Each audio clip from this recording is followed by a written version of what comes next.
Our regressed MC, Cecil, found himself in a small tent, surprised to still be amongst the living. But suddenly, someone entered his tent looking for him. The person instantly froze as Cecil suddenly appeared behind him, holding a knife to his neck, saying to him that he would let him live if he answered his question. But when he recognized Cecil's voice, he exhaled as if relieved, mentioning that this was too much even for Cecil. Suddenly, Ricardo pushed Cecil back and mentioned to Cecil that he had fallen asleep earlier after throwing another tantrum. Ricardo asked if he had slept so hard that he forgot he was insisting on leading the charge against the orcs himself. Ricardo told him to grab his things and stated that he would wait for him outside.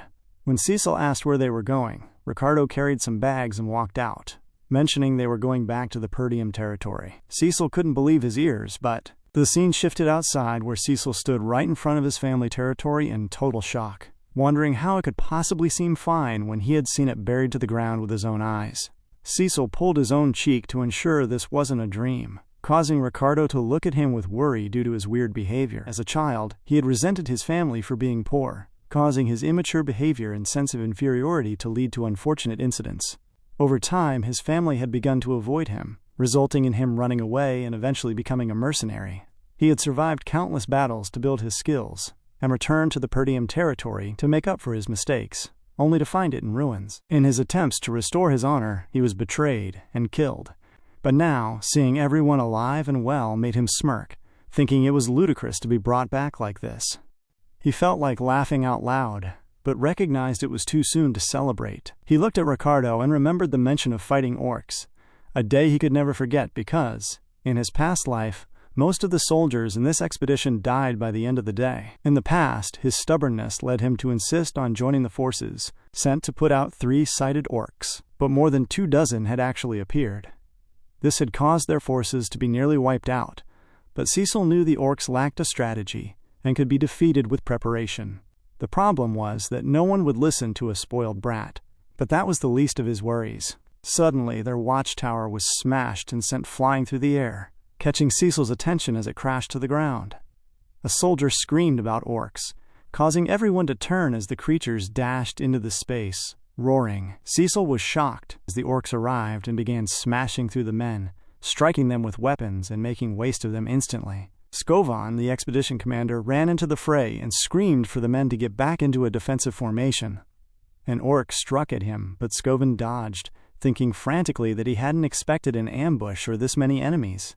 He realized they were in danger and needed to take the orcs out, or risk being killed. Before he could finish his thought, someone screamed behind him. An orc was about to smash Skovan from behind, causing Cecil to leap from his position and dash forward. Cecil grabbed Skovan by the shoulder and pulled him away, lunging toward the creature as it prepared to strike. Skovan was shocked by Cecil's movement, watching as he held his sword and dashed toward the enemy with steady confidence. Cecil used the sword to stab the creature through its hand, rendering it immobile before swiftly slicing the hand in half. The hand flew away in splatters, causing the creature to fall to the ground in front of him. Cecil noted to himself that he couldn't use mana yet, and wished he had been sent back even earlier. He turned to the commander and asked if he was indeed the leader, but Skovan seemed confused. Cecil put his hand forward and told the commander to hand it over. When Skovan wondered what he meant, Cecil simply doubled down on the request, asking Skovan to hand over the authority to lead the men in the camp. Skovan was confused, wondering how such a ridiculous word could come from Cecil, with their soldiers dying as they spoke, leading him to simply refuse the request.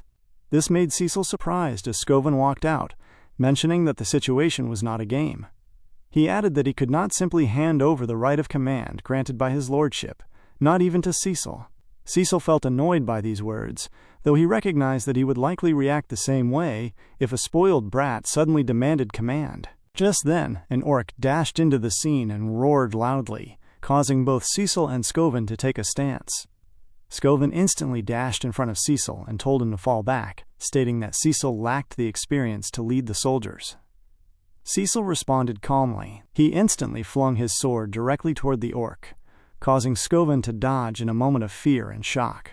Skovan turned and grabbed Cecil, screaming to ask what he thought he was doing, but he was interrupted by the sound of a stab from behind. Turning to spot the source, he saw that Cecil's sword was dug straight into the head of the orc before the monster could even react.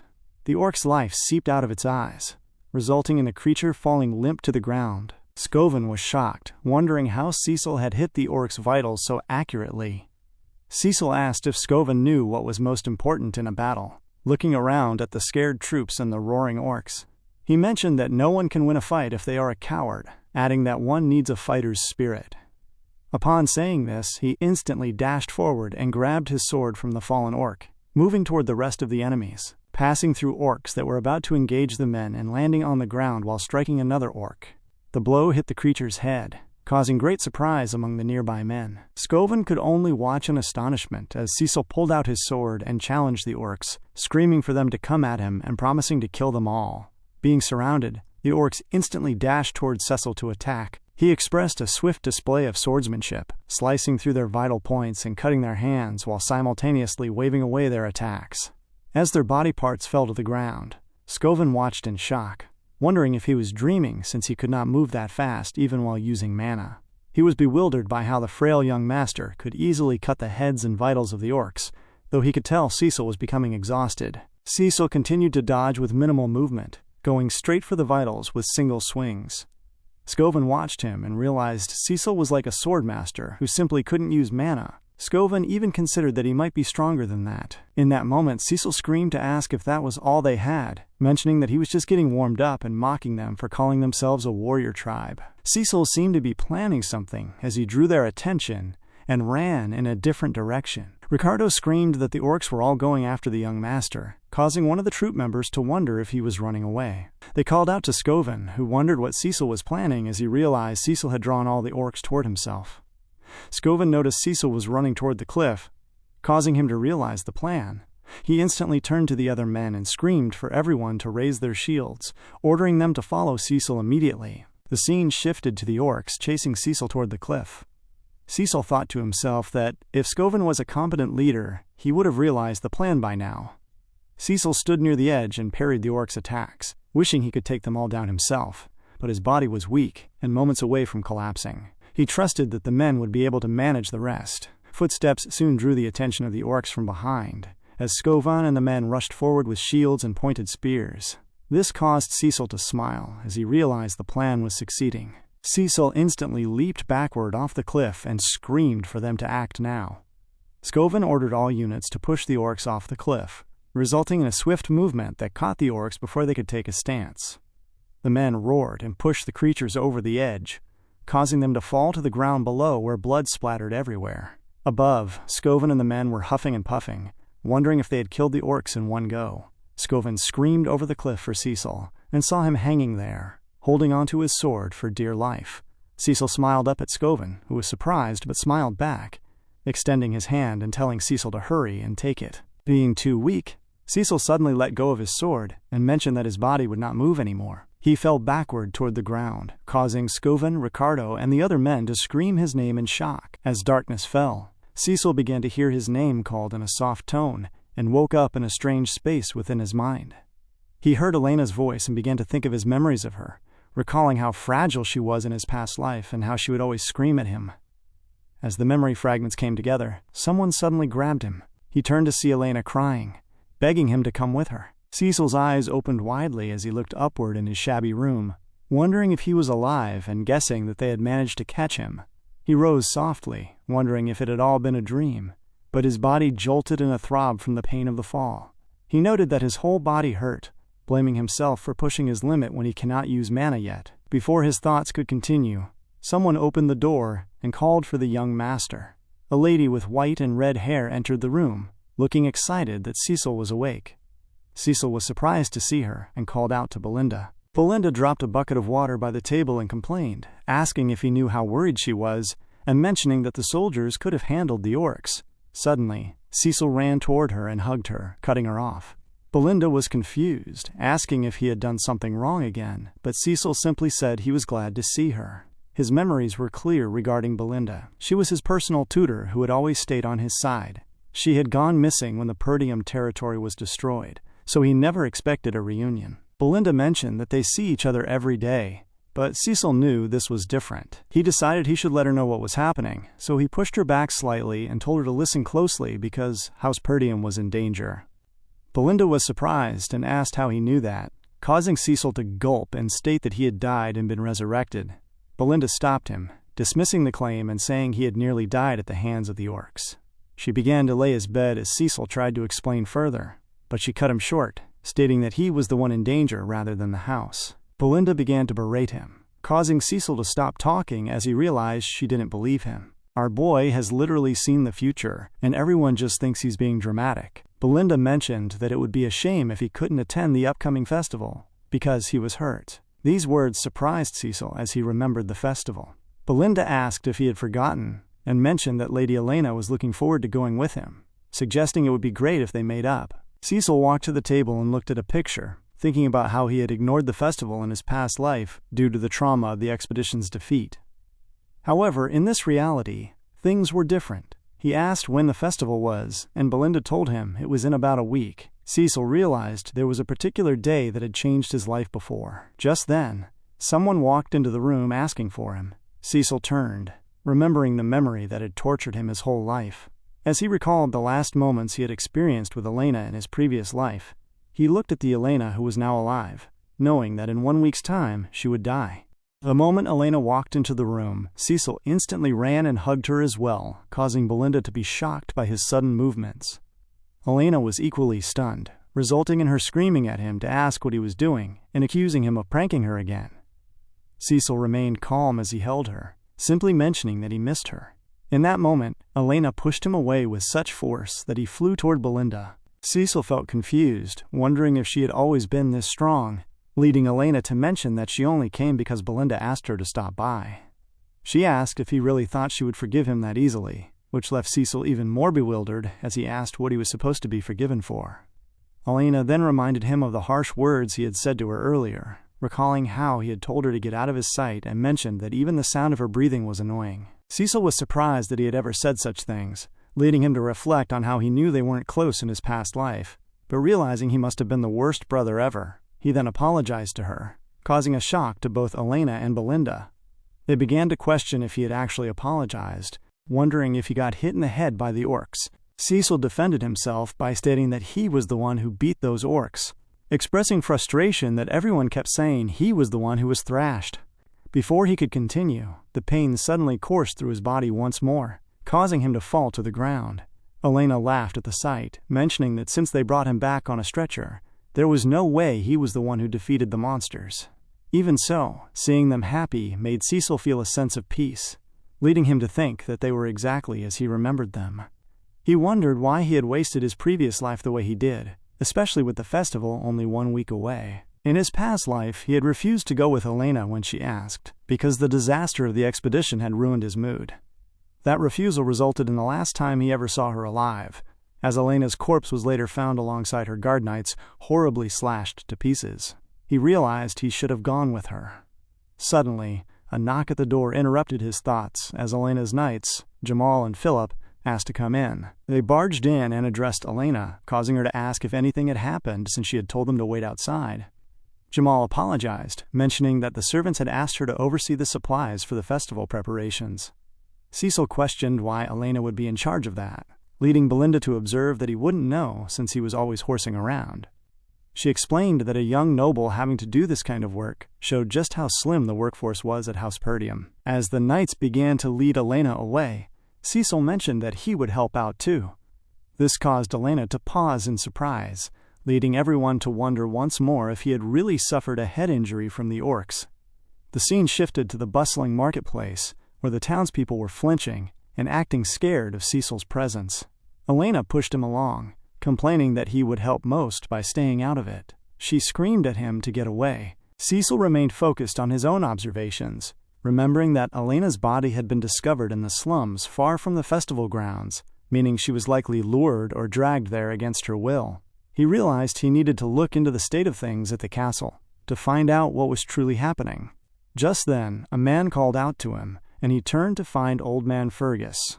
The man looked exhausted from running, but he grabbed Cecil and stated that as a loyal knight, he came running after hearing Cecil had been beaten down. Cecil was annoyed, asking him to stop bringing up the orc incident, leading Elena to smile and mention it was perfect timing. She suggested that since Cecil was acting strange after waking up, Fergus should take him back to his room. Fergus obliged, but Cecil felt pissed, thinking about how his terrible reputation was such a pain. He decided to use the week to find out what he could, asking Fergus to take him to the training hall. When they arrived, Cecil was stunned to see the hall in such good condition, leading him to think he could train there perfectly. He noted that he never dreamed of such a nice facility, back when he was the Mercenary King. Fergus mentioned that he had taken care to keep the place in shape just in case Cecil wished to use it one day, adding that he knew Cecil's absence wouldn't be forever. These words caused Cecil to wonder if Fergus had been holding out hope for him in his past life as well. Cecil tapped Fergus on the shoulder and told him to live a long life, mentioning that dying is the worst. Fergus laughed and remarked that Cecil spoke as though he had already lived a lifetime, causing Cecil to comment that Fergus was as sharp as ever. Cecil mentioned he was brought back to life after being killed, but Fergus naturally didn't believe him. Cecil smiled and told Fergus he could go while he started his training. As Fergus bowed and left, Cecil realized that in his youth he had thought everyone was his enemy, but he simply hadn't been looking at the people who were actually on his side. He reflected on the fact that he only had a week, knowing that the death of another noble's son was blamed on Elena's passing, forcing House Perdium into a territorial war and its ultimate downfall. Elena's death was the trigger, so Cecil decided he would make things right by training his body. The problem was the lack of time, causing him to focus on building mana. He understood that mana particles were everywhere, and that the key was to connect and condense them like a ball of yarn. Having survived thousands of battles, creating a core was easy for him, but he wanted more. He used a unique technique from a magic book he found in his past life, involving adding more mana cores and binding them together to increase power. He executed this in the hall, causing him to scream as blood gushed from his nose and mouth. He managed to create 3 cores, noting that while he had 5 in his past life, 3 was his current limit. This technique provided explosive power but used enormous amounts of mana, which was the same issue that led to his defeat against Aiden in the past. He cleaned his mouth, knowing that this time, he would be the one to decapitate Aiden and crush Duke Delphine. 1 week later, on the day of the festival, Cecil readied himself with daggers and weapons. He walked toward Elena in the porcelain market, causing her to act surprised that he actually showed up. She mentioned she never thought he would ask to go to the festival, to which Cecil replied that everyone from Perdium should enjoy it. This made her smile, though she noted he had been acting strange by training all week. Cecil asked what was strange about the successor to a House of Knights training, leading Elena to laugh and remind him that he used to tell their father he was irritating and should hand over his title. These words pierced Cecil, but Elena mentioned she preferred this side of him. In the past week, Cecil realized that his actions were already changing the future and the attitudes of those around him. While he couldn't predict every change, he knew he had to use his knowledge wisely and stay close to Elena. Elena dragged Cecil everywhere all through the evening's festivities, but eventually Elena sat down, complaining that the festival was predictable and wishing for something new to do. Cecil remained vigilant, noticing that nothing had happened yet, even though the festivities were almost over. Suddenly, one of the knights mentioned that a friend told him about something new happening in another neighborhood. Elena happily followed the knights, but as Cecil stood behind them, he realized the truth. It was Jamal and Philip, Elena's own knights, who were the traitors that had killed her in his past life. Jamal and Philip were Elena's guard knights, entrusted with her safety since she was a small child and considered the most reliable individuals in the Perdium territory. In the past life, history recorded that they had been killed while trying to protect her, but in this moment, Cecil realized the grim truth. Jamal and Philip escorted Elena and Cecil to a particular space that was strangely quiet, causing Elena to look around in confusion. She wondered aloud who would perform in such a dirty, abandoned place, leading Jamal to compensate by suggesting the performers simply weren't ready yet. He assured her they would start setting up soon, but Elena dismissed the idea as ridiculous, stating there was no way a show would happen there. Cecil remained on high alert, observing that while the area looked like any other abandoned street, obstacles had been placed to corral them, making it clear this was a setup. Elena grabbed Cecil and told him they should leave, but Jamal insisted they stay and give the performers a chance.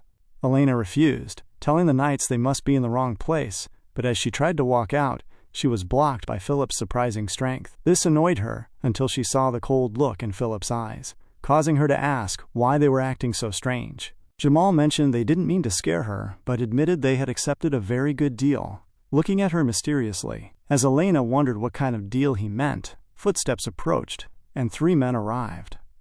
The man in the middle, Frank, noted that the knights had fulfilled their end of the bargain. Jamal confirmed they had brought Lady Elena as promised, and urged Frank to get the exchange over with. Frank pointed at Cecil, noting that the son of the house wasn't part of the deal, but Jamal dismissively offered to throw him in for free, calling him a fool who had walked straight into his grave. Cecil remarked that they had sold them out and asked if they really thought they would get away with it. Jamal smiled, telling Cecil to worry about himself, explaining that he and Philip were sick of scraping by in a miserable place constantly attacked by barbarians. He claimed they weren't the only ones desperate to leave. Suddenly, Cecil dashed toward Jamal and sliced him clean in an instant. The knight's body fell in half before he could even register what had happened, while Cecil stood over the remains, stating that their misery didn't excuse selling them out. He turned his gaze to Philip, who instantly grabbed Elena and screamed at the fallen Jamal, wondering how a knight could lose to a weakling. Cecil didn't give him time to think, throwing his sword so it stuck directly into Philip's head. Philip could only mutter that it was impossible before falling limp to the ground, causing Elena to run toward Cecil for safety. The men behind Frank were shocked, questioning if this was truly the untrained son they had been told about. Frank admitted Cecil looked the part, but noted that he had just taken down 2 knights in seconds with attacks infused with mana. Elena was terrified and asked what was happening, but Cecil struck her gently on the side of the neck, causing her to faint. He dropped her carefully to the ground, telling her to rest for a moment. Frank thanked Cecil for saving them the trouble of killing the 2 knights themselves, remarking that he seemed quite different from his reputation. As Frank and his men closed in, he asked if Cecil had been hiding his abilities all this time. Cecil grabbed his sword and asked why it mattered to him, silently noting he had 3 enemies.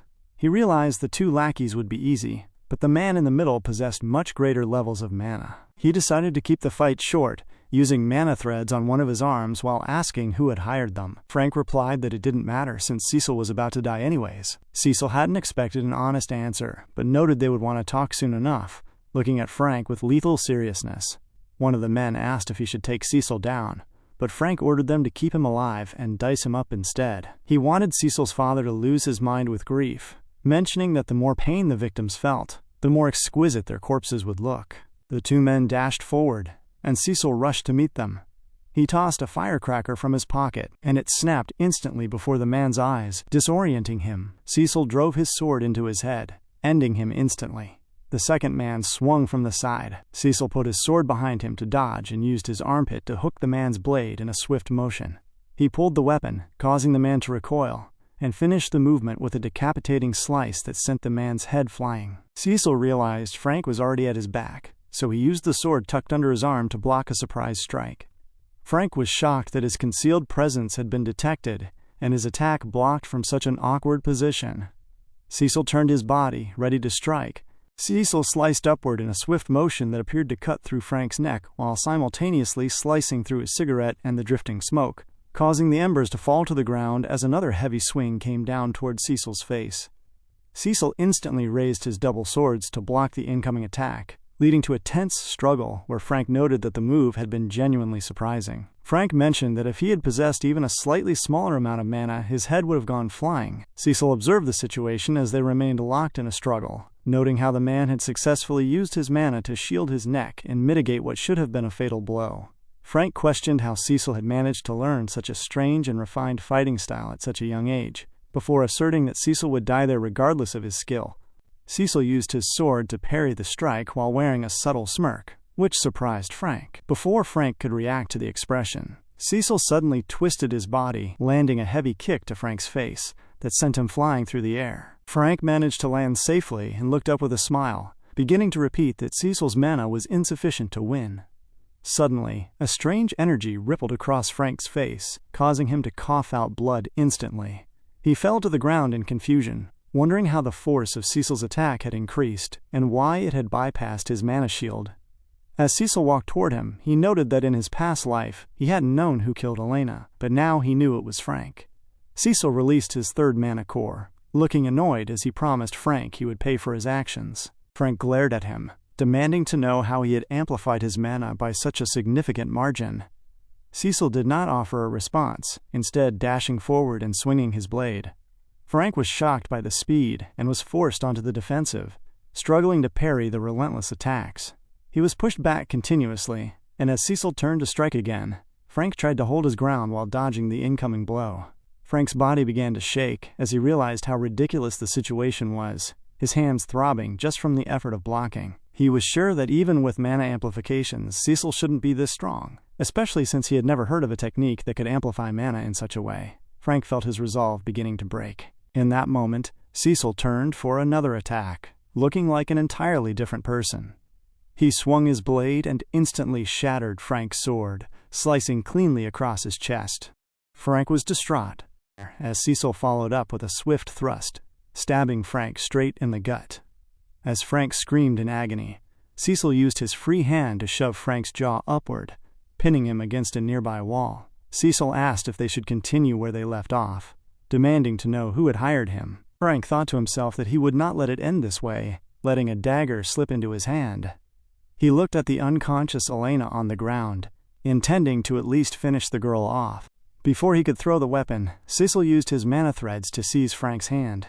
Cecil suggested a deal, telling Frank to stop playing dirty tricks and answer the question in exchange for Cecil withdrawing his sword. Frank was shocked by Cecil's strength, and wondered when such a trap had been prepared. Cecil mentioned that someone with Frank's level of mana handling should be able to patch themselves up, unless, of course, their mana core was destroyed. He began twisting his sword, causing Frank to feel a wave of energy that made him feel as though his core was about to burst. Frank screamed as his mana began to disperse, realizing Cecil was cracking the core in his belly. He screamed at Cecil, asking if he had lost his mind and stating that the resulting mana reflux would cause an explosion large enough to take out the entire neighborhood. But Cecil calmly replied that such a risk only applied to the unskilled. Cecil's confidence and the devilish look in his eyes terrified Frank, who realized the young man was not bluffing. Fearing for his life, Frank finally screamed that Count Desmond had sent him. Cecil asked him to repeat it, and Frank confirmed that Count Desmond had hired him to create an excuse for House Digald and House Perdium to go to war.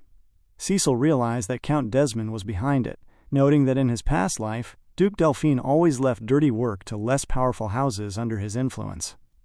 He felt disgusted by the sly behavior of those hiding behind others.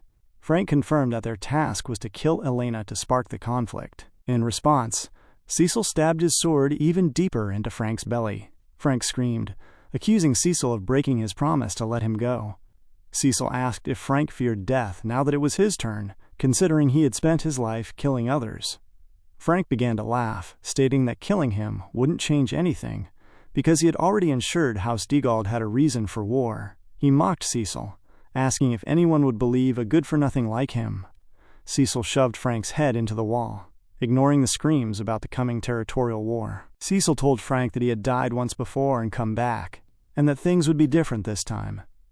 He used his power to shatter Frank's mana core. At that exact moment, a firework shot into the sky and exploded in a beautiful ray of light directly above the spot where Cecil ended Frank's life.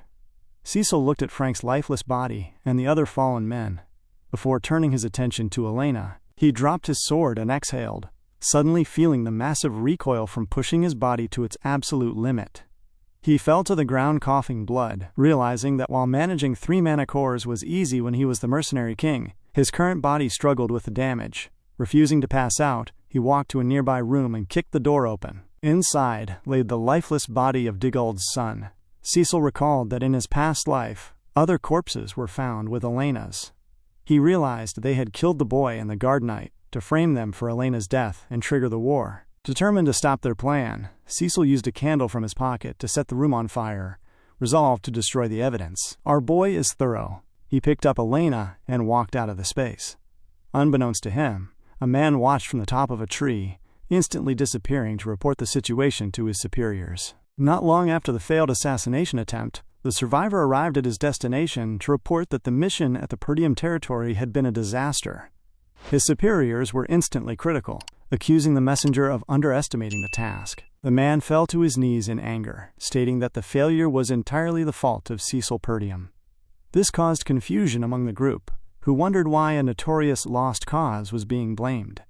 They mentioned that Cecil was known for being so useless that no intelligence had even been gathered on him, dismissing the man's claim as a poor excuse. The messenger insisted that Cecil was completely different from his reputation, recalling with terror how he had moved like a demon, effortlessly taking down everyone, including Frank, to rescue his sister. Despite the tactical failure, the man claimed there was still enough justification to spark a territorial war between House Digald and House Perdium. He screamed for one more chance to fix the situation, but his superiors ordered him to be silent. They were enraged that the intelligence unit had failed to properly vet an insignificant brat, leading to a massive waste of time. Just as they were about to get rid of the messenger, a sudden, commanding voice called for silence, causing the space to become instantly calm. The mysterious figure asked the man if he truly wanted a second chance, resulting in the messenger screaming that he would destroy Cecil. When asked how he intended to do so, he proposed taking Cecil down in a formal duel. He identified the perfect candidate as Cain Lodges, a man renowned for his overwhelming strength and massive build. He mentioned that despite Cain's young age, no one in the north could best his sword in terms of brute strength. To make matters even more convenient, the messenger pointed out that Cain was Cecil's cousin, making it easy to stage an encounter. The group fell silent, and their leader affirmed that if he failed again, that would be his end, causing him to vow that he would not disappoint them. The scene shifted back to the Perdium Castle training hall, where Old Man Fergus walked in to announce a meal. Before he could finish his sentence, a string of mana dashed toward him, grabbing a sword positioned behind him. Fergus watched in shock as the blade was pulled forward into Cecil's hand. Cecil caught the weapon instantly, swinging it through the air with a loud whoosh before noting that the skill would surface. Fergus bowed, admitting he was startled because Cecil had been so engrossed in his training. He asked how the young master had moved the sword, leading Cecil to demonstrate the mana thread dangling in the air. Cecil explained that it was a technique involving the formation of mana into strings. He knew he had used this every day in his past life, but his current capacity was limited unless he forced a mana core to erupt. However, by minimizing the output to single threads, he found he could manage it just fine. Fergus mentioned that despite his long years as a knight, he had never seen such a technique. He recalled that until very recently, Cecil hadn't even been able to use mana, causing him to wonder how the boy had come up with the idea of mana threads. Cecil asked if there was another reason for the visit, resulting in Fergus thanking him for protecting Lady Elena. Cecil told him not to thank him, stating he had only done what anyone would have done, and they walked out to eat. In the following days, the rest of the festival was cancelled. The fact that guard knights had tried to sell the Count's daughter had become a serious political issue. Elena sat nearby, looking annoyed as she complained to Cecil that no one believed her when she told them he had saved her. Cecil remained unbothered, mentioning that they wouldn't believe him anyway. Belinda was also furious, recalling how Jamal and Philip had always seemed fishy. Cecil watched Elena with a smile, satisfied that she had survived the first turmoil, and that he had temporarily stopped the territorial war. However, he knew his enemies would keep targeting the house, leading him to reiterate the need for gathering his own force. Cecil decided to check the house's finances to better inform his decisions. When a tray was placed before him, he found only a single piece of dry bread. He asked Belinda why she was serving dessert first, causing her to explain that the territory was too poor for such luxuries. Suddenly, a loud scream erupted from outside. A mob of commoners stood outside with pitchforks, screaming for compensation for the losses they incurred when the festival was cut short. They accused the rich bastards of caring nothing for the people. Cecil looked out the window and asked what was happening, leading Belinda to explain that the local merchants relied entirely on festival tourism to survive. The riot occurred because the festival was forced to shut down. Cecil was surprised, realizing he had no idea the territory was struggling so hard. He feared the merchants would turn violent and asked Fergus to send out the soldiers. Fergus revealed that they had no soldiers available, as most had been sent to the monster forest to rebuild after the last orc attack. Cecil was distraught, realizing that between the barbarians to the north and the monsters to the east, House Perdium was short on food, money, and men. He pulled Belinda aside to ask about his own allowance, hoping to use it to calm the merchants. Belinda smiled sadly and reminded him that he had no money because the Count had cut him off after he had wasted his funds. Cecil realized he didn't have a single coin at his disposal. When he asked Belinda for a loan, she mentioned she was broke as well. Cecil sat by the window, staring out at the territory and wondering how he could do anything without capital. Just then, Ricardo dashed into the room, huffing and puffing as he screamed that something was wrong. He told Cecil that Cain was looking for him. The scene shifted abruptly to a different part of the castle, where Scoven was seen with a bloodied face. A massive hand struck Scoven again, the impact leaving a dent in his metal armor and causing him to cough out blood. As Scoven fell to the floor, he looked up at Cecil, who had just arrived at the entrance. Cecil stood there, enraged, as a towering, wide-bodied man looked at him. The man smirked, greeting Cecil as his cousin. When Cecil looked upward at the towering figure, he finally recognized the face of Cain Lodges, the successor of Count Lodges. House Lodges had been allied with House Perdium for many years, but Cecil remembered Cain, as he was his only friend and enemy rolled in one. They glared at each other until Cain began walking toward him, leading Cecil to ask what had happened in the pub. Ricardo stepped forward to explain that they had come to investigate a commotion, only to find Master Cain and his guard knights already there. Cain had recognized the Perdium men and asked if the rumors about Cecil were true, causing Commander Scoven to explain the recent events. However, while Scoven was speaking, Cain had grabbed him by the face, demanding to know how he dared lie to the successor of House Lodges. Ricardo noted that Cain's violent grip led directly to the scene currently before them. Cain dismissed the explanation, claiming that the old man was simply blathering about Cecil taking down orcs and traitors alone. He looked down at Cecil, mentioning that he was merely beating some sense into Scoven for telling such blatant lies. Cecil looked up in annoyance, realizing that this was exactly how Cain had always behaved, treating him like an underling and causing chaos that no one could stop.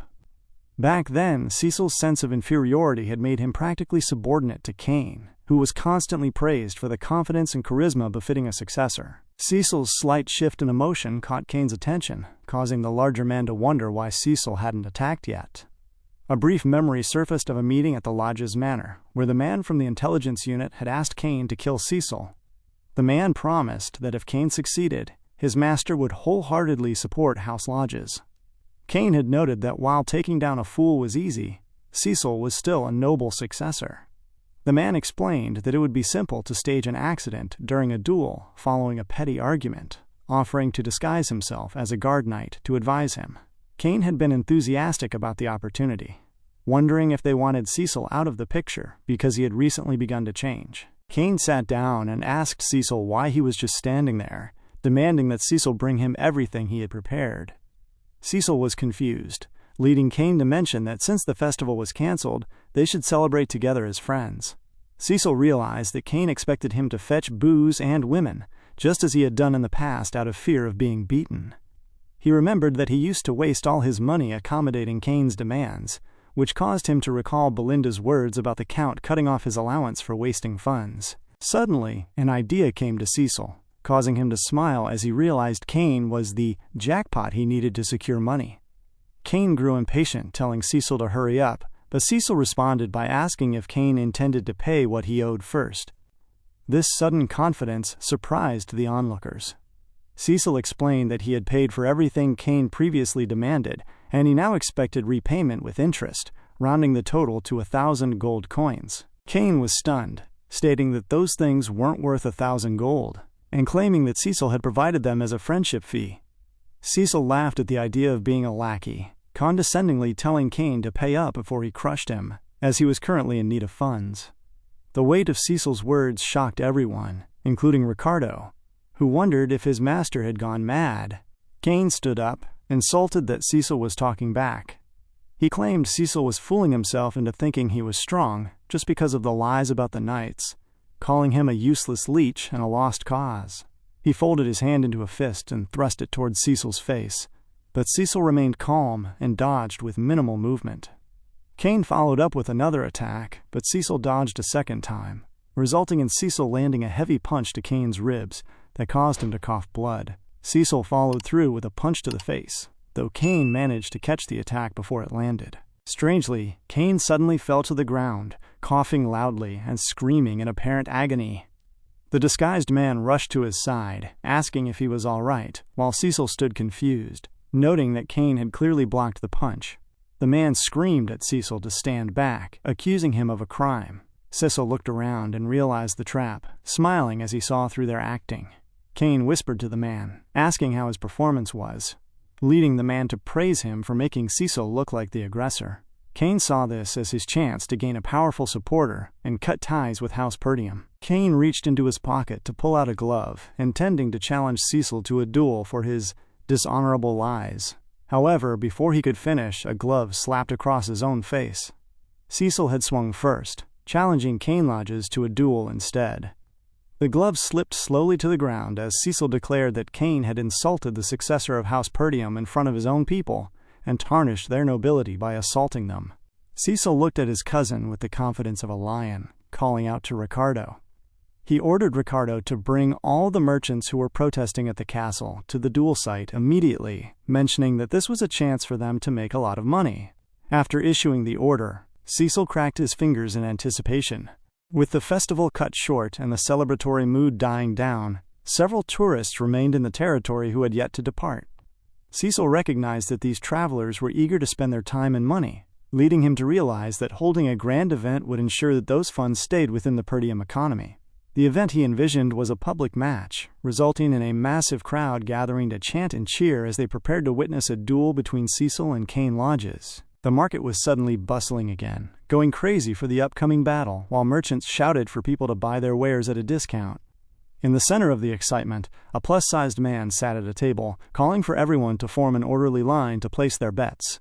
The vast majority of the crowd bet everything on Kane, openly mocking Cecil as a nasty good-for-nothing who was finally about to get what he deserved. Kane stood in the arena and struck his sword into the ground, asking Cecil how he dared to make a mockery of a sacred duel. He warned that even if Cecil tried to surrender, his blade would not come to a halt. Cecil looked at him, realizing that this bloodlust was exactly what the conspirators were after, but he simply responded by suggesting they start now that the crowd was large enough.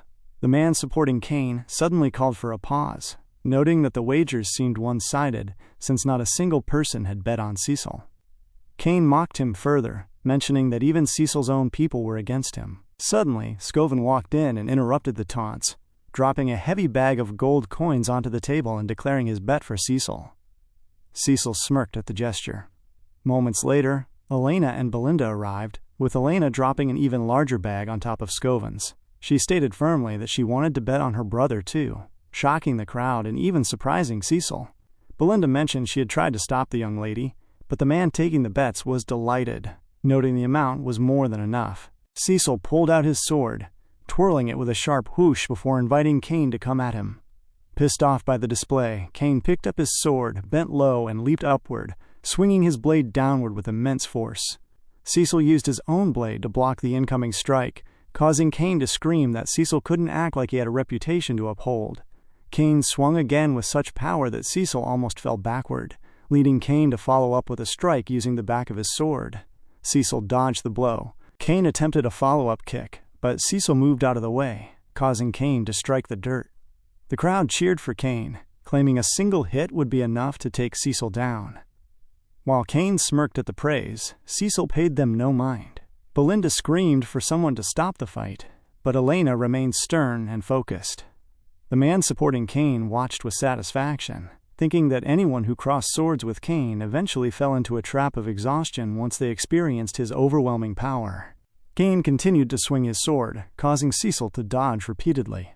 Kane smiled, mocking Cecil for dodging like a cute little rat and mentioning that while he had improved, he was still only good at running away. He gripped his sword like a bat and swung it hard towards Cecil. Cecil dodged again, but in that moment, Kane adjusted his grip.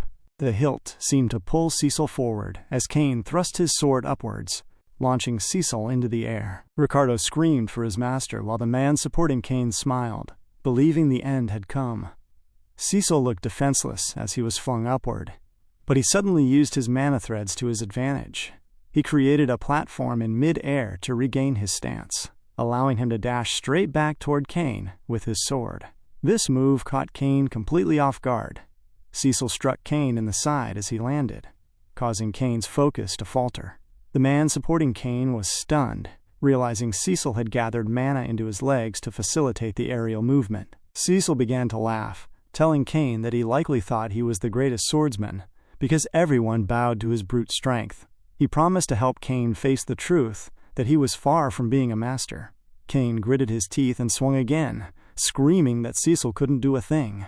Cecil took a series of slow, steady steps before suddenly kicking the hilt of Kane's sword. Using the distraction, he leaped over Kane's body and twirled in the air as Kane's attack swung harmlessly downward. Cecil landed beside Kane before the larger man could even register the movement.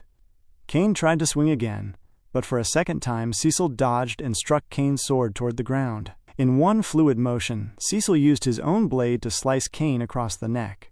As blood began to gush from the shallow wound, Kane paused in shock.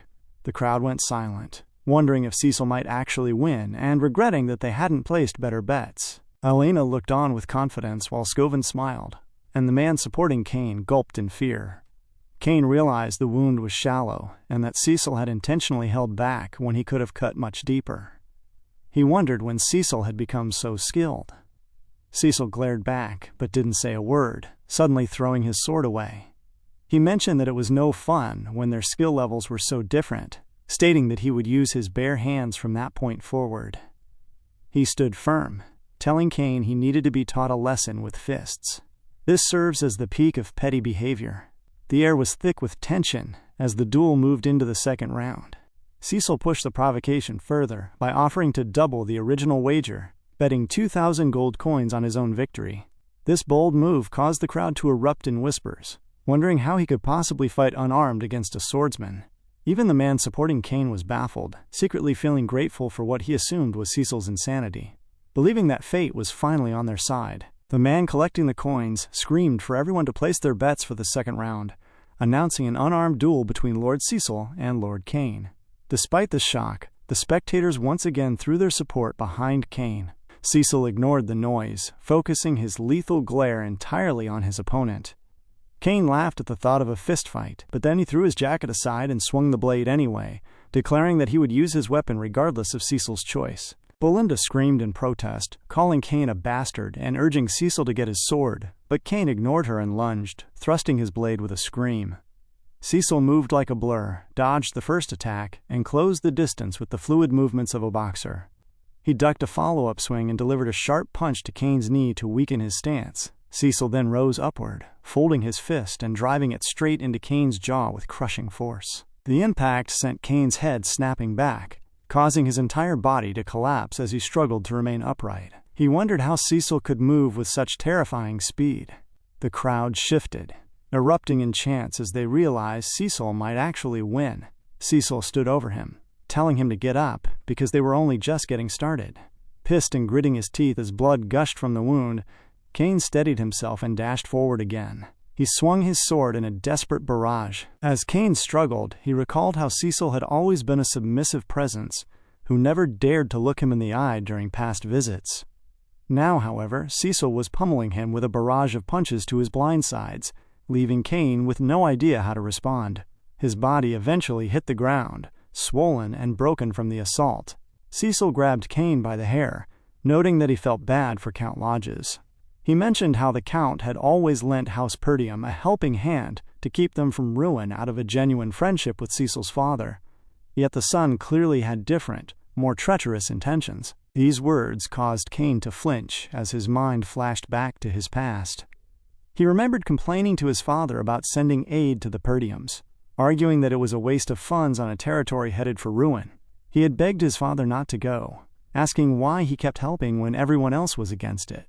His father had simply replied that he had no special reason other than the fact that they were friends. Back in the reality of the duel, Cecil prepared a final punch to Kane's face, but halted the strike just inches away. Cecil expressed hope that Kane had finally learned his lesson and extended a hand to help him up. Kane looked at the hand and then cast his eyes downward in disappointment, officially announcing his loss. A ripple of shock went through the arena, causing the spectators and the man supporting Kane to fall into an annoyed silence. As Cecil was declared the winner, Elena screamed in happiness while Belinda remained stunned by the outcome. The man supporting Kane ran into the arena, screaming at Kane for backing down after a small setback and accusing him of betraying his trust. Kane turned away in embarrassment, stating he was done with the scheme. The man began to cry in frustration, calling them weak little brats. Cecil called out to him, announcing to the entire crowd that the man had offered to buy everyone beer and steaks in Kane's stead. The commoners erupted in cheers, shouting "Long live Master Cecil," while the man screamed at him to take the words back. Cecil patted the man's shoulder, telling him that this was the price for losing the duel and reminding him that he still owed the betting money. He pushed the man down and ominously listed the debts, 1,000 gold, then another 2,000 for the lost bets. He warned the man not to think of running away, causing the man to realize something was fundamentally different about Cecil. The man eventually agreed, allowing Cecil to walk away in victory as the crowd praised him. The next day, a huge chest was dropped onto Cecil's table. Upon opening it, Cecil found it filled with multiple gold coins, noting that it should be enough to hire a small mercenary band. He knew he had to hurry with his business ideas, because his enemies would not wait for him to build a fortune slowly. Elena and Belinda walked in, smiling strangely at him. When he asked what they wanted, Elena asked what he planned to do with the money. Belinda interrupted, suggesting it was obvious the funds were for Lady Amelia's upcoming birthday. She assumed Cecil had done all of this to buy an expensive gift for his fiancée. Elena joked that he was just trying to leave a good impression on his partner. These words left Cecil completely floored, causing him to realize that he actually had a fiancée, a detail that had completely escaped his knowledge. Cecil questioned the sudden mention of a fiancée, prompting Belinda to tease him for acting shy, while Elena reminded him that his betrothed was Emilia Leopold, the daughter of Count Leopold. A flash of memory flooded Cecil's mind as he recalled the woman.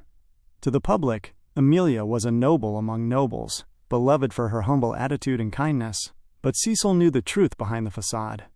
In the future, she would be known as the Witch of the North for leading a rebellion and joining forces with Duke Delphine, eventually causing her to betray House Perdium. Realizing the danger she represented, he shifted the conversation, asking Belinda when his father would return. Belinda estimated it would be at least another week, leading Cecil to decide that a week was plenty of time. He announced he was heading to the Leopold territory for a quick visit, which surprised Belinda. She questioned why he would go before Lady Amelia's birthday, resulting in Cecil smiling and stating he was going there to get some money. The scene shifted to Lady Amelia herself, who was shown performing an act of public charity. She knelt to place her own shoes in front of a poor girl in tattered clothes, telling the child to wear them and declaring that if anyone in her territory had to go without shoes, it should only be her. She ordered her guards to provide the girl and her family with food and shelter at once, causing echoes of gratitude to fill the air as she walked away barefoot. Later, in her private garden, her guard knight Bernov washed her feet. Emilia noted that while her father forced the people into obedience, the people would naturally support whoever kept them warm and full.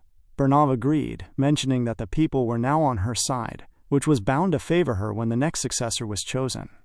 Suddenly, Emilia plopped her feet onto Bernov's face and questioned him about his duel with the strongest swordsman of the North. Bernov apologized, explaining that he had lost on purpose to avoid drawing attention to himself, as it was not yet time for her to reveal her fangs. He kissed her foot and pledged his sword to her, leading Emilia to lift his head and warn him that he could not afford to be weak after everything she had done for him. Bernov provided an update on their secret company, the Actium Company. He explained that they were currently providing the materials House Perdium needed to rebuild the Monster Forest Post, effectively collecting the funds Count Leopold sent to the Perdiums each year. Furthermore, they were recruiting deserting soldiers and knights from the Perdium territory, turning those experienced in fighting barbarians into excellent assets. Emilia approved, but reminded him that the company must remain a front for an ordinary merchant group until they gathered enough power. Their meeting was interrupted by a butler who announced that Cecil Perdium had arrived at the gate. Emilia was surprised, wondering why our boy had come to visit. The butler added that Cecil claimed he wanted to discuss her company, which was deeply shocking to both Emilia and Bernov. Emilia sat across from Cecil, who was positioned in a poised, leg-crossed stance. Her cat hissed heavily as she scolded him for his rude, unannounced visit. Cecil ignored the jab, mentioning that since her birthday was coming, he had brought a gift.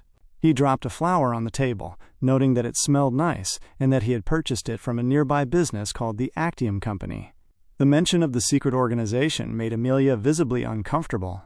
She rose to leave, claiming she didn't understand his point and intending to end the visit. However, Cecil's tone shifted instantly as he commanded her to sit down. A heavy chill moved through Emilia's body, causing her to wonder about the sudden pressure coming from a man who used to be unable to even look her in the eye. Cecil got straight to the point, demanding 10,000 gold. Emilia was confused and insulted, asking how he dared demand such a sum and questioning if this was his father's doing. Cecil clarified that his father had nothing to do with it, and that he was asking for himself. He poured out his tea while casually mentioning that he knew she had no intention of marrying him anyway. He suggested that she might be able to marry whoever she liked, perhaps even the guard knight outside the door, if she succeeded her father. However, he pointedly asked what would happen if word got out that she was secretly amassing her own forces in a territory where the battle for succession was so fierce. The cat hissed even louder, standing defensively in front of Cecil. Emilia calmly told him to refrain from such jokes, but Cecil smiled and promised to keep her secret as long as he didn't leave empty-handed. Emilia's demeanor turned cold as she called for Bernav. The knight entered, and Cecil recognized him as the man strong enough to challenge the North's greatest swordsman. Cecil warned that if he died there, a territorial war would break out, but Emilia was unfazed. She claimed the world would simply hear that a good-for-nothing lord had made a ruckus and was killed by a guard. She ordered Bernav to kill him, and in that moment, Bernav drew his sword, causing Cecil to realize that he would have to get serious as he drew his own blade and prepared for battle. Bernav slowly walked towards Cecil, a sudden smile crossing his face that signaled to Cecil that something was deeply wrong. From the shadows behind Cecil, an assassin burst forth, thrusting a sword intended to impale him through the back of his chair. Cecil reacted instantly, twirling to dodge the murder attempt before delivering a powerful kick to the assailant's gut. The force of the strike sent the man flying through the window, the glass shattering as he plummeted outside. The display left Bernav and Lady Emilia visibly shocked. Cecil remarked on the terrible hospitality, noting that while they made a show of being polite, they had actually prepared an ambush to kill him. Driven by the insult, Cecil dashed toward Bernav, causing the two to lock blades in a fierce duel. Cecil questioned if House Leopold lacked a sense of chivalry, leading Bernav to counter that Cecil was the one being rude by arriving unannounced and distressing her ladyship. Bernav asserted that such behavior did not deserve polite treatment. Bernav used his armpit to trap Cecil's sword against his body, simultaneously thrusting his own blade forward in an attempt to end the fight. Cecil managed to dodge the lethal thrust without losing his grip on his weapon. He twirled around Bernav's body, using the momentum to wrench his sword free from the knight's grasp, before kicking Bernav away. As Bernav skidded backward, he stared at Cecil, reevaluating the rumors that the boy was a boastful brat with no skill. He realized Cecil was far from a complete amateur. Lady Emilia grew impatient, questioning why Bernav was struggling with a mere brat and demanding Cecil's head if Bernav truly intended to be her sword. Bernav's resolve hardened, resulting in him pointing his blade towards Cecil and declaring his intent to kill him. Ordering Cecil to come forward, Cecil simply smiled, telling the knight to know his place before questioning if Bernav was trying to order him around. Bernav claimed he was being kind by offering a chance to surrender, but Cecil's defiance led the knight to take a combat stance and thrust forward. The duel intensified as Bernav unleashed a flurry of swift attacks. Cecil dodged the initial swing, but Bernav was relentless with his attacks. Lady Emilia watched from the side, wondering how a brat like Cecil could possibly match blades with a knight as skilled as Bernav, though she could see Bernav was steadily overpowering him. Bernav's blade sliced through Cecil's side, causing Cecil to use the arch of his own sword to push the knight's weapon back. Once again, Bernav hooked Cecil's sword and went for a clean strike. Cecil tried to repeat his previous maneuver of twirling around Bernav's body to regain his sword, but the knight anticipated the move. Bernav stated that the same trick would not work twice, instantly swinging Cecil toward the ground. Cecil narrowly dodged a follow-up thrust, tumbling backward to create distance. He realized Bernav was using mana to resist his attacks. Bernav admitted that Cecil was different than the report suggested, noting that one never truly knows a person until they fight. He disarmed Cecil, throwing the boy's sword away, and observed that Cecil's style seemed to come from raw battlefield experience rather than formal training. Bernav suggested that while such techniques might work against barbarians, they would fail against a true master. Cecil acknowledged to himself that Bernav was a difficult opponent, whose persistent thrusts were disrupting his sense of timing and distance. He knew that their difference in stature limited his own techniques, making Bernav an opponent he shouldn't be facing yet, but he also knew time was running out. Using his mana threads, Cecil reached out and snatched his sword back toward him. The hilt of the returning blade struck Bernav squarely in the back of the head, catching the knight completely by surprise. Before Bernaf could recover, Cecil dashed forward and delivered a knee strike straight to his face, causing the knight to fall backward in a state of confusion. Lady Amelia screamed Bernaf's name in terror as Cecil caught his sword in mid-air and swung downward with a lethal arc. Bernaf managed to shift his head back just enough to avoid a killing blow, using his own sword to deflect the strike and push Cecil away, his eyes locked on his opponent. Bernaf called out to Lady Amelia. He urged her to leave the room immediately, stating that he could no longer guarantee her safety if she stayed nearby. The knight's aura shifted as he declared that he was done holding back. Amelia immediately fled the room with her cat, her mind racing with fury as she wondered how Cecil dared to humiliate her so thoroughly. She questioned who could have possibly leaked information about her secret company, causing her to realize that someone must have informed him for him to know such specific details. She considered the rumors she had heard regarding his recent exploits, defeating orcs, saving his sister from assassins, and besting the successor of House Lodges, and initially assumed the spoiled brat had simply been lucky, or that the stories were exaggerated. However, the weight of the current situation led her to the sinking realization that she was in serious trouble. When she reached the outer area, she demanded to know what her guard knights were doing, only to find them all incapacitated. Standing firm before her was Belinda, who turned toward Amelia with a smile and a calm greeting. Amelia recognized her as the maid from House Perdium, but Belinda quickly silenced her, dashing forward to press a dagger against her throat. The sudden threat shocked Amelia into silence. Belinda then reached out and removed the spider resting on Amelia's face. Recalling how she had once eavesdropped on a conversation between Count Perdium and Count Leopold during the engagement ceremony. She remembered how Amelia's siblings had tried to torment her with spiders, only for Amelia to turn the tables by raising the creatures herself. Belinda questioned if Amelia was attempting to overcome her trauma or simply trying to stand out, before dropping the spider and stomping on it, noting that the look didn't suit her. She then firmly instructed Amelia to follow her orders. Meanwhile, the duel between Bernaf and Cecil continued in the other room.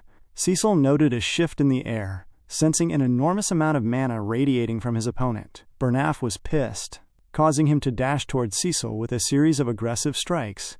Cecil managed to block the initial attack, resulting in Bernaf screaming that Cecil was an insult to nobility before launching a flurry of thrusts intended to stab him. He recognized that Bernaf was no longer holding back, causing Cecil to retreat slightly while telling the knight to slow down.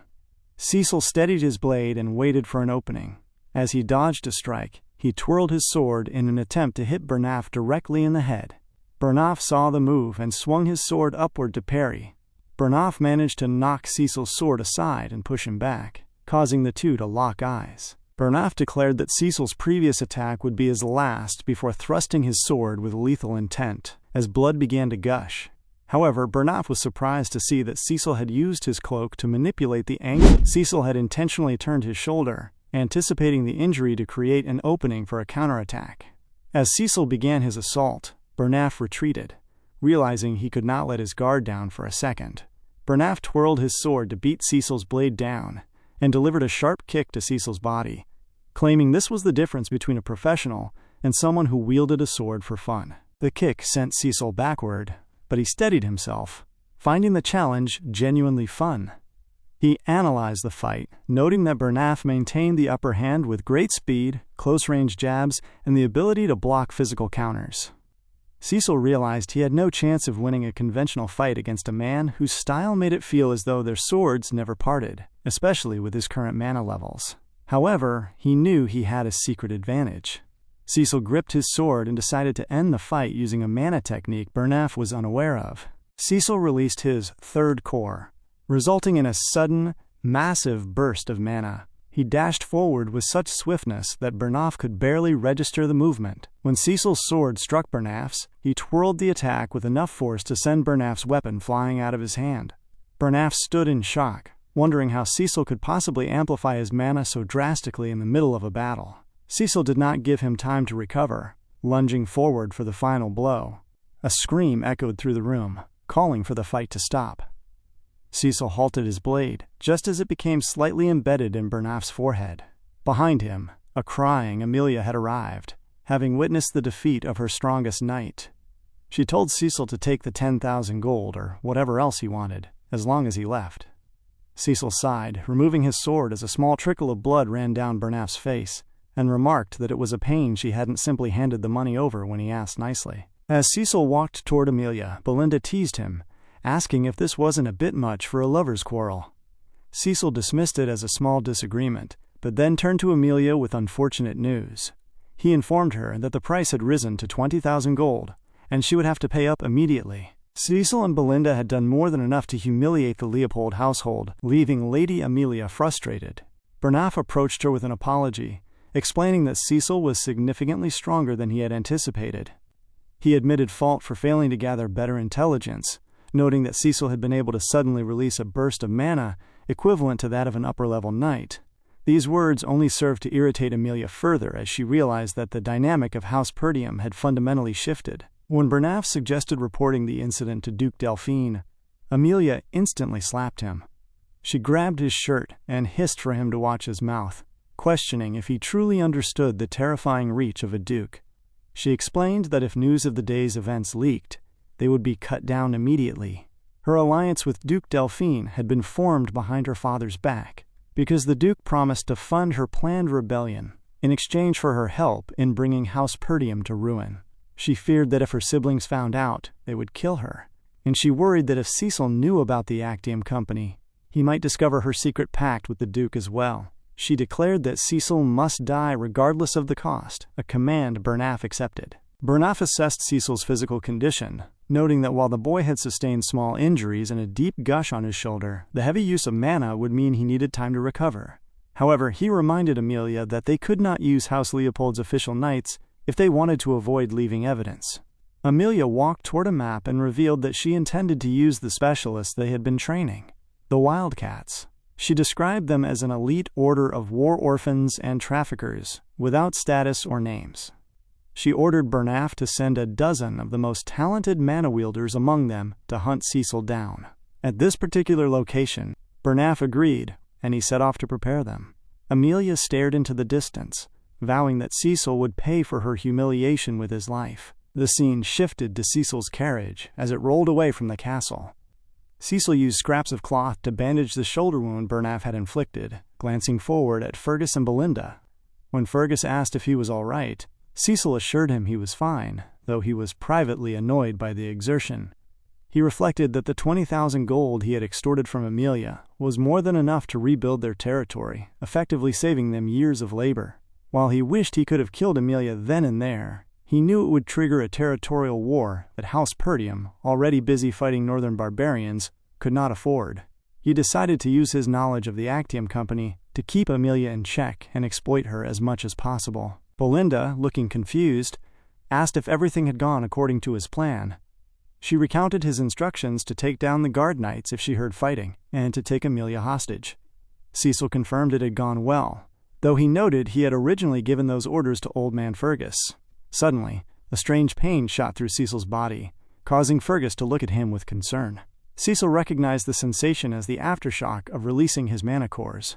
He realized he needed to find a way to increase his mana flow, to prevent such a collapse from happening every time he used the technique. Belinda suddenly grabbed his hand, noting that his mana flow was completely tangled.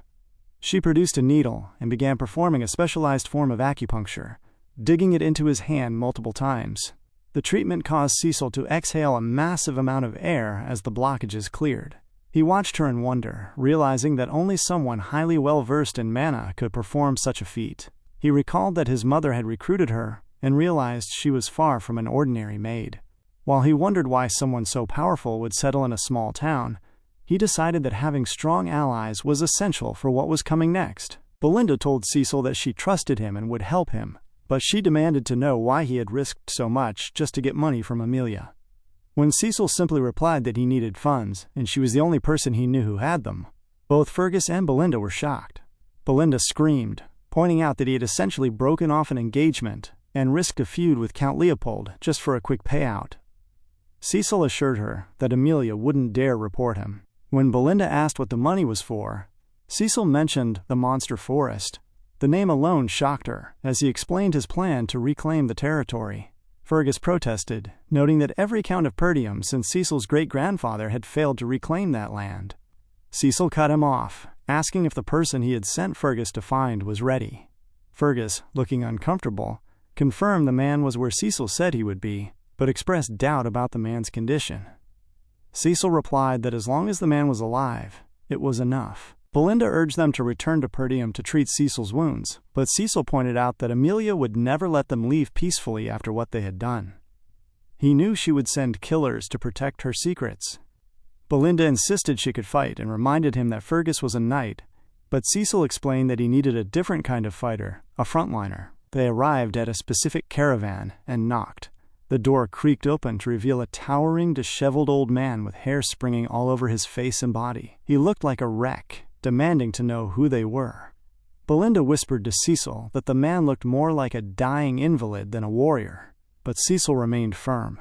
The man tried to slam the door, telling the bored nobleman to stop wasting his time, but Cecil stopped him by calling out a name: Gillian, the former captain of the Ratatosk mercenary group. Gillian froze in shock, and Cecil extended a hand of respect, telling the man he had been dying to meet him. Cecil introduced Gillian to his companions, causing a wave of shock to wash over Fergus and Ricardo. They immediately recognized the name, as the Ratatosk mercenary band was notorious for producing experts in every conceivable weapon. Though the group had disbanded years ago, their legendary bravery remained a standard among knights, even if most of their exploits had occurred abroad. Realizing that the disheveled man before them was the captain of that elite force, the group watched tensely as Cecil stepped forward, stating simply that he had come specifically to see him. Without a word of greeting, Gillian hurled an axe directly at Cecil's head. Cecil ducked, the blade whistling past him, which instantly triggered the combat instincts of Fergus, Ricardo, and Belinda. They took defensive stances to shield their lord, but Gillian merely questioned what they wanted. Belinda urged Cecil to stand back, noting that the man appeared to be out of his right mind. Cecil, however, remained calm and spoke 2 words: eternal punishment. These words caused Gillian to stiffen, as Cecil explained that he knew the cure for the incurable disease currently ravaging Gillian's daughter. The mention of the illness piqued Gillian's interest with desperate intensity. His daughter, Rachel, was suffering from a high fever, coughing up blood while red blotches shaped like flower petals spread across her skin. The disease had earned its grim name because the agony was said to mirror the cruelest torture. Inside the cramped room, Rachel lay on a table, screaming in pain as Gillian tried to offer whatever comfort he could. Cecil observed the scene, recalling that in his past life, Gillian had committed suicide after his daughter's death. Looking at the dilapidated state of the house, it was clear Gillian had liquidated every asset he owned to find a cure, leaving behind nothing but his weapons. As Rachel cried out that it hurt and that she simply wished to die, Cecil decided there was no more time to waste. He began to shed his jacket, but Belinda grabbed his shoulder, pleading with him to leave. She argued that since even priests had declared this a punishment from God that couldn't be cured by strength, there was nothing they could do. Cecil ignored the doubt, asking if she trusted him. He handed her a list of medicinal herbs and ordered her to gather them immediately. His confidence stemmed from the fact that while eternal punishment was currently deemed incurable, a simple cure would be discovered in the future. He remembered the recipe clearly, though it required a fairy's blessing, the incredibly expensive flower he now held. Cecil placed the flower on the table, slicing and dicing it alongside the other herbs. He packed the mixture into a jar, poured liquor over it, and shook the concoction vigorously before adding the final ingredients. Once the ointment was ready, Cecil handed it to Gillian and told him to feed it to his daughter. Gillian obeyed in a silent prayer of hope. Almost instantaneously, Rachel's breathing stabilized, and the red marks on her skin began to diminish. Fergus watched in disbelief as the blotches vanished, but no one was more shaken than Gillian, who screamed his daughter's name, asking if the medicine had truly worked. Cecil explained that the potency was exactly as he expected. When Gillian asked how this was possible when divine power had failed, Cecil noted that a priest's power only strengthens the body's natural regeneration, whereas this ointment attacked the root of the illness. Gillian grabbed Cecil's hands, trembling as he asked if his daughter would truly be fine. Cecil assured him that in a month or 2, she would be completely recovered.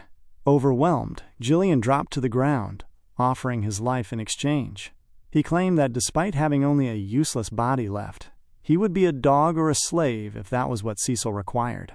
Cecil declined the offer of a slave, stating instead that he needed the old Gillian, the legendary captain of the Ratatosk. Gillian looked into Cecil's eyes and recognized a terrifying level of ambition. He grabbed his long, matted hair and used an axe to sever it in a single, swift motion, causing the hair to fall limp to the floor. When he stood back up, his refined look made him appear to be a completely different person. He asked Cecil if they were alone or if others were coming to join them.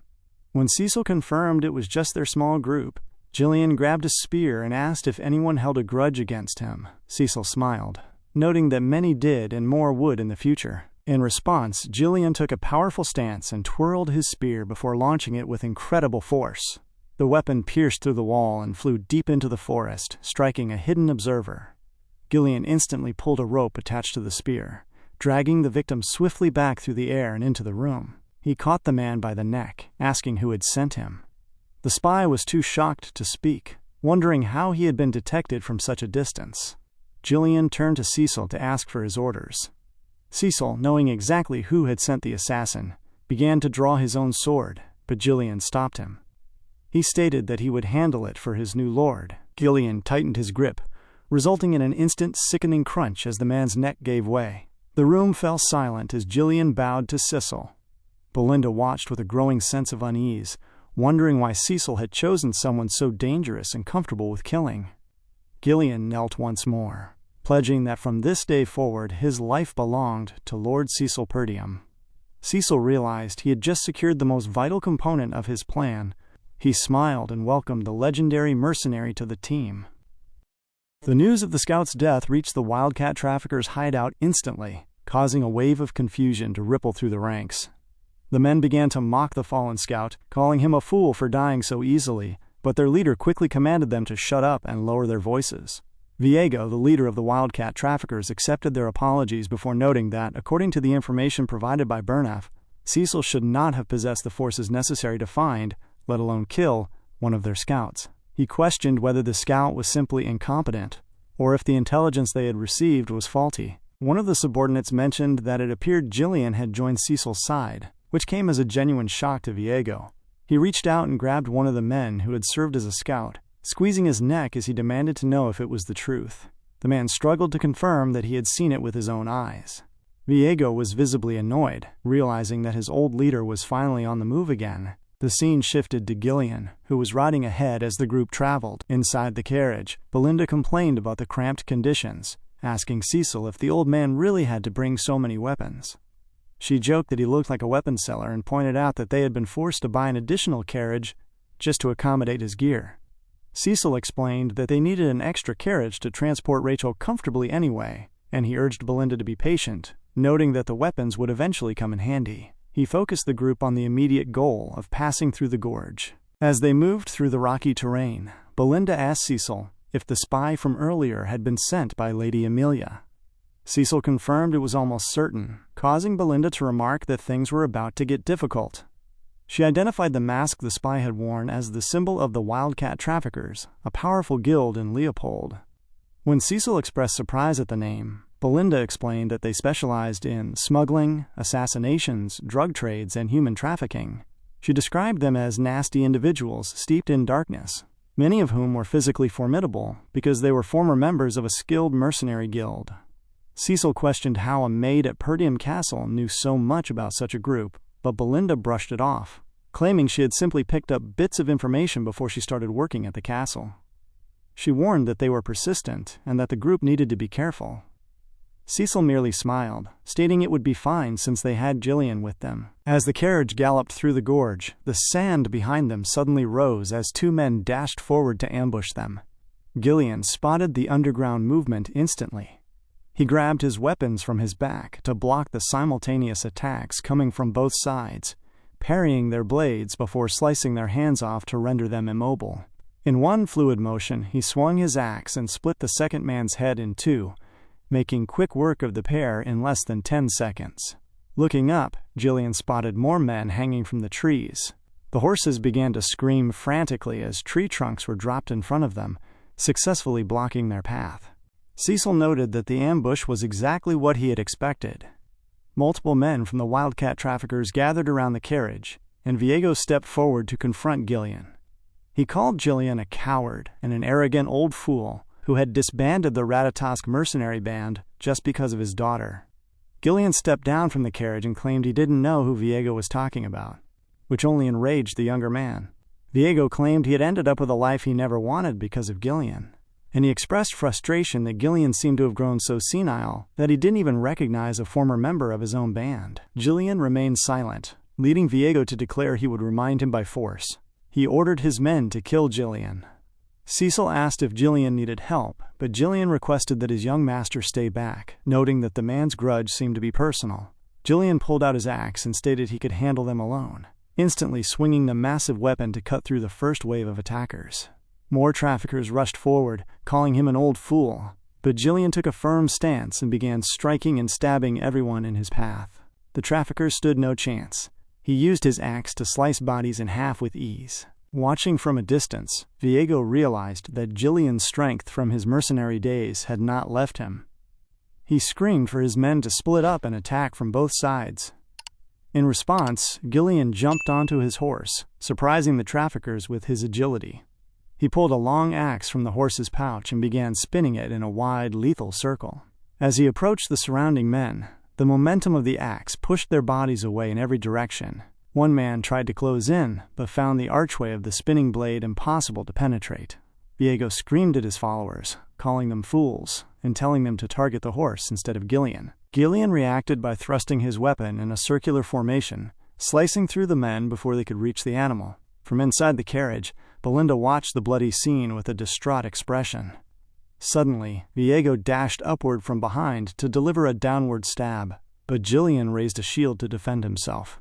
Viego told Gillian that he shouldn't have the audacity to sabotage someone whose life he had already ruined, vowing to kill the old captain himself. He threw 3 daggers at Gillian's horse, causing the animal to fall unconscious and Gillian to spill onto the ground. Viego appeared directly in front of Gillian with his sword raised, but Gillian used his axe to parry the blow, using his shield to strike Viego in the back. A confused Viego moved backward.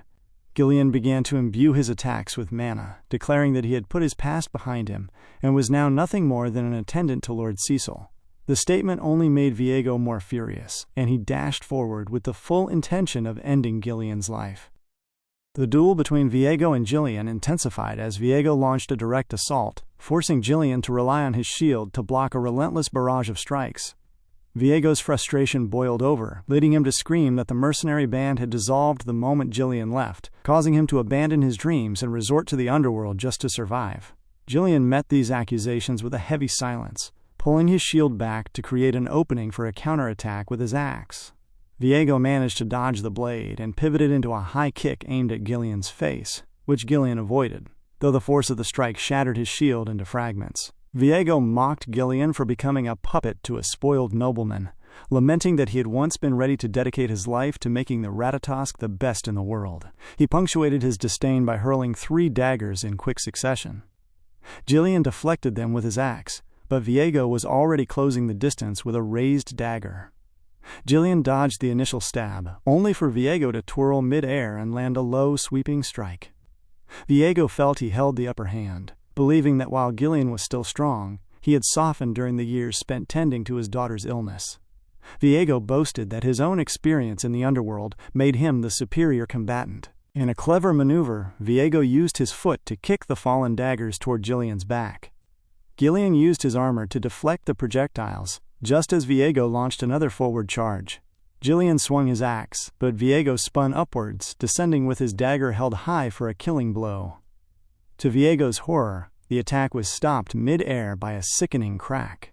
Gillian had caught the blade with his mana-infused hand easy. Gillian asked if Viego's desire for revenge was truly that strong, causing Viego to spiral into confusion as to why his own power couldn't pierce Gillian's defenses. Before he could recover, Gillian's axe struck his face, sending him flying across the clearing until he crashed against a tree. Gillian approached the fallen man, questioning why he had waited until today to attack if he wanted revenge so badly. Viego revealed that he had visited Gillian's home before, but had found only a weak old man not even worth killing. He demanded to know what had happened to the leader he once looked up to. Gillian remained silent for a moment before tossing Viego's sword back to him, instructing him to stand up. He declared that since he was now being led by someone else, he would treat his old comrade with the respect due to a member of the Ratatosk. This sparked a new fire in Viego, who rose and claimed that Jillian was finally worth fighting. The battle reignited with a swift flow of movement, a blur of parries, kicks, and twirls. In the midst of the chaos, Jillian found an opening and stabbed Viego through the side of his arm and into his lungs. Viego coughed up blood but attempted one last desperate swing aimed at Jillian's head. Moving swiftly, Jillian delivered a final downward strike. As the blow descended, Jillian thought of Viego Villanos, the leader of the Ratatosk's 5th unit, vowing to remember him. Viego met the end with a smile, his lifeless body falling to the ground as Jillian retrieved his weapon. Cecil stepped forward to commend the good work, while Belinda noted that the loot gathered from the traffickers would fetch a high price. Jillian bowed, apologizing for the delay, but Cecil dismissed it. Cecil realized that Jillian was even more exceptional than the legends suggested. He remembered how, in his past life, the stories of Jillian's leadership had formed the foundation for his own eventual rise as the Mercenary King. He felt a sense of respect for Jillian's past and began to wonder what other former comrades were doing. He resolved to find and recruit them all in due time. Following Belinda's suggestion, Cecil ordered the group to collect everything of value, leading to some light banter as Belinda teased Jillian about his new role. 2 days later, the group finally arrived at the borders of the Perdium territory. Belinda sighed in relief at being home, while Jillian took in the sight of the land. Cecil asked for his first impression, and though Jillian tried to be polite, Cecil saw through the lie. He pointed out that the houses were old-fashioned, and the fields lay fallow because the workers had been conscripted into the military. Jillian admitted he hadn't realized the situation was so dire. Cecil declared his intent to resolve these issues, explaining that he needed everyone's help for the long fight ahead. He aimed to protect everything he had once taken for granted by eliminating Duke Delphine and his associates. He promised himself that he would make this territory thrive. As they reached the estate, Belinda's attention was caught by a towering figure waiting for them. Cecil looked up and realized his father was standing directly in front of him. The sight of his father shifted the focus to the inner chambers of Perdium Castle, where a heated argument was already in progress. The officers were debating a reduction in troop numbers, causing a sharp counter-argument that such a move would leave the borders defenseless. One suggested seeking additional funds from House Leipold, but another pointed out that the Leipolds had actually decreased their financial support while secretly stockpiling food and growing their own private forces. To Cecil, sitting beside his father, the bickering felt like mere background noise. He observed the men, Randolph, Albert, and Homern, realizing they hadn't changed at all. While only months had passed for the young Cecil, the soul of the Mercenary King within him felt the weight of decades. Breaking his silence, Cecil thanked his father, Count Cecil Perdium, for his hard work on the battlefield. Cecil was visibly surprised by the sudden show of respect. As a younger boy, Cecil had despised his father's rigid nature, but he could now see the immense fatigue and the crushing weight of lordship settling on the man's shoulders. Cecil took a slow sip of his coffee, before asking where Cecil had been for the past week. When Cecil mentioned visiting the Leipold territory, his father immediately questioned if he had caused more trouble. Cecil assured him he hadn't, though Albert chimed in with disbelief, mentioning the rumors of Cecil winning money in a duel against Kane, and questioning if he had gone there to gamble it away. Cecil privately likened his actions more to an investment than gambling, but simply stated he had business with Amelia. Homern attempted to lecture Cecil on his duties as the successor of House Perdium, but Cecil cut him short, assuring the officer not to worry. The interruption clearly annoyed Homern. The Count eventually silenced the room, bringing up reports that Cecil had personally dealt with Jamal and Philip for attempting to sell Elena. Randolph was quick to dismiss the feat, suggesting the two traitors had likely fought each other, and Cecil had merely delivered the final blow. Recognizing that Randolph's pride as Knight Captain was at stake, Cecil decided to play along and agreed that it happened something like that. Despite the dismissal from his officers, Cecil looked at his son and told him he had done well, noting that Elena's safety was what truly mattered. The rare praise surprised Cecil, who took the opportunity to ask for a favor. Homern and Randolph immediately assumed he was asking for his allowance back, and began listing his past misdeeds, causing Cecil to reflect on his own chaotic reputation. However, Cecil silenced them by declaring his intention to reclaim the monster forest. The room fell into a stunned silence at the sheer audacity of the proposal. Later, back in his room, Cecil informed Belinda and Jillian that his father had rejected the request, describing how the officers had practically cursed him out of the room. Belinda agreed with the rejection, arguing there was no need to stir up a nest of monsters. Jillian added that the Forest of Death was infamous even in distant regions. No one who entered ever returned, and its depths remained a total mystery. Cecil acknowledged the danger but stood up to leave anyway, causing Belinda to scream in confusion since he lacked permission. Cecil clarified that he wasn't seeking permission but was merely being polite, as the task was a necessity. He kept his true motives secret to prevent rumors, knowing that the forest contained an enormous vein of runestones, rare ores highly coveted by mages for everything from alchemy to magic scrolls. In his past life, Duke Delphine had claimed this wealth, but now the knowledge belonged solely to Cecil. Belinda reluctantly accepted his resolve, and Jillian pledged to follow his lead. Cecil then instructed Belinda to recruit 200 mercenaries from nearby territories, causing her to complain about the cost of their hard-earned money. Jillian warned that such a large, unruly bunch would likely stab them in the back, leading Cecil to suggest they personally recruit a useful core group. He set his sights on the Kelveros Mercenary Band, a group Gillian described as rabid dogs, who wouldn't hesitate to tear apart their own employers. Cecil remained undeterred, intent on putting a leash on them. Upon arriving at the outskirts of the Zimba territory where the Kelveros were stationed, a scout watched them through a telescope, mocking the noble kid and plotting to extort him. His mockery ended abruptly as Jillian reached out and grabbed the man's head. The telescope hit the ground as the scout screamed in agony. Jillian shook the man violently before hurling him deep into the center of the Kelveros camp, causing an immediate uproar. The mercenaries swarmed out, reaching for their weapons and calling the old man insane for assaulting them. A man who appeared to be the leader stepped forward, vowing that they wouldn't leave in one piece. Cecil, remaining perfectly calm on his horse, simply smiled at the rowdy crowd and told them to shut up, demanding to see their leader. The man before him burst into laughter, calling out to his subordinates that the brat had no idea where he was. He declared that since Cecil had started this, he would have to take responsibility, causing him to swing his weapon, a heavy mace attached to a long chain. Before the iron ball could reach Cecil, Jillian intervened, using his blade to wedge into a link of the chain with effortless precision. The mercenaries stood in shocked silence, annoyed that their opening move had been so easily neutralized. Cecil smiled, noting that he knew they wouldn't be open to a peaceful discussion, and instructed Jillian to handle them without killing anyone. Jillian took a defensive stance in front of Cecil, acknowledging the order before suddenly jerking the chain. The sudden force dragged the man holding it through the air, causing him to fly forward. Jillian pivoted and used the man's own mace to strike him squarely in the stomach, sending him crashing to the ground. The fallen mercenaries screamed that they wouldn't go easy on them just because they were nobles, prompting the rest of the band to dash toward Jillian. In response, Jillian yanked the chain again, using the man as a human flail to sweep the approaching attackers across the room.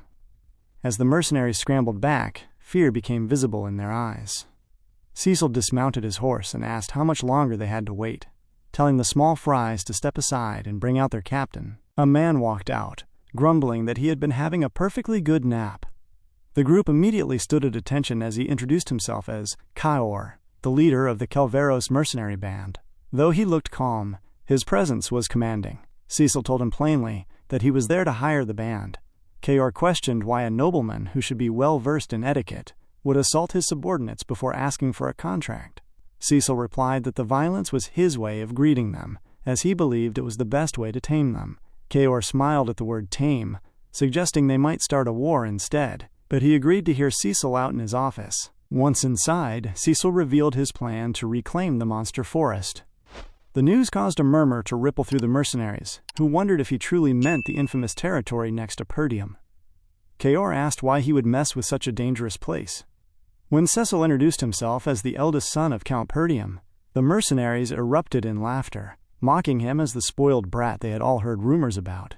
Kaor told the spoiled little nobleman that the forest was no place for a weakling, and declared that they were done. He signaled his boys to ready their weapons to drive Cecil and Jillian out. As Jillian moved to protect his lord, Cecil asked Kaor if he was simply scared, suggesting the rumors of the Kelveros being strong were exaggerated.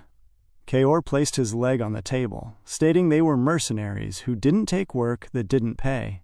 Cecil smiled and noted that weaklings always make excuses, causing Kaor's temper to flare. Kaor exhaled, claiming he had lost interest in Cecil's weak provocations, and offered to let them go if they paid for the injuries they had caused. Cecil closed his eyes and refused, instead challenging Kaor to Moriana's approval. The challenge picked everyone's attention instantly. Cecil explained the traditional mercenary bet: 2 fighters with 2 hands tied together, restricted to using only daggers and forbidden from using mana. Stepping outside a small drawn circle would result in an automatic loss. The custom was notoriously violent, often resulting in death, with the loser becoming the victor's dog. Jillian wondered how a nobleman could know such a nasty custom, realizing that in the mercenary world, refusing such a challenge was equivalent to admitting cowardice. Kaor laughed as the energy in the room turned dark and eerie, accepting the challenge to show the noble his own customs. The scene shifted to the 2 men standing within the enclosed circle, their hands bound by a tight knot. The mercenaries began to chant for Kaor to kill the cocky bastard, while Gillian watched the situation unfold in silence. Kaor told Cecil there was no going back, boasting that he had survived this trial 5 times already. He grabbed Cecil and yanked him forward to show off his experience before snickering. In that same instant, Cecil grabbed and pulled Kaor back with a strength that defied his appearance, stating that he had done this over 100 times. These words caused the blood to drain from Kaor's face as the true gravity of the challenge set in. Cecil and Kaor glared at each other as they declared the start of Moriana's approval, instantly thrusting their daggers forward in a synchronized blur. Both men dodged the initial strike simultaneously, looking at each other for a fraction of a second, before launching into a second exchange that was equally inconclusive. They mimicked each other's movements with such speed that the duel became a blur of steel. Kaor suddenly jerked the bond between them, attempting to pull Cecil into a backstab, but Cecil strangely managed to block the blade from behind his back without looking. He bent his body to avoid a follow-up thrust, maintaining a fluid rhythm of evasion as the cycle of attacks repeated. Kaor launched a heavy kick, which Cecil intercepted with his own leg, causing a sharp jolt of pain to radiate through his shin. Kaor smiled, noting that Cecil was doing quite well for someone claiming to have done this 100 times. He mocked the idea, suggesting that since it was rare to survive such a custom even once, Cecil should try to be more convincing with his tall tales. They clashed again, the duel moving at a breakneck pace, while the surrounding mercenaries chanted for their leader to destroy the cocky noble.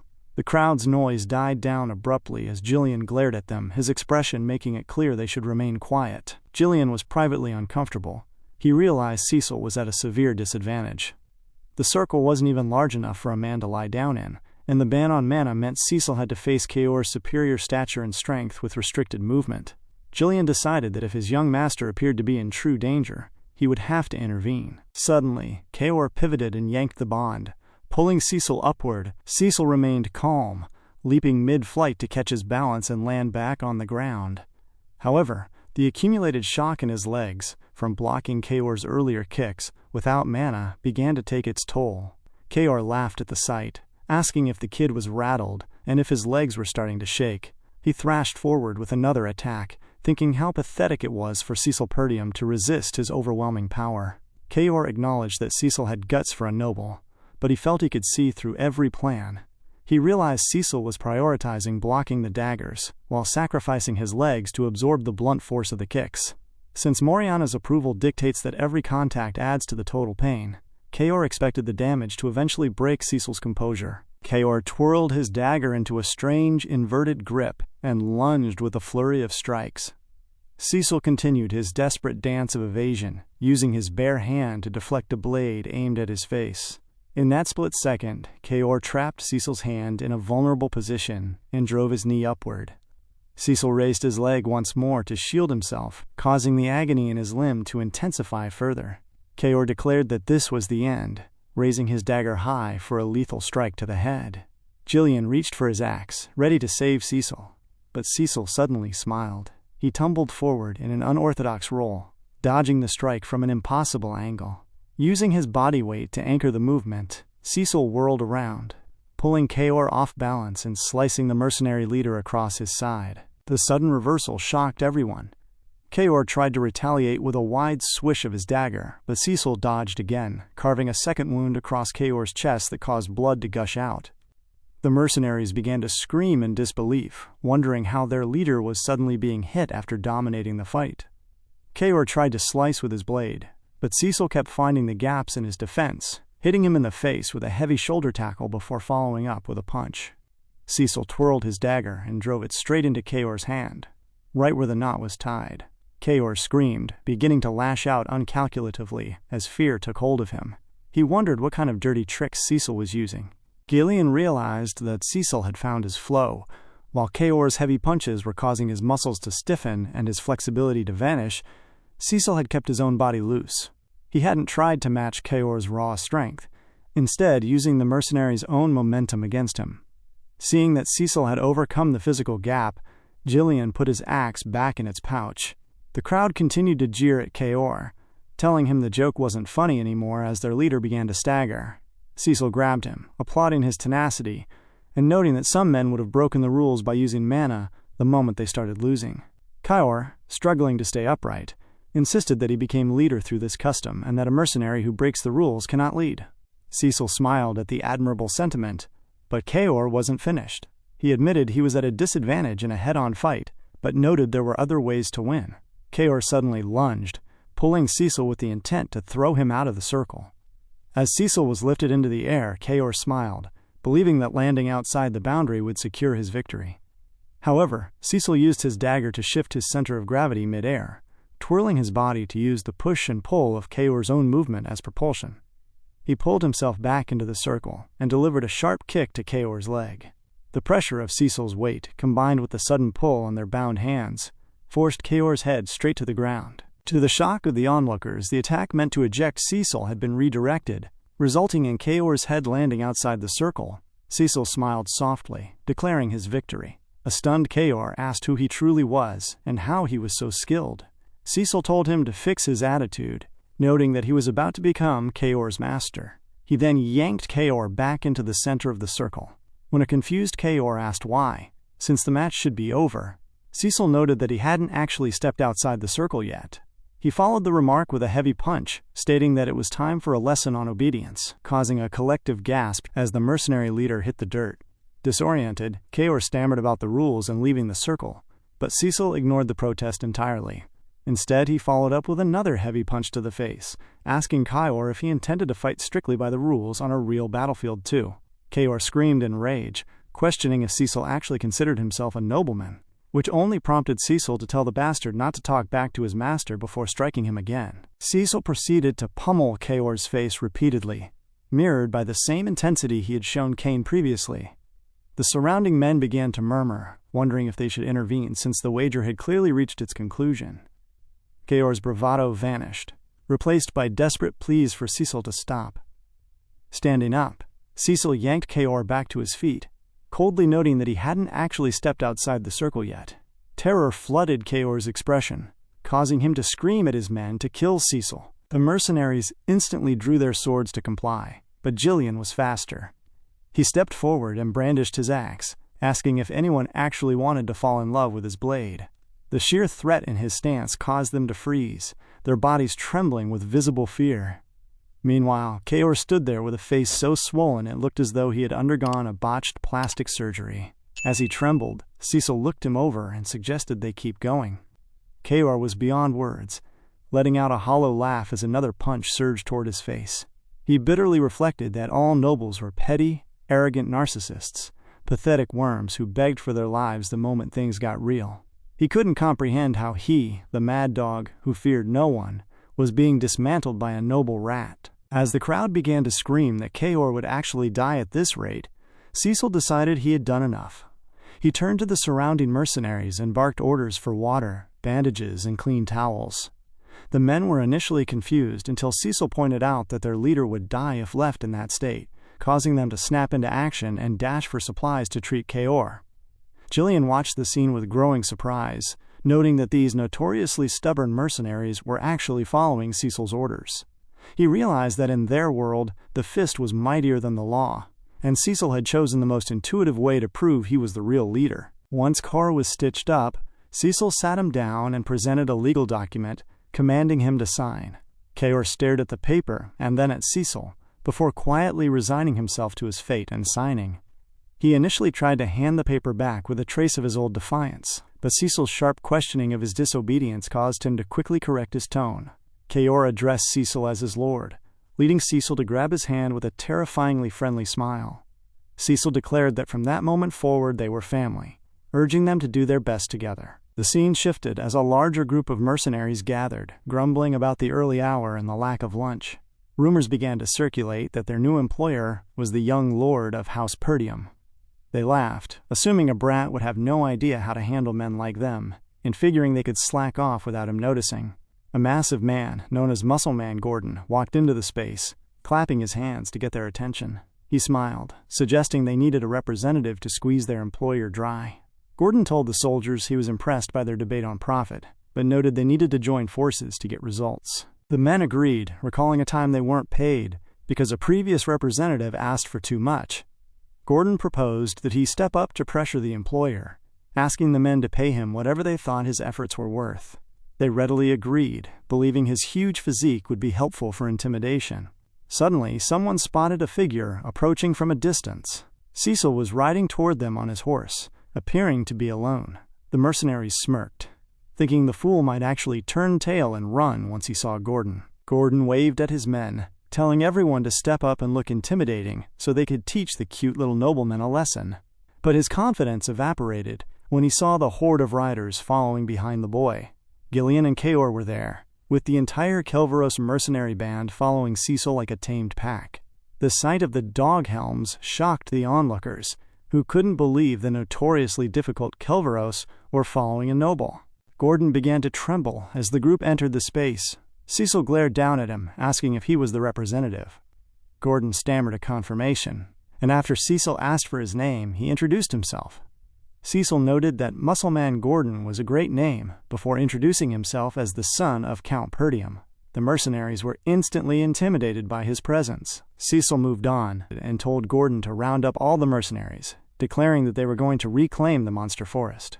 The pieces were finally moving. Some time had passed, and Cecil stood at the edge of his encampment while Belinda helped him fasten his armor. He looked out over the temporary expedition camp, observing the massive amount of manpower and supplies they had managed to gather. He asked Belinda for a final head count, leading her to report that they had 148 contract mercenaries, 41 men from the Kelveros mercenary band, and their own small group, bringing the total to 192 people.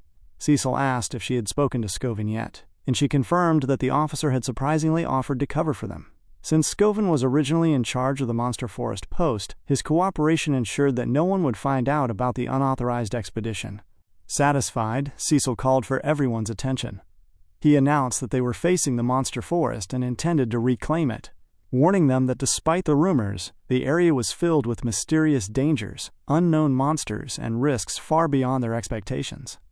The mention of the forest caused a wave of fear to ripple through the ranks, leading many to recoil and murmur about the possibility of dying inside. Belinda sharply rebuked them for cutting Cecil off, but Cecil raised his hand, telling those who were unwilling to join that they could leave now. However, he followed this with a promise that if they succeeded, he would triple their pay. The mention of such a massive payout instantly recaptured their attention. Belinda leaned in and whispered frantically, questioning where the money would come from since they had already spent most of their funds on preparations. Cecil told her that this was the best way to boost morale, adding that they would have more than enough wealth once they succeeded. Though Belinda looked uncomfortable, she accepted that they had no choice but to proceed. Nearby, Kaor remarked to Gillian that only a fool would promise triple pay, suggesting their new master was incredibly reckless. Gillian simply noted that Cecil knew exactly what he was doing before the order was given to march. Once inside the forest, the expedition forces began the grueling work of felling trees with their axes and gathering wood. Cecil joined the effort, kicking down a tree to clear the view and directing everyone to keep opening a path to let the light in. He ordered the men to load the carts and instructed those without specific tasks to dig around the stumps to pull them out by the roots. Cecil relied on the development records from House Delphine that he had acquired in his past life, knowing the forest was vast and held immense resources. For now, his priority was securing the fastest route to the runestone vein, as that wealth would be essential in stopping the schemes against House Perdium.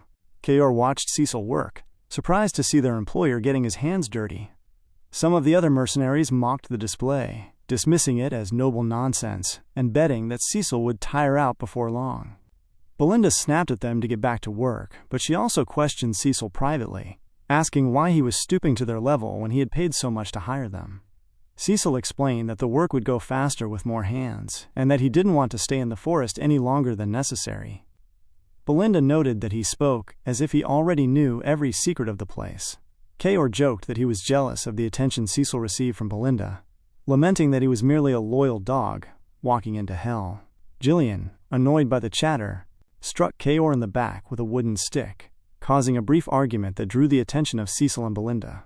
Cecil observed that things were going smoothly so far. He remembered that in his previous timeline, House Delphine had reclaimed this forest after establishing a new dynasty, though he never knew why they chose this specific location. His knowledge of the resources and monsters allowed him to prepare, though the mercenaries were still confused as to why they had brought hundreds of lanterns. Some argued that torches would have been cheaper for nightlight, but Cecil remained silent, feeling nervous that nothing had happened yet. He urged the men not to let their guard down as they ventured deeper into the woods. As the canopy thickened and the light faded, some men began to wonder if it was already nighttime. They laughed about the supposed dangers, noting that they hadn't seen a single monster and concluding the rumors were exaggerated. They even joked that they didn't need Gordon to negotiate for them since the job was so easy. One man even kicked Gordon, demanding his money back, but Gordon didn't respond. He stood frozen, staring ahead in terror. He asked the others if they remembered cutting down trees on the way in, and when they confirmed they had, Gordon pointed out that there was no longer a path behind them. A massive, ominous tree had suddenly appeared where the trail should have been. Cecil immediately ordered everyone to take a fighting stance. Some mercenaries were confused, asking what they were supposed to be fighting, but Cecil ignored them and focused on Gordon. He told Gordon to move toward him slowly, one step at a time, warning him that he would die if he stayed there. Gordon turned to comply, but the wood in his hand accidentally struck the trunk of the tree in front of him. The ground began to shake, causing everyone to scream. But when the tremors stopped and nothing happened, one of the men laughed. He called Cecil a scaredy cat, claiming he had simply lost his way in the dense forest. Cecil warned the man to get away or die, but the mercenaries shouted back, accusing Cecil of using fear to control them. Suddenly, a thick vine wrapped around the man's belly. Before he could even scream, the vine yanked him upward into the towering canopy. A massive, gaping mouth opened in the center of the tree, swallowing the man whole in an instant. The mercenaries watched in horror as the trees revealed their eyes and mouths, proving they were very much alive. Cecil stood his ground at the front of the line, identifying the monsters as direst ents. The forest suddenly convulsed as the trees around the expedition came to life, causing a wave of pure terror to wash over the men. They scrambled to retreat from the monstrous sight, screaming that they would be eaten alive, but the vines were far faster than their panicked legs.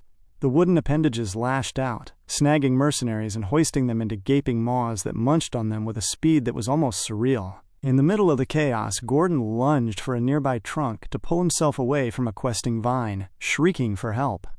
A nearby mercenary swung his axe with all his might to sever the restraint, but rather than cutting the wood, the axe head shattered against the incredibly tough fiber. Before the man could even process why the vine was so durable, the monster tree yanked Gordon toward its mouth. Just as he was about to be swallowed, Cecil blurred into motion, dashing forward to slash through the vine with a single, clean stroke. Not stopping there, he spun with the momentum and drove his blade into the tree's eye, causing the creature to let out a deafening growl of agony. As Gordon hit the dirt, the mercenaries realized that Cecil had successfully damaged a weak point. Cecil exhaled, commanding everyone to snap out of their daze and huddle together. He warned them that dispersing would only make them easy targets, ordering them to raise their shields and focus entirely on defense until he issued the next command. The men complied instantly, creating a wall of steel to guard every side, fueled by a desperate refusal to die in the dirt. Cecil ran toward Kaor, demanding the oil lamps they had prepared. Kaor realized in that moment exactly why Cecil had insisted on the strange cargo. Kaor's second-in-command noted the monsters were fixated on their position, leading Cecil to scream the order to throw. The air was filled with flying glass as the mercenaries hurled the lamps, but the monsters used their vines to swat the projectiles out of the air before they could make contact. Kaor watched with growing dread, fearing their only plan had been neutralized. The tide shifted as Jillian's axe whistled through the air, cleaving the attacking vines to protect the huddle, while Belinda's thrown dagger found the eye of another monster. Cecil instructed them to protect the Kelveros mercenaries, while the rest prepared another volley of lanterns. He stepped forward calmly, stating he would act as the distraction, causing Belinda to scream a warning for him to be careful. Cecil steadied himself, parrying and dodging a relentless barrage of vines as he moved.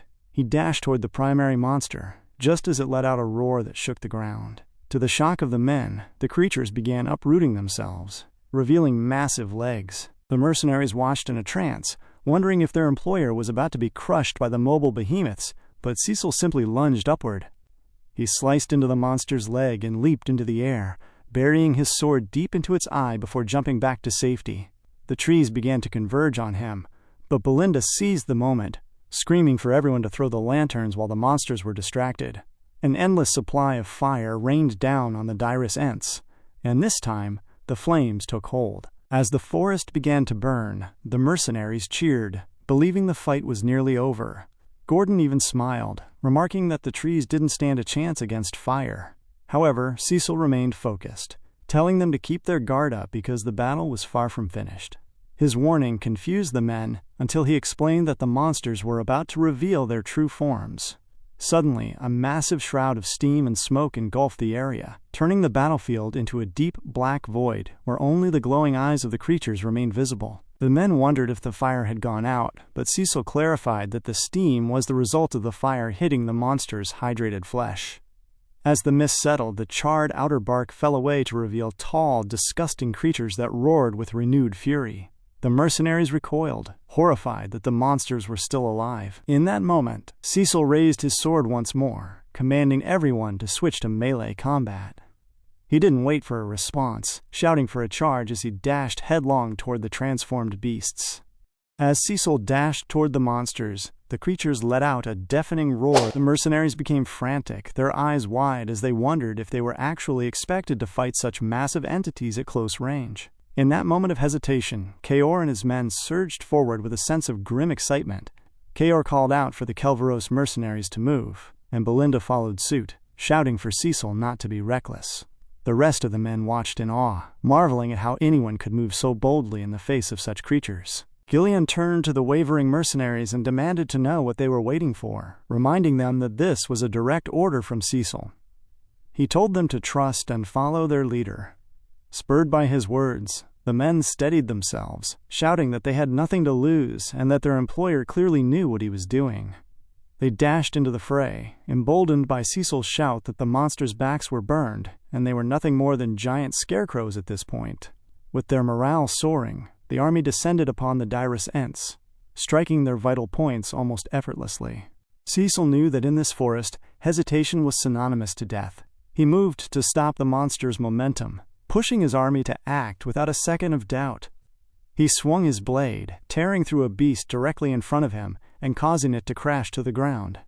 He knew he had to continue strengthening their willpower until they believed anything was possible.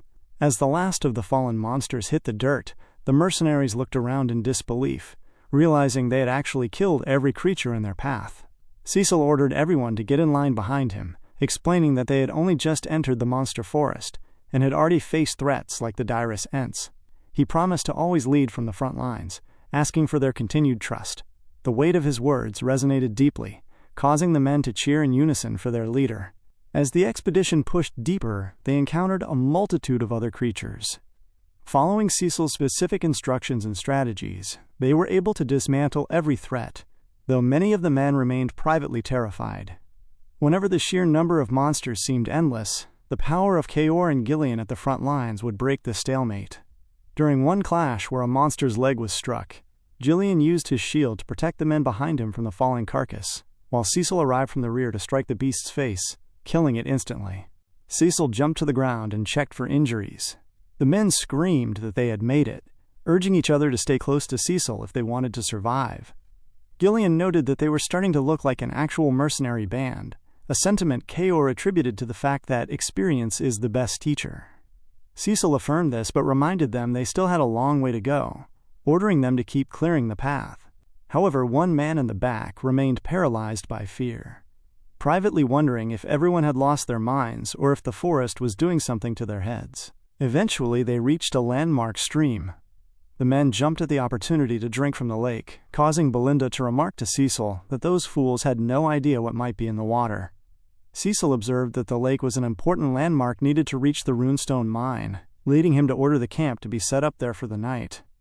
As the camp settled, some men nervously discussed what might be waiting for them deeper in the woods, though others noted the past 2 nights had been quiet. Nearby, a man named Manus approached Gordon and suggested they sneak out of the camp. He argued that their lives were more important than money, but Gordon pointed out they had already cleared most of the path and their destination was close. Manus scoffed, telling Gordon not to be hoodwinked, and labeling Cecil an unhinged brat who was only chasing recognition. Another mercenary pointed out that they had been paid ahead of time, and it was their job to follow orders, especially since Cecil had saved their skins several times. Manus laughed, insisting that nobles were all the same, and would use them as human shields the moment things got dicey. Manus felt satisfied as he saw the men waver, knowing he couldn't escape the forest alone, and intended to use them as bait. However, his plan was interrupted when they looked over and saw Cecil personally using expensive ointments to treat the wounded. Cecil told a man to keep his wound away from the water so it wouldn't fester. Belinda whispered that the medicine was too expensive to waste on mercenaries, but Cecil replied that this was exactly what they had brought it for, and it would only go bad if saved. The men noted that the potions Cecil was using were worth more than their actual pay, concluding that an employer who invested that much in them wouldn't simply abandon them. Manus grumbled to himself, realizing Cecil had gotten in his way again and that he would have to wait for another chance to find bait for his escape. Cecil and Belinda walked past the group, telling them to quit chatting and rest while they could. Cecil then called for Kaor and Jillian to have a private word. As they walked, Kaor asked if they were just going to let the dissenters be, noting he would have pulled out Manus's tongue if he were in charge. Cecil told him to leave it, as the surrounding monsters would prevent anyone from actually leaving. He shifted the focus to a more important matter, asking for a count of the lanterns. Kaor reported they had about 24 left. Cecil realized they had fewer than he expected, which confirmed his suspicions. He noted that while monsters had charged them day and night when they first entered, the past 2 nights had been silent. Kaor asked what that meant, and Jillian realized they had entered the domain of a powerful nocturnal hunter. Cecil looked into the dark distance of the forest, warning them that they were approaching the most dangerous part of the expedition and needed to keep their guards up. That evening in the encampment, the exhaustion of the forest had pulled everyone into a heavy sleep. Gordon was drifting in a deep slumber until a strange light began to flicker against his eyelids, causing him to wake and find a single lamp floating eerily in the air before him. He jolted upright, his mind racing as he wondered how a lantern could possibly be hovering on its own, but then something shifted directly beside his face. He let out a terrified scream that pierced the silence, alerting the entire camp as he scrambled away, shouting for everyone to get back because a monster was upon them. Near Gordon, several faint, ghost-like figures drifted through the air. The other mercenaries rushed over, demanding to know what was happening, but when Gordon pointed toward the empty space where the creature had just been, they saw nothing. The men looked at him as if he were losing his mind, suggesting he was simply having a nightmare and needed to get a grip.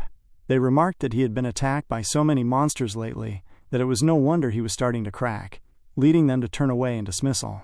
Gordon pleaded with them, insisting that something had truly been there. As they tried to walk off, Kaor's right-hand man stopped them, noting that it wasn't a nightmare after all. He revealed that he had been woken by a strange presence, just as a lantern vanished before his eyes. Other voices began to rise from different corners of the camp, confirming they had heard a creepy crackling sound in the dark. The realization that something was stalking them spread through the ranks, causing the men to wonder what was actually going on. Cecil then stepped into the light, accompanied by Jillian and Kaor, confirming that the men were right to be afraid. Cecil ordered everyone to gather up and led the leaders into a tent to strategize. Gordon followed, worried that they were surrounded by invisible monsters, but Cecil explained that invisibility was their primary trait. He identified them as followers, also known as the Hunters of Darkness, a species that controls the night within the forest. This trait makes them nearly invincible, as physical attacks pass through them without effect. He noted they had likely been following the group since they approached the lake. Hundreds of them flocked together to slowly eradicate all light sources, luring their prey into total darkness where the monsters hold the ultimate advantage. The news that hundreds were surrounding them caused Belinda to realize why their lanterns had been disappearing one by one. Kaor called them creepy bastards, realizing the monsters were toying with them before moving in for the kill. Becoming frantic, Kaor suggested they strike immediately before the tricks escalated, but Cecil refused. He insisted they wait for the monsters to attack first, as that was the only way to effectively counter them. Belinda was confused, pointing out that over half their lanterns were already gone. But Cecil explained that a reckless attack would only provoke the Falor's sadistic tendencies. If provoked, they would only retreat briefly before returning with even more ferocity, causing the expedition to lose its only chance to wipe them out all at once. Gillian questioned how they could possibly defeat hundreds of invisible, intangible monsters in a single blow. Cecil turned to Belinda and asked if the magic scrolls he requested were ready. She confirmed they had been handed out to every mercenary in the camp. Cecil then used his sword to draw a diagram on the ground, explaining that the Falors were closing in from 3 directions, while the lake behind the camp prevented them from being completely surrounded. He noted that while it looked like they were at a disadvantage, they were actually one step ahead. He outlined a plan to split the forces into 3 units: shield-bearers to block the coming assault, crossbowmen to keep the creatures at bay, and an assault unit led by Cecil himself. The shield and crossbow units were to hold a tight formation at the center of the camp to fend off the enemy, while the assault unit focused on quickly shaving off the enemy numbers from left to right. Once they regrouped and surrounded the remaining monsters, victory would be theirs. Kaor admitted the plan sounded plausible as long as the center held, but Belinda raised a final concern, asking how they would actually land a hit if the followers remained blended with the darkness. The gang looked to Cecil for an answer, but Cecil told her not to worry, stating simply that the magic scrolls would be the key. The scene transitioned as the followers finally launched their assault. Shouts erupted across the camp for everyone to stand their ground and maintain the formation. As the very last lantern vanished, the darkness became absolute. According to the records of House Delphine, the expedition teams of the past only discovered much later that Falors are incredibly averse to light and take physical form when exposed to high intensity. Cecil stepped forward and tore a first circle magic scroll, signaling the rest of the men to do the same. The magic from nearly 200 scrolls conjoined, warping upward into the sky before erupting into a blinding light that washed over the entire camp. The Falors shrieked in sudden confusion as the light stripped away their invisibility. The mercenaries cheered, seeing that the ill bastards had been surrounding them the entire time. Now that the monsters were physical and visible, the crossbow units readied their bolts and began firing to keep the swarm at bay. Cecil stood at the front, noting that their true forms were finally revealed. He swung his sword and ordered the assault units to charge, causing the men to dash forward with smiles on their faces as Phase 1 of the plan successfully went into play. The battle erupted with a frantic energy, with Kaor appearing particularly thrilled as the men dashed into the fray, their blades slicing through the Falors. Cecil swung his sword with a focused ferocity, his gaze reflecting an immense hatred for the beasts. Despite their ability to meld into the shadows, their physical forms were inherently weak, allowing the assault unit to eradicate them in quick succession. Cecil commanded his men to kill as many as possible, and they surged forward in total obedience to the instruction. Gillian acted as the anchor, absorbing the enemy's attacks and holding their attention, while Kaor utilized his superior speed to distract the monsters from every angle. Nearby, Belinda used her specialized skills to create openings for the others. She shouted for Cecil, who dashed in instantly, his sword swinging in wide, lethal arcs that cut through the Falors, blocking his path. The blinding light from the magic scrolls continued to wash over the battlefield, while the crossbow units rained arrows down upon the shifting shadows. The formation was beautiful, and, more importantly, it was working. However, the tide began to shift as the sheer numbers of the enemy took their toll. Men began to scream in frustration, realizing there seemed to be no end to the swarm as they ran out of bolts and arrows. But the assault team arrived just in time. They rode in from the rear, striking down every creature about to touch the defenders. Once the immediate threat was neutralized, Cecil praised the squad for their efforts. The men looked at him with visible admiration for the timely rescue. Cecil ordered the units to fan out and surround the remaining rebels from all sides. At this point, the Falors were significantly diminished in number and clearly at a disadvantage.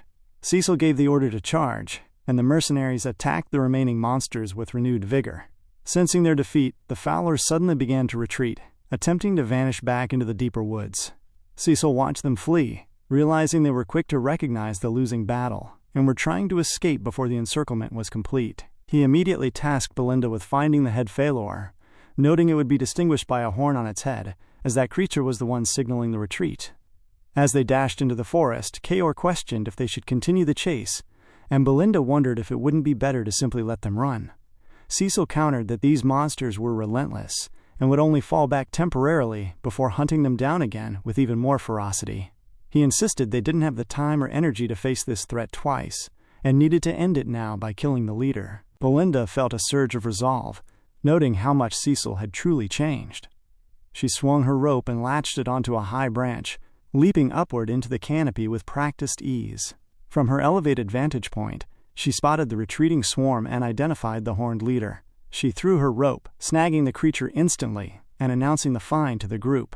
Cecil dashed forward, his feet slamming against the ground as he flew past the other fellers obstructing his path. He drove his blade straight into the leader, slicing the creature into pieces as he declared the hunt over. With their leader dead, the remaining followers fell into a state of total confusion. Cecil ordered the mercenaries to kill every last one, leading to a final, aggressive surge. The men mocked the monsters, asking if they enjoyed hiding in the darkness before making them regret ever targeting the expedition. Kaor shouted for his men to ensure they got more kills than the old man. By the time the morning sun began to rise, Cecil delivered a final blow to the last creature on the ground before turning to his exhausted troops. He announced their victory, causing the men to raise their swords in a chorus of cheers. Belinda and Jillian approached him, checking for injuries and praising his combat prowess. Cecil acknowledged their own hard work before ordering Belinda to conduct a head count. He then told Kaor to round up the Kelveros mercenaries to help him and Gillian line the perimeter of the camp with the monster corpses. When Kaor asked if this was for some kind of effect, Cecil explained that the scent would deter other predators. Jillian mocked Kaor's lack of experience, calling him a brat and causing Kaor to yell at the woodmen for picking a fight. Cecil reflected on their progress, noting it had been about 10 days since they entered the monster forest. With the Fowlers defeated, the most dangerous obstacles on this route were cleared, leaving only the mining of the runestones.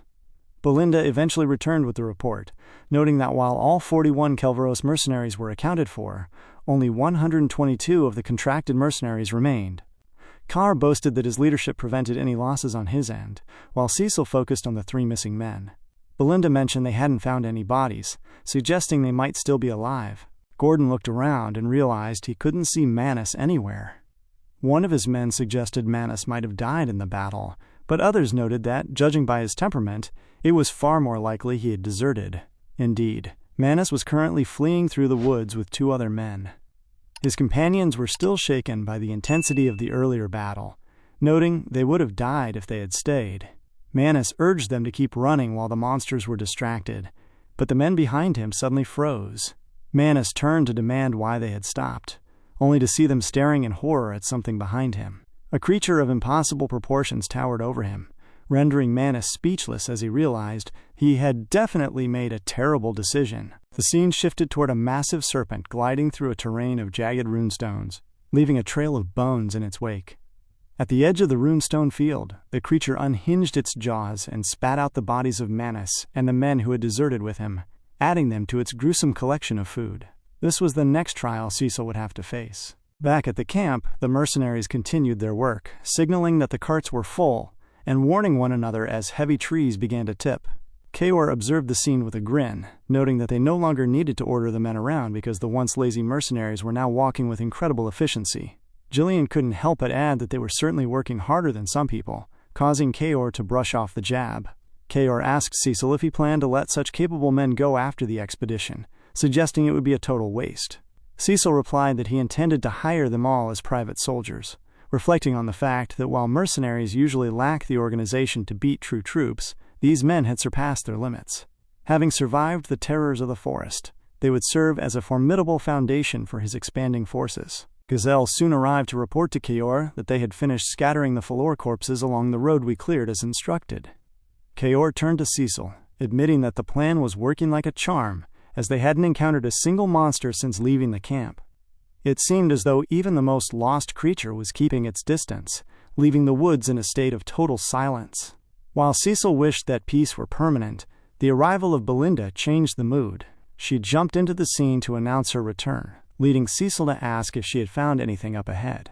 Her confirmation caused Cecil to order everyone to clear the remaining path as fast as possible. The realization that their destination was finally within reach spurred the men forward, and when they arrived, they stood in collective awe. They had reached a massive vein of top-grade runestones. Kaor was ecstatic, hardly believing such value truly existed in the forest, while Gillian noted that Cecil clearly always knew what he was doing. Belinda dashed forward to hug Cecil, asking how he could have possibly known about the location.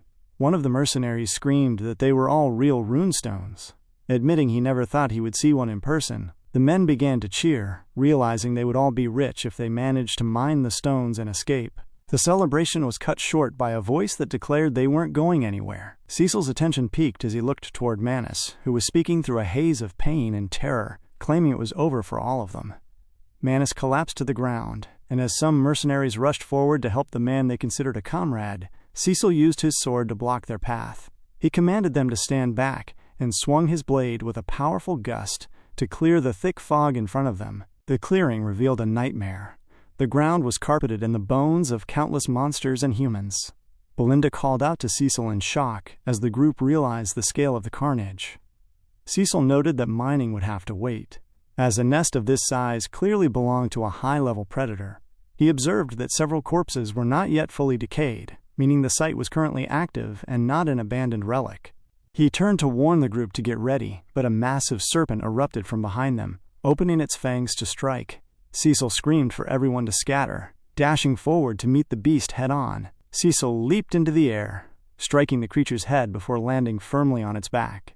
He dashed along the scales and drove his sword deep into the serpent's skull, but the skin was unnaturally hard. Gillian complained that the beast was completely unharmed, causing Kaor to wonder just how tough those scales were. The serpent seized the moment to counterattack, forcing Cecil to jump. To his surprise, the creature sprayed a concentrated stream of venom. Cecil used his cloak to shield himself from the spray, but the acid-like poison began to melt the fabric away instantly.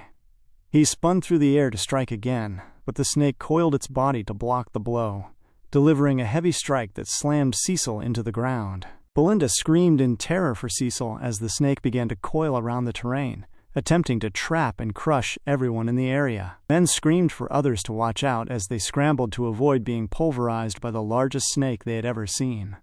Gillian began hauling men to safety, Belinda rescued those in the line of fire, and Kaor struggled to maintain order among his panicked troops. Amidst the uproar and chaos, Cecil rose from the impact, staring up at the beast.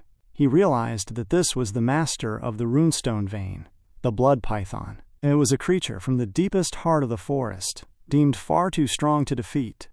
Cecil hadn't expected to encounter such a high-tier monster here, and he knew the odds of winning were slim. Retreating was a valid option, but he realized that giving up now would render everything he had achieved meaningless. Cecil strengthened his resolve, telling the beast to get out of his way. He already had enough on his plate without a giant snake trying to ruin the vibe. In that same moment, Cecil released his third core once more, standing firm before the towering serpent. The beast let out a piercing scream and lunged, but Cecil executed a swift dodge, using the momentum to slice through the side of the snake's head. He followed this with a rapid twirl, striking the snake's eye with precision, and causing the creature to go blind on its left side. The blood python recoiled and surged upward, bringing its massive tail down in an attempt to slam Cecil into the dirt. Cecil managed to block the heavy impact with his blade, though the sheer force made it an incredibly difficult feat. The snake hissed and growled with fury, raining down multiple tail slams that Cecil struggled to parry. He realized that certain battles simply cannot be avoided regardless of the odds, especially when the weight of responsibility sits heavy on one's shoulders. As the men watched him go toe-to-toe with the serpent, Cecil jumped and sliced into the monster's mouth, determined to protect the people who had placed their trust in him. Upon landing, Cecil looked up at the blood python, noting that while he had dealt significant damage, the creature was still standing strong. The situation was becoming dire, as keeping his third core released for too long was an immense risk that threatened to deplete his mana before the python was dead. Sensing the danger, the mercenaries dashed forward. Belinda grabbed Cecil to check for injuries while Kaor and Gillian moved to intercept the beast.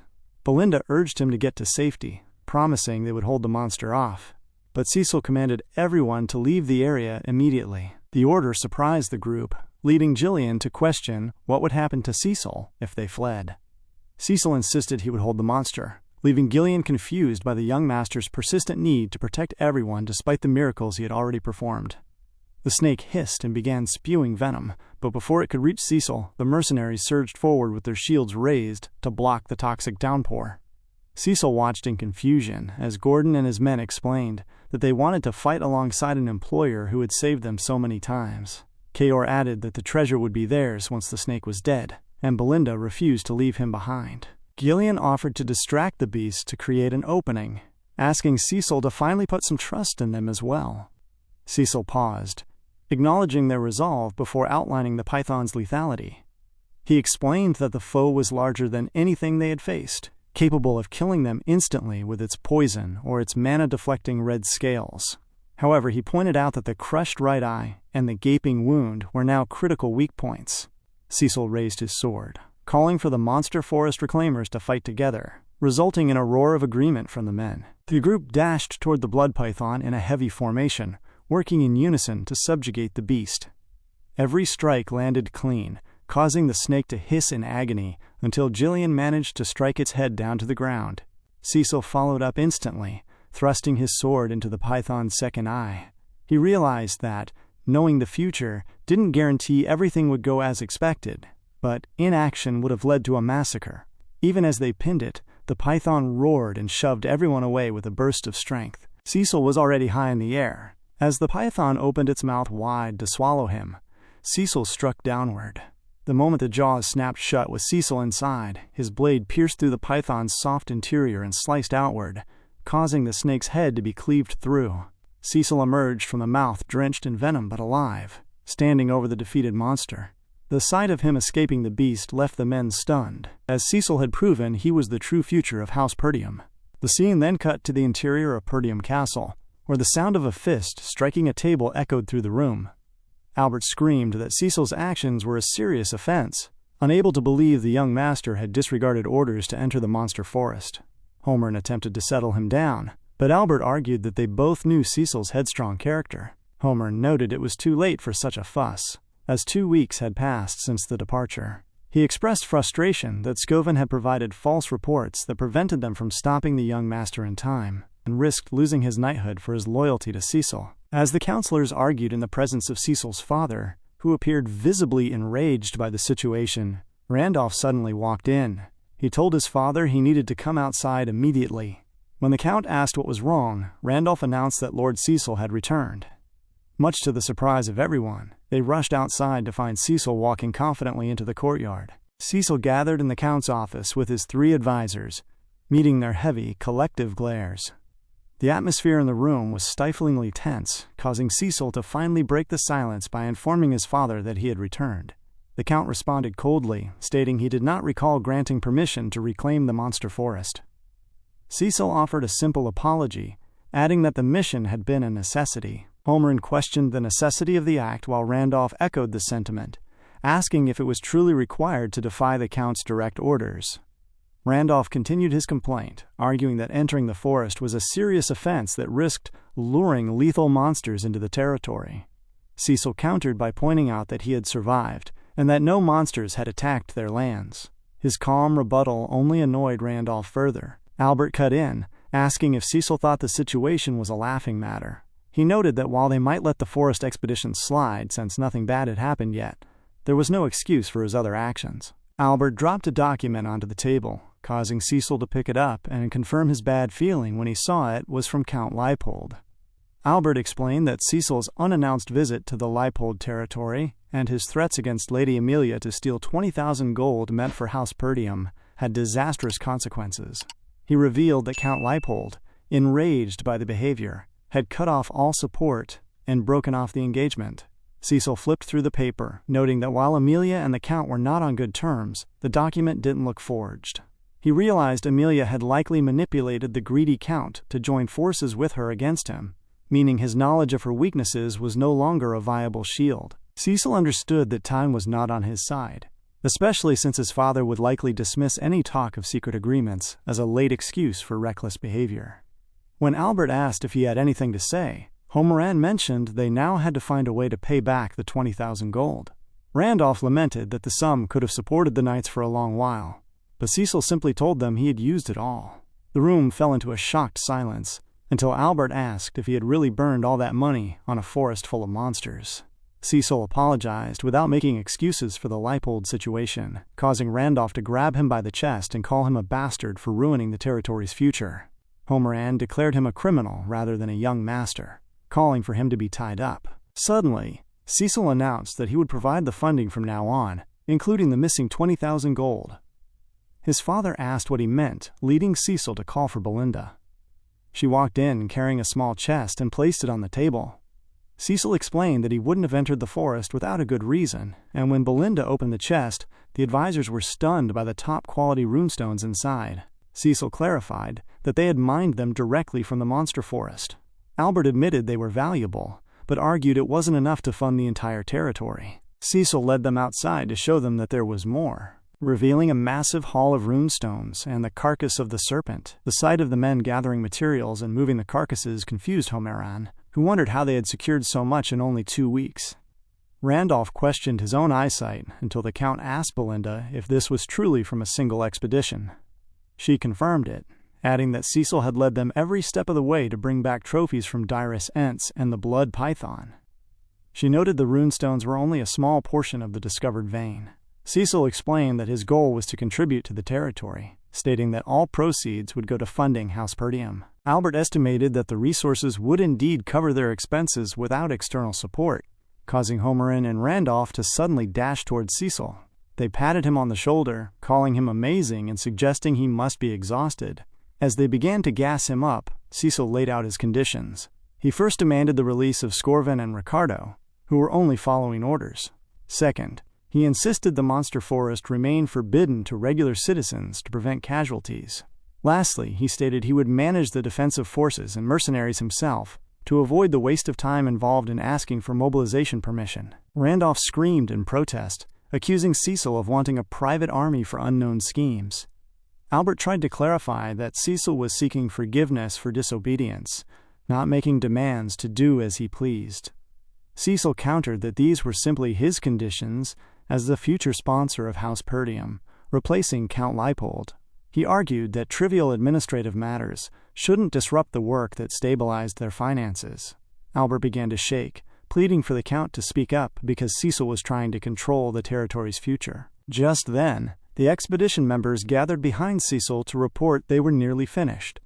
Cecil praised their hard work. Jillian mentioned they were almost done loading the mined runestones, while Kaor confirmed they hadn't processed the Dirus Ent skins yet. When Kaor asked about the blood python, Cecil ordered it dismantled quickly to separate the poisonous blood, meat, and skin before it could rot. The Count observed the scene, noting to Randolph that while the mercenaries were impressive, he didn't understand how Cecil had convinced them to follow orders so perfectly. He turned to Cecil and remarked that it seemed he already possessed his own elite troop. He noted that while mercenaries are notoriously difficult to handle, these followed orders without complaint. Cecil bowed his head, crediting the success of the mission to their help. The Count decided to let the matter slide this time, but warned that future disobedience would have consequences. As he walked away, he remarked that there was a Northern Wolf inside Cecil after all. Cecil reflected on the title of the Northern Wolf, the name for the patriarch of House Perdium. He thought of his father as a lone wolf who spent his life fighting a losing battle at the borders despite poverty and the absence of his family. He remembered how his father eventually died without recognition. Kaor exhaled, happy to finally rest.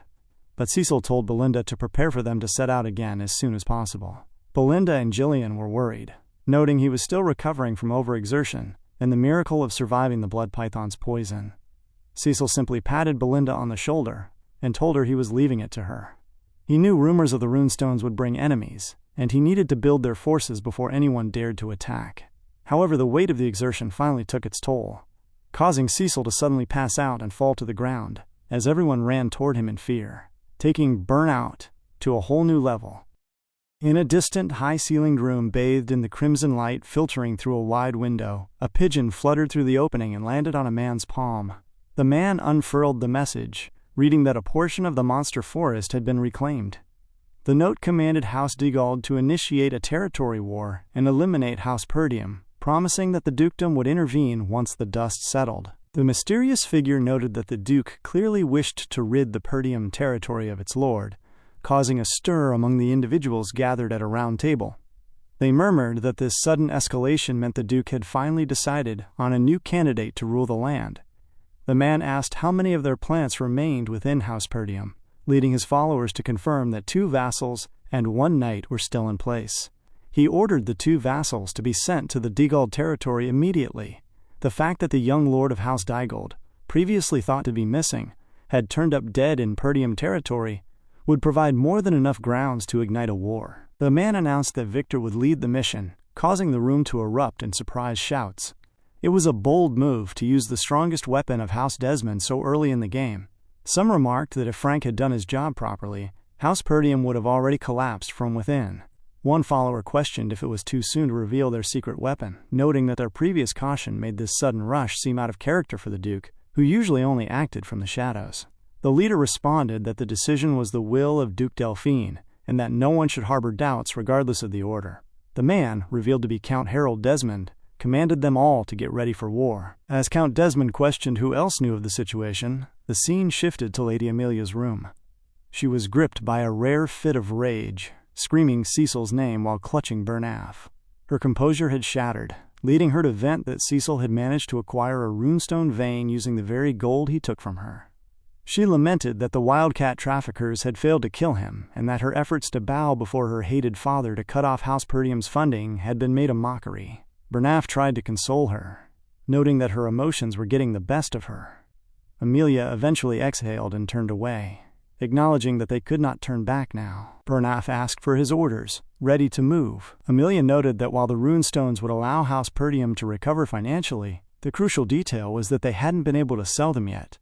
Having received news that the stones were acquired only 2 days ago, she realized Cecil hadn't had enough time to establish a distribution line. She identified their chance, pointing out that there was only one place in the north capable of such a purchase: the Crimson Mage Tower, ruled by the 7th Circle Archmage, Delmond. Amelia planted a flag on the map, explaining that mage towers were desperate for runestones to fuel their research. She ordered Bernaf to have the wildcats lie in ambush along the main routes to the Crimson Mage Tower. Their target was not Cecil himself, but the workers transporting the goods, using hit-and-run tactics to prevent the stones from ever reaching their destination. Bernaf questioned if they should also watch the route to the Red Flame Mage Tower in the Brevant territory, but Amelia dismissed the idea. She claimed the Red Flame Mage Tower had gone downhill since losing its top status, and that Cecil was far too obsessed with money to go anywhere other than the Crimson Mage Tower, which would pay significantly more.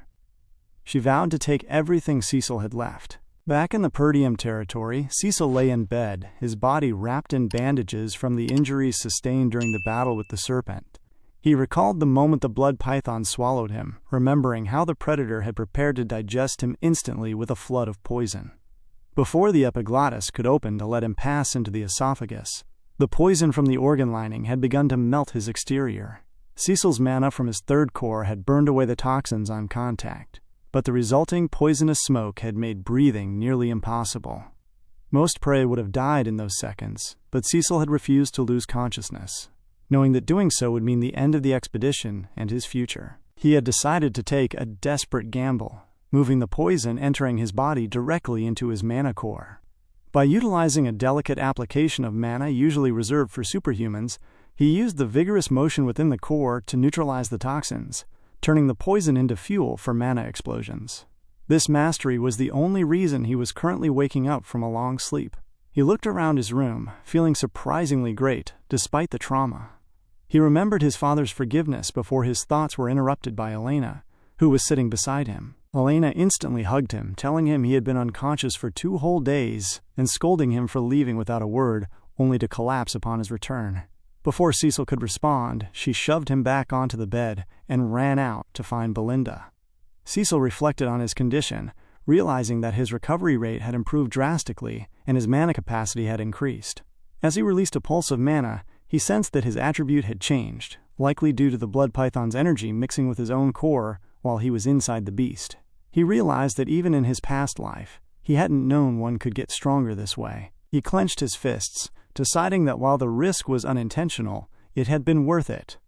He resolved to test this new power, but knew he first needed to sell the runestones before word spread any further. He began to dress, intending to assemble the mercenaries, when a knock sounded at his door. Thinking it was Belinda, he told her she didn't need to knock, but he was surprised when his father entered, accompanied by Belinda and Elena. His father acknowledged that he was finally awake. He mentioned that Belinda had informed him of the poison and asked how Cecil was feeling. Cecil confirmed he was fine, leading Belinda to dash over and scold him for how worried they had been. The Count then looked at Cecil with a stern glare, stating that they needed to talk. He revealed that he had a favor to ask, causing Cecil to pause in confusion, as he had never received a favor from his father before. The training ground was quiet as Cecil followed his father inside, reflecting on the fact that this was the first time they had ever been truly alone. In his past life, he had spent his energy avoiding the Count to escape his constant chiding, but the dynamic had clearly shifted. His father apologized for calling upon him so soon after he had regained consciousness, though Cecil assured him that 2 days of sleep had left him feeling perfectly fine. When Cecil asked about the favor, the Count looked away, hesitating in a way that reminded Cecil of his mother's old warnings. She had once explained that the Count was a man who put the weight of his people above his own heart, making him struggle to express his true feelings. The silence broke when the Count commanded Cecil to take up his sword. Cecil obeyed, bracing himself as his father suddenly dashed forward to initiate a sparring match. Cecil blocked the opening strike, leading to a heated exchange of clashing steel as they parried and slid their blades against one another. The weight of his father's swordsmanship was immense, possessing a raw strength capable of quelling northern barbarians while maintaining a protective gentleness. Seeing an opening, Cecil moved with a slick, sudden speed that surprised his father, nearly landing a blow from behind before the Count managed to dodge. They paused, their swords inches apart, as the Count admitted that Cecil had improved significantly. The Count offered a critique, advising Cecil to loosen the pressure on his blade during a cross, noting that while Cecil had the power to kill monsters, his movements were currently too easy for a human opponent to read. Cecil acknowledged the truth of this, realizing his skills were born of pure combat instinct rather than traditional training. He found that receiving feedback from someone he finally deemed trustworthy wasn't a bad experience at all. After Cecil thanked him for the lesson, the Count revealed that he had actually intended to scold his son. He explained that results do not justify breaking the rules, as such a mindset only invites chaos.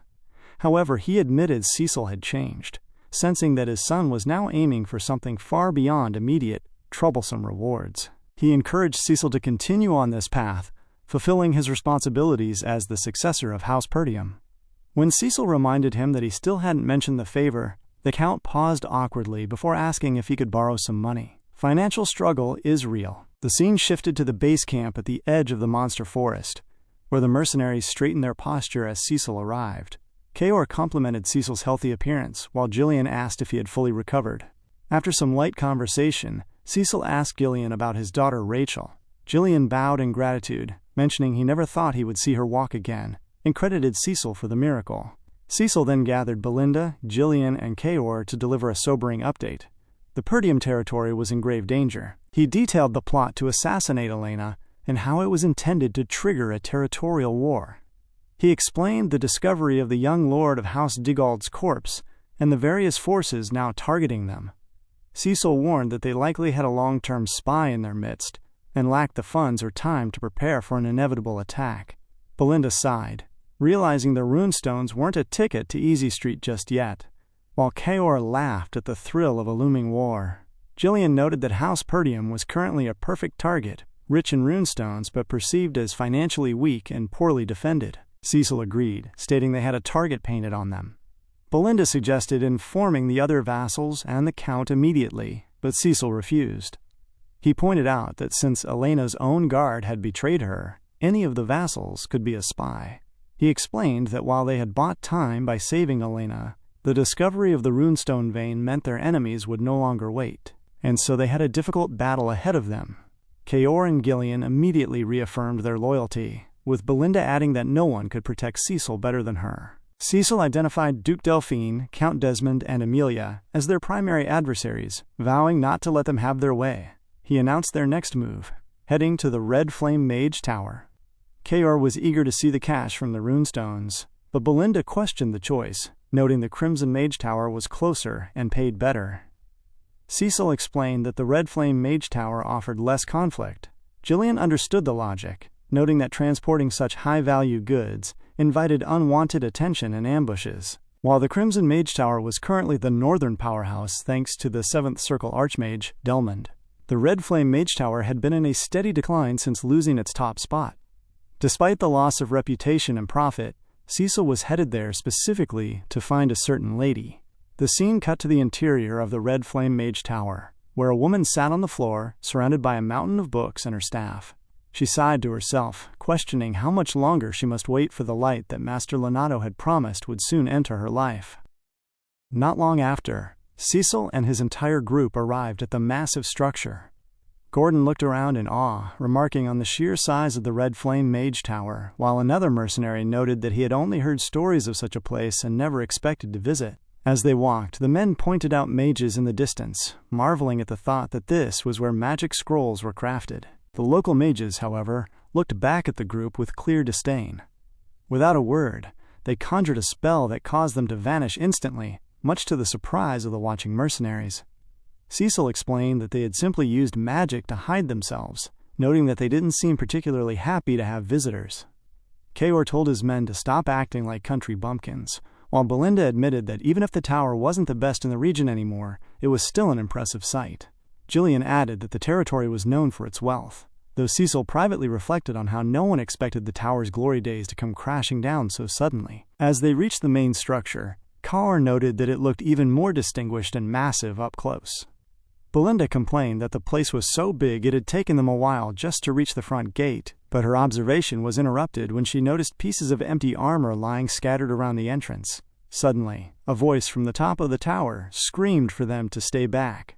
Using magic to animate the armor like puppets, the mages forced the suits to stand, grab their axes, and take a battle formation that blocked the gates. The mages above declared that the tower was not open to just anyone, demanding to know who they were and what they wanted. Belinda and Kaor were unimpressed by the cold reception, with Jillian stepping forward to formally introduce Lord Cecil Perdium of House Perdium. He explained they had brought goods for whoever was responsible for trade, but a mage screamed back that they weren't buying. Belinda grew angry, pointing out they hadn't even seen the merchandise, but the mages mocked the Perdium territory as a run-down northern hole that could only offer low-level monster parts or inferior potions.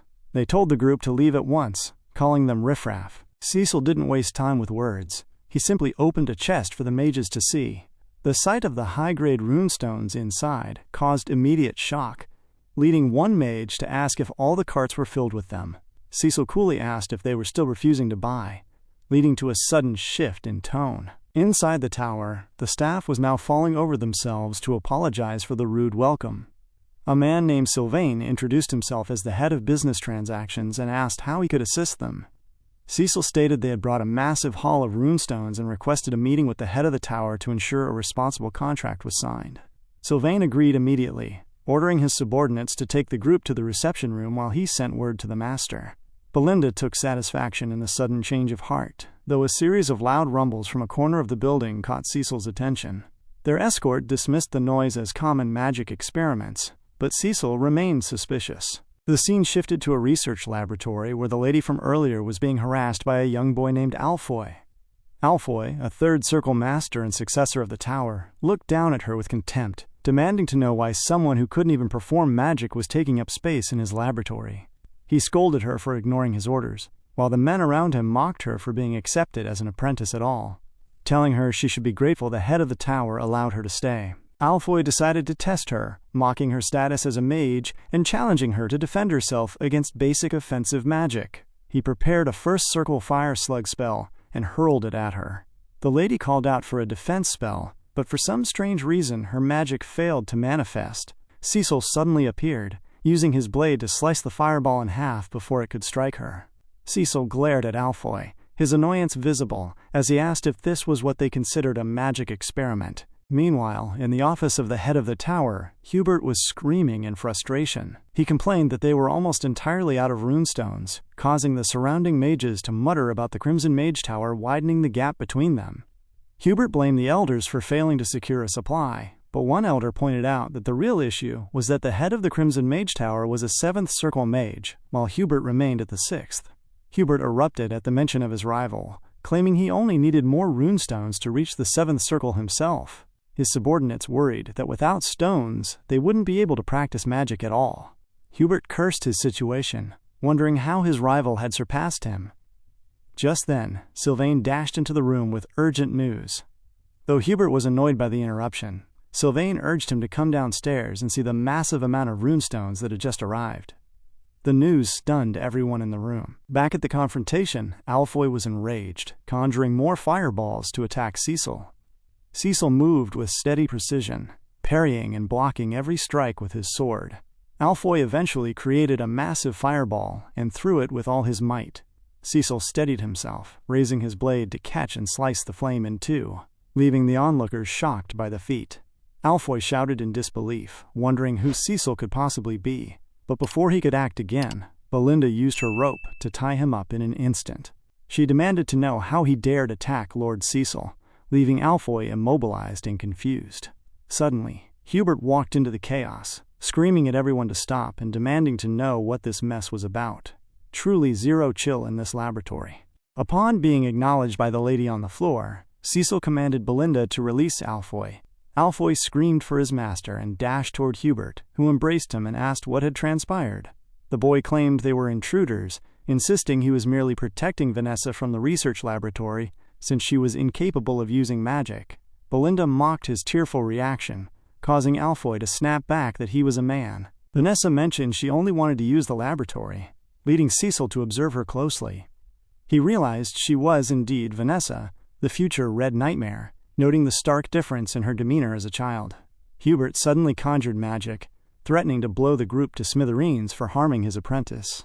Belinda asked for orders, sensing the rising danger, but Cecil remained calm. He apologized for the late introduction, identifying himself as Cecil Perdium, successor of House Perdium, and stated he was there to sell runestones. The mention of the stones caused Hubert and Alfoy to pause in confusion. Cecil informed them that the wares were waiting in the courtyard, leading the group outside to inspect the shipment.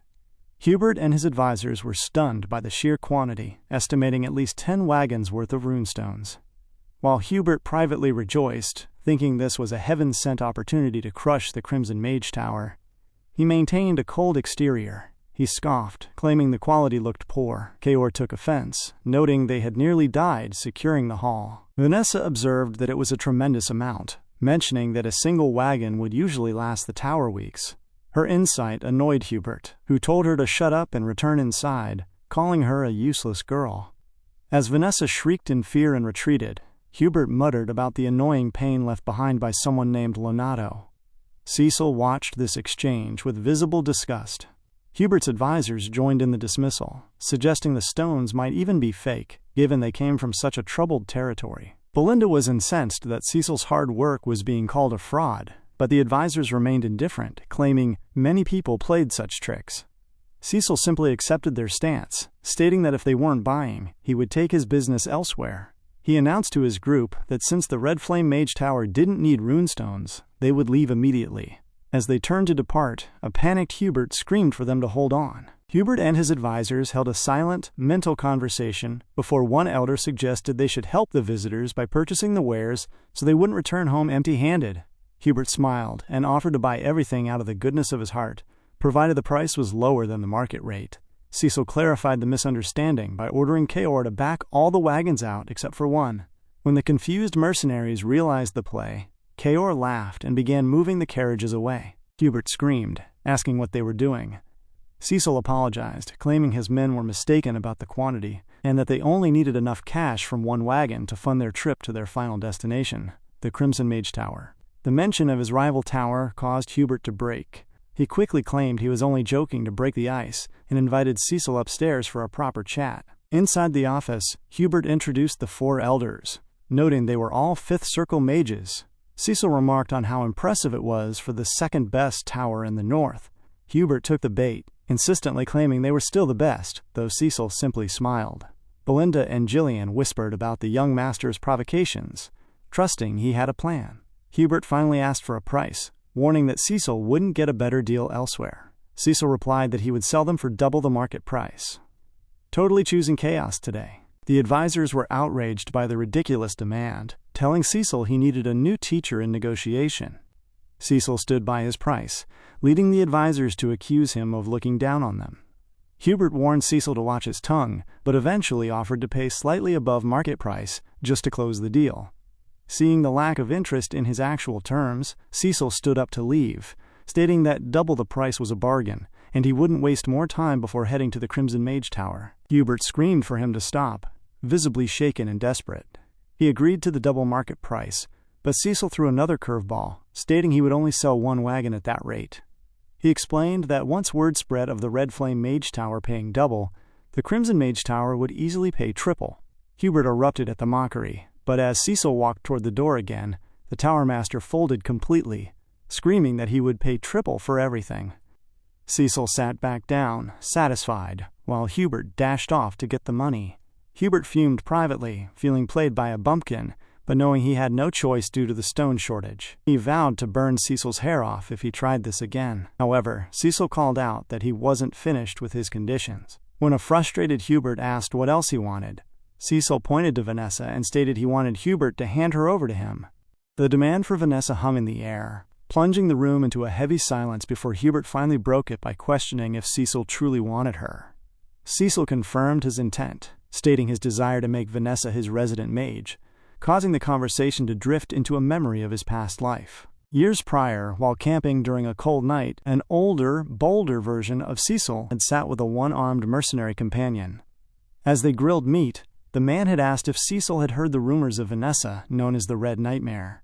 He described her as a seventh circle mage who had allegedly lost her mind, burning a path through northern Luthania. The mercenary noted the strangeness of her power, as she had achieved the seventh circle by utilizing mana techniques, a method typically reserved for warriors rather than traditional magic circles. At the time, Cecil had been tempted by the prospect of such a unique powerhouse and resolved to recruit her, but in that timeline, he never got the chance. By the time he had found her, she was already on the brink of death, unable to control the volatile magic within her. Now standing before her younger self, Cecil recognized her dormant potential and vowed to nudge her in the right direction so she would flourish this time. Back in the present, Cecil's companions expressed their doubts. Gillian noted that Vanessa didn't look particularly strong, and Kaor agreed, while Belinda complained that Cecil should consult her before recruiting new people. The tower mages whispered among themselves, viewing the trade as a win, since Vanessa was seen as dead weight. They urged Hubert to take the deal, noting he had fulfilled his promise to a man named Lenato by providing her shelter for this long. Hubert eventually agreed, dismissing her as a valid but expendable mage. However, Cecil wasn't finished, further demanding that Hubert deploy a unit of Third Circle combat mages to the Perdium territory for 1 year, to assist in an impending territorial war. This second condition stunned Hubert, who erupted in a display of intimidating energy that shattered the nearby glassware. He accused Cecil of taking him for a fool, stating that mages affiliated with a tower were legally forbidden from participating in territory wars.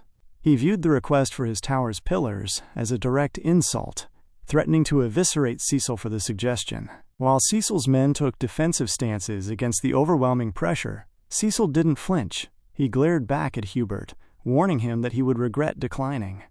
He revealed that House Perdium had discovered an enormous runestone vein, and that the hall seen today was only a fraction of their total wealth. As the news of this discovery spread, Cecil argued that enemies would soon swarm them. He clarified that he didn't want to wage war, but simply needed the tower's protection until Perdium could grow its own forces. In exchange, he offered an exclusive supply contract to the Red Flame Mage Tower, a deal that would inevitably allow them to surpass the Crimson Mage Tower. The prospect of becoming the best of the best finally broke Hubert's pride, leading him to snatch Cecil's hand and seal the deal with an annoyed handshake. Making big moves, the scene shifted to Hubert explaining the deployment to a distraught Alfoy.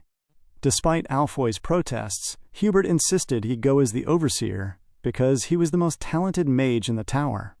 He encouraged the boy to view it as a learning experience for his future as Tower Master, instructing him to keep a close eye on the country bumpkins to ensure they didn't sell stones elsewhere. He warned Alfoy to flee if a real war broke out, promising that within a year, the tower would be powerful enough to reclaim its glory. Not long after, Alfoy and 7 other mages arrived at the Perdium territory. Alfoy immediately looked down on the backwater town, finding the castle old-fashioned and lacking extravagance. He introduced himself to Cecil with an arrogant air, emphasizing his status as the successor of the Mage Tower. Cecil cut him short, telling him to keep his guard up and do his best, which infuriated Alfoy. The boy privately vowed revenge once he became Tower Master, but his thoughts were interrupted when Cecil asked for Vanessa's location. Alfoy gestured to the back, where Vanessa was struggling to carry 4 heavy pieces of luggage. When she dropped them and greeted Cecil, Alfoy mocked her for being slow. Cecil's annoyance peaked as he told Vanessa to put the luggage down and come over. When Alfoy insisted that heavy lifting was her job since she couldn't use magic, Cecil reached out, grabbed one of the heavy boxes, and hurled it directly into Alfoy's face. The impact sent the mage crashing to the ground, causing his subordinates to scream in shock. Cecil declared that Vanessa was no longer affiliated with the tower and was now one of his people, warning that any further mistreatment would cost Alfoy his life.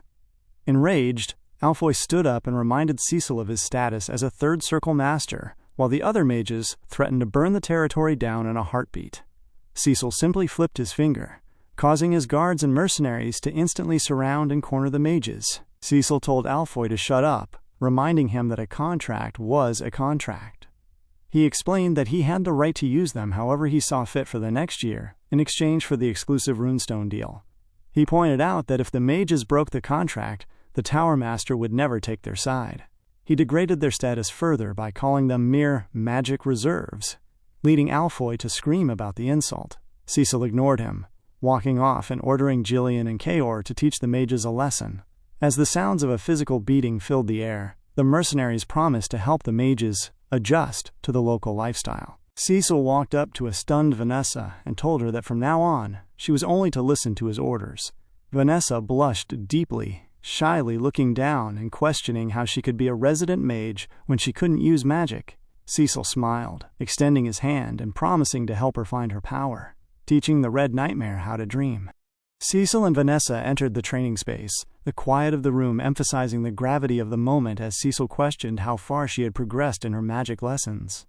Vanessa admitted that she had reached the 5th circle, though only in theory. Cecil was genuinely impressed, but Vanessa stated that it was useless. Vanessa lamented her inability to sense magic since childhood, explaining that despite her best efforts and her late master's belief in her, she had begun to doubt herself, eventually leading to her being cast out after his passing. Cecil glared at her, realizing that her theoretical knowledge of 5th circle magic technically placed her on par with the elders of the Mage Tower.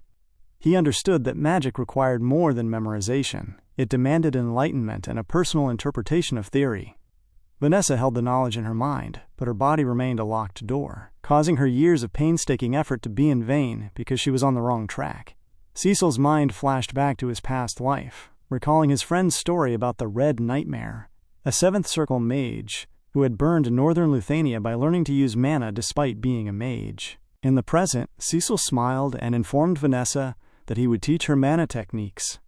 The suggestion confused her, leading her to protest that as a mage, using warrior-based mana techniques was preposterous and potentially dangerous enough to strip her of her abilities forever.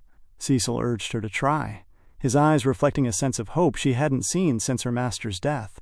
Vanessa gripped her palm, deciding she would try anything to finally touch the magic she craved, leading her to sit on the ground as Cecil took his place behind her. As she loosened her clothes to grant him access to her back, Cecil reflected on her past life counterpart who had been consumed by regret, fury, and hatred. She had fallen into the abyss by learning mana techniques through sheer desperate instinct, becoming a catastrophe that burned the world. He resolved to hold on to her this time, placing his hand against her skin to begin loosening her mana paths. Vanessa felt the heat of his touch and the sudden, searing internal temperature of the process, causing her to gasp in pain. Cecil commanded her to keep her mouth shut to prevent the mana road from twisting, imbuing his own mana into her body and instructing her to memorize the sensation. Vanessa obeyed, feeling the mana spread to her very extremities before cycling back to her center, resulting in a flash of bright light that engulfed her vision and triggered a flood of memories. She saw her late master, Leonardo, arguing with Hubert. Leonardo had insisted on her potential, but Hubert had dismissed her, stating that no matter how clever she was, a girl who couldn't use magic wasn't a mage and wasn't worth funding. Vanessa remembered crying to Leonardo, apologizing for her lack of talent, only for him to pat her head and promise that he was merely going on a journey to find a way for her to use magic. He had told her that no place is steeped in darkness forever, and that light would eventually shine on her. In this moment, she realized Cecil was that light, releasing her full potential. In her mind, she reached out and grabbed the hand of her master, only to open her eyes back in the training field, realizing the light had finally reached her. Elsewhere, the atmosphere was far more violent. Inside a rowdy tavern, men screamed in terror as a single combatant took down 4 opponents simultaneously. One man thrashed forward with a weapon, but the monster of a fighter stopped him mid-motion, swinging him into the ground. When another attacker tried to strike from behind, the fighter sensed the movement, grabbing his current victim and flinging him into the newcomer, causing both to crash through the cabin wall. The victor clapped and laughed, mocking them for being finished before he had even warmed up. In the same pub, a lone man sat drinking beer in the midst of the chaos. But much later that evening, he stepped outside, calmly staring at the dark sky. A man in a black robe approached the fighter. When asked about his training, the fighter demanded to know what the stranger wanted. The robed messenger informed him that Count Desmond had ordered him to move out, addressing him as Sir Victor. Victor grabbed his helmet and donned it, revealing that he had already slaughtered every man inside the bar just to alleviate his boredom. He noted that he was dying for some real action, causing him to follow the messenger into the night. Count Perdium sat in his office, gripping a letter that claimed Cecil had killed Gilmore Digald, a message carrying a blatant vow of revenge. This provocation led the Count to immediately order Randolph to gather their troops, recognizing that war had been officially declared. The following day, Randolph paced in a fury, calling the accusation ridiculous since Cecil was innocent of the crime. During a tense meeting with Cecil present, the advisors argued that they needed to teach House Digald a lesson for plotting a war under such a false pretext, questioning what their longtime northern neighbors could possibly gain from turning their backs on generations of cooperation. Cecil broke through the murmuring, stating firmly that the conflict was actually about the runestones. He pointed out that information had likely been leaked by the 2 vassals sent as envoys to House Digald, identifying them as traitors. While the advisors questioned such a serious accusation without proof, the Count reflected on how common it was for territorial gains to spiral into a crisis, noting that Cecil seemed to have anticipated this exact outcome. Randolph urged for immediate action, insisting their forces were superior and experienced enough to make the enemy pay. The discussion was cut short when Scoven dashed into the room, screaming that the enemy had arrived. Outside the Perdium territory, a massive horde of men on horseback marched toward the walls, flags flying high. Cecil, his father, and their advisors ascended the battlements to look down upon the gathered army. They were stunned by the speed of the mobilization, confirming there were roughly 6,000 armed soldiers before them, with another 1,000 in a supply camp and several siege weapons already being deployed. Homern asked how a house as poor as Digald could afford such an army, leading Randolph to remind him why reducing their own military had been a mistake. Count Perdium commanded them to snap out of it, ordering the residents into the castle and the soldiers to their positions. Outside the walls, Thomas Digald sat on his horse, looking at the castle with excitement. He muttered that while his son Gilmore had been a useless wreck, his death provided the perfect excuse to attack. He called for Victor to accompany him as he rode forward to speak with the Wolf of the North. When Count Perdium demanded to know what his brother was doing, Thomas Digald feigned outrage, accusing Cecil of murdering his successor. Cecil watched from above, realizing that, while the plan had originally been for Gilmore to kill Elena, this secondary outcome served their enemies just as well. The presence of siege weapons proved they intended to destroy House Perdium completely. Count Perdium stated firmly that his son did not kill Gilmore and warned Thomas to turn back if he did not wish to die. This cold proclamation caused Thomas to shiver with actual fear, while even Victor acknowledged that the Count's overwhelming aura befitted a legendary general. Thomas laughed off the chill, promising that the Count would soon regret his foolish choice as he retreated. Once the enemy moved back, Randolph demanded command of the troops to wipe them out, but Homern countered that they were too heavily outnumbered to risk a head-on battle. Amidst the chaotic shouting of his advisors, the Count struggled to think straight, wondering who was truly supporting House Digald's massive army. Cecil interrupted the noise, stating they must prepare for a siege. He pointed out that they were outnumbered 3-1, and that the enemy would be ready to advance in 2 weeks. While the Count saw little hope in simply holding out, Cecil smirked and whispered a plan into his father's ear, causing the Count to glare at him in sudden realization. Over the next 2 weeks, Cecil focused on turning the tables. Geared up in full night attire, he sat with his inner circle as Belinda remarked on the reality of the war. Cecil explained they would plan an ambush on the enemy supply units before the main advance began, knowing that cutting off supply lines would cripple their ability to continue. When Belinda questioned how they would leave the castle without being noticed by the watchful army, Kaor revealed he had already stationed troops in the Monster Forest garrison.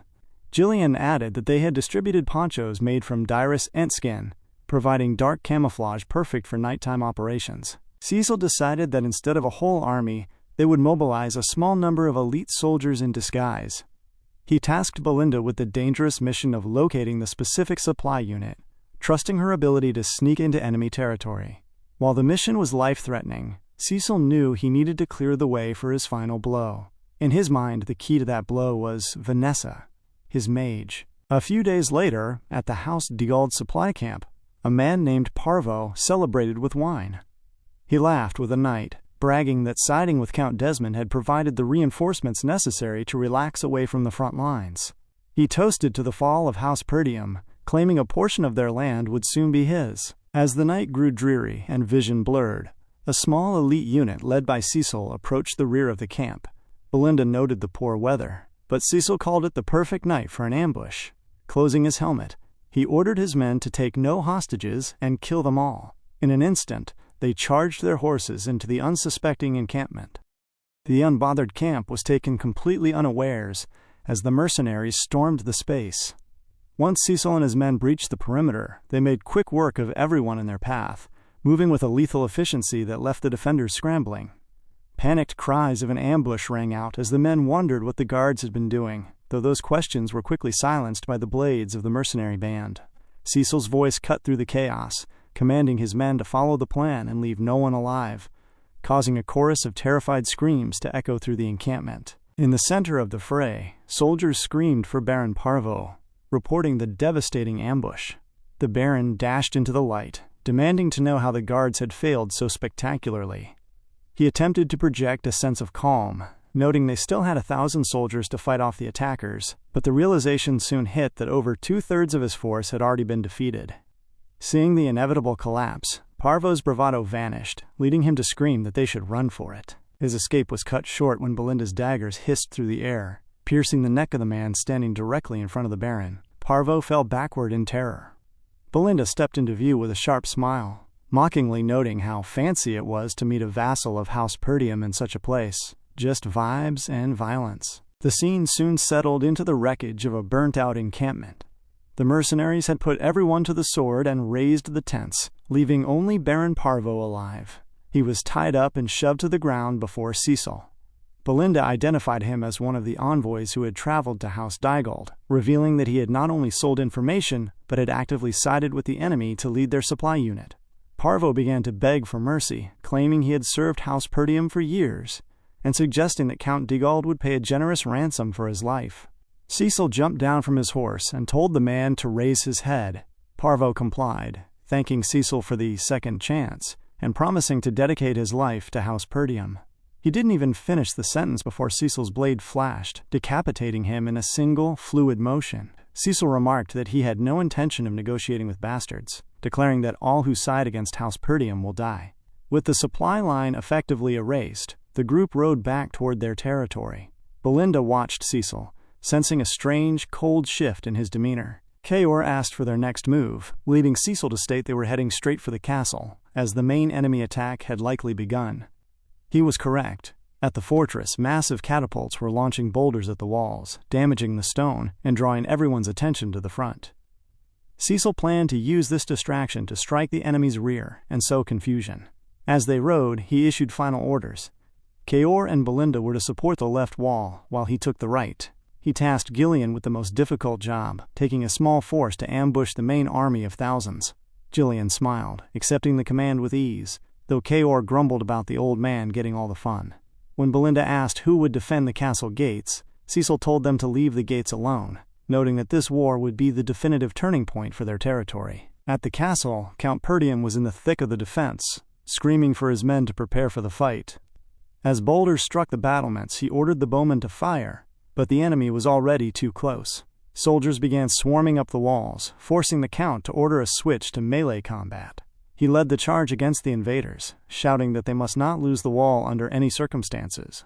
House Digald watched the slaughter from a distance, laughing at the perceived victory and feeling that the outcome was already decided.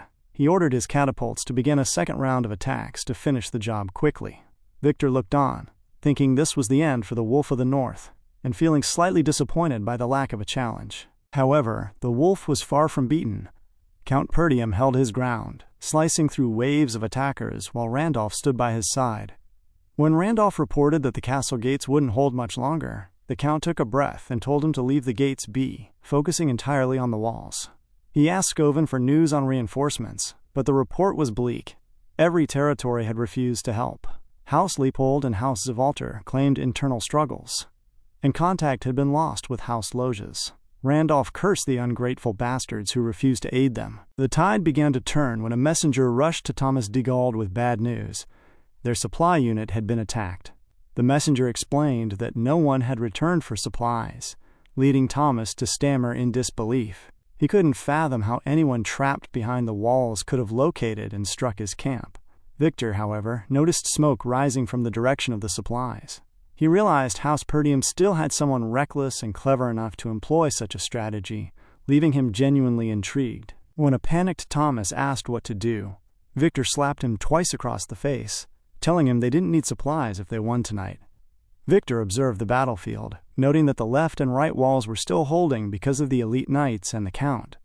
However, seeing the vulnerability of the central entrance, he realized the gates were their best bet. He screamed for all units to advance, intending to break down the castle gates tonight. It's about to be a very long night for everyone involved. At that high-tension moment, Victor sat firmly in his saddle, surveying the battlefield before calling out to Aiden. Aiden arrived instantly, raising his spear high in a silent salute beside his commander. Victor informed Aiden that he intended to break down the castle gates personally, leaving the current position under Aiden's watch before dashing toward the main entrance. At the castle walls, the situation had become increasingly dire as a sea of men clawed their way upward. Count Perdium fought with every ounce of his strength to halt their advance, but the pressure was relentless. Scorvin suddenly screamed a warning to the Count, pointing out that the enemy was now bringing forward massive siege towers. The Count cursed the development, wondering how the enemy could have known the exact height of their walls ahead of time to prepare such structures. Randolph complained that they were already being swamped, and that the arrival of the towers would make the walls completely indefensible. He frantically asked if the catapults were ready, receiving word that they were just about to be. The order to fire was given, aiming to intercept the towers, but as the cannonball whistled through the air, a spear was thrown with such precision that it struck the projectile mid-flight. The interception shocked the defenders, who wondered what kind of knight could pull off such a feat. Victor then rode into view, and Count Perdium recognized him as the formidable knight leading the charge. Victor drew his weapon and called out for Perdium to resign himself, claiming their downfall was inevitable. He commanded the battering ram to move forward, causing his men to charge the gates with swift, coordinated movements. Simultaneously, enemy soldiers began jumping onto the top of the walls, compromising the Perdium defenses and making it easier for the horde to enter. The battering ram began its rhythmic, heavy slamming against the gates. Count Perdium felt his strength waning, his breath coming in ragged gasps as the territory seemed on the brink of collapse. Inside the castle, a group of mages sat within a circle engraved on the ground, screaming to be let go. They complained to Old Man Fergus that they were mages and should not be caught up in a petty territory war. Fergus remained unmoved, stating he was following Cecil's orders, which only caused the mages to mock the situation further, noting that the battering ram made the battle a foregone conclusion. Vanessa, however, remained calm, telling Alfoy not to worry because Cecil would take care of everything. Her confidence only made Alfoy scream in frustration, calling Cecil a fool and lamenting that he was being worked like a donkey, only to die in a lost cause. Vanessa stood her ground, her mind drifting back to a few days earlier, when she had first felt the flow of mana. She had apologized to Cecil for her limitations, but he had smiled and told her that her ability to use magic at all was more than enough. He had led her outside, to where mages were being forced to bury runestones in the dirt. Alfoy had been furious then, too, demanding to know why mages were being used for manual labor when the stones could just be stored in the castle. Gordon had quickly silenced his chatter with a death threat. Cecil had explained to Vanessa that this was preparation for the simplest and most powerful tactic in war, crushing the enemy with an overwhelming show of force. He acknowledged that the gates would eventually be breached, but he looked at Vanessa and told her she was the key to their victory. Back in the present, Vanessa stood in the center of the magic circle, striking her staff against the ground and beginning to draw magic energy from the environment. Alfoy realized with a shock that the circle was designed to transfer all their collective magic power into her. As Cecil rode toward the castle, his thoughts were entirely on Vanessa and the plan they had set in motion. The castle gates were on the verge of imploding under the battering ram's assault. On the walls, Randolph screamed for the Count to look as he spotted Cecil riding in with a cavalry unit. Victor was alerted by his men that an unidentified unit had ambushed them from both rear flanks, and now Cecil was charging forward with full force. Cecil arrived at the enemy lines, dodging a volley of crossbow bolts by leaping his horse into the air. He gripped his sword and swung with a wide, powerful arc, slicing through the shoulders of multiple soldiers in a single motion. Their heads went flying as Cecil descended back to the ground. The sudden carnage caused the enemy to murmur in fear, calling him a monster for killing so many in one swipe. Cecil raised his bloodied sword toward the sky and screamed for the soldiers of Perdium to rise for a counterattack. The soldiers behind him let out a deafening roar, following him into the fray toward a newfound hope for victory. While Cecil struck from one flank, Kaor and Belinda coordinated their assault from another, effectively pincering the opposition. Simultaneously, Jillian led his forces directly into the center of House Digald's main army. The air filled with panicked screams as the enemy realized their core troops were under a full-scale ambush. Gillian signaled Gordon and Thorin, declaring that he would draw the enemy's attention with his own attack. The mercenaries dashed forward with taunting screams, noting how the main troops would be decimated before any reinforcements could return to save them. In the center of the chaos, Thomas Digald stood frozen in confusion, unable to comprehend how his superior numbers had been so easily outmaneuvered. One of his men urgently advised a retreat. Gillian wasted no time, diving through the fray toward Thomas Digald with the intent to take the commander hostage. Just as he closed the distance, a spear whistled through the air, forcing Gillian to use his axe in a desperate block. The attacker was Adon Praso, who sat composed on his horse as Thomas Digald scrambled away, falling to the ground in terror. Gillian recognized the raw strength in Adon's posture. Adon, impressed, noted that it took significant guts to launch a surprise attack on a main army with such a small force. When Adon asked for his name, Gillian simply glared, identifying himself only as a weapon belonging to Cecil Perdium. At the left castle walls, Belinda and Kaor displayed lethal teamwork. Belinda used her ropes to snag men off the siege ladders, jerking them down to the ground where Kaor waited with his daggers to finish them off. The bickering between them remained constant. Belinda snapped at Kaor to stop getting blood on her, leading Kaor to laugh and tell the old lady she should simply learn to dodge. Belinda's annoyance only fueled her efficiency. On the right wall, Cecil moved like a whirlwind, making quick work of any soldier in his path. The enemy cried out in despair, realizing they couldn't stop him and urging one another to flee.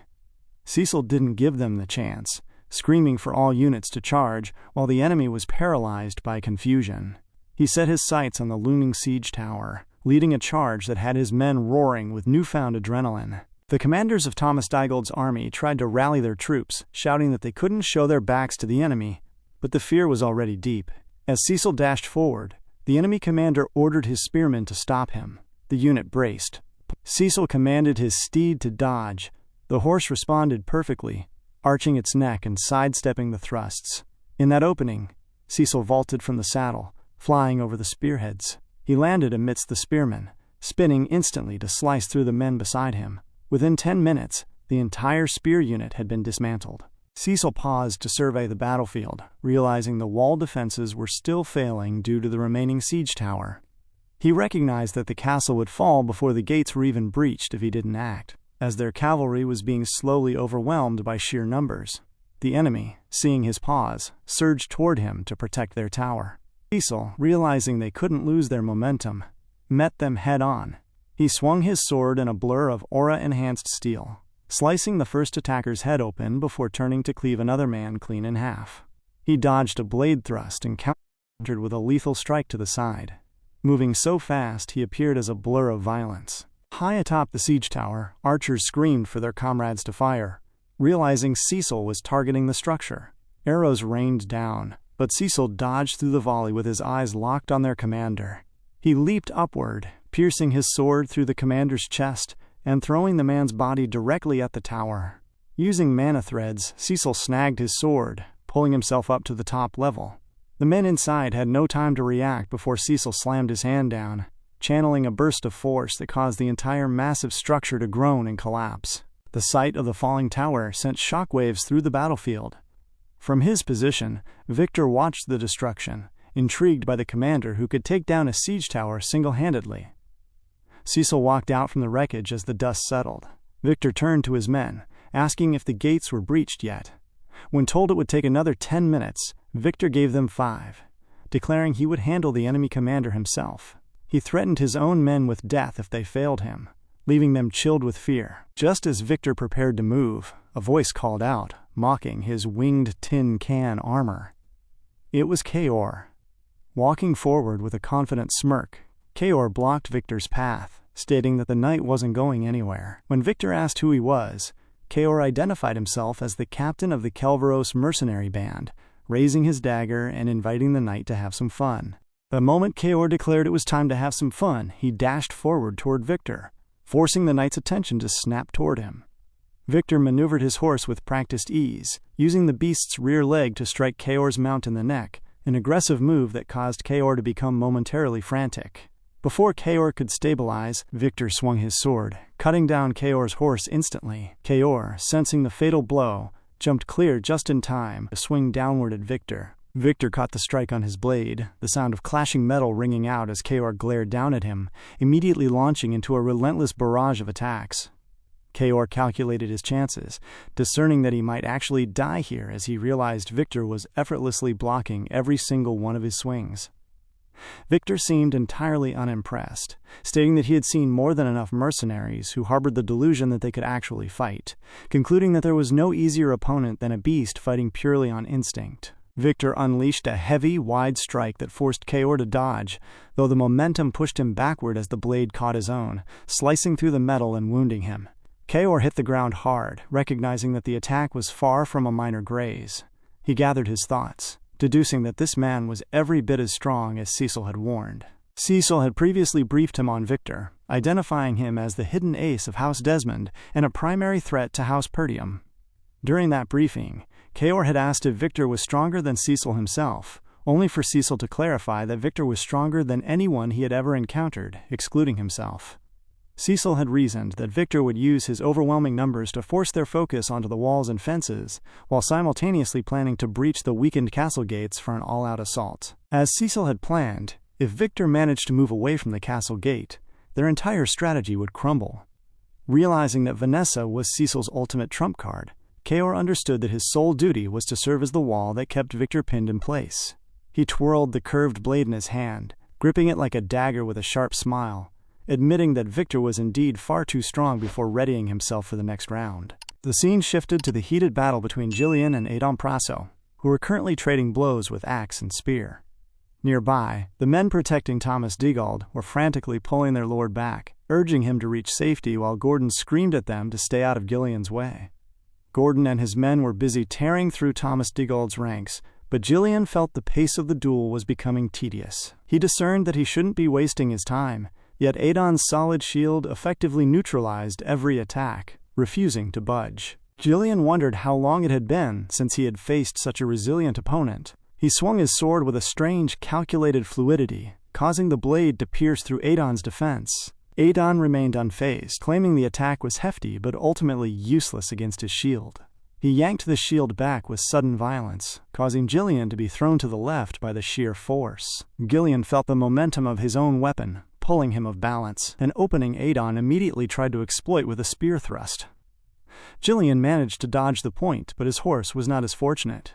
Adon sliced the animal down, causing it to collapse. Adon loomed over him, stating that Jillian would fall in this moment, as he swung his massive shield. Both Jillian and Kaor now appeared to be at a severe disadvantage against their respective opponents. The situation worsened as the tower gates protecting Perdium got destroyed, and the gate to the Perdium territory was breached, the wall finally giving way. As Cecil watched the disaster unfold, Vanessa remained inside the castle, still chanting her spell. She desperately needed more time, but the gate was already open.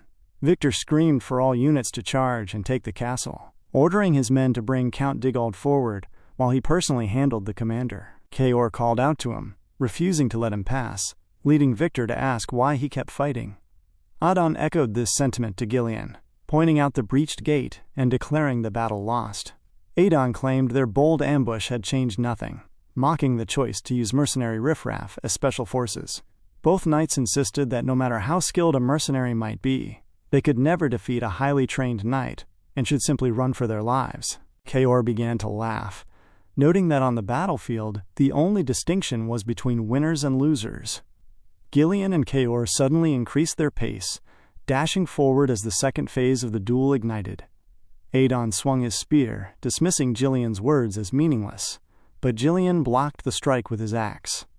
He instantly used the crook of the axe head to hook the spear and yank it toward the ground, destabilizing Adon's position on his horse. Adon was shocked, realizing too late how the weapon had been used against him. Gillian swung the axe upward in an attempt to take Adon's head, but Adon managed to block with his shield at the last second. The strike claimed the horse's head instead, forcing Adon to the ground. Infuriated, Adon called him mercenary scum, but Gillian ignored the insult, rising for another strike. Adon raised his shield again, but Gillian pointed out that even the sturdiest defense has a weakness.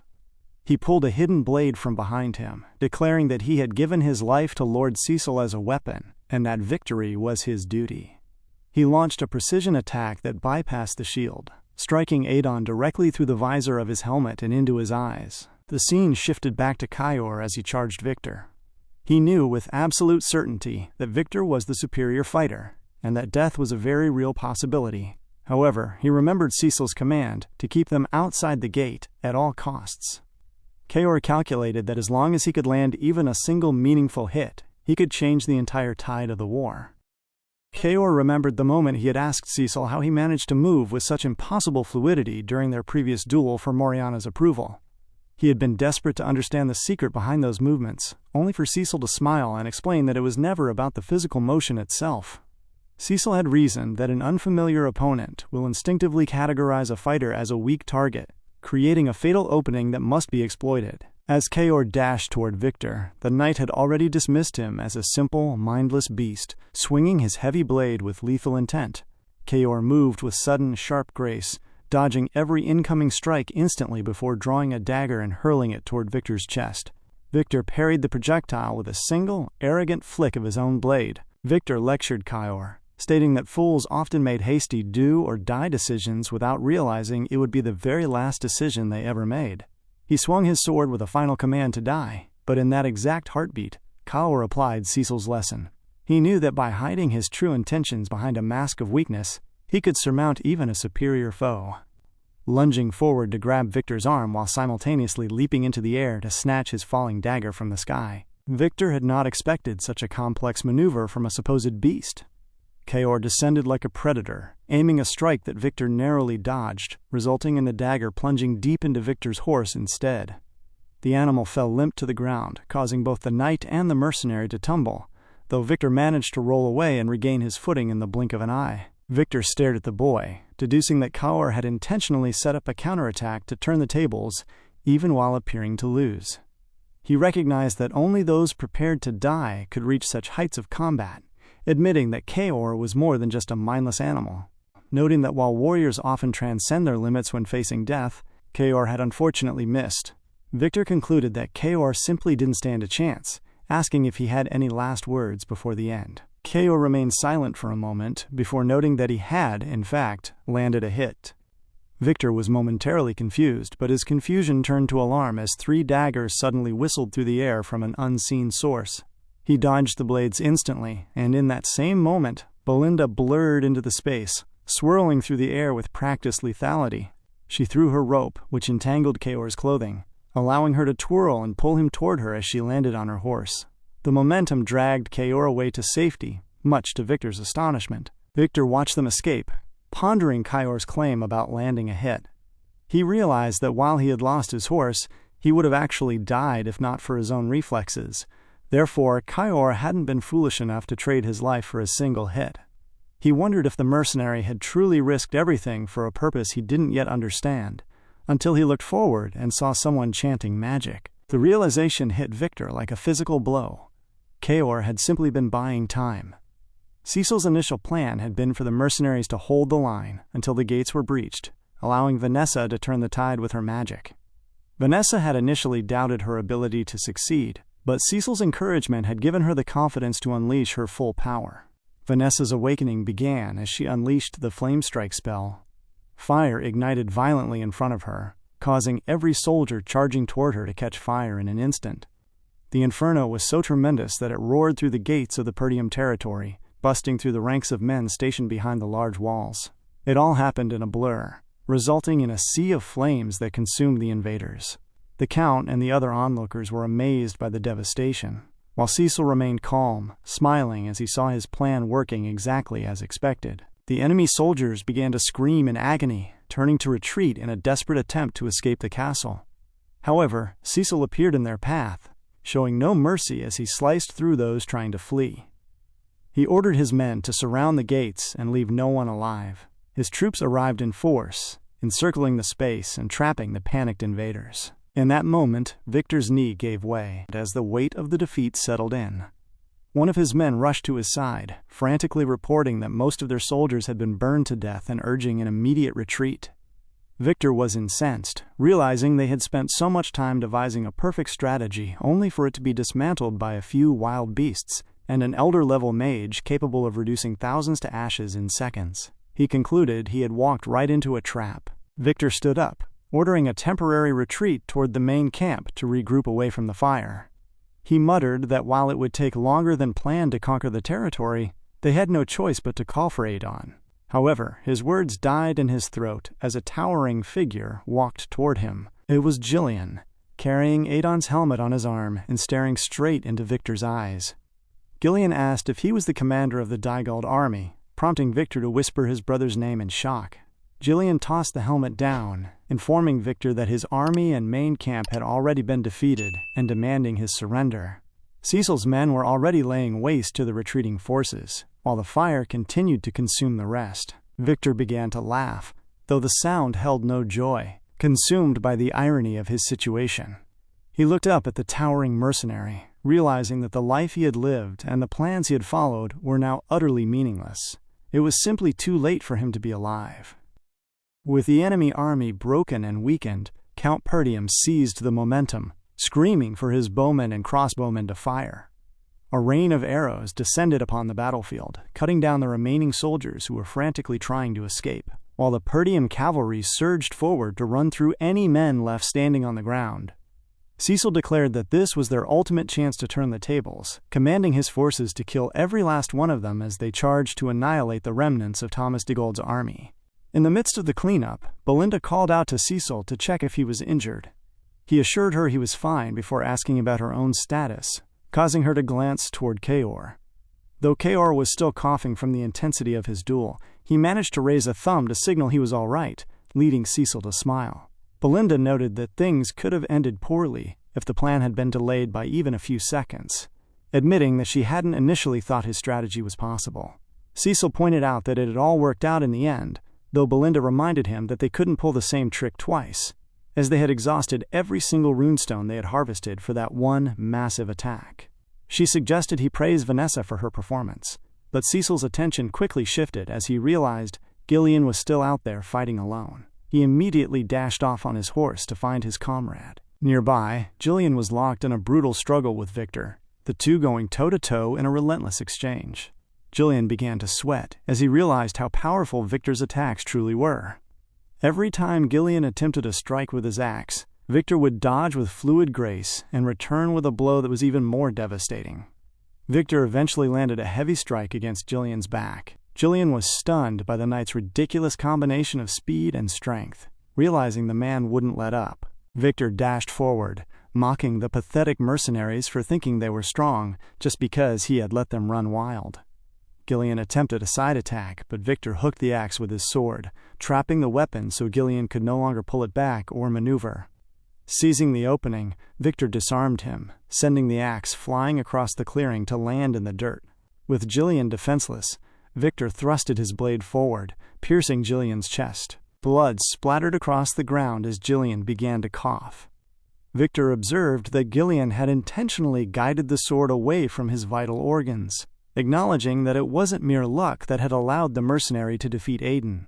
Victor noted that Gillian was the only one who had ever fought him for this long, though he called it foolish to challenge him right after exhausting his energy on Aiden. Declaring that Aiden wouldn't be ashamed to have died to someone of Gillian's caliber, Victor raised his sword for the final kill. Just then, a sword whistled from behind Victor, causing the knight to sense the danger and leap away. The weapon struck the ground with a heavy thud as Cecil walked calmly into the space. Victor demanded to know who he was, but Cecil remained silent, his gaze fixed on the knight. Gillian lay exhausted on the floor as Cecil reached down, grabbed Gillian's axe, and slung it onto his back before advancing. Victor recognized the black armor and glared at the newcomer. Without a word, Cecil released his core energy and dashed forward, swinging the axe downward with a heavy infusion of mana-charged aura. Victor braced with his sword to dodge and deflect, but the sheer weight of the attack was nearly impossible to withstand. He struggled to push Cecil away, leading both warriors to take stances for a high-speed exchange. They swung and clashed their weapons repeatedly, the ringing of steel echoing through the area. Cecil twirled his weapon, using the handle of the axe to parry an impending strike before leaping into the air. He hooked his leg around Victor's neck while they were mid-air, bringing him down in a violent chokeslam that drove Victor's head toward the ground. Victor was distraught by the unpredictable movement, though he managed to leap backward and regain his footing. He realized that if he let his guard down for even a second, he would be dead. Victor demanded to know, since when House Perdium had possessed such a powerful warrior. Cecil replied that he knew everything, their forces, their strategy, and even the man supporting them. Victor screamed that it was impossible, dashing toward Cecil in a fit of rage, unable to believe that their secret undertaking had been discovered. They parried and sliced at one another until Cecil swung his weapon downward, forcing Victor to his knees. Victor, desperate to protect his status as House Desmond's hidden ace, pushed Cecil's weapon upward and tried to go in for a final decapitating strike, screaming that he wouldn't fall for dirty tricks. As the weapon came up, Cecil used the weight of his axe against the ground to propel himself into a jump. Victor was shocked as Cecil spun in midair. Victor moved back to dodge a kick, but Cecil pulled his axe upward to propel himself into a second kick that struck Victor square in the head. Cecil followed up immediately, swinging his axe down with such force that a loud explosion rocked the clearing. The impact caused Victor's helmet to fly off and land in the dirt. Victor knelt on the ground, blood running down his face, as he looked up to see Cecil walking slowly toward him. Cecil reached down and grabbed the sword he had thrown earlier, remarking that, as much as he liked axes, he actually preferred swords. A confused Victor asked once more who he was. Cecil removed his own helmet, tossing it to the ground, and introduced himself as Cecil Perdium, the son of Count Perdium. Upon hearing Cecil's name, Victor was struck with genuine surprise before he suddenly erupted into a loud, mocking laugh, questioning if he, the strongest knight of the North, had truly been defeated by such a boorish dunce. Cecil remained unmoved, stating that today was simply the day Victor would discover who truly held the title of the strongest in the North. Victor smiled at the bravado, noting that he wouldn't bother asking how the trap was devised, as war demanded any means necessary for victory. He took a firm combat stance, releasing a massive surge of mana, and glaring at Cecil to affirm that only the one left standing at the end would be considered the winner. Cecil accepted the challenge with a simple affirmation, drawing his own sword and matching Victor's mana output with an equal release of his own. While the wider war raged in other regions involving Count Perdium and Belinda, Gillian had already secured a horse to make his escape, and Vanessa had passed out from the total exhaustion of her mana reserves. This left Cecil and Victor to engage in the deciding battle that would determine the ultimate fate of the conflict. The two warriors dashed toward each other simultaneously, swinging their blades for the final time. The ensuing battle was frantic, with both men dodging attacks in a blurred sequence of high-speed movements. Victor unleashed a wide, powerful swing, forcing Cecil to leap backward, only for Victor to dash inward to maintain the pressure. Victor attempted a forward pierce, but Cecil dodged once more from that angle, Seizing the opening, Cecil swung back, but Victor used his own sword to deflect the strike, pushing Cecil's blade upward.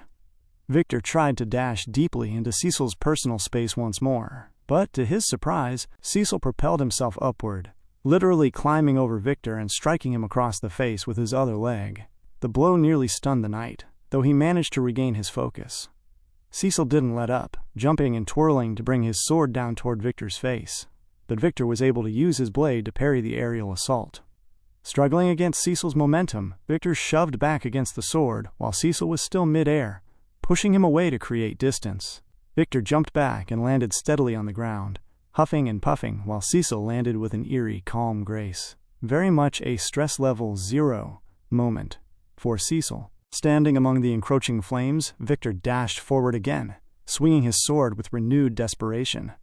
The clashes continued until Victor suddenly turned to his side, using his cape to obscure Cecil's vision. Recognizing this as a setup for a wide-reaching attack, Cecil jumped instantly, dodging the strike and twirling in the air to strike downward.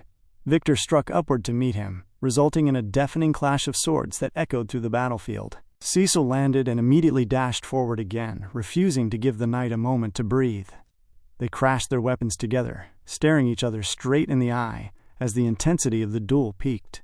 Victor was visibly flustered. The raw anger was visible on both their faces as Victor found a way to pin Cecil's sword to the ground. Surprised by the move, Cecil saw Victor's sword swinging upward toward his face and reacted by bending over. Cecil then reached out, grabbing Victor by the neck and throwing him across the clearing. As Cecil dashed forward again, Victor tumbled backward, striking the ground but managing to roll into a defensive twirl. Victor came back with a slice aimed at Cecil's face, kicking up a cloud of dust that acted as a smokescreen. Cecil used his hand to shield his eyes, but Victor used the distraction to thrust his sword forward. Cecil recognized Victor's immense strength, noting that the knight was on par with him even with his third core circle released. He recalled his past life, remembering how Victor had been the only one to stand against him when he attacked House Desmond. In that previous timeline, it had taken dozens of exchanges and far too much time to secure a win. It was no wonder the Perdium territory had fallen in the past to such strategy and numbers. But Cecil remained determined that those who provoked them this time would die. As Victor dashed forward for what he intended to be a decisive attack, Cecil readied himself and swung his sword upward. Both men thrusted their blades forward in a final, overlapping movement. A piercing sound echoed through the space, followed by a spray of blood from Victor's back. Cecil, however, remained uninjured by the exchange. He had successfully guided Victor's sword through his hand to avoid any vital organs while simultaneously stabbing Victor through the chest. This decisive move effectively ended the battle. Victor called out to Count Desmond as Cecil tore the blade through his body, causing the knight to fall backward into the flames. As Victor lay dying on the ground, Cecil stood victoriously over him, glaring down with annoyance at the knight's defeat. Cecil turned to walk away, but Victor's voice stopped him, asking who he really was. Victor noted that the Cecil he knew was a rascal and absolute garbage, though he admitted it didn't matter now.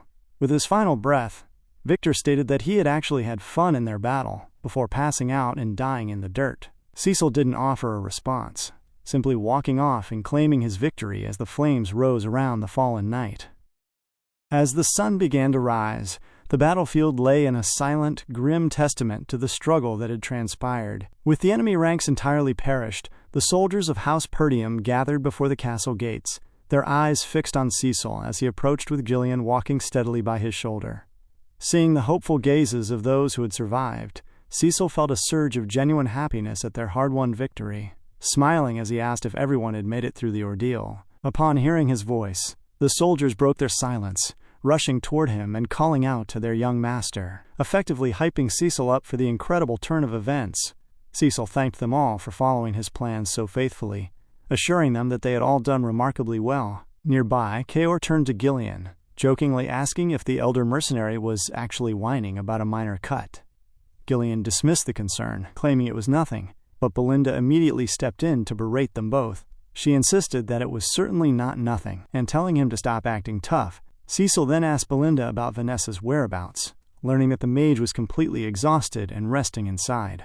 Old Man Fergus had already moved her and the other mages into the castle to ensure they would be fine. Suddenly, Randolph lunged forward and pulled Cecil into a boisterous hug, laughing as he praised Cecil for a job well done, and noting that such a performance was exactly what he expected from the successor of House Perdium.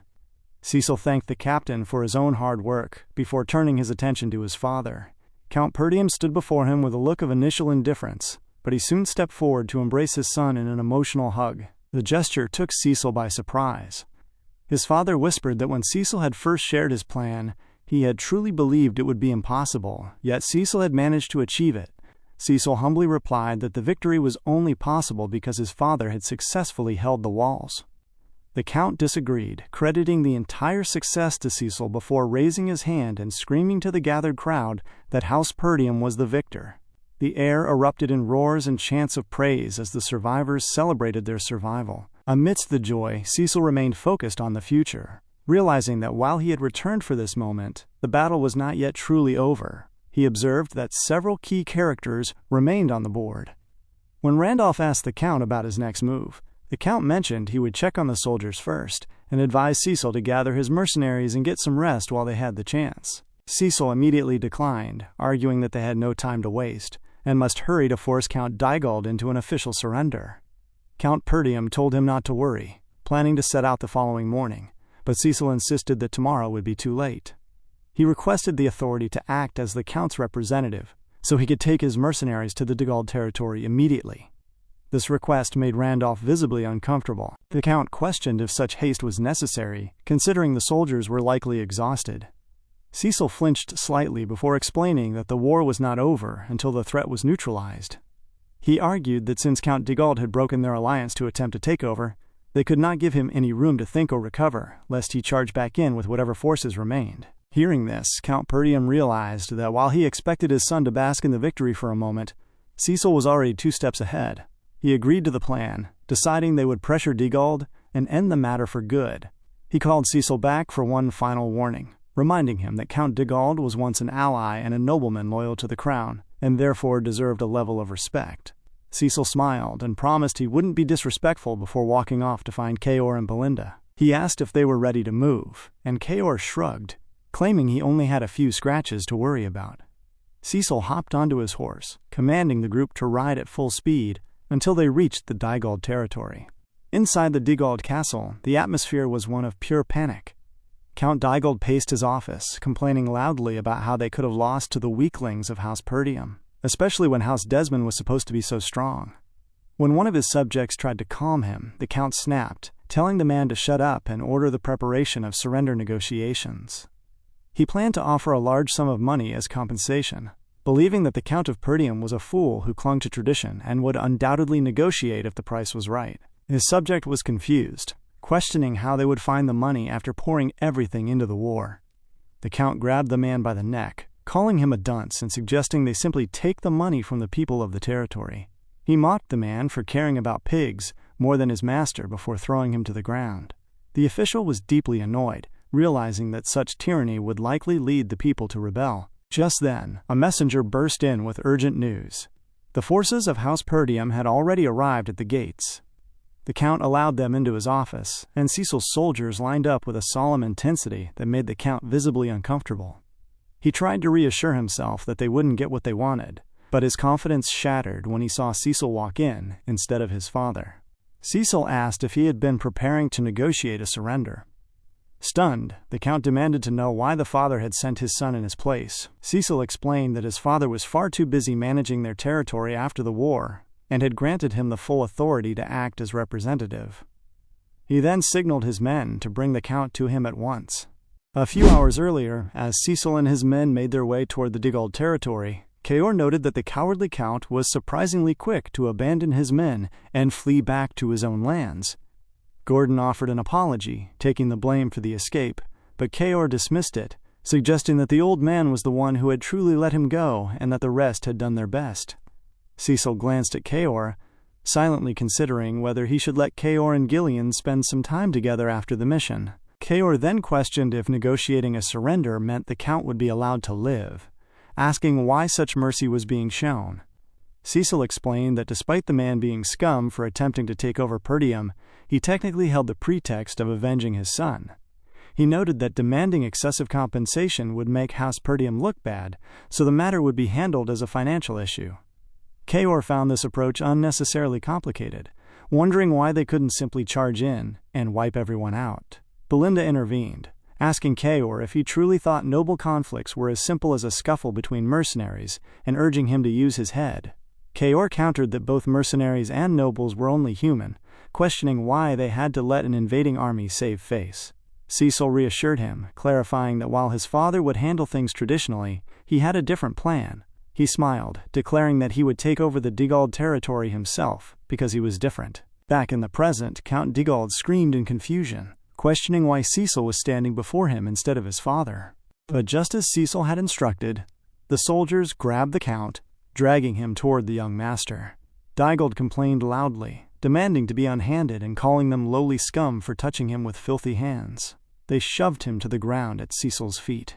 Belinda whispered a warning to Cecil, expressing her concern, and noting she wouldn't be able to defend him if he didn't properly handle the situation. Count Digald screamed that he had sworn fealty to the kingdom, and that Cecil would never get away with treating a loyal servant of the king with such disrespect. Cecil raised his sword before the Count, declaring that the man had fallen for the enemy's temptation, broken their alliance, and tried to steal Perdium land. He stated firmly that anyone who dared to provoke House Perdium would face death. Terrified, the Count asked if Cecil actually intended to kill him. Cecil pointed out that the Count had sacrificed countless lives for his own sake, and must now pay an adequate price in return. Water began to leak from every part of the Count's face, as he realized the lunatic before him might actually be serious. Count Digald screamed for him to wait, offering his territory as compensation. This revelation shocked everyone present except for Cecil, who had already anticipated this answer. Cecil reminded him that inheritance law required a blood relation or an appointed successor, noting that territories could not be traded so easily. The Count desperately promised to handle the details, suggesting he could declare Cecil a distant relative and have his people create a formal inheritance document. He screamed at his subordinate, Lowell, to bring a quill and paper immediately. Cecil glared at him, appearing unconvinced, causing the Count to offer money as well. He admitted he had none currently, but promised to collect taxes from his people at once if Cecil would only let him live. Cecil asked if his life was truly worth that much, before grabbing the Count by his armor and dragging him outside. Cecil stood before the local citizens, who murmured in confusion at the sight of their lord being handled so roughly. The Count attempted to maintain his dignity, asking Cecil what he planned to do in front of lowly commoners, but Cecil warned him to watch his tongue, as those people held his life in their hands. Cecil addressed the crowd, identifying himself as Cecil Perdium and explaining that Count Digald had started a war under the pretext of vengeance, only to be defeated. He revealed that the Count planned to tax them further to pay for war reparations, and asked if anyone was willing to pay voluntarily. The people erupted in anger, shouting that the Count had already stripped them of everything to fund the war, and that they wouldn't pay another coin. Cecil calmed them, offering a choice as the representative of House Perdium. He asked if they would save their lord by paying a significant sum, or kill him and become part of House Perdium instead. He noted that the latter choice would free them from the weight of the Count's defeat. Count Digald cursed Cecil for the humiliation, but before he could finish his sentence, a stone struck him in the head. A barrage of stones followed as his own people called him a bastard, accusing him of taking their keepsakes and the last of the food meant for their children. They shoved their farming tools at him in a fit of rage, screaming for him to die as they began to strike him with tools, stones, and their feet. It was a deservedly brutal end for a tyrant. Cecil turned and walked back to his people, signaling for Belinda and Kaor to head home since the war was over. Belinda told him she understood his actions and expressed total confidence in his decision-making. Back at the Perdium castle, Cecil delivered the news of the Count's death, causing confusion among the leadership.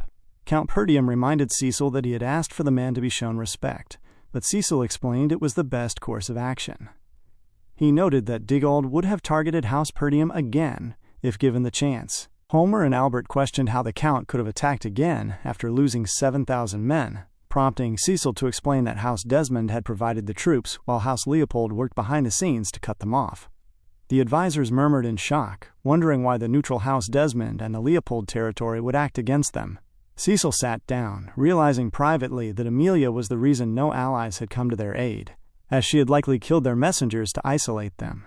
He knew that taking over the Digald territory would provide a vital buffer and make it easier to monitor suspicious movements. Count Perdium pointed out that killing a lord did not grant them his land, but Cecil placed a document on the table.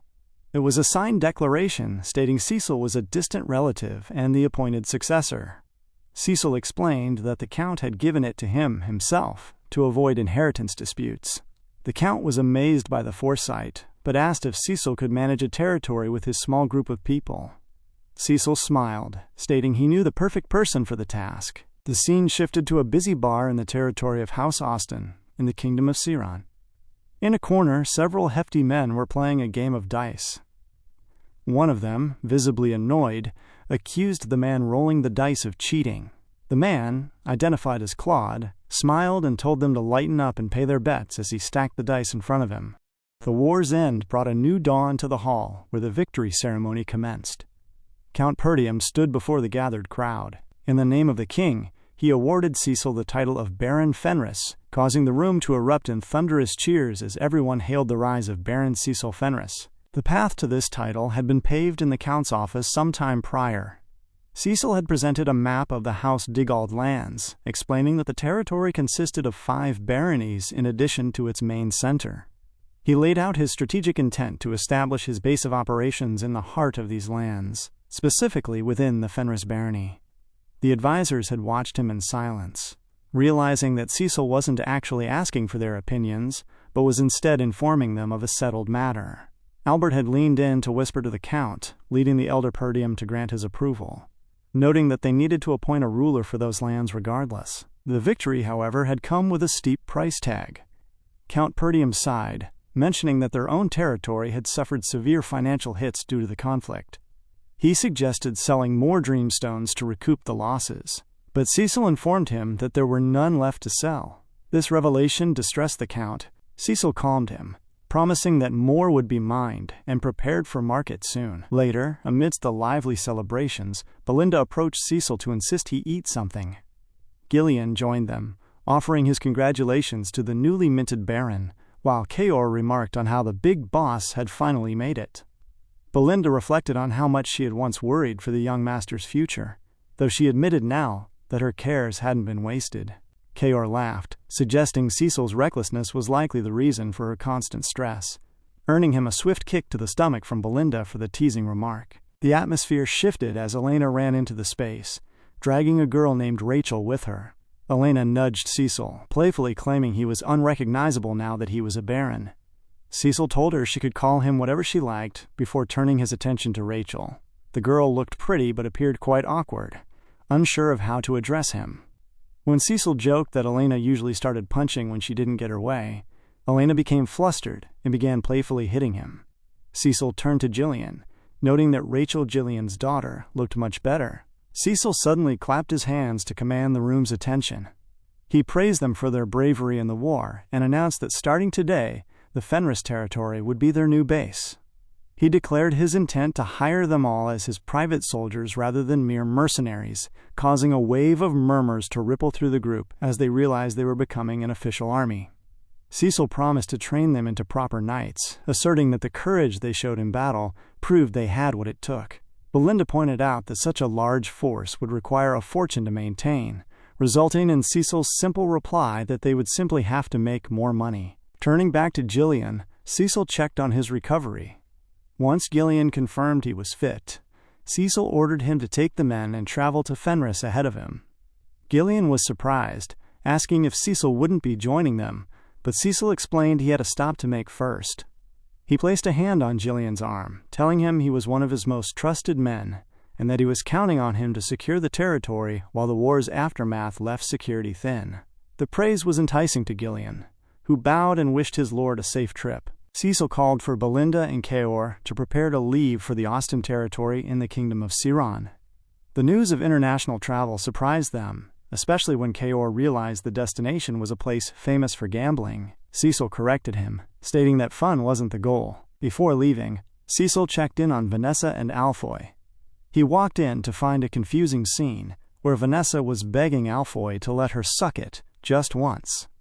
A panicked Alfoy screamed at her to stop, but Vanessa explained she wanted to absorb his magic like before so she could manifest the spells she could only visualize in her head. When Alfoy questioned why he had to be the source, Vanessa mentioned Cecil told her Alfoy's role was to be her magic reserve. Cecil stepped into the room, ending the bickering. He patted Vanessa on the head, praising her for her performance in her first real combat. When Alfoy complained about being treated like an afterthought, Cecil acknowledged his faithful service before dropping the news that Alfoy would be coming along on the trip. They eventually arrived at the Kraken gambling hall in the Austin territory, a place bustling with chaotic energy. Kaor was immediately in his element, soaking in the familiar atmosphere. Alfoy remained confused, wondering why they weren't at the Mage Tower. Cecil threw a bag of money to the two of them, telling them to go have some fun, and that he would call for them when needed. Alfoy met the sight of the coins with disgust, but Kaor laughed at the studious mage's ignorance of the real world, dragging him off to show him how to make big money. Belinda followed Cecil, teasing him that he had only come here for the entertainment, and promising not to nag him for a bit of gambling. Cecil stood his ground, explaining that he was actually there to recruit the man who would manage their new territory, a resourceful man currently living in the gambling house for personal reasons. Belinda was skeptical about hiring a gambler to run a barony, but Cecil assured her the man was highly capable. His name was Cloud, and at that very moment, he was in deep trouble. A crowd had gathered at a corner table, screaming that Cloud had been caught cheating. Men accused him of using weighted dice, and someone pinned his hand to the table while another prepared a blade to chop it off. The man across from Cloud smirked, claiming he had warned him not to play tricks. Cloud protested, claiming he was being framed, but the man ignored him, signaling for the executioner to strike. Cloud closed his eyes, bracing for the impact, when a new voice cut through the tension. Cecil jumped into the fray, using his blade to intercept the falling strike just inches from Cloud's hand. The man in charge demanded to know who he was. Cecil glared at him with an intensity that shifted the room's aura, identifying himself as Cecil of the Kingdom of Luthania, the Baron of Fenris. He's really out here doing side quests now. An immediate wave of discomfort washed over the man in front of him as he realized he was facing a high-ranking nobleman from a foreign kingdom. The tension escalated instantly when the thugs flanking Cecil attempted to lunge at him for interfering with their assault on Cloud, but their leader, Crank, screamed for them to stand down.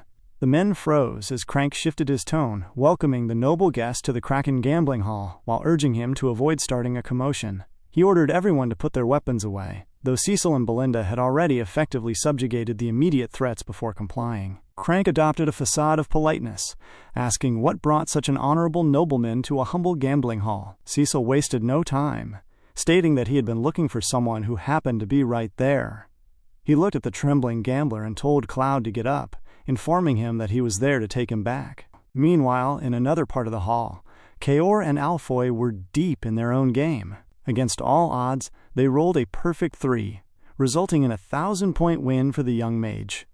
The surrounding gamblers began to grumble. Kaor laughed heartily, grabbing Alfoy and praising his apparent gift for the game.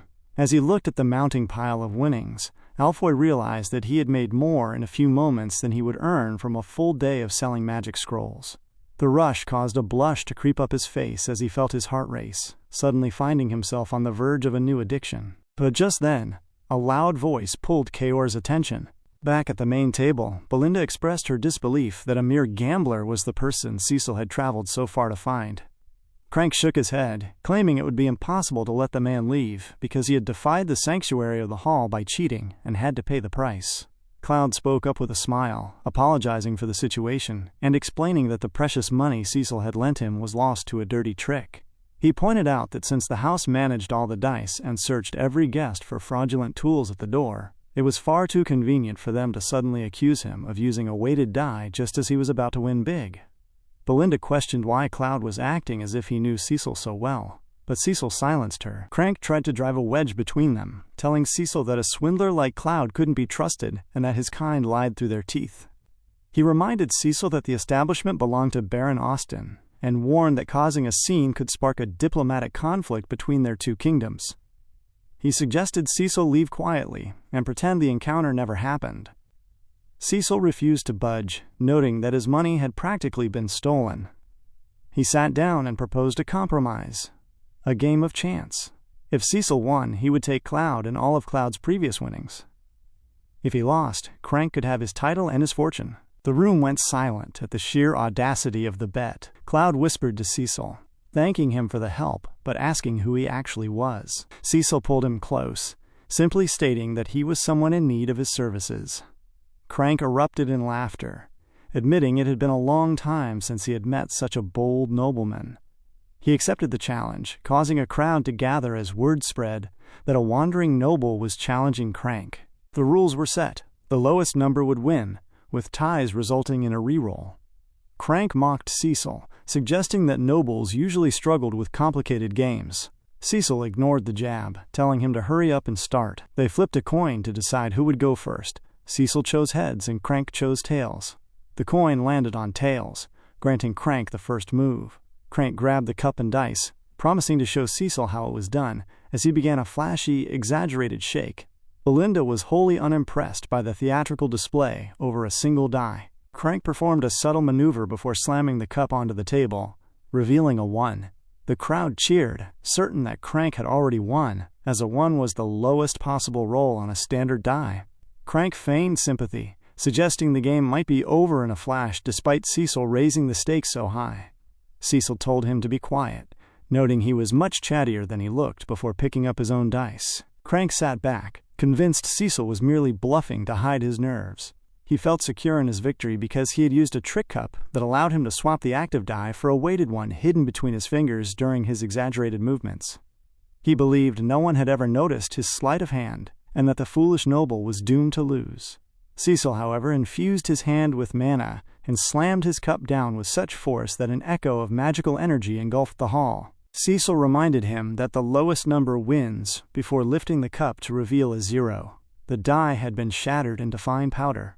Crank screamed in confusion, claiming it didn't count and accusing Cecil of cheating. Cecil didn't wait for a formal ruling. He grabbed Crank's hand and twisted it, causing a hidden die to fall to the floor. The onlookers gasped, realizing Crank had been the one cheating the entire time. Cecil threw Crank's own words back at him, asking if the hall's policy on cheaters still applied. Caught and humiliated, Crank abandoned his polite facade and pulled a dagger from his belt, thrusting it at Cecil. Cecil dodged the blade effortlessly, remarking that the aggressive move suited a thug much better than the fake politeness. Crank and his men drew their weapons, declaring that they couldn't let Cecil leave alive. As the thugs dashed forward, the atmosphere in the gambling hall turned deadly. Talk about a sore loser. As the thugs lunged forward, Cecil moved with a fluid, calculated grace. He leaped upward, using their very momentum against them by stepping off their shoulders to propel himself toward Crank. Surprised by the aerial maneuver, Crank thrust his sword forward, yet Cecil weaved through the air and landed silently behind him. In a flash, Cecil drew his blade and pressed the cold steel against the side of Crank's neck as his men froze in their tracks. Their own lives were just as precarious, as Belinda and Kaor had already neutralized the remaining 3-man group with their swords at the ready. Kaor mocked the fallen thugs, noting they should have picked their opponents more carefully, while Belinda sought further instructions from Cecil. Cecil maintained his grip, stating that, as agreed, he would be taking clout in his winnings. When Crank tried to protest, Cecil reminded him that as the administrator of Baron Austin's primary revenue source, being caught swindling a foreign nobleman would destroy the gambling house's reputation. He warned Crank that any attempt to bring up the incident would result in dire consequences, causing the terrified manager to exhale in a submissive surrender. Cecil smiled and prepared to depart with his new recruit, only to realize that Cloud had already vanished. The ungrateful gambler had not only fled, but had managed to swipe all the prize money Cecil had won. Belinda was fuming, calling him a trash-tier ingrate who would have lost his hand if not for their intervention. She assumed he was already at the next hall trying to double the gold, but Cecil stopped her from starting a manhunt, noting that he already knew exactly where Cloud was headed. At that moment, Cloud was galloping away on horseback, clutching the heavy bag of gold.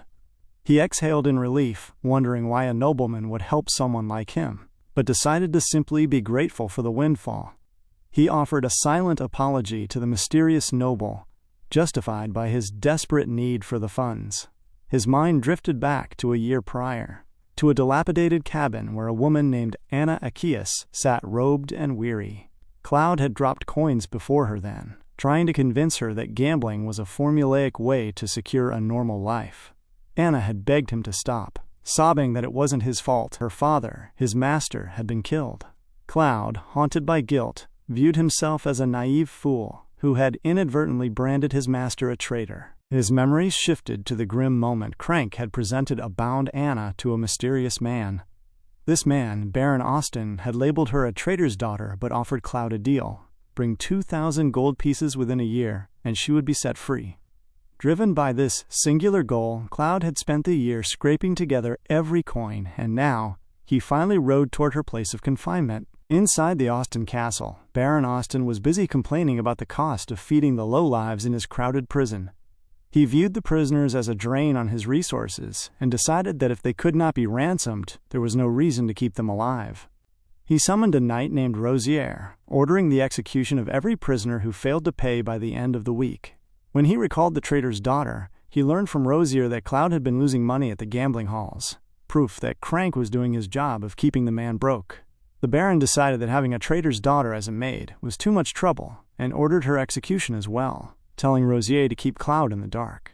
He even planned to kill Cloud if he somehow showed up with the money, knowing no one would care if a gambler disappeared. What a piece of trash. The conversation was interrupted when a servant informed the Baron that someone named Cloud was downstairs making a fuss about a ransom. Cloud burst in and dropped the bag of 2,000 gold pieces on the table, begging for Anna's release. After verifying the gold was real, the Baron demanded to know where the money came from. When Cloud claimed he won it in a bet, the Baron feigned suspicion and ordered his guards to lock him up. Cloud was pinned to the ground, screaming in confusion that he had brought the required sum. The Baron sneered that he needed to check with Crank first and suggested Cloud stay in prison to avoid execution. As they dragged him away, the Baron mocked him for being such a fool. Cloud screamed the Baron's name in a fit of pure rage, but suddenly, the guards dragging him were struck from behind and collapsed. Cecil stood over the fallen guards, stepping into the room and patting a stunned Cloud on the shoulder. He looked at the Baron and introduced himself formally as Baron Cecil Fenris of the Kingdom of Luthania. Belinda and Kaor followed close behind, dragging a defeated Crank into the office as proof of the Baron's failed scheme. Kaor casually pulled up a chair for Cecil, who sat down and rested his leg on the Baron's desk.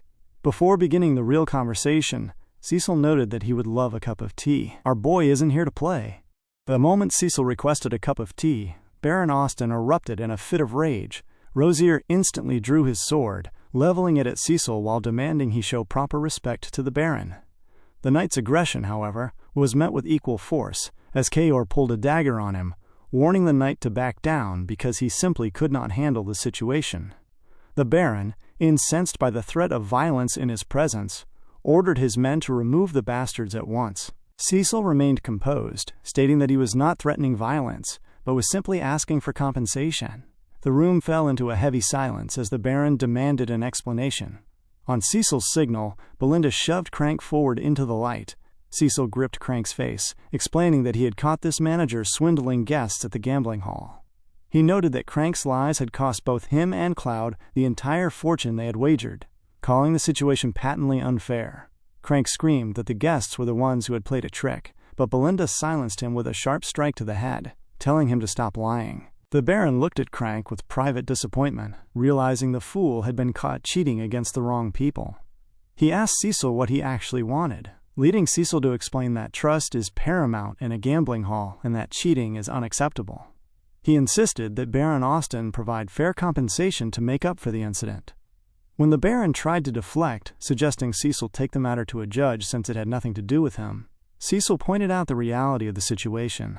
He noted that the Kraken brought in over half the territory's profits, and that if news spread of a manager swindling continental nobles, the fallout would be catastrophic. Terrified by the threat to his reputation, the Baron called Cecil a little shit and accused him of demanding hush money. Cecil clarified his terms, demanding compensation equal to twice the gold on the table, as well as the freedom of Anna Achius. Cloud was stunned to hear Anna's name, wondering how Cecil knew of her, but he remained silent. Cecil offered to forget the day's events if the terms were met. The Baron, realizing he was cornered, turned his spite on Cloud, calling him an ungrateful bastard. He accused Cloud of plotting with a foreign nobleman to rob him, despite being given a chance to save a woman from execution. As guard knights flooded the room with weapons drawn, Kaor and Belinda shifted into combat stances. Cecil asked Belinda to lend him a dagger, prompting Baron Austin to scream that if he killed them all there, No one would ever know the truth. He ordered a total attack. Rosea swung his sword at Cecil, who reacted by kicking the heavy bag of coins into the knight's face. Simultaneously, Cecil slammed his hand down, driving a dagger through the Baron's hand and pinning it to the table. The Baron's scream filled the office as Kaor and Belinda engaged the other knights.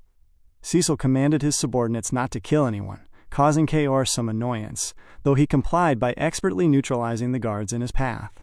Belinda moved with efficiency, striking a knight with a powerful kick that sent him crashing to the floor. As more knights entered, Cecil drew his blade, dodging their synchronized attacks and striking them down with precise movements. Rosea recovered from the coin bag strike and engaged Cecil, but the exchange ended quickly when Cecil used the back of his sword to strike the knight across the head, causing him to collapse. Throughout the uproar, Cloud stood frozen, wondering who this man actually was to go to such lengths for him. He remembered Cecil's earlier promise of needing his services and began to cry, knowing from experience that such kindness usually carried a hidden price. The battle ended with Cecil standing over the defeated guards. The dagger remained in the Baron's hand, causing him immense pain as he cursed Cecil for the humiliation. Cecil pulled the blade free, stating he would be taking the money and his honor. Cloud stepped forward, grabbing Cecil's shoulder and looking the Baron in the eye. He decided that taking this path was better than living with regrets, inviting Baron Austin to visit Fenris in the Kingdom of Luthania if he had any complaints, though he promised the Baron would be welcomed only as a guest. The scene shifted to the calm forest where Cloud's old cabin stood. As Cecil's carriages and horses moved toward the Fenris barony, Cecil asked Cloud if he was sure he did not want Anna to live with him. Cloud confirmed it was better for her to live back home than with the man who had led her father to his death, acknowledging that he had not truly saved her on his own. Cecil looked up at the fresh air, thinking to himself that this finally settled the debt he owed Cloud from a past consumed by revenge. Cecil asked Claude for his opinion on the approaching territory, and Claude remarked on how poorly the surrounding territory was managed, suggesting it would be easy to conquer and that Cecil should cut down whoever owned it. Cecil turned to him, admitting that this rundown territory ahead belonged to him. Claude was shocked, claiming that he only followed Cecil because he believed he had deep pockets. Cecil promptly grabbed Cloud by the neck, informing him that from this moment on, he was the overseer of the entire vast territory and would have to work on everything they saw. Realizing the mountain of work ahead, Cloud jokingly asked to go back to Anna, but Cecil told him it was far too late for that. Elsewhere, the name Perdium and the title of Fenris echoed in a different space. A man sat in the shadows, visibly annoyed as he muttered Cecil's name. He raised his hand, ordering a message be sent to Amelia to expedite their plans, as the rapid pace of Cecil's movements demanded an immediate response. The scene shifts to the Fenris territory. Belinda, Gillian, and Kaor stood at the forefront of the gathered subjects, with the newly formed private army standing in disciplined rows behind them. Cecil addressed the assembly, thanking them for their presence and formally beginning the proceedings, causing a unified response of loyalty from the crowd. The territory, having only recently been liberated from the suffocating tyranny of House Digald, was in a state of absolute ruin. Cecil appointed Cloud as the administrative officer over nearly every conceivable sector, immediately putting him to work to stabilize the land. As they traversed the grounds, Cecil laid out a rigorous plan, starting with a comprehensive population census, to identify every inhabitant and settle them into villages. He prioritized the starvation issue, ordering the purchase of 6 months' worth of food for the entire population to ensure immediate survival. Cloud accepted the orders, but the list only grew longer. Cecil declared his intent to cultivate the barren earth, instructing Cloud to have oxen plow the fields and to clear nearby forests to expand their arable land. When Cloud questioned the feasibility of farming such dead soil, Cecil revealed a specialized strategy, explaining they would grind the bones of blood pythons into nutrient-rich fertilizer. He further ordered the replacement of all antiquated equipment and the construction of specialized warehouses for runestones and advanced drainage systems. By this point, Cloud's title had expanded to a comical degree, effectively making him the governor, supervisor, administrator, secretary, treasurer, tax collector, and warehouse officer all rolled into one. The sheer weight of these responsibilities eventually caused Cloud to break down in tears within Cecil's office, sobbing that it was far too much for a single human being. Cecil remained unmoved, suggesting that Cloud simply hadn't tried yet and would learn as he went. Panic-stricken, Cloud turned and dashed toward the exit in a desperate attempt to resign from his duties, causing Cecil to calmly call for Wendy. Wendy, a new maid appointed by Belinda as Cloud's guardmaster, intercepted him with a practiced move that sent him hitting the floor. She politely introduced herself to Cecil, though her true role was to act as a jailer to ensure the administrator didn't escape. Cloud could only offer a strained smile, realizing his freedom was a myth. Cecil watched them leave, knowing that while Cloud found the work difficult now, in his past life, the man had handled such complexities in his sleep. Cecil reflected on the heavy burden of nobility, recognizing that years of exploitation had left the people distrustful and broken. To save the territory, he knew he had to resolve these fundamental issues quickly, yet there was a glaring obstacle. They were almost out of money. The scene shifts back to the office, where Cecil warned his inner circle that at their current rate of spending, he wouldn't even be able to pay them in 3 months. Jillian was visibly concerned, while Kaywar suggested they simply mine more runestones. Cecil rejected this, explaining that the current stock was reserved for research and year-round needs, and that relying on a finite mine was a losing strategy. Just as Cecil mentioned the need for sustainable funding, Cloud barged back into the room. Before Cloud could even speak, Cecil tried to assign him more tasks, but Cloud cut him off, claiming he had a perfect plan to save the finances. He proposed building a gambling house, resulting in Belinda promptly kicking him out of the office. She instructed Wendy to stop Cloud before he could spew such nonsense again. Cloud was dragged back inside, arguing that since the land was too barren to farm, they should turn the wasteland into a center for entertainment. Alfoy, standing in the back, voiced his enthusiastic support for the idea. Cecil remained firm, stating he would only consider it once they had a foundation of funds. He countered Cloud's pessimism about the food supply by explaining that a gambling house would only breed long-term instability. When Cloud and Alfoy continued to doubt the land's fertility, Cecil offered a high-stakes bet, claiming he would personally solve the food issue by making the barren land farmable. 3 months later, the results were nothing short of a miracle. Cloud and the citizens looked out over the fields, shocked to see flourishing crops where nothing had grown for years. Cecil explained that they had planted rye, which thrives in harsh conditions, but the real secret lay in the fertilizer and mana acceleration magic. He had tasked the mages with creating mana acceleration circles to force the seeds to grow at an unnatural frequency. Vanessa marveled at the innovation, while Cecil privately acknowledged that he hadn't invented the method, but had remembered its success from future mages. The victory was absolute, causing the people to declare their unwavering trust in their lord, as the threat of starvation vanished. Seeing the celebration, Cloud and Alfoy tried to sneak away, but Cecil's voice pulled them back. It was time to settle the bet. Cecil reminded them of the terms. Had they won, they would have received 5,000 gold and their freedom. Since they lost, they were now his unpaid slaves for the next 10 years. He pulled out the slave contracts, causing both men to break into a cold sweat. The scene shifts to Cecil's meeting with Hubert, the master of the Crimson Mage Tower. Cecil requested the construction of a branch tower within Fenris, leading Hubert to question the suddenness of the request. Cecil played hardball, reminding Hubert that they had only won the war against House Digald by blowing up valuable runestones. He hinted that if Fenris were attacked again, he would be forced to blow up more stones instead of sending them to the tower. The threat of losing such precious resources made Hubert extremely uncomfortable, leading him to agree to Cecil's terms. Soon, the Fenris branch of the Crimson Mage Tower was established. With mages now available for manual labor, construction on waterways and infrastructure was completed in record time. The mages, including Alfoy, grumbled and cursed Cecil for making them do manual labor, but the territory's recovery was undeniable. However, the peace was shattered when Cloud rushed into Cecil's office with dire news. A revolt had broken out in the Leopold territory, led by Amelia Leopold. Cecil realized this was happening much faster than in his past life, likely due to his own interference. He recognized Amelia and Count Desmond as mere puppets of Duke Delphine. Having failed to take Perdium through House Digald, the Duke was now making a direct move. Jillian and Belinda looked to Cecil for a plan. Knowing they couldn't allow themselves to be cornered, Cecil declared they would head for Cardinia, the capital of the Kingdom of Luthania.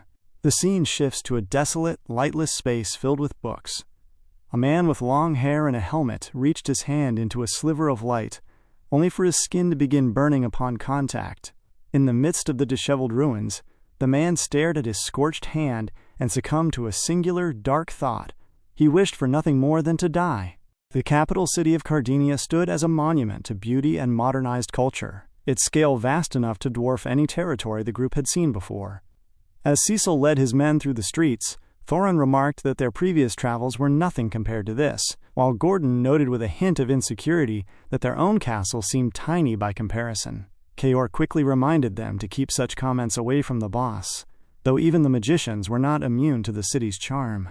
Inside the carriage, Vanessa pointed out to Alfoy that the local vendors were selling ingredients never seen at the Mage Tower, suggesting that the capital's builders had put far more effort into the city than the Crimson Mage Tower had ever seen. Cecil, however, did not share their admiration, stating plainly that he disliked the place and felt a strong urge to bash in the arrogant faces of its inhabitants.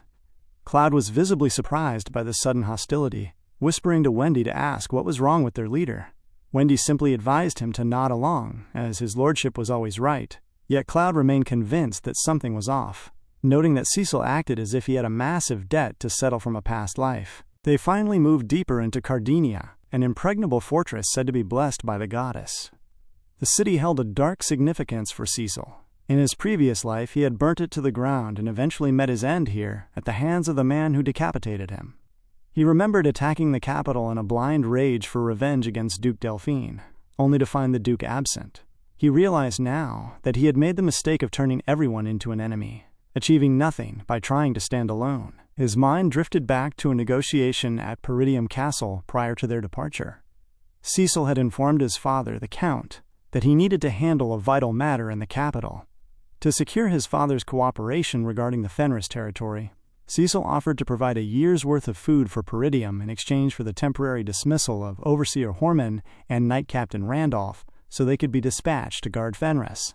While the proposal initially seemed inconsequential to the knights, the Count questioned the wisdom of Cecil leaving his own lands during the revolt in the Leopold territory. Cecil had demonstrated his readiness by firing an arrow into the sky, expertly bringing down a passing raven. He explained that since Amelia had only just seized control, her regime was unstable, giving them a window to build their forces. When his father asked how he planned to oppose her, Cecil stated they needed to get the kingdom on their side. Back in the present, the group followed a guide in purple cloth to a manor on the outskirts. The man promised a large, cheap estate with a garden, but upon arrival, the group found a property so run down it barely met the description. Belinda was skeptical of the palace, noting its dilapidated state, while Cloud and Alfoy began to complain loudly. The guide seemed eager to usher them inside, but Gordon was shaking with fear, complaining about a strange coldness in the air. Vanessa wondered why a man of his size who had survived the monster forest was so terrified, suggesting he simply wear more clothes. The guide admitted there were rumors of ghosts and wandering souls, but guaranteed the manor was structurally sound. Cecil ignored the supernatural warnings and asked for the price. When the guide asked for 500 gold, claiming it usually went for 1,000, Cloud tried to stop the deal, sensing the guide's desperation to offload a cursed property. He then aggressively counteroffered 200 gold, using the ghost rumors as leverage. He pointed out that the property was a liability, costing more in property tax and maintenance than it was worth, leaving the guide with no choice but to accept the lower price. Unbeknownst to the group, someone was watching them from an upstairs window before vanishing into the shadows. Once the deal was finalized, Belinda took charge, ordering everyone to begin cleaning the manor until it sparkled. As the men worked, Cloud asked Cecil how he expected to gain the support of the capital's nobles, who likely viewed him as a mere country bumpkin. Cecil admitted they wouldn't meet him willingly, so he would simply have to make them desperate for his company. Cecil gathered the magicians in a makeshift workshop, leading Cloud to ask if they were practicing alchemy. Cecil described his plan as a different form of alchemy, the production of luxury cosmetics. He planned to send samples as gifts to the noble houses to establish connections. While Cloud doubted if perfume and cream were enough, Cecil explained that nobles viewed beauty as power and would do anything to look more alluring. Cecil recalled from his past life that contemporary cosmetics often contained toxic lead and mercury, which ravaged the skin. Duke Delphine had once made a fortune by releasing an improved version, a recipe Cecil had obtained after plundering one of the Duke's underlings. The product, named Deneve, was an idyllic cream that solved all the shortcomings of current makeup. Under Cecil's direction, the mages used magic to oxidize zinc into a fine powder. Meanwhile, they melted beeswax in a double boiler, mixing it with moonflower seed oil and shea fruit extract. After removing the mixture from the heat, they added the zinc powder and oil extracted from fairy blessings. As the concoction was dropped into a pot, a blue aroma filled the room, smelling so pleasant that even Vanessa was impressed. Cecil noted that once the mixture solidified into a cream, no noble would ever return to their old products. He intended to use the cream for his own ends, just as Delphine once had. The grind never stops. Cecil ordered the mages to wrap the samples as soon as they set. When Alfoy asked if they should test it first, Cecil dismissed the concern, confident in the formula.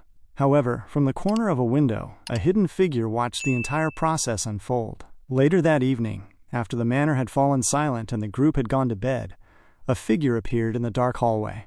Moving frantically and looking left and right, she approached the bottles intended for the nobles. She grabbed one, opening it to feel the texture of the cream. Cecil, having expected her arrival, stepped into the room and identified her as the rumored ghost. As she turned toward him in surprise, Cecil simply vouched for the quality of the cream, marking the beginning of a new phase in his plan. In that moment, suddenly, a heavy bolt of lightning struck outside, its brilliant reflection washing over the room and illuminating the lady as she stood directly in front of our boy. In a blink of an eye, she surged forward, her blade cutting through the air toward Cecil, in a desperate attempt to strike him while his guard was lowered. Cecil instantly pulled his own blade, the cold steel meeting hers with a heavy, grounding ring that echoed through the chamber. As her sword slid along his, seeking an opening, she shifted into a graceful stance. Cecil swerved to the side, his movements deliberate and weighted, and the two began a swift exchange of clashing steel. The lady suddenly twirled, attempting to catch Cecil from behind with a lethal flourish. As she swung heavily downward, Cecil used his blade to dodge a strike that could have caught him in the back. He wondered if he remembered this particular sword style correctly from his past life. Before she could reset, our boy moved with superior efficiency, subjugating her until she looked truly vulnerable in his grasp. He glared at her, asking why a young lady was playing ghost in a palace like this, and how exactly she was related to the house. The scene shifted to much later, as the moon rose high over the estate. Belinda and Gillian dashed into the room, their footsteps heavy and urgent as they called out to Cecil, mentioning they had heard a loud noise. Cecil stood calmly under the soft light, assuring them that they should go back to bed. He noted that looking out into the open space, it seemed things would work out for them after all. The next day, the setting changed to a lavish dressing room. A lady sat before a mirror while a maid carefully applied various cosmetics to her skin. This was Countess Marielle Alsber. As she looked at her reflection, she felt a deep sense of dissatisfaction, realizing her face looked blotchy beneath the smeared cosmetics. In her youth, she had been the undisputed trendsetter of the capital, with every noble following her lead in fashion and beauty. However, she sensed her fame was fading into the past. She understood that she was now using cosmetics simply to disguise the passage of time, and she wondered if she would ever relive her heyday again. Suddenly, another maid walked in to remind the Countess of her salon appointment. As Marielle turned her gaze, she noticed the maid's skin was spotless, supple, and clean. Intrigued, the Countess grabbed the girl's face, feeling the moist texture of her skin. She demanded to know every single thing the maid had applied. The maid explained that Count Alsber had recently been gifted some cosmetics by a noble who had just moved to the capital. Since the Count had no use for them, he had passed them down to the staff. Without wasting a single moment, Countess Marielle arrived at the gates of Cecil's estate. Claude, Alfoy, and Gordon stood at the entrance, looking utterly baffled by the sheer size of her procession. It looked more like a queen's arrival than a standard visit. Claude recognized that she was definitely a high-ranking noble, and realized that the cosmetics had truly worked as intended. As the convoy parked, Countess Marielle stepped down from her carriage. Wendy tapped Claude on the back, urging him to greet their guest. Claude moved forward, welcoming her into the courtyard where our boy sat waiting. Cecil looked ever elegant as Claude introduced the Countess. Cecil remained quiet for a moment, appearing focused on feeding some ravens, a calm display of authority. Countess Marielle asked if he was indeed Baron Fenris, to which Cecil took her hand and kissed it with refined grace. He introduced himself as Baron Cecil Fenris, Lord of the Fenris territory, mentioning what an honor it was for her to travel so far. The Countess noted that she hadn't received any gifts herself, as they had only gone to her husband, suggesting her fame might not have reached his distant territory. Cecil responded smoothly, claiming he simply thought it would be rude to offer such a lacking product to the trendsetter of the capital. The Countess felt the weight of the praise and smiled, deciding that enough small talk had been made. They sat down to discuss the cosmetic cream. She mentioned she had tried it and found it wonderful, stating she no longer needed any of her old products. She then expressed her desire to monopolize Cecil's supply, suggesting he focus solely on development while she handled the rest. Cecil smiled, noting that a bulk purchase would be very welcome. The Countess pointed out that starting a business alone in the capital would be difficult, and noted that Cecil seemed to be in financial need, given the old mansion he had chosen. In the background, Belinda felt a surge of indignation, wondering how the woman dared to threaten the young master. Cloud knew they had only chosen this place because Cecil insisted it was a strategic point. Our boy didn't flinch. He mentioned that the price would be quite high and asked if she would be all right with that. The Countess laughed it off, reminding him that the Aylesbury family was among the wealthiest in the capital. Cecil then stated the price, 100 gold per item. The Countess was absolutely shocked, glaring at Cecil and asking if he was joking. Cecil remained calm, explaining that the price was justified since the product was selected by none other than Countess Marielle Aylesbury. The Countess was puzzled, realizing that Cecil was a sly fox. While furniture might cost that much, 100 gold for a bottle of cream was ridiculous. She realized he was essentially telling her to give up on monopolizing it. She felt toyed with, but her interest was piqued when Cecil offered her a different deal. He mentioned that, while he couldn't let her monopolize the cream, he could give her honor instead. He presented a box filled with 15 bottles of the Denive cream. Cecil explained that this was a handcrafted gift to commemorate their meeting. He noted that many nobles had yet to find out how effective Denive truly was, and claimed the product was capable of changing the entire market. He looked at her and said she would be the one to change it. The Countess pondered his words before smiling, realizing Cecil knew exactly what to say. She agreed to his terms, deciding that he would distribute the cosmetics while she led the trend. Cecil bowed his head in a graceful exit. As he escorted her to her carriage, she offered her help for the future. Cecil took the opportunity to ask for a favor, requesting that she let Marquis Branford know that Baron Cecil Fenris could solve his daughter's problem. The scene then cut to the office of Marquis Branford. The Marquis sat at his desk, his expression darkening as he muttered Cecil's name, clearly annoyed at the thought of Cecil's proposition. Seeing the end of their labors bear fruit much later, Claude was celebrating with unrestrained joy.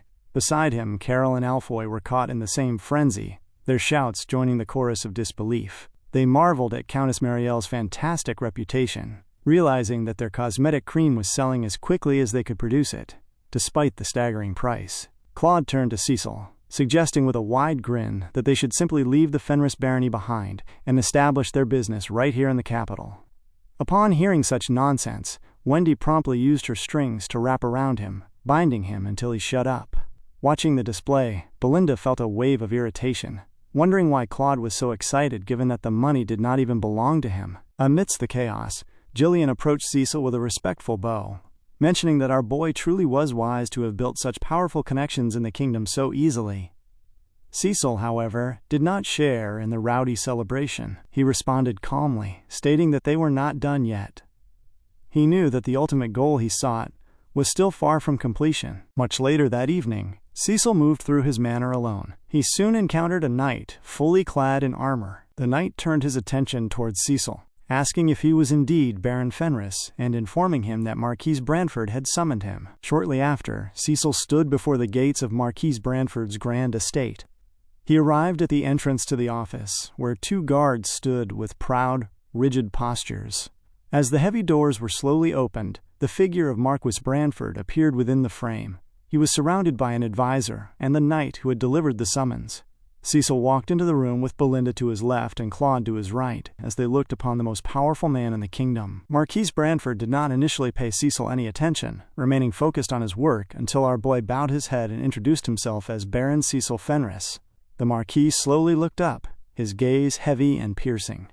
He identified Cecil as the son of Cecil Perdium and the successor of House Perdium, calling him a cocky brat who had won a war against House Digald and murdered a count to seize his territory. He noted coldly that Cecil was nothing like his father. Cecil felt a surge of annoyance at the comparison, deducing that the Marquis was remarkably well informed about the happenings in the Outer Territories. The Marquis, serving as the Interior Minister, was a man of absolute authority and the leader of the Royalist faction that opposed House Delphine. Cecil understood that if Countess Marielle had not introduced him, a meeting with such a powerful figure would have been impossible.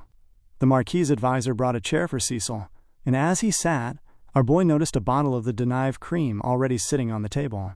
The room was thick with a heavy silence before the Marquis finally spoke, asking if it was true that Cecil claimed to be able to solve the problem involving his daughter, Rosaline.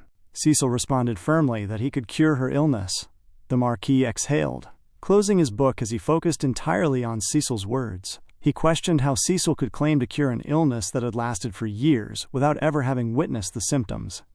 Cecil explained that he had gathered information within the capital and mentioned that he had successfully cured a supposedly incurable illness in the past. The Marquis, however, was not easily swayed. He told Cecil to turn back, mentioning that many had made similar claims and failed, paying for their empty words with their lives.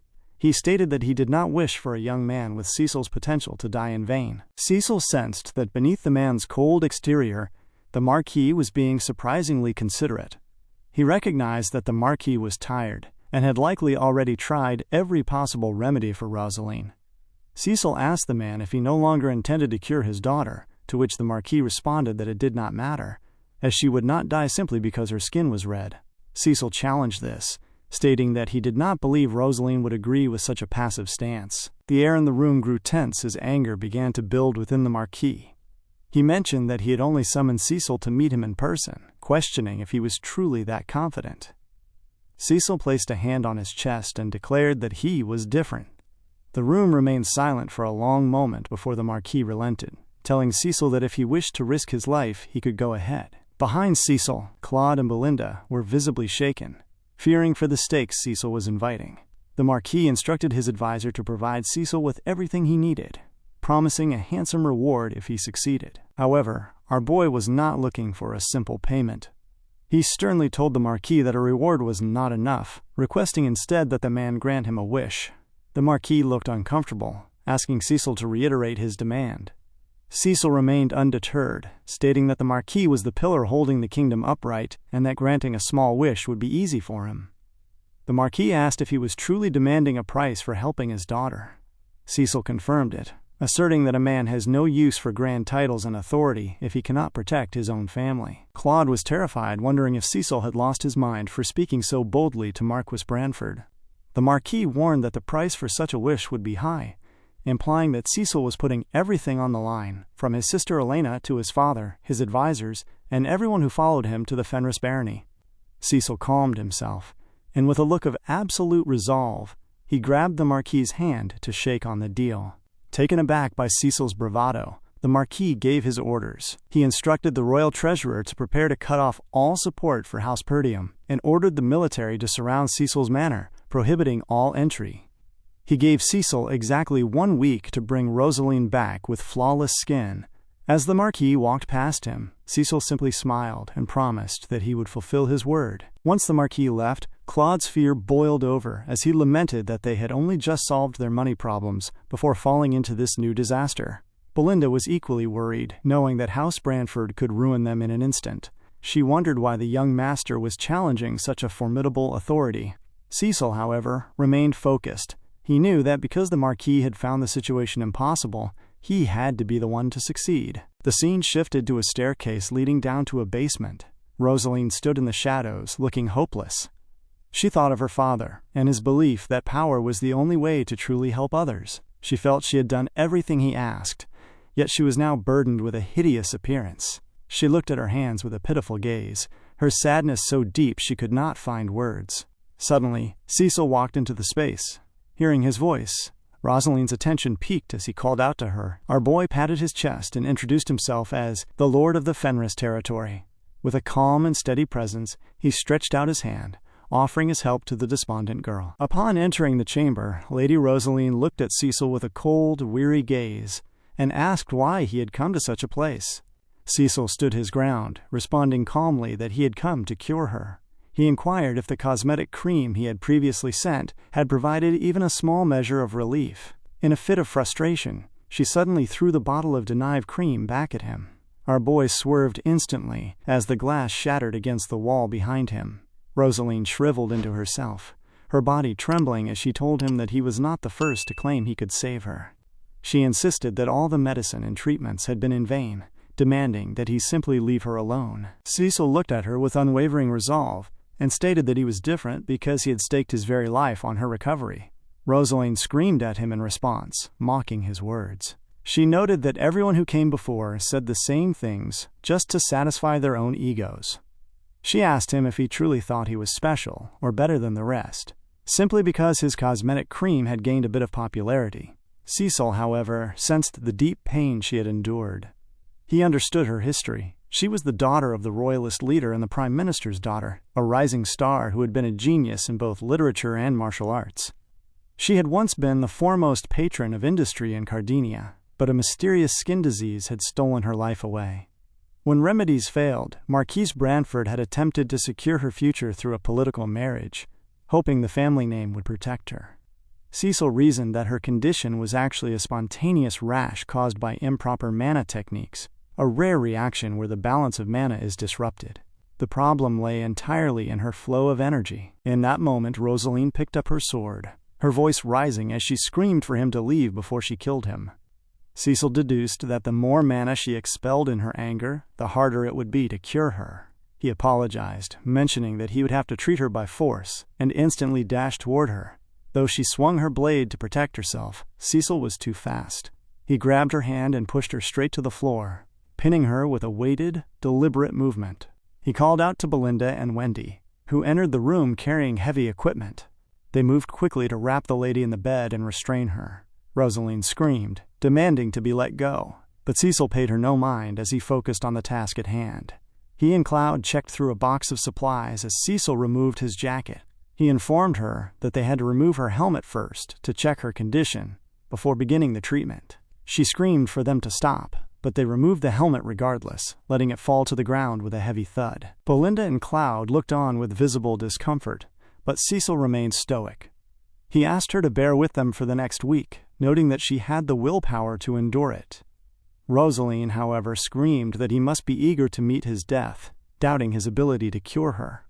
Cecil responded simply that he had no choice but to succeed, for he would die if he failed. He placed his hand on her face and warned her that if he did not treat her, she would likely die soon anyway. These words took her aback, and tears began to well in her eyes. Cecil knew she didn't need to worry.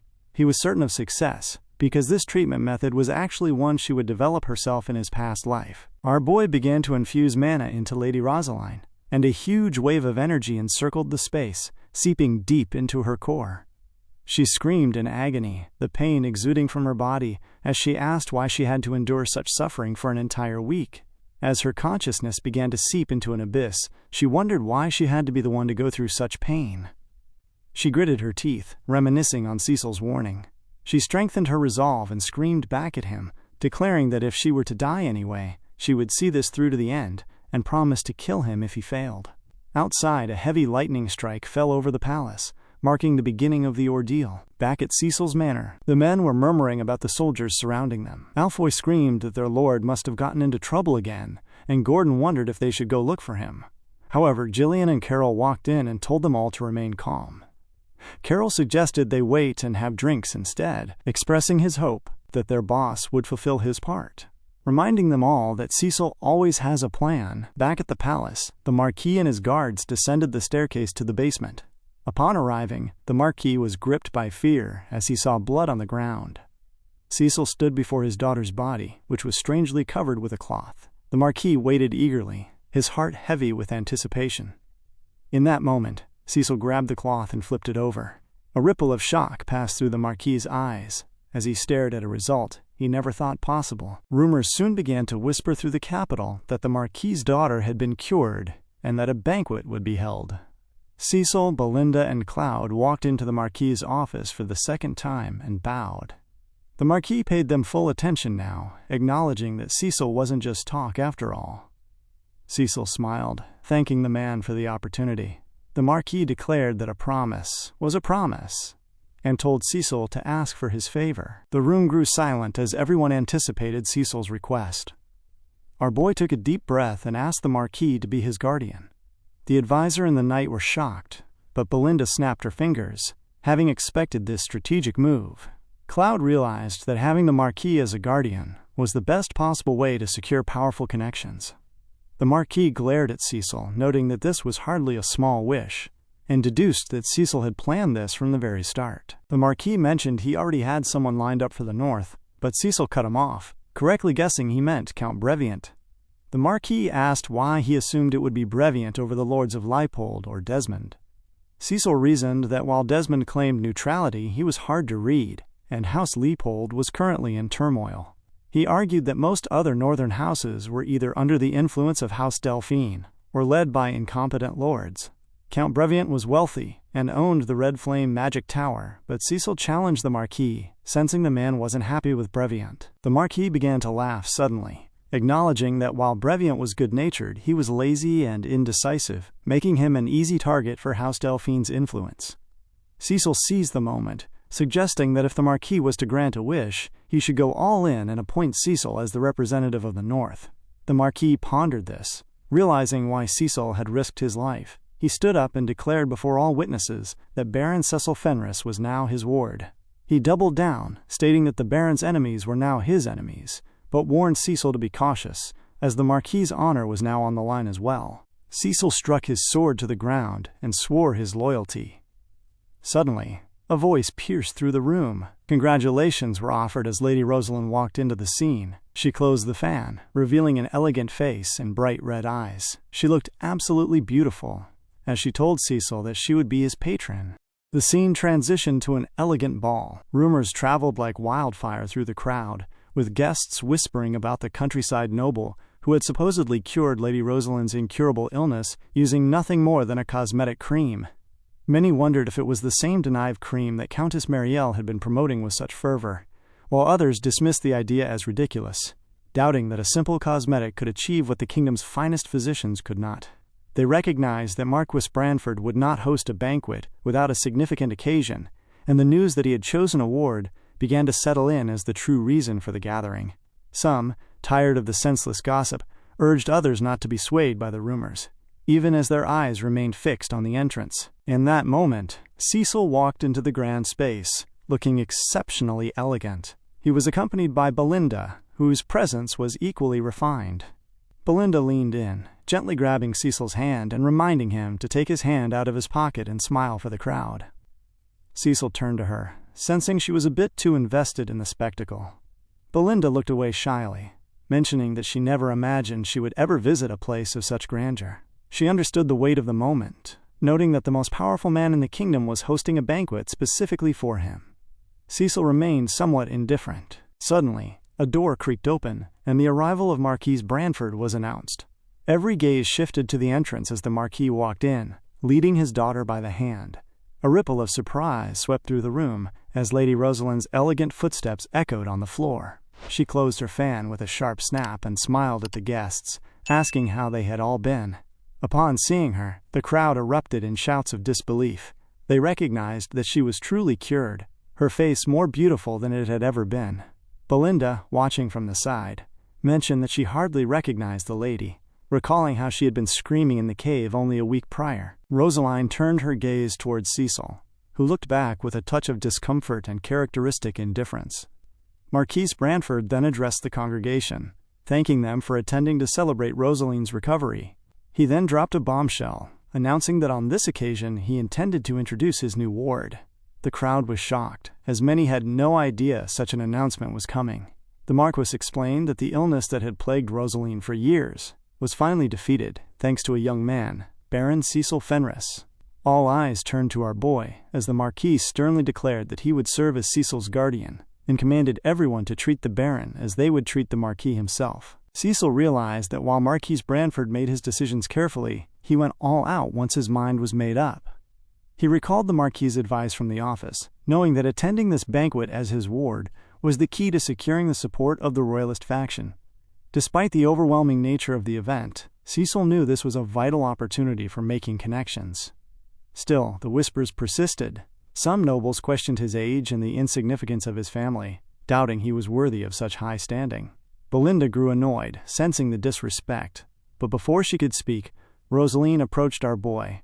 She thanked Cecil officially, bowing elegantly in front of him. The shock in the room intensified as the murmurs grew louder. Rosaline's presence was cutthroat and commanding as she smiled at Cecil, telling him not to pay attention to the noise. She recognized that popularity always comes with a fair share of gossip. Cecil smiled back, mentioning that he would rather not be popular at all, as the intense attention felt like it might burn him. Rosaline noted that it was a special day, with all of high society itching to discuss her return and his new status. She reached out her hand, inviting him to greet the guests together. Cecil glanced at Belinda, who waved him on with a supportive smile, and he accepted the offer. As they moved through the room, Rosaline explained the power structure of the royalist faction. She identified the three major branches. First, the wealthy House Aylesbury, led by the trend-setting Lady Marielle. Second, the Chief Justice Sir Valor Norton, who was related to House Brantford by marriage. And third, the Commander-in-Chief Marquis Maurice Macquarie. She explained that these houses controlled the administration, treasury, and military of Luthania. She noted that as the representative of the North, the order in which Cecil greeted them would dictate his reputation. Cecil understood that he had entered a different world and needed to choose his affiliations wisely. Our boy moved with calculation. He first introduced himself to Count Aylesbury, bowing respectfully. Marquis Maurice seemed instantly annoyed and jealous that he was not greeted first. Count Aylesbury, however, placed a hand on Cecil's shoulder and expressed his excitement to work with him, thanking him for restoring his wife's zest for life. Cecil then spoke with Countess Marielle, who called him "my dear," with easy informality. When Cecil suggested it might be too informal for a public setting, she smiled and noted that it was just them for the moment, thanking him for saving her face. Marquis Maurice made a loud, disgruntled sound, and his associates whispered that, as the son of a Margrave, Cecil should have known to greet the military commander first. They mocked the Marquis for choosing someone so uncouth. Cecil ignored the jab entirely, walking right past Marquis Maurice as if he weren't there, and approaching Sir Valor Norton. Sir Valor thanked him warmly for curing Rosaline, and mentioned that the Marquis had told him Cecil was looking for dwarf and elf slaves. He promised to handle any customs issues with the slave traders personally. Finally, Cecil went to Marquis Maurice and bowed. The Marquis was visibly annoyed, warning Cecil not to let the Brantford support make him cocky, and claiming he could easily get rid of such a brat. Our boy responded calmly, stating he had much to learn and looked forward to the man's teachings. As Cecil returned to Rosaline, she asked if he had picked that order on purpose. Cecil noted that he simply followed his instincts. Suddenly, the guests began to surround Cecil, clamoring for his attention and offering him gifts. They praised his bravery in protecting his territory, and the sheer amount of attention almost made Cecil sick. Nearby, Count Aylesbury and Sir Valor discussed the situation. Count Aylesbury noted that Cecil had earned the ire of Maurice, but his wife dismissed the commander as a simpleton. Sir Valor sensed that while Maurice was jealous, he couldn't help but recognize the Baron's talent. Marquis Brantford joined the conversation, noting that curing Rosaline was no small feat. Sir Valor told the Marquis that he had a great eye for talent after finding such a gifted young man. But the Marquis refused. He explained to the other nobles that he hadn't actually done anything for Cecil. The young man had made his way from the ground up entirely on his own. He praised Cecil's ability to win lopsided wars and his talent for anticipating the future. The Marquis expressed his hope that Cecil's sudden burst of light would not cast a dark shadow. In that moment, the sharp clank of a staff striking the ground cut through the music as a man walked into the space, looking ominous and strange. The room fell silent as everyone turned to the newcomer. Cecil looked at him with a gaze of cold recognition, gritting his teeth. He realized that his nemesis had finally crawled out of the darkness. This was his eternal enemy. Standing before Cecil was the Duke's closest confidant and advisor, Viscount Raoul Joseph, and behind him stood a knight of heavy and intimidating stature. The moment these two figures crossed the threshold, guests leaned into one another, murmuring that since this was a man of House Delphine, nothing good could possibly come of an encounter with him. Viscount Raoul Joseph walked toward the Marquis with a measured, heavy stride, noting that it had been a long while since they last met. Marquis Brantford looked upon him with a neutral gaze, expressing that he hadn't realized the Viscount was interested in such social events. Raoul responded smoothly, stating he had simply come to see the Marquis, and mentioning he heard a young lion, referring to Cecil, had been taken in. The Marquis noted that the Duke's interests were far-reaching, and asked who the armored figure standing behind the Viscount was. Raoul explained that the man was there for his protection, and suggested it was of no concern to the Marquis. However, the Marquis's personal guard, Tolio, stepped forward. He asserted that even for a guard, it was customary to reveal one's identity, and he firmly requested the knight show his face. The knight behind Raoul grew visibly on edge, sensing the rising hostility. Tolio reached for his own sword, demanding if the man had heard him. Marquis Branford moved to de-escalate the tension, calling out to Tolio to calm himself. He assured his guard it was all right before turning back to Raoul. He noted that the Viscount had come a long way and suggested he rest well before setting out again, warning him to take care not to bring shame to House Delphine. Raoul offered a shallow thanks for the kind words and prepared to depart. As he did, the Marquis realized with some concern that he had not been informed of Raoul's arrival in the capital. The man had managed to evade the eyes and ears of House Branford, suggesting the Duke's influence had already taken deep root. Viscount Raoul Joseph then turned his attention towards Cecil. As he approached, a brief, heavy silence fell between them. Our boy glared at the man, his eyes burning with a hidden fury. Suddenly, the Viscount asked Cecil if he happened to know him. Cecil forced his tension to dissipate, responding that he had been told much about the Viscount during his time in the capital. Raoul noted that he had also heard a great deal about Baron Cecil, mentioning how the young man had made quite a name for himself in the north. Cecil understood clearly that Raoul had heard of him, because the man was the architect behind every scheme to dismantle House Perdium. Raoul then suggested that since they had exchanged greetings, they should find a more private space to discuss a secret matter. The two relocated to a quiet chamber. Raoul moved straight to the point, explaining that House Delphine was interested in the cosmetic cream. He noted that the product's effectiveness in restoring Lady Rosaline's skin had reached their ears, and mentioned they were developing something similar themselves. Cecil sensed where the conversation was heading and preemptively apologized, stating that if this was about an exclusive contract or the recipe, he could not comply. Raoul chuckled, dismissing such ideas as dull. He instead lamented that a brilliant young man like Cecil was rotting away in the destitute north.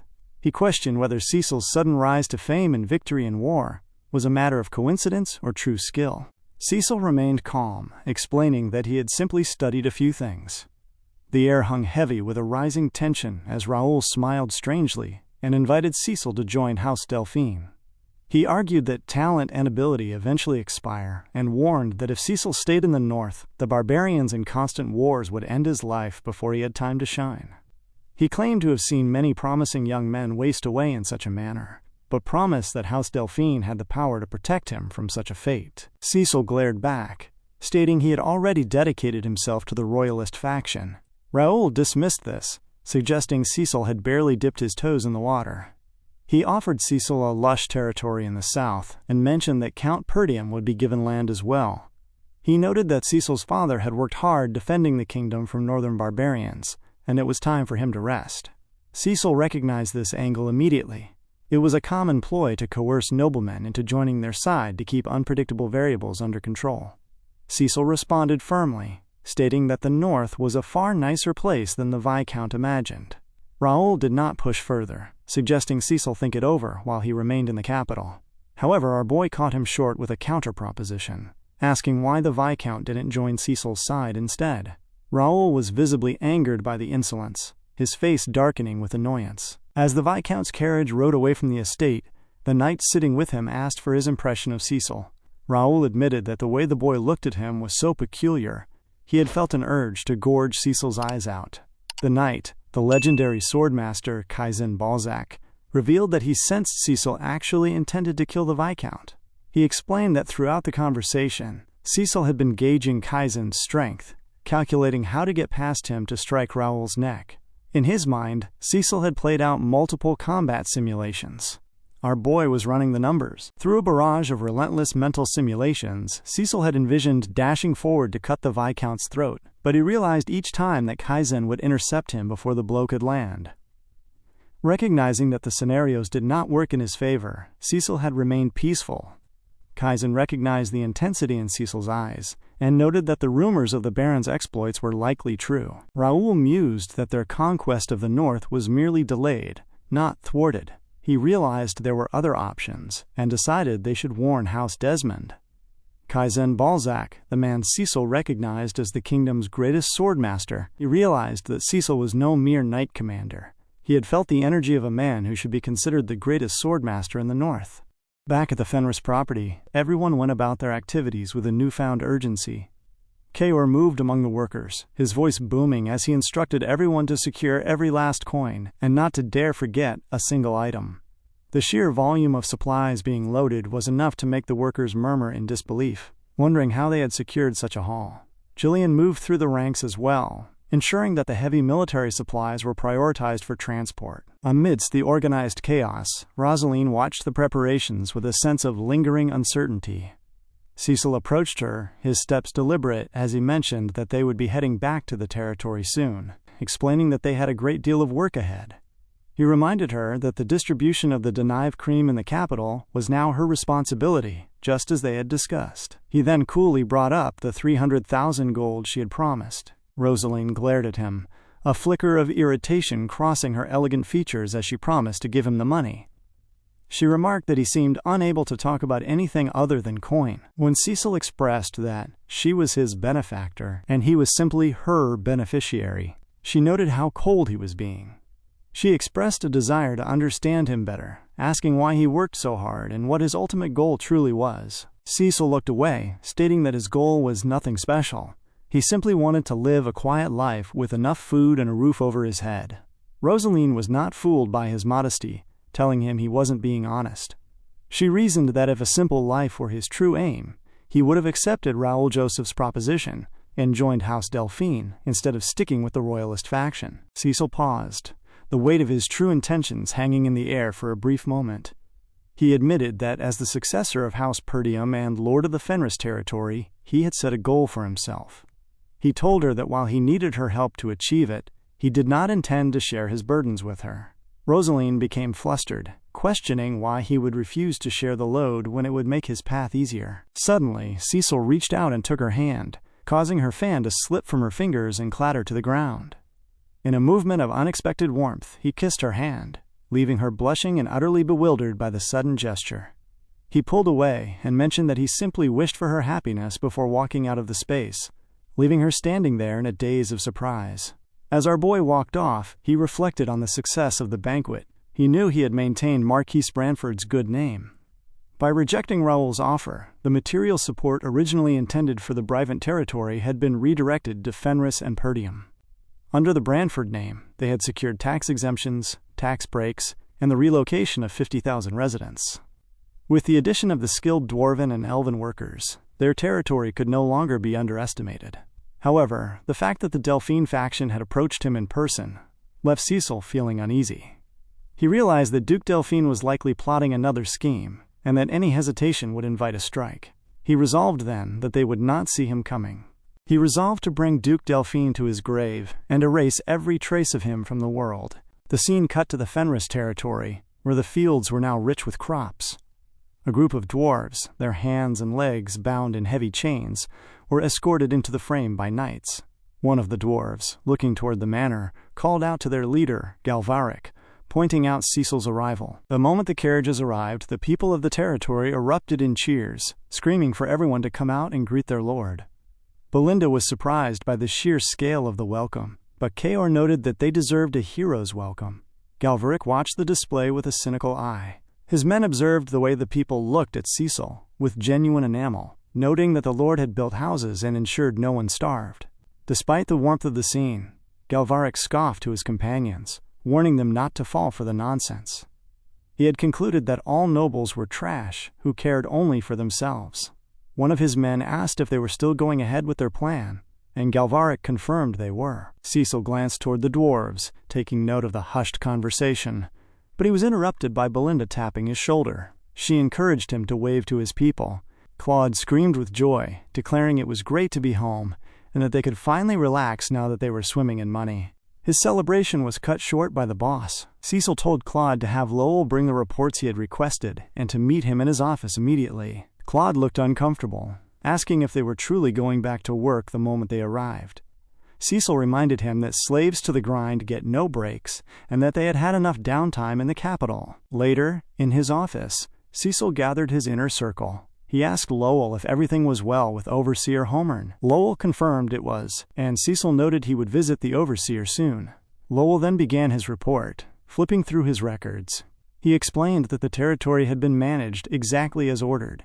Alfoy added that the roads and waterways were completed, even with the others away. Vanessa, annoyed by Alfoy's informal tone, struck him with her staff and told him to address the Lord properly. They continued the report, noting that the workshop and greenery were nearly finished. They expected that once the dwarven workers were put to work, the crop yields would be so high they would never need to buy grain again.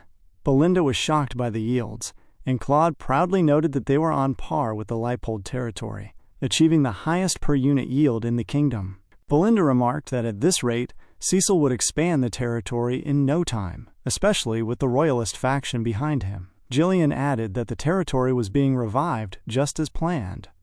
However, Cecil remained deep in thought, realizing that they had only achieved the bare minimum. He stated that it was not enough. He ordered Claude to continue buying food until told to stop, and to secure land for more housing in advance. Then, the atmosphere in the room turned heavy. Cecil declared that they were going to prepare for war. The room fell into a shocked silence before everyone began to scream in confusion.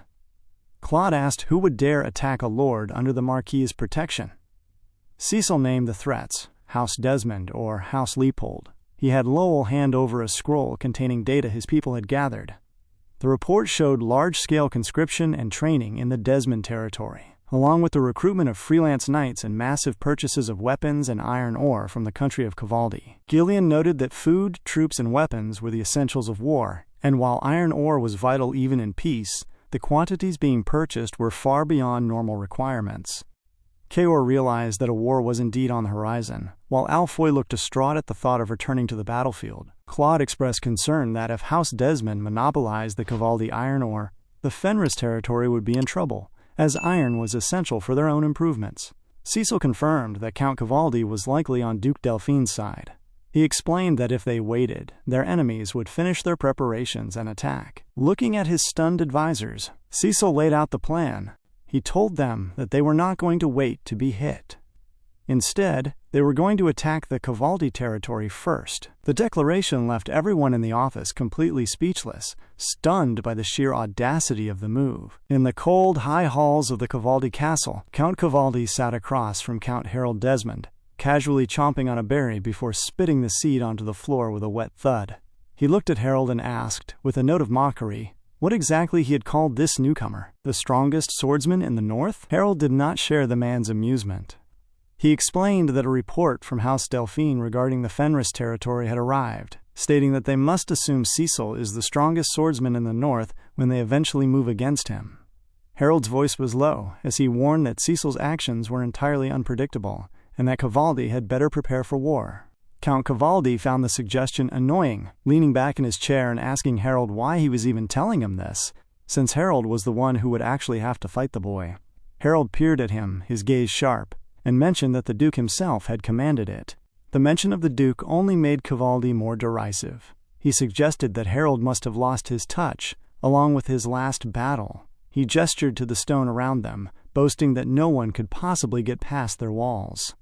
He pointed out that they possessed double walls sturdier than any in the north, surrounded by a deep moat and armed with weapons crafted from the finest technology available. He refused to improve the security of an iron fortress that had stood for generations without being breached.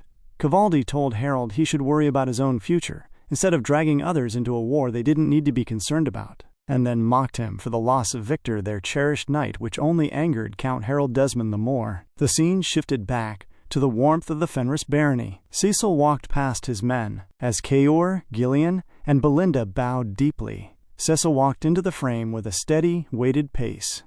Standing before him was the entirety of his assembled force, including the massive frame of Gordon. They looked at Cecil with a mixture of anticipation and discipline. Cecil told them that he liked the looks on their faces. He recognized that it wasn't easy to trust and follow someone while setting aside one's own financial interests, Yet they had followed him this far. Our boy pulled out his sword and struck it firmly into the ground. He declared that he would make all 200 of them his knights. The official Fenris Knights order. The men let out a thunderous roar that shook the very canopies of the estate. Watching from a nearby tent, Cloud turned to Wendy and mentioned that he honestly didn't understand how any of this was possible. Wendy remained quiet, her silence prompting Cloud to reflect on the conversation that had taken place just days prior. He remembered the shocked silence that had gripped the room when Cecil first announced they would attack the Cavaldi territory. Cloud had screamed at him, baffled by the logic. He argued that Count Desmond and Count Cavaldi were only pretending to be neutral while acting as the Duke's pawns. Cecil had countered that this was exactly why House Cavaldi was their enemy. He reasoned that winning this war would secure all of their iron ore, slowing the enemy's momentum while accelerating their own growth. Gillian had weighed in, noting that Cavaldi's soldiers were equipped with the finest armor and weapons in the north. He sensed they were at a disadvantage in both numbers and quality. But our boy had a trick up his sleeve. Cecil explained that he would turn all 200 mercenaries into mana-wielding knights. He noted that a well-trained knight was worth 100 soldiers, thus their force would be equal to 2,000 men. When Belinda asked how that was possible given that mana took years to learn, Cecil called for Vanessa. She entered the room with 3 barrels overflowing with scrolls. Cecil identified them as mana acceleration circles. Cloud realized this was where all their runestones had gone. Cecil explained that while the method was non-standard, it would allow them to learn in just a month by using modified Perdium mana techniques. Belinda grew concerned, wondering if the Count would object to the use of his family's techniques, but Cecil argued it was better than letting the men die. Gillian remained skeptical. He recalled his time as a mercenary visiting Cavaldi Castle, noting its high ground, sturdy double walls, and anti-siege weaponry.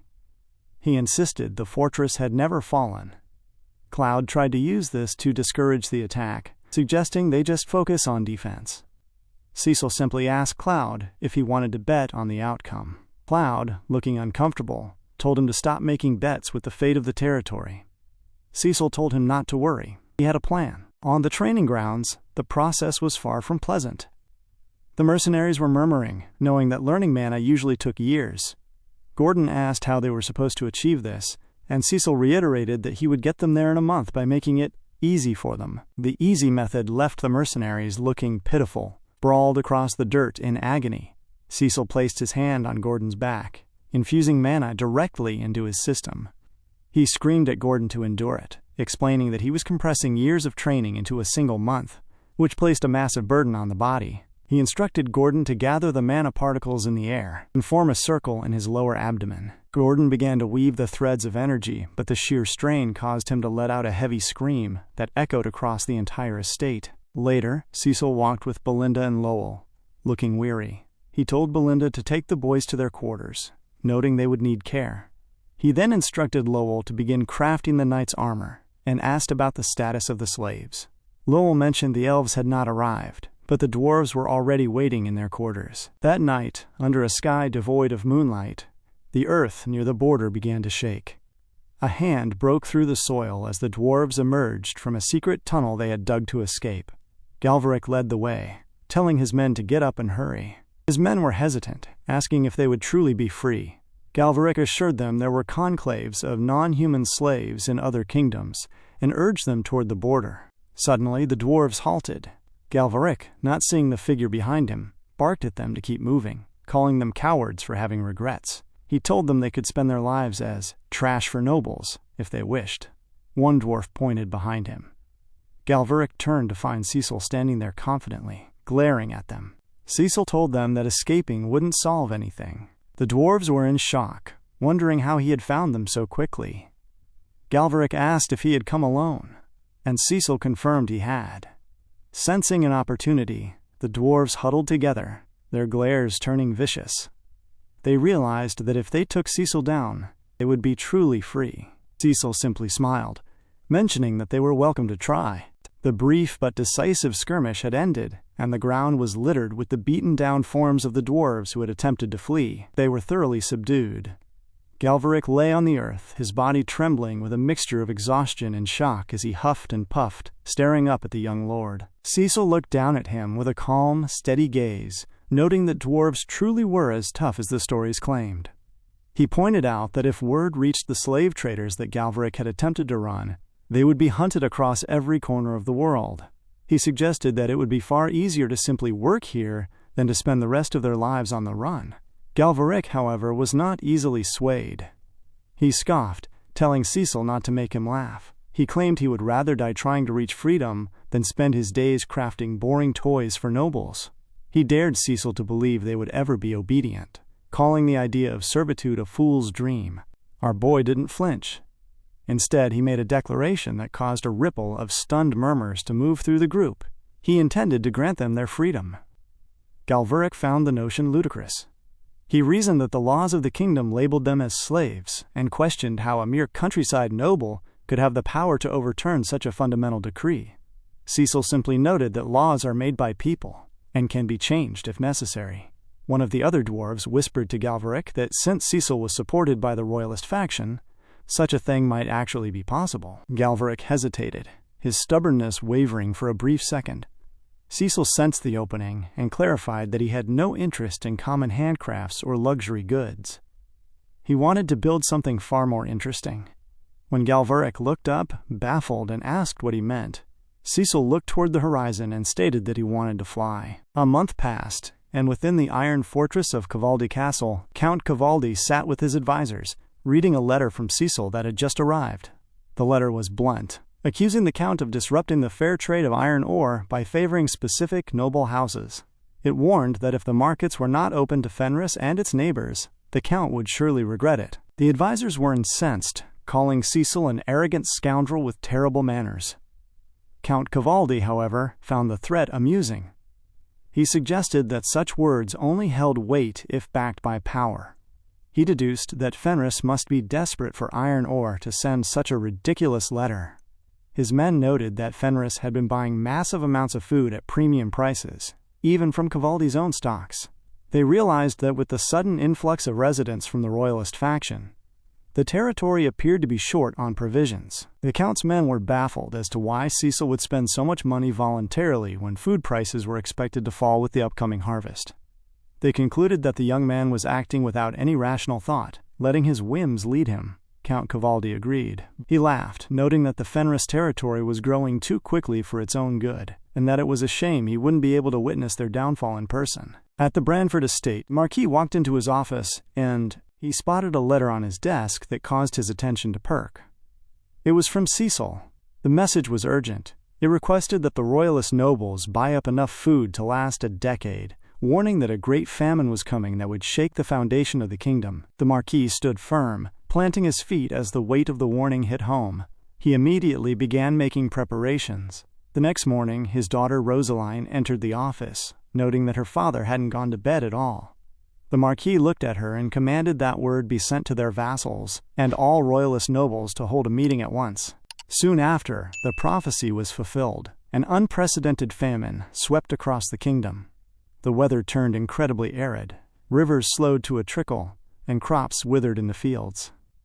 People began to starve in droves as the price of food soared. It was a catastrophe for the history books. In his office, Cecil watched the reports, realizing his expectations were coming to pass. He told his people that, since the hunger stones of each region had appeared, it was time to act. In the Desmond territory, Count Harold was beset by complaints. His people were screaming about the skyrocketing food prices and the lack of warning signs. Lady Amelia was present as well, hearing the rumors that the royalist nobles had somehow secured enough food for themselves, and that the Fenris territory had even managed a regular harvest, despite the drought. Inside the Cavaldi territory, the situation was reaching a breaking point. Count Cavaldi struck his table in a rage, demanding to know why House Desmond hadn't attacked Fenris yet to take their food and land. His men explained that House Desmond was scrambling to remedy their own situation and had missed the chance to strike. Cavaldi called the Count an oaf, worrying about the provisions they had been promised. One of his advisors suggested there was only one way to obtain food quickly. They could trade their iron ore to Cecil, just as he had originally asked. The suggestion was met with immediate rejection by others, who feared the Duke's reaction to selling iron to a royalist. They argued they should wait for the aid they were promised. Cavaldi, however, looked at the reality of his situation. His military was barely keeping the starving people from revolting. He understood that once the food for the soldiers ran out, even a castle whose walls had never been breached would collapse from within. Bitterly, he bit his lip in annoyance and commanded his men to give Fenris their iron in exchange for food. He reasoned that Cecil was destined to fall to the Duke anyway, and that his castle would remain safe regardless. He ordered a delegation to be sent at once. But his knights stopped him. They reported that a delegation wouldn't be necessary because Cecil had already arrived with his army and was standing outside the castle walls at that very moment. Outside the iron fortress, the Fenris Knights' Order sat on their horses, the sun glinting off their fresh gear. Gordon shifted uncomfortably, complaining that the new armor was restraining and pinching him everywhere. The soldier beside him told him to shut up, noting that the dwarves had to use twice as many blood python skins to fit his massive body. Gordon boasted that, with mana now flowing through his veins, his muscles couldn't be damaged, even without armor. Cecil suddenly struck Gordon by the side. Cecil noted the armor was as sturdy as expected of dwarven work. He sat high in his saddle, looking at the formidable double walls of the castle. He told his men it was time to move out. With a collective stride, the knights moved forward. In an instant, his men surged forward, taking their positions before the fortress. Inside the walls, the Count's men were gripped by a sudden, cold disorientation. They scrambled to the ramparts, realizing they were surrounded by the Fenris army at the worst possible moment. The drought had even dried the castle's moat, stripping away their primary defense. They whispered among themselves, baffled by how a mere baron could command such a disciplined and numerous force of knights, wondering if the royalist faction had sent hidden reinforcements. Count Cavaldi, however, was not so easily shaken. He laughed. He assured his men that no one could reach the shadows of his walls. Standing on the balcony, he looked down and asked what the meaning of this was, demanding to know why Cecil dared to bring an army without warning. Cecil replied that he had already communicated his intentions. He reminded the Count of his letter, which stated that a refusal to open the iron ore markets would be met with regret. One of Cavaldi's advisors shouted back that a letter was no justification for war. The Count himself screamed at Cecil, telling him that if he intended to fight, he should prepare a proper reason and a formal declaration of war first, claiming he would not associate with someone who lacked noble etiquette. Cecil remained remarkably calm. He noted that the Count was asking for a formal declaration. He turned to Gillian, who instantly readied his bow and passed it to him. As Cecil notched an arrow, Cavaldi's soldiers panicked, rushing forward with heavy shields to create a wall of steel around their lord. Gillian observed that the walls were tall, perhaps doubting the shot, but our boy simply took his stance. Even his horse shifted its weight, anchoring itself to the earth with a personality that seemed as bold as its master's. Cecil drew the string taut and released. The arrow hissed through the air, a blur of lethal intent. It didn't just hit the target, it smashed through the center of the heavy shield, killing the man holding it instantly. The projectile didn't stop there. It grazed Count Cavaldi's head, neatly slicing through his ear and pinning itself into the stone behind him. Cecil offered the Count a thin, cold smile, and remarked that he hoped this served as a formal enough declaration. In the capital city of Cardonia, the atmosphere was equally tense. Inside the Branford estate, the Marquis was meeting with his allies. The news had arrived. Baron Cecil had started a war. Count Elsber noted that they owed their survival through the Great Famine to Cecil's advice. But Sir Valor Norton expressed disbelief that the boy would choose such a chaotic time for a military campaign. The Marquis asked for the justification. Rosaline stepped forward, explaining that Count Cavaldi's refusal to open his iron ore market had exposed a near monopoly with House Desmond. While Count Aylesbury thought the reasoning might suffice, others were not so convinced. Marquis Maurice Macquarie interjected loudly, suggesting they dismiss Cecil from the royalist faction immediately before he made things worse. He argued that starting a war during a natural disaster was reckless. When it was suggested that Maurice simply disliked Cecil personally, the Marquis grew defensive. Rosaline closed her fan with a sharp, echoing snap to command the room's attention. She warned that they must not let emotions dictate their strategy, and pointed out that since the war had already begun, pointless arguments were a waste of time. The debate was interrupted when the heavy doors opened. Count Forwood, one of Duke Delphine's men, walked in with a practiced bow. He asked if Cecil's attack on a neutral noble during a catastrophe was the official will of the royalist faction. The room grew silent. Rosaline realized the Duke's people were remarkably well informed and were moving to turn the neutral faction against her father. She understood that her father's next words would decide the fate of their entire faction. If Cecil lost or was dismissed, their influence in the north would crumble. But if he won and seized the largest iron mine in the kingdom, the rewards would be immense. Marquis Brantford steadied himself and declared that Cecil's reason for the war was just. When Count Forwood asked for clarification, the Marquis stated that this was a personal dispute between Baron Cecil and Count Cavaldi, not an official act of the faction, and thus the Duke had no right to intervene. Forwood argued that the Marquis was abandoning his duty to maintain order, but the Marquis merely exhaled and questioned why the Duke was acting as though Count Cavaldi were his own vassal. Back in the Cavaldi territory, the air was filled with the Count's agonized screams. Cecil remarked to Gillian that his advice had been excellent, noting with a touch of irony that the Count wouldn't be able to wear earrings anymore. Inside the fortress, knights surrounded the bleeding Count, trying to stop the wound.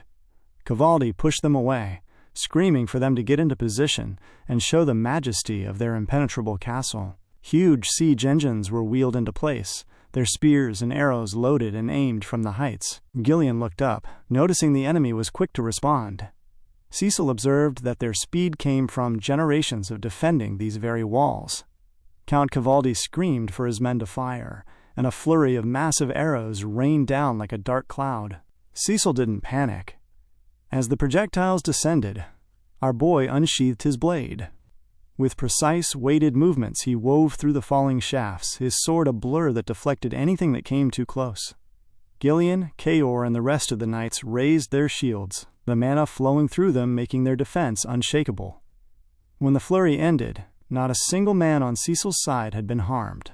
Count Cavaldi stared down in disgust and disbelief. Cecil sheathed his sword, noting that if this was the extent of their majesty, it was hardly impressive.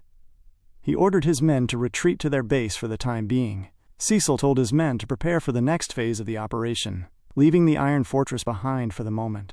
Inside the Fenris camp, Cloud sat comfortably, a smug smile playing on his lips as he remarked to Alfoy and Wendy that their lord had picked the absolute perfect time to start a war. He reasoned that while they were sitting on a mountain of stockpiled grain, the enemy likely had nothing. He figured that all they had to do was sit tight and wait for hunger to do the heavy lifting. Alfoy, however, looked less than pleased. He asked why they had been dragged all the way to the front lines, if the plan was just to sit around. Cloud laughed it off, telling the laborers, correcting himself to mages with a smirk, that they must be exhausted from setting up the garrison. He suggested they just rest easy and kill time in the back. Sensing Alfoy's boredom, Cloud even offered to play a game, which immediately piqued Alfoy's interest. The mage glared at him, already asking what the wager would be. The casual mood was shattered when Cecil walked into the camp. His voice was sharp as he commanded Cloud to get outside, and told Alfoy to gather the mages. Alfoy's annoyance flared at the sudden order, but Cecil didn't give them room to breathe. He told them they were going to be digging a tunnel. Alfoy was baffled, and Cloud was equally surprised. Cloud argued that they could win just by waiting, and asked if Cecil truly intended to fight. Our boy remained firm. He explained that they couldn't afford to sit around. They had to end the war before House Delphine could send aid to Count Cavaldi. Later, Cecil stood at the edge of the camp, his gaze fixed on the looming stone walls of the Cavaldi fortress. He noted that the war would be over sooner than anyone expected. Inside the fortress, Count Cavaldi was in a towering rage. He screamed about the arrogant bastard, Baron Fenris, who had dared to flee after puncturing his ear. His advisors tried to soothe him, claiming that the Fenris army was clearly helpless against their overwhelming power. They reasoned that the enemy had switched to stalling tactics because they knew the castle was short on food. Cavaldi assumed they were simply waiting for a surrender, but he felt secure knowing the Duke was on his side. He was sure the Duke wouldn't let the largest iron mine in the north fall and would surely send reinforcements. All they had to do was hold out. However, a knight interrupted with a report that the enemy was digging a tunnel. The Count found the news ridiculous, wondering why they would do such a thing so openly. One of his advisors was weary, and he concluded that they were trying to strike from underground because they couldn't face the castle head-on. Based on the castle's foundation, he deduced the only exit point for a tunnel would be the south gate. The Count ordered a knight named Jaemon to station soldiers there, planning to ambush the Fenris troops the moment they emerged. He even planned to open the gates and have his cavalry rush out to exterminate them while they were confounded. When asked about the walls, Cavaldi dismissed the threat. He noted the enemy had no siege weapons, and were mostly infantry or cavalry. He smiled to himself, certain that while Cecil might have caught him off guard once, he would be the last one standing. As evening fell, the dwarves moved through the shadows near the cliffs, pushing heavy equipment up the steep slopes. They grumbled among themselves, complaining about their bastard master, making them work in the dark without even torches to light the way. One of them asked Galvaric if the machines they had built were truly ready for actual combat. Galvaric's mind went back to the night Cecil had explained his vision. Cecil had claimed he designed the machines himself, and that they would definitely work. When Cecil had mentioned he wanted to fly, Galvaric had been bewildered. He asked if Cecil had somehow found blueprints for legendary ancient airships. Cecil had simply asked what he meant by that, and offered a demonstration. He had placed a large cloth over a fire. As the air heated, the cloth expanded and began to float upward. The dwarves had watched in confusion, asking what they were supposed to see. Cecil pointed out how the fabric puffed up, explaining that the hot air from the fire was trying to rise. While some of the dwarves saw it as nothing more than a little wind, Galvaric saw the truth. He realized that if it were just wind, the cloth would flutter sideways rather than puffing up vertically. Cecil smiled, sensing that Galvaric understood.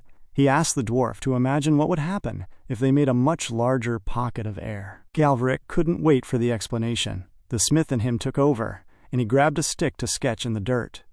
He deduced that if they attached a large basket underneath and found a way to consistently create hot air, they could carry people. His curiosity was heavy as he asked why hot air rose in the first place. Cecil admitted he didn't know the science. He had just noticed it when drying laundry over a fire. Galvaric laughed at the simplicity of the idea and told Cecil to lead him to the workshop so they could start experimenting immediately. Back in the present, Cecil stood atop the cliff. As the dwarves finally arrived with the construction, our boy noted the timing was perfect. Galvaric glared up at him, puffing out his chest and stating that the task had been a piece of cake for them. Belinda approached Cecil and handed him his helmet, reporting that the mages and knights were ready. Nearby, Gordon was playfully choking Alfoy, who was screaming about the pointlessness of digging a tunnel if they were just going to. Gordon cut him off, telling him to watch his mouth before he spilled the secret. Cecil ignored the banter and walked past his men toward Vanessa and Kaor. He looked out at the impenetrable fortress and told his men they were going to fall right into enemy lines. The plan was to infiltrate, seize the interior, and open the outer gates for Gillian's cavalry. He acknowledged that the Cavaldi soldiers had the best armor in the north, and that even with mana, the fight wouldn't be easy. However, he reminded them that the enemies they would face in the future would be far stronger. He told them that if they couldn't win here, they had no future. The weight of his words settled on the men. Cecil then smiled, reminding them that they had conquered the monster forest and won wars where the odds were stacked against them. He screamed at them, asking if they were prepared. They roared back in the affirmative. He asked if they were afraid, and their shouts suggested otherwise. Cecil donned his helmet, noting that they had all improved faster than anyone could have imagined. High above, the hot air balloons began to drift, their burners kept alive by Vanessa and the other mages. Our boy told his men not to be afraid. Inside the fortress, the sentries were relaxing. They noted that the digging at the tunnel had finally stopped, and assumed the enemy had gone to sleep. Knights arriving for the shift change complained about the constant guard duty, wondering if an attack would ever come. They were excited to finally get some sleep. Suddenly, one of the lookouts noticed something. He looked up, his eyes widening in confusion as he saw lights descending from the sky. He wondered if they were monsters, strange, round things floating toward them. Before he could process the sight, a hand descended from the darkness. Cecil grabbed the man by the face, and in the same breath he swung his sword, the blade a silver arc that slashed through the man standing beside him. Cecil jumped upward as the first man hit the stone, then brought his sword down in a heavy strike that decapitated the guard instantly. From the ropes of the balloons, Kaor, Belinda, and the other knights began their descent. Cecil stood at the center of the carnage, his blade dripping. He told his men he would take the lead and commanded them to kill them all. It was the beginning of a bloodbath the Cavaldi soldiers never saw coming. Back inside the walls of the Cavaldi fortress, 3 knights hurried through the stone corridors toward Count Cavaldi's office, led by the knight captain of the Cavaldi order, Leslie. Upon reaching the door, he burst into the room with a surge of energy that jolted the Count from his sleep. Cavaldi, disoriented and clutching his blankets, demanded to know what was happening. Leslie delivered the news with a heavy gravity, explaining that it was an emergency. Invaders had somehow infiltrated the castle. The scene outside was a chaotic contrast to the fortress's usual discipline. The defenders were baffled, looking upward in a state of total brain fog as Cecil, Belinda, and Kaor descended from the ropes, and immediately began to make quick work of the men stationed on the walls. Kaor shouted for his men to keep moving, mockingly suggesting that they fetch him the other ear of Lord Buttchin, the Count. In the manner, Cavaldi paced like a trapped animal, questioning how the enemy had bypassed the walls and why his tunnel trap had failed to spring. Leslie explained that the soldiers reported seeing the enemy flying in unidentified objects. When Cavaldi struggled to comprehend the idea of men in the sky, Leslie cut him off. He realized that how they arrived no longer mattered. Their forces were far too powerful and were seizing the castle with terrifying speed. Leslie urged the Count to escape through the underground passage leading to the outer castle. He promised to defend the gate and hold the line, hoping to call in the main force from the south gate to surround the intruders. The weight of the situation finally began to sink in for Cavaldi. He huffed and puffed, struck by the irony that they had set a trap only to fall for an even more obvious trick. He wondered aloud if his lineage would end with him, as the castle had never once fallen until now. Leslie grabbed him, insisting he leave with his vassals and call for aid. Before they parted, Leslie added a dark instruction. If the situation did not settle, the Count was to unleash him. Outside on the ramparts, the Cavaldi soldiers were in a panic. They screamed about the ambush, but their words were cut short by Cecil's arrival. Our boy swung his sword with a precision that turned the defense into a slaughter. When one soldier tried to show a final spark of bravado by dashing forward, Cecil dodged the clumsy strike and countered with a heavy horizontal swing that cut the man clean in half. The remaining defenders were paralyzed with fear. Their leader screamed at two crossbowmen to snap out of their disorientation and fire, noting that the enemy's numbers were small. However, as the men aimed their weapons, a shadow fell over them. One of the hot air balloons descended rapidly, the basket striking them in the heads with a dull thud, knocking them unconscious instantly. Alfoy emerged from the basket, looking annoyed. He grumbled at Gordon, who was also inside, calling him a fool and complaining that he was far too heavy for the balloon's descent. The remaining crossbowmen tried to pivot toward the newcomers, but before they could squeeze their triggers, Cecil was already moving. He flung his sword, stabbing through them and pinning their ambitions to the ground. Kaor checked in, asking Gordon how he hadn't improved his skills despite finally becoming a knight. Gordon just laughed it off, but the levity was interrupted by a loud, echoing boom from the other side of the wall. Someone was screaming to guard the gates, realizing the castle's heart was under threat. Cecil sensed the change in the air. He noted that the enemy was reacting quicker than he had expected, and deduced that there must be a sharp tactical mind directing their movements. He knew they had to move before the main forces at the south gate could regroup. He gathered his people and gave his orders. Kaor was to clear the soldiers on the wall and destroy the siege weapons, while Belinda was to hunt down Count Cavaldi. Cecil took the most dangerous path for himself, declaring he would clear the way to the gates. He asked if they were ready, and in response, the knights raised their mana-imbued blades in a silent, glowing vow. With his sword pulled from his back, Cecil gave the final word. The Fenris Knight Order was to engage. At the ground floor of the fortress, the tension peaked at the second inner gates. A small contingent of Cavaldi defenders stood firm, their eyes wide as they saw the Fenris Knights approaching. Leslie stood at the center, pointing his sword forward and commanding his men to raise their weapons and stop the advancement at all costs. He hoped to stall them until the southern forces arrived. Cecil and Gordon dashed forward, ignoring the shouts.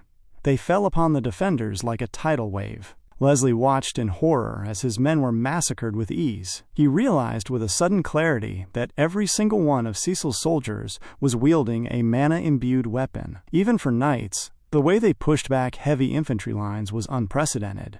Understanding that the man leading the charge was the key, Leslie prepared himself. His men cried out that they couldn't hold the gate, prompting Leslie to make a desperate choice. He ordered them to destroy the gate mechanisms and open the path, promising to buy them time himself. Leslie infused his body with mana, his aura flaring as Cecil closed the distance. The two clanged together, their swords parrying with a shower of sparks. Leslie was a disciplined combatant, using a small shield in his left hand and a sword in his right to create a nearly impenetrable attack and defense formation. Every time Cecil sought an opening, the shield was there to meet him. Leslie would defend with one hand and immediately thrust his sword with the other. Our boy was fast enough to weave through the counterattacks, but the rhythmic clanging of steel on steel showed that this wouldn't be a quick victory. They stood for a moment, glaring at one another across the threshold of the gate. Leslie introduced himself as the Knight Captain of the Cavaldi Order, and vowed that he would not let Cecil pass any further. A low, heavy rumble shook the chamber. Deep in the lower chambers of the fortress, far from the sounds of battle, Count Cavaldi stood before a heavily reinforced cell. Inside, a man named Lucas sat in the shadows, his limbs bound by thick, cold chains. The Count's voice was desperate as he told the prisoner he must buy them time. Lucas looked up, a strange and ominous smile spreading across his face. He glared at the Count and replied that if that were the case, the Count had better unchain him immediately. The battle continued outside, as Kaor swung his blade with a heavy, relentless rhythm. He roared for his men to advance, commanding them to leave no siege weapon or soldier unscathed. Beside him, Belinda moved with her characteristic grace, as she sliced through the defenders without a moment's hesitation. The top of the wall had become a chaotic tapestry of clanging steel and desperate shouts. At the center of this storm stood Cecil and the Knight Captain, Leslie. The captain stood his ground, his body enveloped in a visible shimmering aura that spoke of his status as the head of the Cavaldi Knight Order. He vowed that Cecil would not take another step into his territory. Unfazed, our boy took a weighted stance, and, with a sudden burst of speed, dashed forward. The movement caught Leslie off guard, but the veteran was quick to raise his blade. Cecil's sword struck Leslie's with a jarring force. Leslie attempted to pull his blade back into a downward slash, but Cecil was already a step ahead. Cecil followed through with a vertical strike, aimed straight for the captain's head.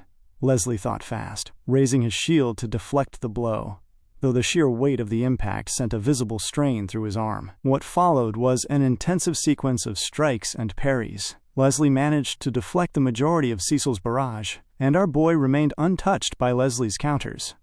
The stalemate broke when Cecil executed a wide, sweeping arc that caught Leslie's iron mask. Seizing the opening, Cecil twirled and brought his blade down once more. Leslie scrambled backward, barely catching his footing as he fell to the ground. His men cried out in distress, but their focus was broken by their own opponents. Leslie felt the growing numbness in his arm, realizing the force of Cecil's strikes was more than he could bear for much longer. He smiled grimly, deducing that he didn't need to win a head-on clash. He figured that if he kept Cecil here long enough, the main forces from the South Gate would arrive and surround the invaders, waiting for impatience to drive the young lord into a reckless mistake. Cecil, sensing the captain's shift in strategy, asked if that was the extent of his skill.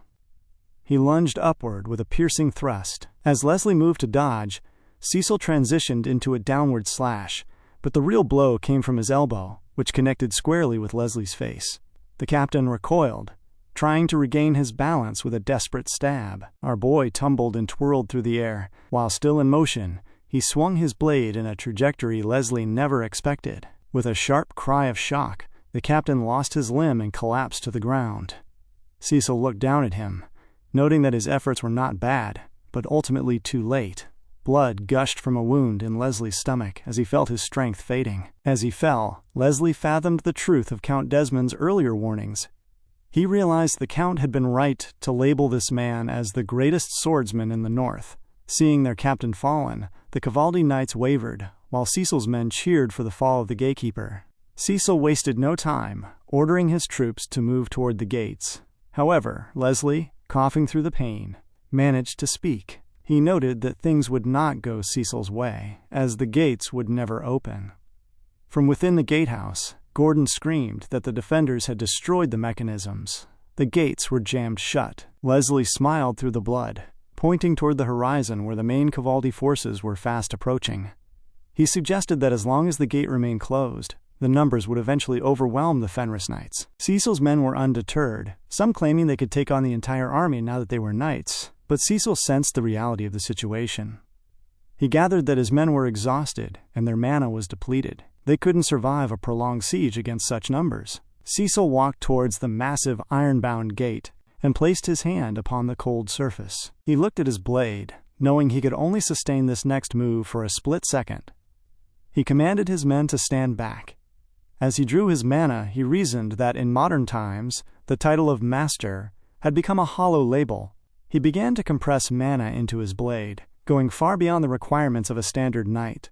He released his core, drawing mana from every direction and compressing it to its absolute limit. A blinding, brilliant light began to emanate from his sword, so radiant that even Leslie, watching from the ground, was struck with awe. The captain recognized the phenomenon from ancient tales of the Empire, the aura blade, the true mark of a master. Cecil sliced downward. At that exact moment, the Cavaldi reinforcements arrived, screaming for the invaders to surrender and pay for their insolence. But before they could reach Cecil, the shattered gates fell, and Jillian led the charge of the cavalry through the opening. Cecil's horse, which had refused to stay behind, neighed triumphantly as it galloped through, its hooves striking one of the arriving commanders in the face. The counterattack was instantaneous. The men who were supposed to suppress the Fenris forces were laid to waste in the initial surge. Cecil climbed into his saddle as Jillian arrived. He asked why the horse was there, and Jillian explained that the beast simply wouldn't be left out of the fight. The retreating Cavaldi soldiers screamed in terror as they saw their impenetrable gate cut in half. Our boy stood tall in his stirrups, commanding his troops to charge the second gate and leave no one alive. Deep within the castle, Belinda lay on the ground, huffing and puffing as she glared at the man standing before her. She was visibly exhausted, her strength failing. The man before her, Lucas, stood with an elegant, quiet power. He looked down at her, his curiosity piqued. He asked her how she was connected to the Shadow Knight Order, his voice calm as he waited for a response from the girl on the floor. He seemed quite sure that she was more than she appeared. Outside the crumbling inner defenses of the Cavaldi territory, the Cavaldi Knights were doing their absolute best to break away from the engagement, sensing that to stay was to embrace certain death. Kaor, however, was in no mood to let them slip away.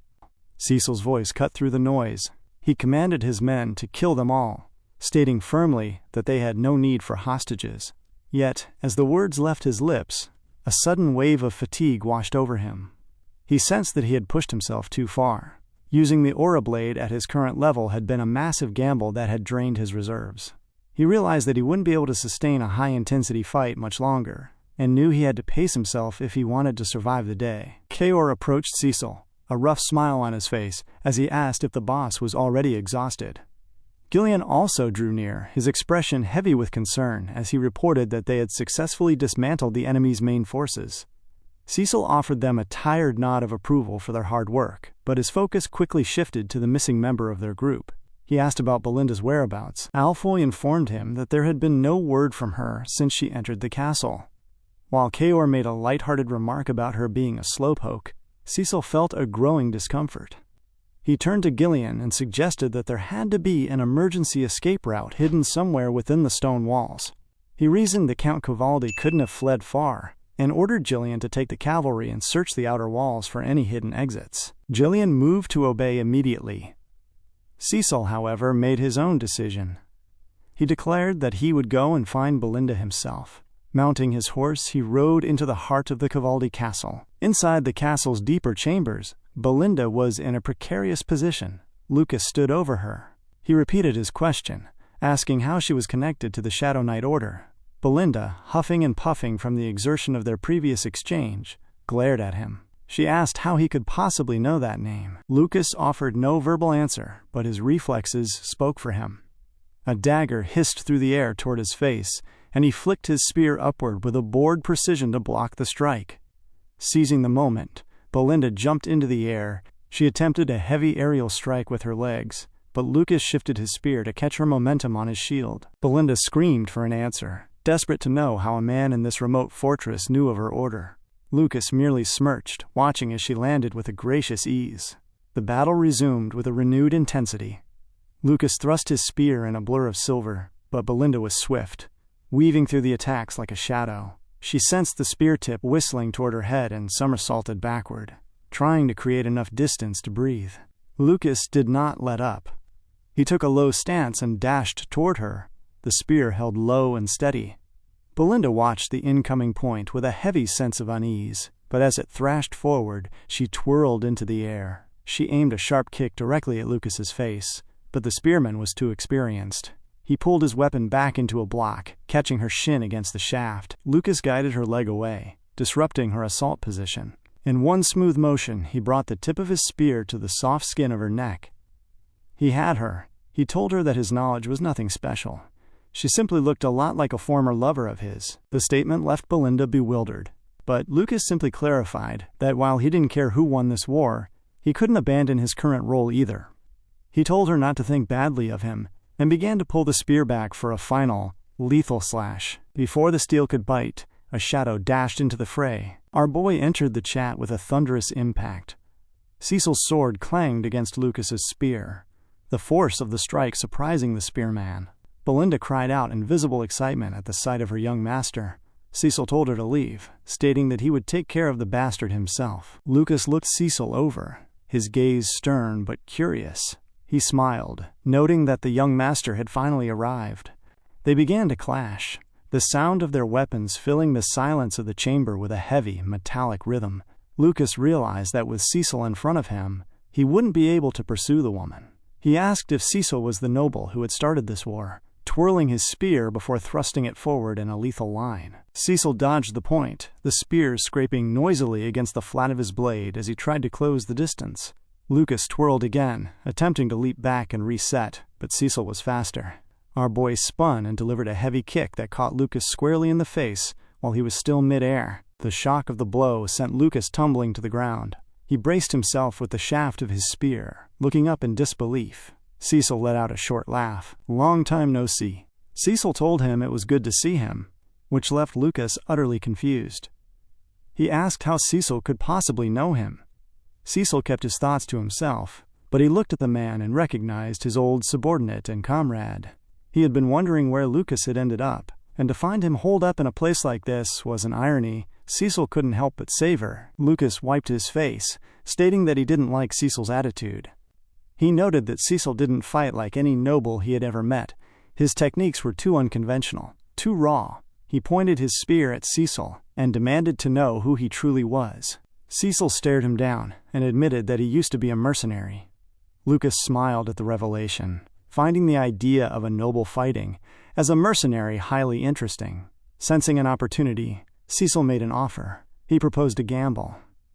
If Lucas beat him, the Fenris army would leave the castle and pay the count for all damages. But if Cecil won, Lucas would have to work for him instead. Lucas was visibly annoyed by the suggestion.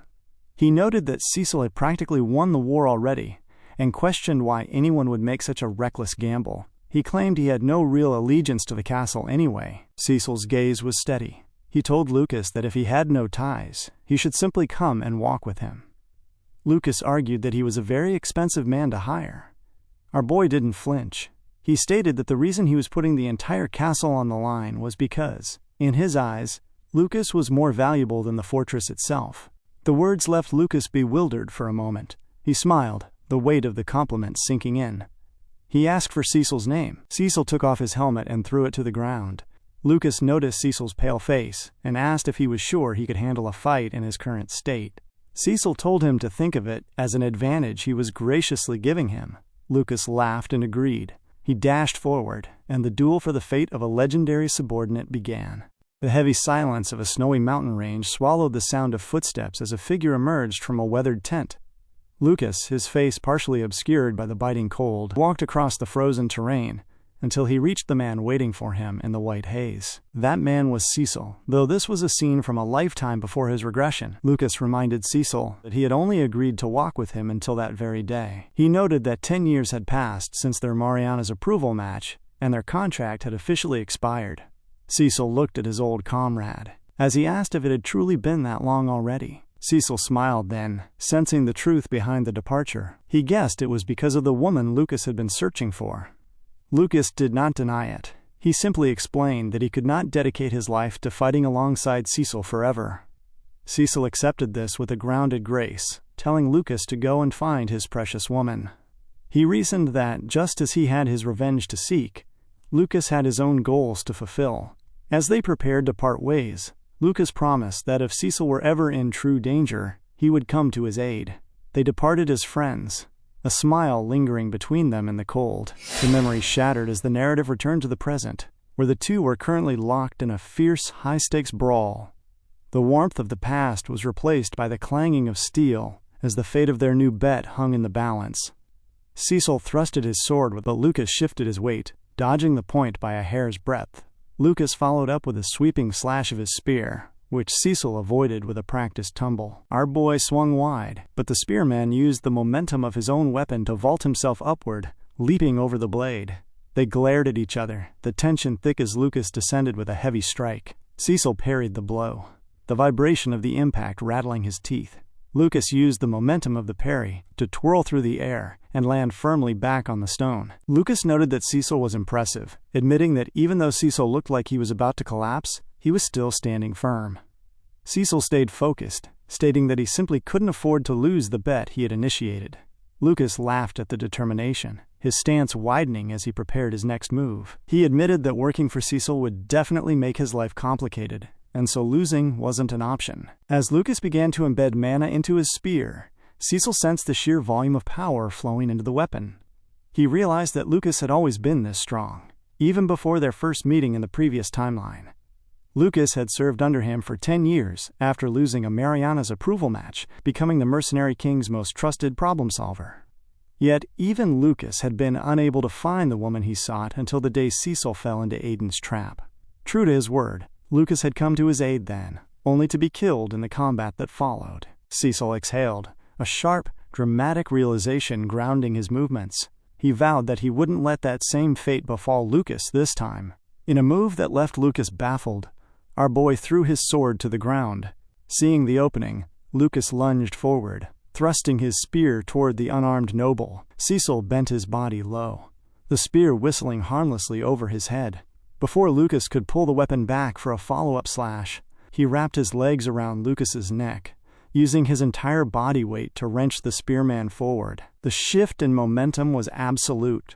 Lucas tumbled through the air and hit the ground with a heavy, bone-jarring impact. As he coughed, struggling to find his breath, he felt the cold edge of a dagger pressed against his throat. Cecil looked down at him and declared his victory. Lucas realized he had lost, smiling bitterly as he noted that things had indeed just gotten a lot more complicated for him. Outside the inner sanctum, the aftermath of the battle was grim. The knights of the Cavaldi estate had been systematically laid to waste by the Fenris forces. The impenetrable defense had been completely dismantled. Cecil's men had captured Count Armstrong Dugan Cavaldi as he attempted to flee. The Count was bundled onto the ground. He was sweating and crying, his voice trembling as he mourned his knight captain, Leslie. He was in visible pain, bewildered by how a fortress that had never been breached could fall so easily. Cecil looked down at the man and addressed him by his full name. He stated firmly that there is no fortress in this world that is truly impregnable. Cavaldi glared at Cecil, sensing something far deeper than simple greed in the young lord's eyes. He screamed, demanding to know Cecil's actual motive for the invasion. Cecil admitted he had many motives, the most prominent being to kill the Count. Cavaldi was struck by a wave of fear, asking if Cecil and his father truly thought they could get away with it. He argued that the royalist faction wouldn't be able to protect them from the fallout, and boasted that he had a powerful supporter backing him. Cecil didn't hesitate. He asked if the Count was referring to House Delphine. The mention of the name struck Cavaldi like a physical blow. Cecil explained that he was well aware of the Duke's plans, how House Delphine was recruiting neutral nobles to take over the north, using iron ore to reinforce the troops of Count Desmond and Count Leipold. He even revealed his knowledge of the Crimson Mage Tower being in the Duke's pocket to strike the royalists when they least expected it. Cecil concluded that Count Desmond's ultimate goal was to start a civil war in the Kingdom of Luthania. Cavaldi was paralyzed by the revelation, wondering how a young lord could possibly know such deep-seated secrets. Desperate, the Count offered a final deal. He promised to hand over his half of the iron mine for 20 years, and even offered to recommend Cecil to Duke Delphine so he and his father could live in peace under the Duke's protection. These words only served to fuel Cecil's anger. He noted that the Count thought his life was worth a bargain. Cavaldi asked if it wouldn't be more beneficial to keep him alive, but Cecil's response was a flash of steel. With a single, heavy swing, our boy sliced through the Count. he declared that he had no intention of joining forces with men like him. Before Cavaldi could even process the words, his form began to divide, and his body fell to the snowy earth as blood splattered across the white ground. Cecil watched him fall, stating that because they would all eventually die at his hands, a partnership was out of the question. The scene shifted abruptly to the chambers of Count Harold Desmond. Crimson moonlight bathed his throne as a bird perched silently on his shoulder. The Count was in a towering rage, striking his desk with enough force to make the room tremble. He screamed about how Cecil had taken advantage of every brief gap in their plans. He complained that despite following the Duke's methods of thorough planning, the results were always the same: failure. He looked back on the losses involving Frank, Cainlogas, and the failed war against the Perdium household. Now, Cecil had secured the support of the Royalist faction and Marquis Branford. Count Desmond's eyes flashed with a dark resolve. He decided that he no longer needed to wait for orders or file reports. He declared that his top priority from that moment on was the total destruction of both the Fenris and Perdium territories. The news of the fall of the Cavaldi fortress rippled through the capital of Cardinia. Inside the lavish chambers of the city, Marquis Maurice Macquarie was in a state of sheer disbelief. He couldn't fathom how a brat like Baron Fenris had already won. The Cavaldi fortress was legendary for being impenetrable, and yet it had fallen. He admitted, with a heavy sense of irony, that one really cannot judge a book by its cover. Rosaline, standing among the gathered nobles, added to the weight of the news. She noted that Count Cavaldi hadn't even been given the chance to surrender. The Fenris forces had completely taken over the castle. She reminded the room that Cecil had been instrumental in the Battle of Perdium as well, making his talent irrefutable. Maurice Macquarie scoffed, insisting it was simply luck and the Great Famine that had allowed such an easy victory. Sir Valor countered him sharply, pointing out that the method didn't matter. The only thing of importance was the victory itself. As the argument spiraled, Marquis Branford sat in a profound, calculated silence. He finally broke the tension by asking his knight, Tolio, if there had been any movement from Count Desmond's end. Tolio confirmed that there was nothing yet. Count Elsber noted that the Royalist faction had gained plenty with this victory, especially since it was now public knowledge that Count Cavaldi was receiving support from the Duke. This effectively neutralized the Duke's ability to intervene for the time being. Rosaline realized that if Count Desmond had stepped in during the battle, it would have confirmed his status as a member of the Duke's faction rather than a neutral noble. Marquis Branford stood to conclude the meeting, warning them all that while they had gained a significant foothold in the north, the Duke would not sit idly by. He urged them to remain vigilant. As he walked out, Rosaline noticed a small, rare smile break across her father's cheek. She recognized the pride behind it, and followed him with a blush of her own. In the north, near the conquered fortress, 3 figures on horseback rode swiftly through the snowy terrain. At the lead was the head knight Captain Max, who carried a priest behind him. One of the men remarked on how quiet the region seemed for a place supposedly at war, suggesting the Fenris troops might have already been defeated. Sat behind him was a young priestess who looked increasingly uncomfortable. She fretted over their mission, wondering how they would face Countess Aylesbury and Lady Rosaline if they failed to rescue Baron Fenris. The man in front of her dismissed her worries, grumbling that it was the Baron's own fault for starting a war so recklessly, stating that regardless of the circumstances, they were paid to do a job and would see it through. As they crested a hill, they arrived at the Cavaldi territory and were met with a scene they didn't expect. Instead of a graveyard, the area was a bustling hive of activity. Gordon was at the center of it, screaming at a long line of people to stay in order. He assured the former people of Cavaldi that there was more than enough food and that their new lord would ensure they didn't go hungry. Nearby, Lowell was busy at a desk, instructing miners to sign new contracts. The workers were joyous, sensing that their days of exploitation were finally over. Even the dwarves were busy, taunting Alfoy as they carried massive logs, asking the mage if his weak body could handle even a single piece of wood. Alfoy snapped back, insisting he was a mage, not a laborer. Captain Max was baffled, wondering if the war was truly over already. Just then, Claude came jumping through the crowd, excitedly telling his men about the treasures found within the castle: art pieces, valuables, and high-end gear. The priestess, Pioti, gasped, realizing that if this all belonged to Count Cavaldi, it meant Cecil had won. Gillian appeared suddenly, his gaze sharp and imposing as he noted their unfamiliar faces. He demanded they identify themselves. Inside the main office of the fortress, Cecil stood by the window, looking out over his new territory with a calm, graceful air. The door opened as Jillian escorted Max and Piotr inside. Jillian announced that guests had arrived from the capital. Our boy didn't turn immediately, letting the silence settle. Max, a seasoned mercenary, used the moment to gauge Cecil's strength. He sensed the pungent smell of blood lingering in the room and noted Cecil's restrained, effective posture. He deduced immediately that this was a man of true power. Cecil eventually turned and asked who they were. Max and Piotr bowed deeply. Max introduced himself as the rescue party sent by the Countess and Lady Roseline. He explained they were tasked to save Cecil if he were in danger. Cecil offered a faint, ironic smile and noted that they were late. Max admitted they had hurried, but never expected the war to end with such speed. He called Cecil the rising star of the Royalist faction and prepared to leave to report the success. However, Cecil stopped him.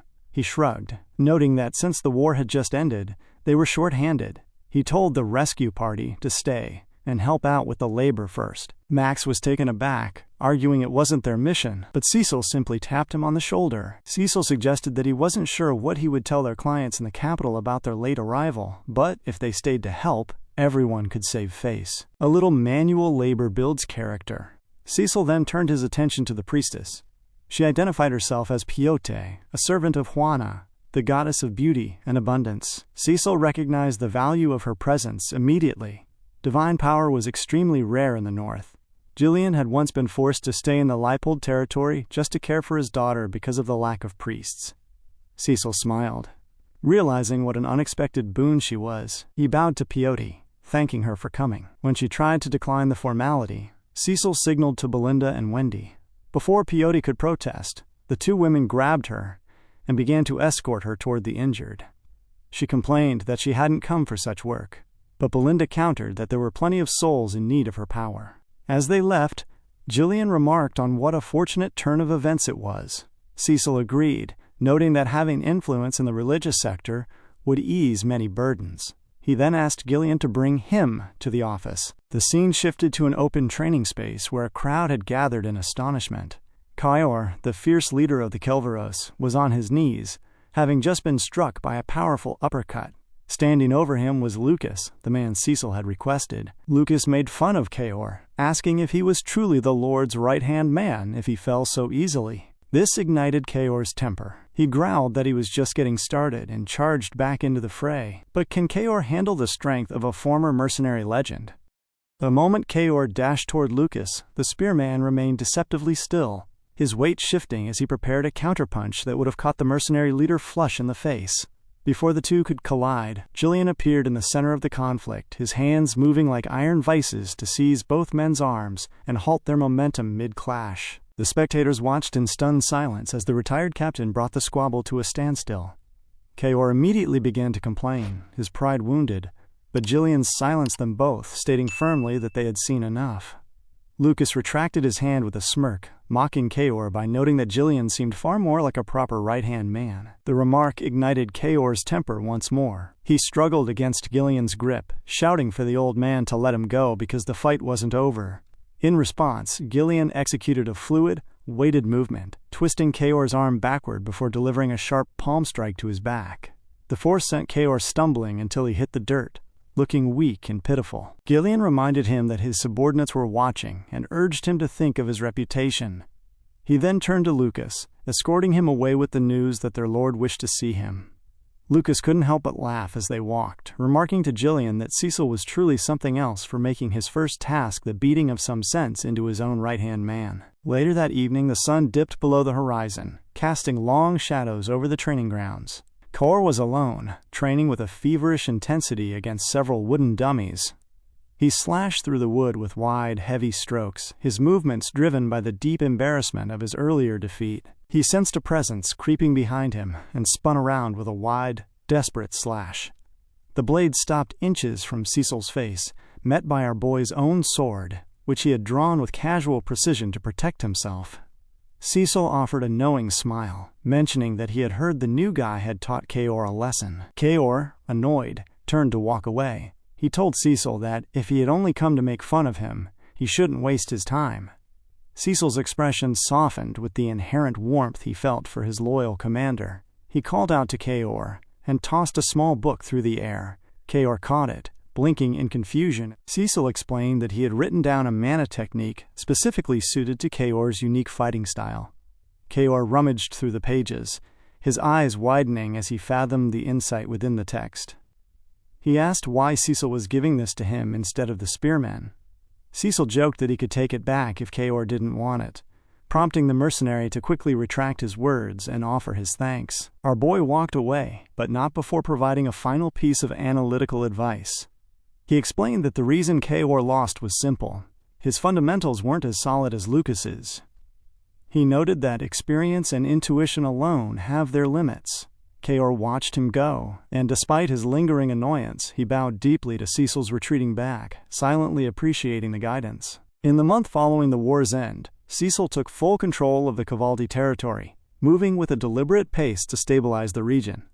He secured a budget by confiscating the assets of the fallen count and his vassals, and he pacified the starving populace by distributing food. In the largest iron mine in the north, he guaranteed proper compensation for the workers who had been exploited for years. This change in policy acted as a massive motivator. The miners began to produce better iron ore faster than ever before. With these resources, the territory began to develop advanced weaponry and armor, ensuring they would no longer have to agonize over a lack of supplies. Cecil stood before his people, expressing his gratitude and noting that the progress was thanks to everyone fulfilling their roles so admirably. He declared that no one would look down on Fenris again. Claude exclaimed happily that, with Perdium and Cavaldi combined, they now owned a third of the north. He boasted that even House Desmond couldn't touch them now, though Wendy quickly struck him in the head for his reckless tongue.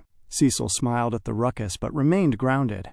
He warned that it was too early to celebrate, as the biggest threat had not yet been handled. Vanessa approached him then, mentioning that the mages were complaining about being overworked. She reported that she had even caught Alfoy trying to run away several times. Cecil joked that they were essentially contractual slaves, which Vanessa found hard to argue with. Cecil reassured her, pointing out that they now had a priestess to ease the burden. The scene shifted to Peyote, who was chanting a prayer in the name of Joanna. Ironically, she was currently healing Alfoy, who was screaming for her to stop. He begged to be allowed to stay tired, so he wouldn't have to work anymore.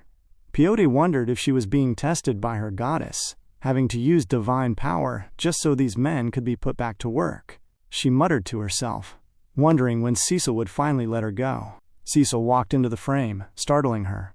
He noted that her divine power seemed to have increased, though she claimed not to notice. Cecil knew that divine power couldn't be trained like mana. It was an innate quality. He recognized that she was no regular priestess. He finally told her that she was free to return to her order, as the Fenris territory had benefited greatly from her aid, and he wished to repay the favor. The narrative shifted to the capital of Cardinia, where rumors about the war were spreading like wildfire. People were laughing at the exaggerated reports that Cecil had flown into the castle, or cut down the gates with a single aura blade. Most dismissed the news as lies, unable to believe a young baron could achieve such feats. Amidst these murmurs, Cecil arrived at the Marquis's office, flanked by Belinda and Peyote. He met Roseline, who greeted him with a warm smile, glad to see him well. Cecil thanked her for sending such capable individuals, specifically praising the priestess's help. Roseline dismissed Peyote from her assignment, and the priestess exhaled in relief, glad her exhausting first mission was over. However, before Peyote could celebrate, Cecil spoke to Roseline, mentioning there was something he wanted to ask regarding the priestess.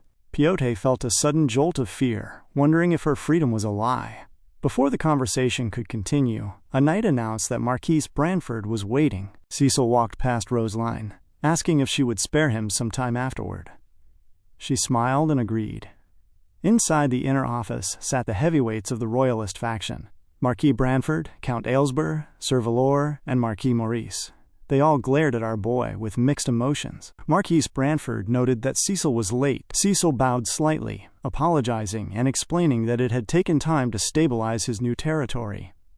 Maurice grumbled under his breath about Cecil's arrogance, but Sir Valor hushed him. The Marquis spoke with a stern authority, reminding Cecil that his reputation and that of the royalist faction were on the line. He warned Cecil that he was mistaken if he believed his reckless actions would always be tolerated. He demanded a detailed account of the war and a justification for Cecil's intentions. The room fell silent. Cecil exhaled, his gaze remaining steady. He told the Marquis that he never engages in a battle he isn't sure he can win. He explained that he had simply seized a rising opportunity, and that he wasn't there to dwell on the past, but to discuss the future. Our boy took a seat directly in front of the Marquis, his posture echoing his growth as a leader. He looked the Marquis in the eye and made a bold request. "Make me the commander of the Northern Army." No one was ready for such a bold declaration. The moment Cecil requested to be appointed as the commander of the Northern Army, the air in the office grew heavy with a stunned silence. The three men present were visually shaken by the audacity of the demand, and Marquis Maurice did not hesitate to voice his immediate opposition. However, Marquis Brantford remained remarkably still, his eyes fixed on Cecil with an intense, searching gaze. Cecil met the gaze with a calm smile. The Marquis leaned forward as he noted that things had changed since Cecil joined their cause. Cecil agreed, adding that he had also sensed shifts within the Royalist faction and intended to ensure those changes were steered in the right direction. Marquis Brantford cautioned him, explaining that while the title of Northern Commander is merely an empty honor in times of peace, it grants enormous authority the moment war breaks out. He pointed out that Cecil is already difficult to predict, and now he was asking for the power of an entire army. Cecil glared back with a confident smile. He reasoned that Luthania's forces are divided into 4 armies, and a commander is chosen for each ahead of time to handle unforeseen crises. He acknowledged that in peace, it is a title that is not a title, a mere formality, but in war, the commander has the legal authority to assemble every lord in the region. Patting his hand against his chest, Cecil noted that the post was currently unfilled, and suggested that if someone must be appointed, it should be him. The Marquis smiled for a fleeting second before settling back into his chair. He asked why Cecil thought the post remained empty, explaining that if he had wanted to appoint someone just for the sake of it, he would have done so already. The position was simply too important. Cecil then spoke with an analytical edge, noting that the Duke already holds influence over the southern and western commanders. He explained that, while the east and north remain uneasy Royalist strongholds, Count Desmond, a man they cannot trust, is actively aiming for the northern command. Cecil reminded the Marquis that it is much harder to correct a broken balance once it is shifted. Now that the Royalist faction has the upper hand, they must solidify their power. He claimed that securing the north would be enough to quell even a civil war initiated by the Duke. The 3 men in the office appeared visibly uncomfortable as the weight of the word civil war hung over them. Marquis Brantford glared at Cecil, calling him a brat and accusing him of toying with the leadership. Yet, the logic was sound. Brantford finally announced that he would submit a motion to the royal court regarding the change in Cecil's title. The Marquis explained the legal hurdles, noting that a commander must be at least a count. He added that they could not have Cecil's father, Count Cecil Perdium, watching his successor receive a higher authority while holding the same title, so the motion would include elevating the rank of House Perdium as well. However, there was a condition. Marquis Brantford revealed that they had received a request for aid from the Shadow Mountains in the Taurian Kingdom. He ordered Cecil to go there. Cecil paused as he fathomed the name of the Taurian Kingdom, the Land of Knights. He remembered that most of its territory is dominated by the Shadow Mountains, which teem with powerful monsters throughout the year. Because of this, the population is battle-oriented, and their knights are among the most powerful on the continent. Cecil felt a sense of familiarity, having hunted and trained in those mountains once before. He reasoned that since the kingdom usually allows outsiders to hunt freely, a formal call for aid meant something truly powerful had emerged. The Marquis noted that the Taurians seemed to be struggling with an upcoming wave of monsters, and suggested that someone like Cecil, who could fly up into the sky to infiltrate a castle, would be a perfect fit. Cecil understood the terms but requested a counter-arrangement. In exchange for his departure, he asked that some royal forces be stationed near the Fenris territory. He argued that while the Duke was temporarily driven back, there was no telling what might happen in his absence. As Cecil walked out of the office, he reflected on his past life. In that timeline, Duke Delphine had recruited the lords appointed as commanders to usurp the throne. Harold Desmond had been the northern commander then, and the region had descended into chaos. Cecil resolved that this time he would strike first and seize the north in the exact same way the Duke once had. The scene shifted to a somber setting where a sword was embedded in the ground, a broken helmet resting atop its pommel. A hand grazed the metal softly. Hutton, the knight who had been Victor's mentor, stood over the memorial. Victor was dead, a fact that had been finalized on the battlefield. Count Harold Desmond walked into the frame and asked Hutton how he was holding up. Hutton turned, his face etched with a quiet, dramatic grief. He lamented that he had such high hopes for Victor's future, and remarked on the unfairness of the world. He then asked the Count to confirm that the one who took the boy's head was Cecil Perdium. The Count corrected him, stating it was Cecil Fenris, now Baron Fenris. Hubert sighed, noting that lamenting was meaningless, as there is always someone stronger. He thanked the Count for his concern, but observed that House Delphine had underestimated both Perdium and Fenris, and they had paid the price with Victor's life. Count Desmond responded with a dark focus. He noted that the Viscount Joseph had ordered that Cecil be regarded as the greatest swordsman in the north, only after everything was lost. Now the Royalists were supporting Cecil, and even mobilizing the royal army to watch Desmond's movements. Harold declared that his facade as a neutral noble was over. Hubert asked if he doubted the Duke's power, but Harold responded that he would no longer be swayed by anyone. He intended to fight based solely on his own will. He vowed to wage war and destroy both the Perdium and Fenris territories, and after that, he would challenge the Duke himself. These words struck Hubert with their weight. He warned that the Royalist faction would not stand by, and that the Count would be initiating a civil war without the Duke's aid. Desmond looked at Hutton and told him that he need not hide his true feelings. He asked if Victor's death was something Hutton could just accept. Hutton's demeanor shifted into a raw, burning anger. He asked how the Count could even suggest such a thing, vowing never to forgive the bastard knight who had reduced Victor, a boy who never knew defeat, to a broken helmet. His hands shook with rage as he confessed that Victor was his only apprentice, and that he should have made him stronger. Hutton knelt before Count Harold Desmond and begged for the chance to bring him the head of that beast, Cecil Fenris. The Count looked down at him with a stern, cold gaze and promised it would happen soon. Behind Count Harold, an entire army stood in the shadows. He looked at Hutton and gave his final command. When the time comes, Hubert is to take the two-winged knight's order and decimate everything. The Count declared that this would be the moment Cecil dies. Will the Fenris territory hold against the coming tide?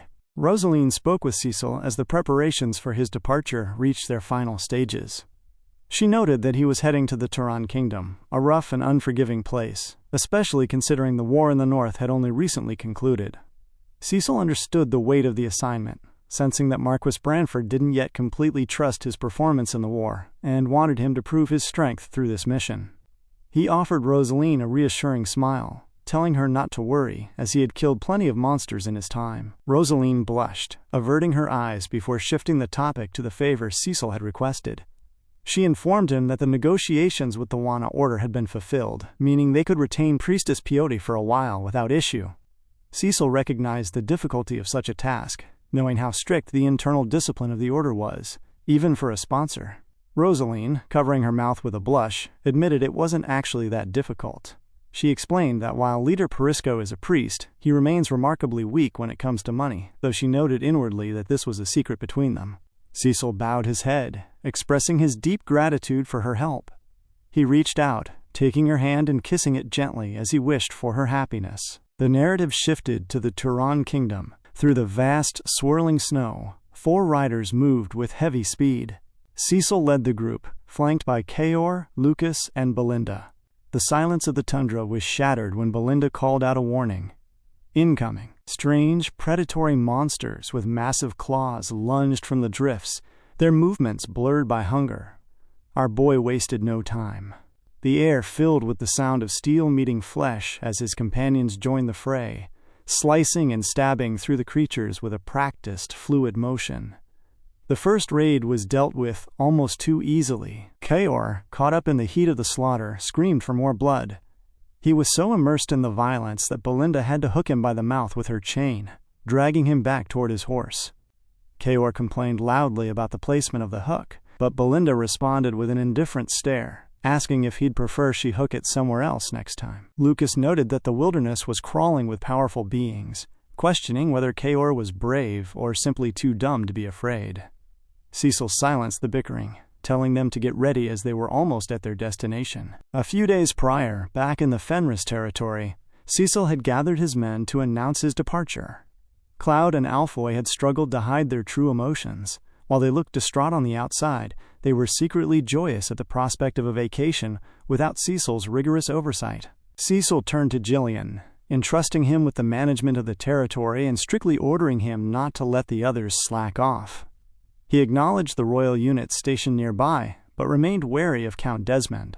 He instructed Jillian that if Desmond's forces attacked, they were to retreat rather than engage in a direct fight. Jillian, though taken aback by the defensive order, accepted it with a bow. Cecil then signaled for Belinda and Lucas to prepare for the journey. When Kaor stepped forward to join, Lucas mocked him, claiming he wouldn't survive the Shadow Mountains with mediocre skills. Lucas insisted that Cecil was doing Kaor a favor by leaving him behind to protect the home front. Lucas's body suddenly stiffened as he sensed a threat. Before Kaor could land a frustrated punch on Lucas's face, Cecil jumped into the fray, catching Kaor's fist mid-air. Kaor growled that their competition wasn't over, and that things wouldn't end like they did last time. Cecil smiled at the mercenary spirit and looked to Jillian. Jillian confirmed he could handle the territory on his own, so Cecil relented and told Kaor he could come along. Back in the present, the group arrived at the Shadow Mountain fortress, known as Iron Cliff. The gates groaned open, revealing a fortress with a heavy, oppressive atmosphere. Men huddled around campfires and trapped beasts snarled in iron cages. Belinda sensed the tension, noting they were trying to set a somber mood, while Lucas found the place exactly as he remembered it. Kaor was bewildered by the way the locals glared at them, but Cecil warned him not to pick any fights. Kaor asked if they were going to unpack and hunt immediately, but Cecil explained they first had to register at the guild. Belinda questioned the need for such a procedure, given they were there at the royal family's request, but Cecil told her not to rely on special treatment. The rules of the mountains were absolute. They approached a guild reception desk, where Cecil introduced himself as Baron Fenris of Luthania, explaining he had come in response to the request for aid. The man behind the desk looked at him with bored indifference. He stated flatly that nobility meant nothing there. Slaves and lords were treated as equals. He warned Cecil not to earn resentment by playing at being a noble. He explained that the Knights of Torian only maintained the fortress's basic functions, and any problems between hunters were to be resolved by the hunters themselves.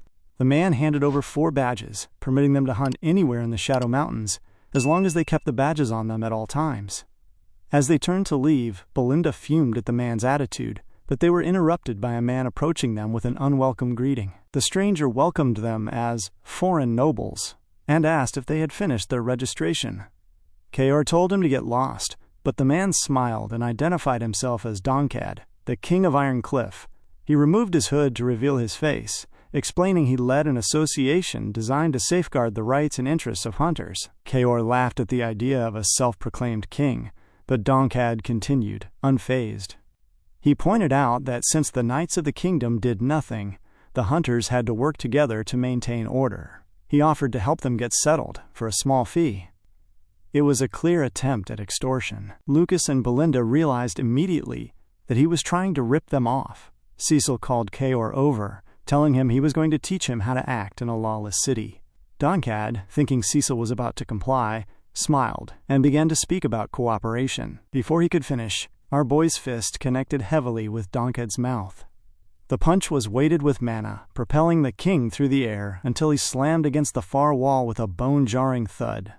Cecil spoke loudly so the entire room could hear, stating that the fist always comes before the talk. He looked at Kaor, who was grinning at the lesson, and reminded him that in a place like this, the strongest define what justice is. The moment the punch landed, sending Donkad reeling, his 2 subordinates didn't hesitate to retaliate. Carrying their weapons high, they dashed forward with the intent to strike our boy down. Cecil remained calm. He flicked his wrists, launching a pair of daggers toward the attackers.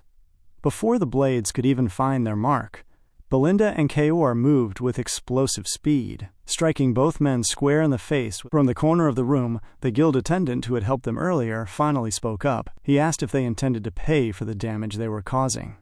Belinda seemed surprised by the sudden intervention, noting that she hadn't expected him to get involved at all.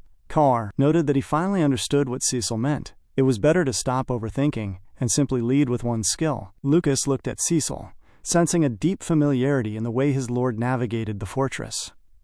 He asked if Cecil had been to the Shadow Mountains before. Cecil gave a vague confirmation. He reasoned that because one of the 7 strongest on the continent used to reside here, he naturally possessed a deep understanding of the territory. By now, Donkad began to rise slowly, his face disfigured from the impact of the first blow. He hissed at Cecil, claiming the young noble had no idea who he was messing with and that the king of the city would not let this stand. He didn't get to finish. Kaor stepped in and delivered another heavy punch to his face, silencing the man once more. Kaor looked to his captain, asking for their next move. Cecil decided there was no need to waste more energy on such low-level thugs. He knew that in a place like this, once the hierarchy is established, the common hunters will naturally flock to the strongest side. Though he left a parting message, telling him to inform his true king that if there was a problem, he should come and find Cecil himself. While our boy was establishing dominance in the mountains, a merciless massacre was unfolding elsewhere. At the northern edge of Luthania, the encampment of the Sandwind tribe was bathed in fire and blood. Screams echoed through the air as people tried to flee. The leader of the slaughter, a man who looked positively joyful amidst the carnage, urged his warriors to indulge, declaring that the harvest had begun. Later, the tribe's warriors gathered in their camp, laughing about a victim who had begged for his life after losing an arm. They mocked the man's lack of skill, noting that if you kill your prey cleanly, you don't have to witness such pathetic displays. One of the larger warriors approached their chief, Kustu, holding a letter. Kustu, the Soundwind chief, took the paper but quickly became enraged. He smashed his cup into the warrior's face, demanding to know if the man was mocking his illiteracy. He ordered the warrior to bring the village chief immediately to read the contents. The village chief arrived and nervously read the message aloud. The letter proclaimed that the north was currently empty and officially permitted the warriors to climb into the Perdium territory. The news sent the tribe into a frenzy of jubilation. They were thrilled at the chance to finally plunder the rich lands they had long desired for settlement. Kustu let out a booming laugh. He sensed an underhanded scheme from the bastards of Luthania, who had sent the personal letter. But he ultimately didn't care about the politics. As long as there was a fight to be had, he was satisfied. He ordered his men to muster the other chiefs and their warriors. The time had come to claim the land of Perdium. Back in the frigid vastness of the Shadow Mountains, Kaor was struggling.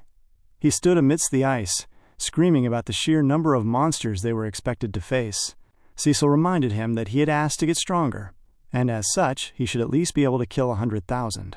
Kaor complained, wondering how killing dumb monsters was supposed to help when there were stronger humans out there to fight. Belinda suddenly pointed toward a creature in the distance. It was hunched over, eating something on the ground.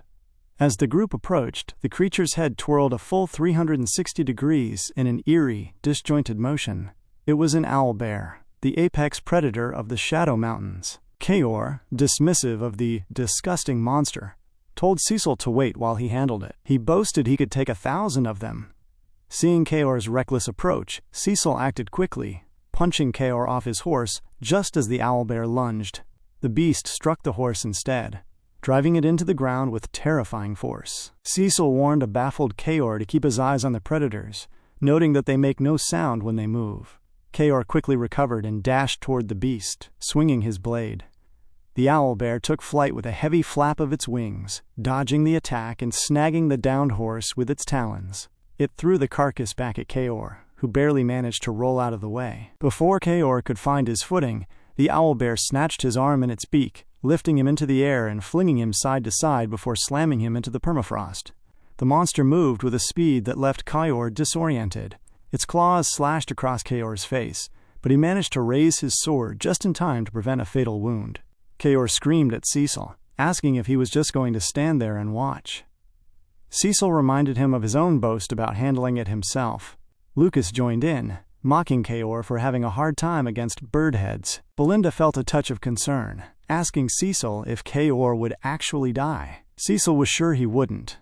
He understood that owlbears were smart, and if you charge at them without much thought, you will fall right into their trap, which made them the undisputed masters of these mountains. He reflected on Kaor's past fight with Victor, realizing that Kaor possessed the ability to be stronger, but only utilized it when his life was truly on the line. Cecil watched intently, hoping Kaor would adopt the mindset of a hunter rather than prey. He wanted his subordinate to stop charging blindly, and instead wait for the certain moment of the kill. Kaor suddenly gritted his teeth, his instincts finally sharpening. He managed to hook his sword into the creature's claw and sliced through it in a single, weighted motion. Before the owlbear could react to the loss of its limb, Kaor swung again, opening the beast's neck. The first predator fell, and as a second owlbear lunged to take its place, Kaor dropped into a focused fighting stance. He dodged the initial strike and, twirling through the air, he sheared through the owl's feathers with a savage grin.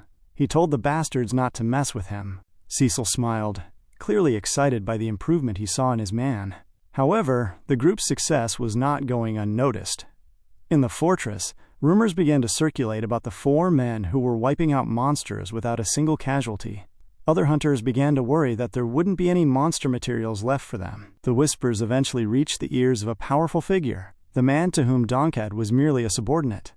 He was annoyed that Cecil was not only beating his men but eyeing his table by taking all the kills.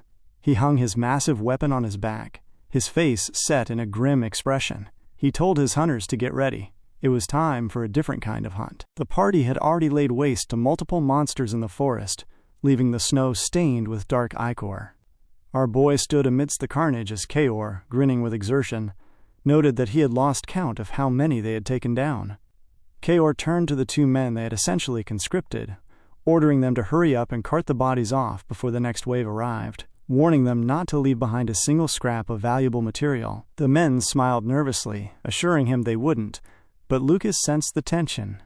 He warned Kaor to stop putting so much pressure on them, lest they find a reason to stab him in the back.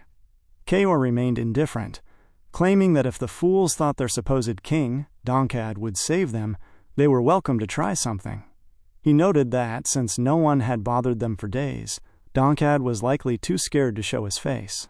Though the workers glared at Kaor with eyes full of venom, Cecil remained calm, his gaze lingering on the horizon. Kaor continued to ramble about their massive haul, wondering what they would do with the mountains of corpses in storage.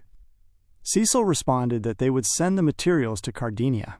He reasoned that since these materials were unavailable in Luthania, the dwarves would be pleased to receive them. He mentioned that he had already sent a message to Cloud to organize a transport team. His words were cut short when Belinda rushed into the fray, her expression grim.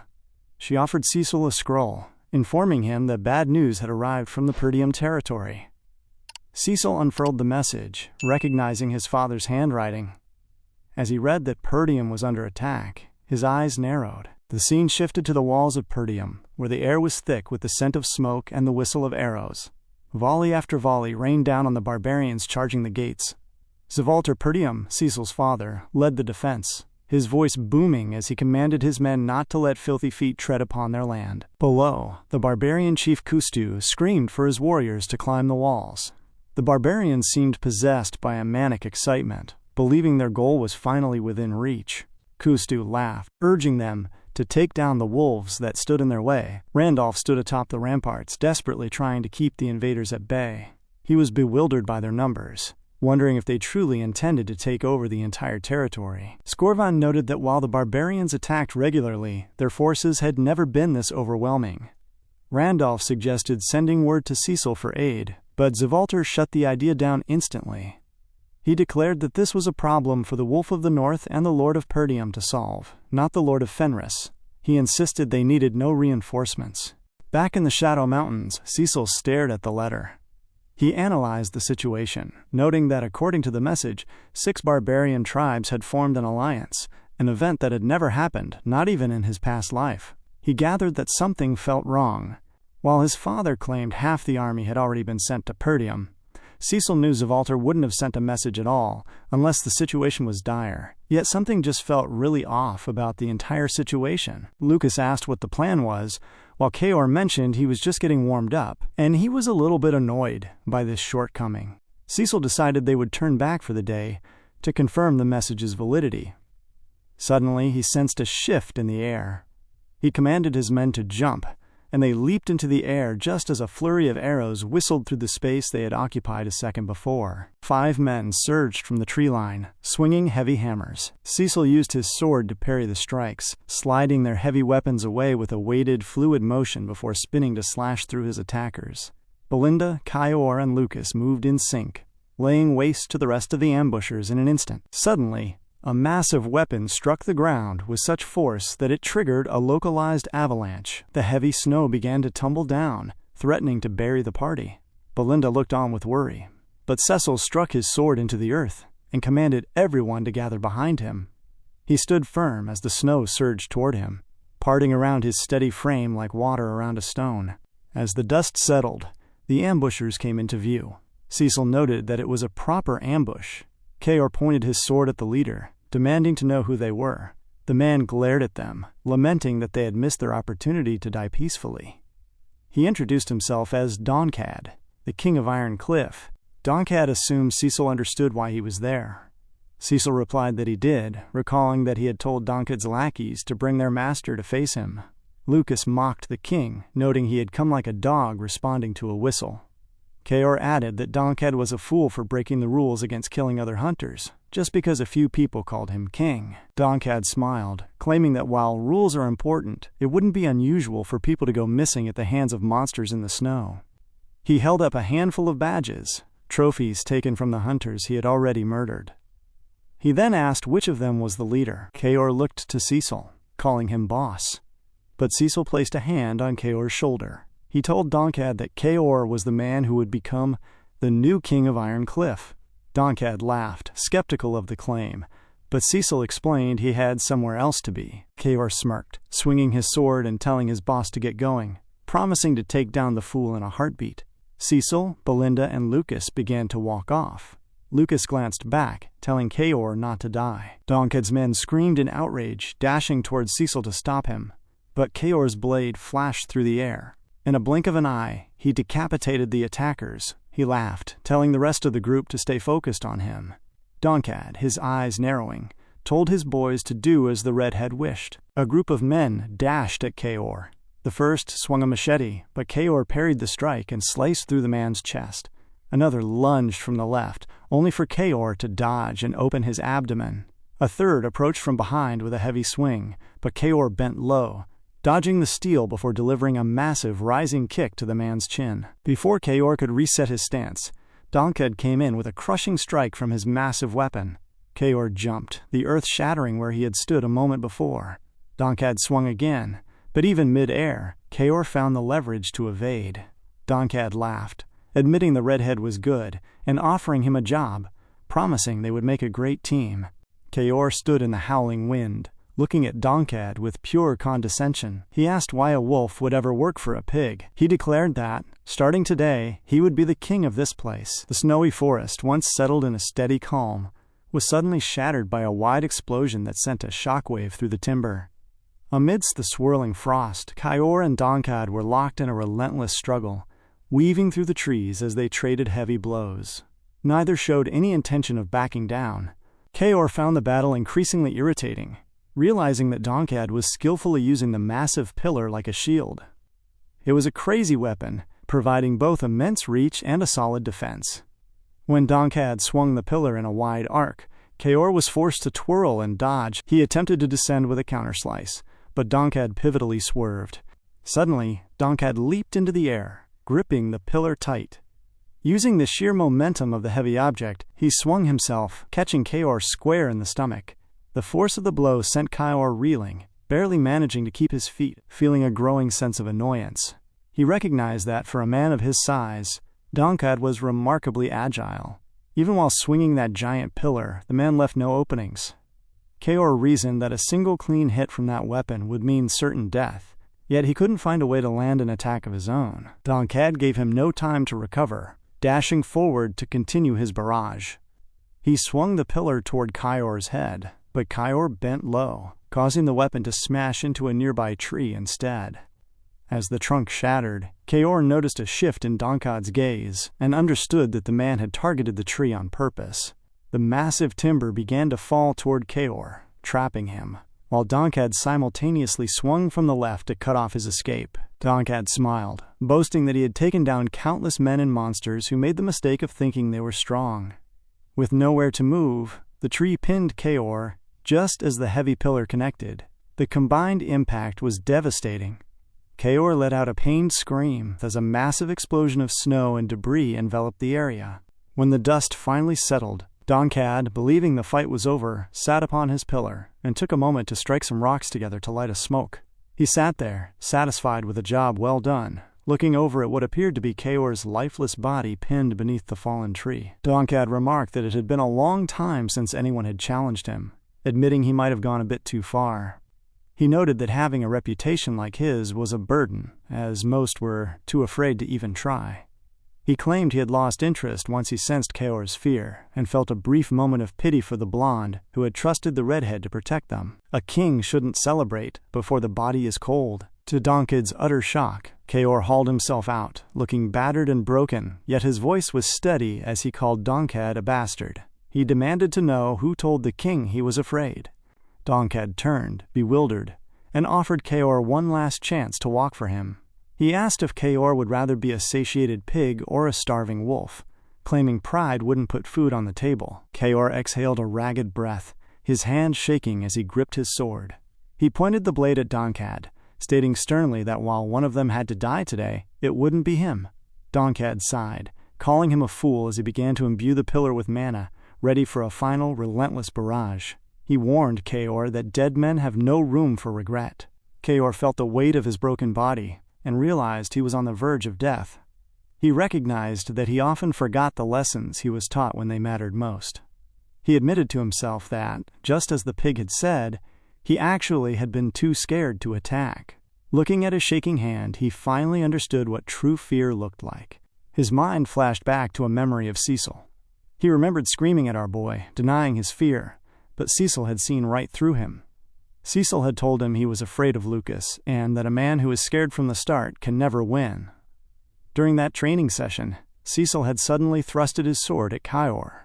Though Kaor dodged the initial strike, Cecil followed up with a barrage so swift and lethal that Kaor was pinned against a wall, a sword held tight against his throat. Cecil had explained that when a person believes they are at a disadvantage, they become too focused on dodging. It was a natural survival instinct, but it was a trap. Cecil had shown him that by being bold rather than fearful, he would have found an opening to go on the offensive. Those words echoed in Kaor's mind now. Fear was the hurdle he had to overcome to get stronger. Back in the present, Donkad dashed forward, the mana-imbued pillar aimed directly at Kaor's face. This time, Kaor kept his eyes wide open. He realized that while fear was a threat, it was also his greatest teacher. Blood splattered across the snow. Kaor weaved around the pillar and, in a fluid transition, sliced Donkan right through his stomach. Donkad gasped, shocked by the sudden wound. He swung the pillar heavily to clear the space, but Kaor weaved again. Donkad twirled for a second strike, but Kaor leaped over the pillar, landing on the other end of it. Using the pillar as a platform, Kaor lunged forward and slashed his sword heavily into Donkad's shoulder. Donkad was visibly shaken, realizing this was no coincidence. He sensed that the redhead was getting stronger in the middle of their fight. He roared in frustration, wondering how the King of Iron Cliff could be losing to a brat. Donkad swung the pillar again, and when Kaor dodged, he once again targeted a tree to trap his opponent. As the timber began to fall from the right, Donkad swung from the left, certain this would claim Kaor's life. But this time, Kaor found the maneuver simple. He jumped upwards, dodging both the tree and the pillar, twirling in midair. He told Donkad that he simply wasn't afraid of him anymore. Before Donkad could process the change, Kaor's blade moved in a silent, weighted arc. Donkad's head was severed before his chain of thought could even conclude. The self-proclaimed king was dead, and Kaor stood alone in the snowy forest, having claimed the position for himself. Meanwhile, Cecil, Belinda, and Lucas were moving heavily through the terrain on horseback. Unbeknownst to them, they were being watched. From a distance, a spy used a telescope to track their progress, confirming that Baron Fenris and his comrades were on the move. He noted that one of them was missing, but concluded it didn't matter. The observers noted that Fenris was acting exactly according to the plan. Cecil pushed his horse forward, his mind focused on the letter. He hoped that the grim situation he expected to find at his father's territory was not the reality awaiting him. The scene returned to the northern fortress of Perdium, where the heavy sounds of war had already begun to saturate the air. Barbarians were swarming up the fortifications as they breached the upper walls. Count Cecil Perdium stood at the center of the defense, his voice booming over the clash of steel as he urged his men to strike with everything they had, and that they should not fear them. The knights fought with a desperate, weighted energy, screaming for the barbarians to get out and questioning why these bastards never seemed to rest.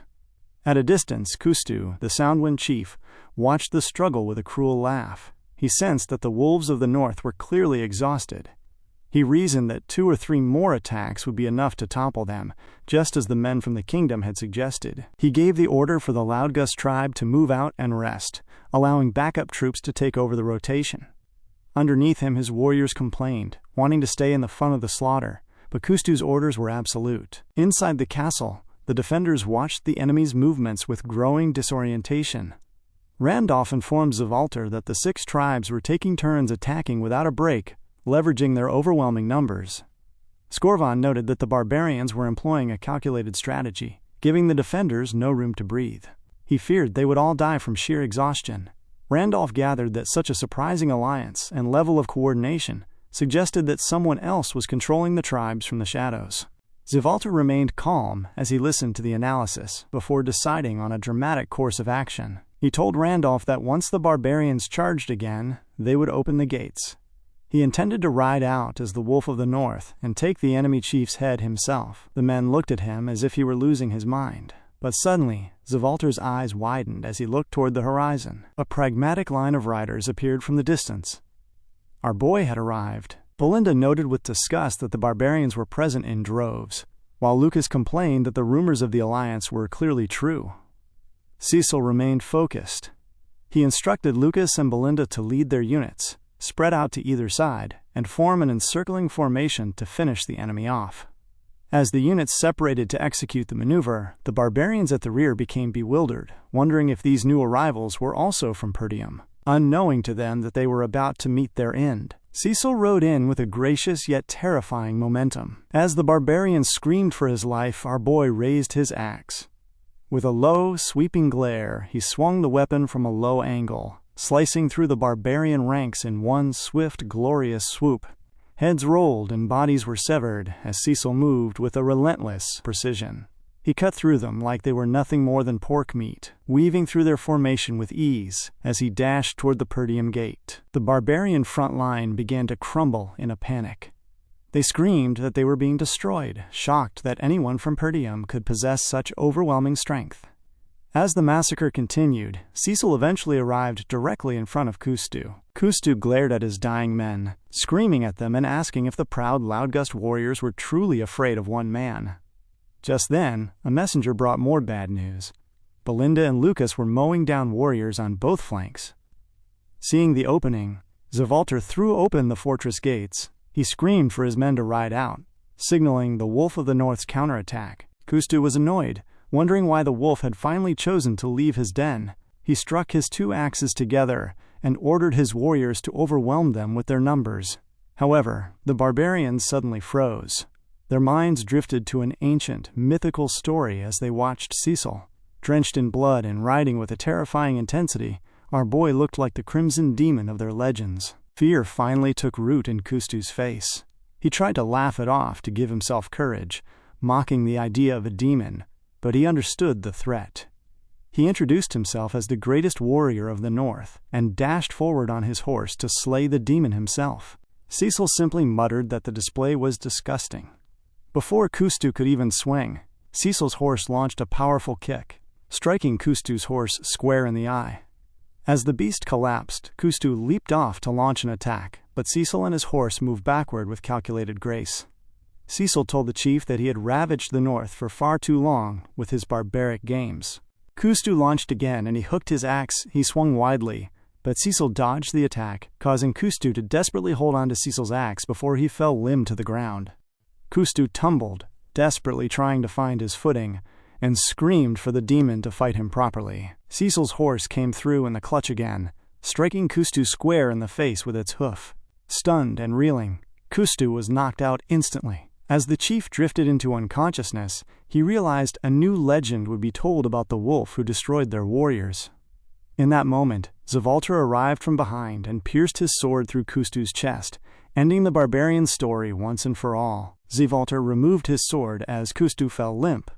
He declared to his men that the leader was dead and ordered them to annihilate the remaining barbarians so they would never look down on Perdium again. As the chaos began to settle into a heavy calm, Cecil dismounted and walked toward his father. Zivalter smiled, noting it had been a while since they had seen each other. Cecil removed his helmet and placed a hand on his chest, apologizing for his late arrival. Randolph rushed over and hugged Cecil, calling him amazing and noting they could finally breathe again. Zivalter asked how Cecil knew to bring soldiers. Cecil explained they had received a distress message bearing the seal of Perdium, claiming the fortress was under attack and that Fenris's troops had already been requested. He showed his father the letter, asking if he had sent it. Zivalter looked at Randolph, who quickly insisted he hadn't sent anything, following the order not to call for help. Cecil took a deep breath, his expression turning grim. He told his father to listen closely, as he had realized they had all fallen into a trap. The air hung heavy with the weight of the revelation. The victory was real, but the war was far from over. On the strategic map extending from the Perdium territory down to the Fenris barony, a critical point of interest rested between Stonehaven and the Snowy Mountains. The scene shifted to the interior of the Royal Army 2nd Corps garrison, where the men were seated playing cards. One man screamed as his week's pay vanished into another's pockets. Amidst the gambling, a few soldiers turned to their commander, Captain Doran, asking when they might finally pack up and leave for Cardinia. Doran sat at a table, his expression steady as he informed them that they would remain until ordered otherwise. One of the men gathered that their presence was meant to discourage Count Desmond from attacking the Fenris territory. Another soldier chimed in, reasoning that Desmond wouldn't dare march while the royal army was protecting the place. Doran agreed, noting that while Desmond was the most powerful lord in the north, he would never be so foolish as to make an enemy of the entire kingdom. However, at the edge of a nearby cliff, the steady rhythm of marching hooves began to vibrate through the earth. A soldier rushed into the camp, his voice frantic as he screamed that Count Desmond's army was marching straight for them. Doran ran outside, seeing the flags and horses of Desmond's massive force charging into the fray. He ordered the spearmen to move forward and hold them off with a close formation. In a twinkle of an eye, the impact occurred. Count Desmond's cavalry made waste of the front lines, clearing the space with a weight and momentum that the unprepared garrison couldn't withstand. The men inside screamed that they could no longer maintain their formation. It was a bewildering sight to see the elite royal army at such a disadvantage. Doran realized they were lost and ordered a retreat to Fenris Castle, demanding a messenger be sent to Cardinia immediately. Suddenly, a loud explosion rocked the rear of the garrison. As the dust cleared, the mercenary Hutton came into view, leading a cavalry unit that had already cut off their escape. Doran fathomed that they had been lured into looking forward while their rear was being severed. A horse stamped its feet as Harold Desmond glared at the trapped men. He addressed the captain with a cold smile, greeting him as Viscount Doran.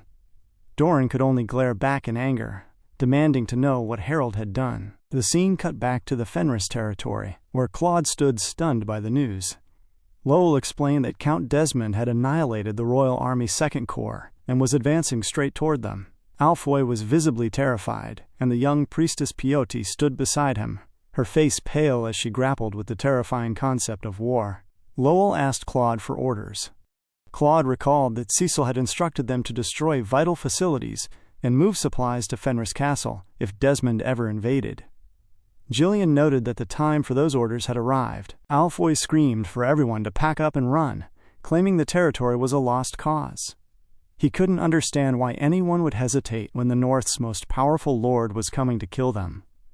Vanessa, however, cut through the panic. She stood firm and declared that she would stop them with magic. Alfoy called the idea ludicrous, but Vanessa responded that if they abandoned everything they had worked so hard to build, the enemy would simply take it. She insisted that while survival was important, this territory was imbued with the dreams of Cecil and the lives of the people who had built it. She vowed to protect it no matter what, her captivating resolve causing Pioti to stare in awe. Claude interjected with the analytical reality of their situation. He explained that Desmond's army was 30,000 men strong, supported by 8 siege towers and 12 catapults. Furthermore, the Count was accompanied by a powerful 6th Circle Mage. Alfoy gasped in horror. Gillian added that since many of their forces were still in Perdium, they wouldn't be able to hold out for 3 days, let alone a week. Gillian then stepped forward, as he declared that Cecil's orders were absolute. He told the others to take the supplies and evacuate, but he announced that he would stay behind. Vanessa blushed, looking flustered as she gazed at Jillian's quiet courage. Claude mentioned they might be able to slow the enemy at Stonehaven Fortress, which Desmond had to pass to reach the Cavaldi region. Gillian insisted that our boy would return, and until then, he would buy them time. The dwarves nearby agreed, promising to forge the best gear possible, since it seemed they wouldn't be getting any rest for a while. Surprising everyone, Gordon walked up and said he wanted to stay as well. He wondered what Kaior would say if he found out they had turned tail and ran. Toran stood beside him, adding that he would rather die fighting than be called a coward for the rest of his life. The surrounding knights began to roar, refusing to leave after all they had done for the land. Alfoy looked around, bewildered by their refusal to flee. He realized he no longer had a choice but to stay as well. Vanessa beamed, moved by the collective spirit of the territory. Back at the northern fortress of Perdium, the war had settled into a temporary quiet. Inside the castle, Cecil read a letter from Jillian. In the message, Jillian promised to defend the territory with all his might, recognizing its importance for their future battles. Cecil reasoned that Desmond had planned this perfectly, disrupting their intelligence and tying him down in the north, while the Fenris territory was attacked by 30,000 men. He recognized that while he had considered the possibility of Desmond acting independently, the scale of this treachery was greater than he had anticipated. Randolph and Count Zivalter urged Cecil to hurry back to Fenris, but suddenly Scorvan burst into the room screaming that barbarian reinforcements were charging the walls. From the ramparts, they saw a fresh swarm of invaders. Randolph was baffled by how many were left. Cecil realized that Zivalter couldn't stop this new wave with the Perdium forces alone. If he left now, Perdium would fall. If he stayed, Fenris might be lost. It was all part of Desmond's scheme. He recognized that Harold Desmond had staked everything on this war. Suddenly, Zivalter tapped Cecil on the shoulder. He told his son that it was the duty of the Wolf of the North to protect Perdium, not Cecil's. He reminded Cecil that he was now the lord of his own territory, and that his own people were waiting for him. Cecil looked at his father, calmly accepting the weight of those words. As Randolph began organizing the troops to fire on the barbarians, Cecil grabbed his spear from his back. He told his father that while those in Fenris were indeed people he must protect, they were also the ones he trusted above all. A leader's greatest strength is the faith he places in his people. Our boy took a steady stance, deciding to stay just long enough to resolve the situation in Perdium as quickly as possible. He called out to Belinda and Lucas, declaring that before the day ended, Count Desmond would be the one to die in this war. The scene then turned to the Stonehaven fortress. Inside the walls, men moved with weighted urgency. Boulders were hauled to the battlements, and the air was filled with the frantic demands of soldiers seeking more arrows for the coming storm. Gillian led the defense as he moved through the fort, urging everyone to work quickly and gather their strength. As the men assembled, Galvaric called out to Gillian, inquiring if the soldiers had been fully equipped with the specialized armor. Gillian confirmed that the pieces were excellent. Galvaric took a moment to express his pride, noting that since dwarves had crafted the gear, no common arrow would ever find its mark. He explained that the armor was light enough to prevent the soldiers from tiring, and with the help of the mages, magic circles had been woven into the steel. This allowed the wearer to neutralize magic temporarily by infusing the metal with their own mana. Gillian looked at the dwarves, recognizing them as valuable craftsmen, and asked if they were truly certain about remaining for such a lopsided fight. Galvaric reasoned that they wouldn't die easily. He fathomed that while many nobles in the kingdom viewed dwarves only as slaves, it was far better to risk their lives fighting for a lord who had promised them freedom in 10 years. He handed a mask he had crafted to Gillian, who smiled as he took the gift. Gillian addressed the gathered defense, asking if everyone was ready. A thunderous roar of affirmation filled the air as the men struck their staffs against the stone. The head count was humble: 1 priestess, 10 mages, 100 knights, and 1,000 soldiers. Standing as their leader, Gillian looked out from the Fenris estate as the scene widened to reveal the staggering reality of their situation. Marching toward them were 30,000 men under the banner of Count Harold Desmond. Gordon watched the horizon, noting that the enemy nearly tripled their own numbers 10 times over. Toran laughed despite the tension, admitting the sight was indeed terrifying. Alfoy, feeling the weight of the odds, began looking for a way to flee. He tried to convince himself that Cecil wouldn't want them to die here, but Vanessa firmly dragged him back, reminding him that it was far too late to run. Gillian spoke to the knights and soldiers, grounding them in their true purpose. He explained that they were not there to defeat the massive army, but to buy enough time for our boy to arrive. He reminded them that if the fortress were breached, the enemy would seize their homes, their families, and the new lives they had built in the Fenris territory. This land had given them a chance to dream, and he viewed this battle as his own chance as well. Jillian equipped the mask Galvaric had given him, declaring that it was time to fight for their lord's dreams. Renewed hope and a hardened resolve settled over the men as they glared toward the horizon. Across the vast landscape, Count Desmond watched the fortress. Hilton informed him that all 12 trebuchets were loaded and ready. Desmond called for Willow, a powerful six-circle mage of House Desmond. He questioned Willow on whether any rhinestone traps had been detected, like the ones used during the Digald siege. Willow confirmed that there was no trace of rhinestone energy in the area, concluding that the surprise of the attack had left the defenders no time to prepare such measures. Desmond raised his sword and commanded his men to fire. Instantly, the massive structures on the ground launched multiple boulders against the tower. Gillian and his men braced for the impact as the stones struck the walls from different angles. Desmond's infantry began their charge toward the fortifications. Galvaric warned Gillian of the advancing troops. Gillian ordered the artillerymen to take their positions, and thousands of arrows were unleashed upon Desmond's approaching army. The invaders raised their shields, refusing to slow down. Hilton noted to the Count that the walls were unexpectedly sturdy, taking very little damage despite the full deployment of the trebuchets. Count Desmond reasoned that the Royalists must have provided the territory with dwarf slaves who had reinforced the stone. He ordered his 1st and 4th archer formations to open fire, hoping to wipe the defenders from the top of the wall. A rain of arrows descended, but as the projectiles struck the soldiers, they simply bounced off the dwarven armor. The defenders were ecstatic, shouting that the dwarven craftsmanship was amazing. They fired back with a fierce counterattack, daring Desmond's men to shoot as much as they wanted, confident that the arrows would never hurt them. Irritated by the resistance, Count Desmond called upon Willow to rain fire down upon the fort. Willow struck his staff against the ground, joined by 3 mages who began to chant in unison. Willow smiled ominously as the clouds above the fortress began to twirl and churn. Galvaric urged Gillian to look up, sensing a strange and dangerous magic forming in the sky. Willow warned the Fenris men to watch their heads, promising a rain that would burn everything in its path. The soldiers began to panic, knowing their armor could stop steel, but not large-scale magic. Galvaric feared the worst, but Gillian commanded the soldiers to stay where they were. He remained calm, knowing they had magic of their own. Suddenly, a bright light shone from the tower. Vanessa stood calmly, infusing immense mana into her staff to call forth a magic wind curtain. A powerful gust of wind surged upward, forming a massive, encircling shield around the entire fort. The fire rain pouring from the dark clouds was met by the barrier, and the dark sky was cleared in an instant. Willow was distraught, bewildered that they possessed magic capable of withstanding his own. He realized this must be the mage who had annihilated the Digald forces.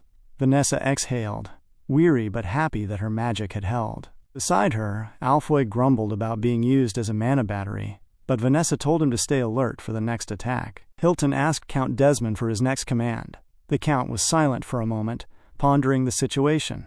The trebuchets were thwarted by reinforced walls, the arrows by special armor, and now even the magic had been countered. He recognized that even with Cecil's forces divided, and our boy absent, they were not at all inferior. Desmond realized he had waged this war against the Duke's orders and in disregard of the Royalists. He felt he had been acting out of character and should have been calmer. However, a smile spread across his face. He told Hilton that this was a great fortune. He reasoned that if they hadn't moved now, they might never have been able to take down Cecil. He declared that there was no more room for hesitation. He ordered all forces to advance, intending to erase the fortress from the map entirely. The moment of the final push had arrived. Count Desmond raised his sword high as he ordered his men to attack and take the fortress. In response, a fierce barrage of arrows began to fly from both angles. On the ramparts, the defenders worked with weighted urgency, firing as fast as they could to slow the enemy's advance, but their focus was soon pulled toward a new threat. The catapults had been loaded with projectiles wreathed in fire. The men on the wall called out to the dwarves, questioning if their specialized armor could withstand such a searing assault. Galvaric realized the danger immediately and screamed for the men to move. As the flaming projectiles whistled through the air, Jillian leaped forward to intercept the strikes before they could cause harm. Nearby, Gordon struck a catapult projectile with brute force, and Vanessa used her magic to halt the descent of others. The foot soldiers breathed a sigh of relief, realizing they had survived a certain death. However, the siege towers had finally arrived. The massive wooden structures loomed before the gates, threatening to overwhelm the defenders with sheer numbers. Gillian sensed the rising panic and commanded his men to trust one another and hold their positions. He ordered the Knights of Fenris to ready themselves for close combat.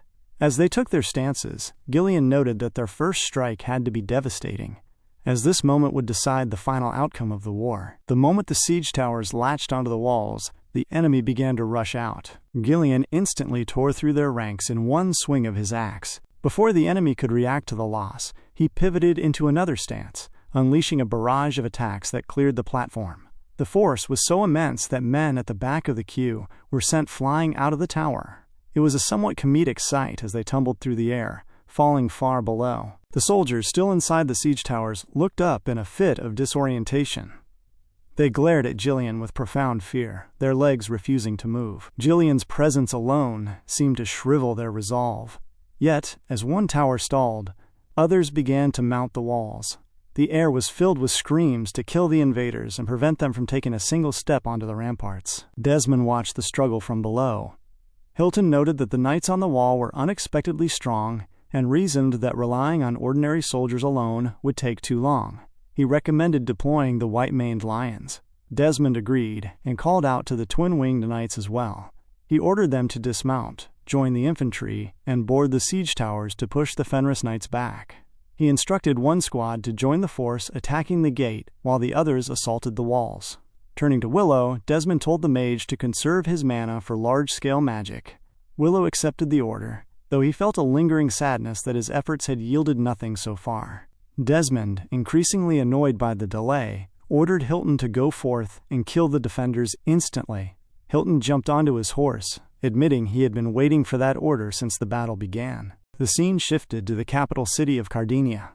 Inside a tense chamber, Count Forwood, acting as the spokesman for the Delphine family, stood before Marquis Bradford and his men. Bradford glared at Forwood, demanding a justification for recent events.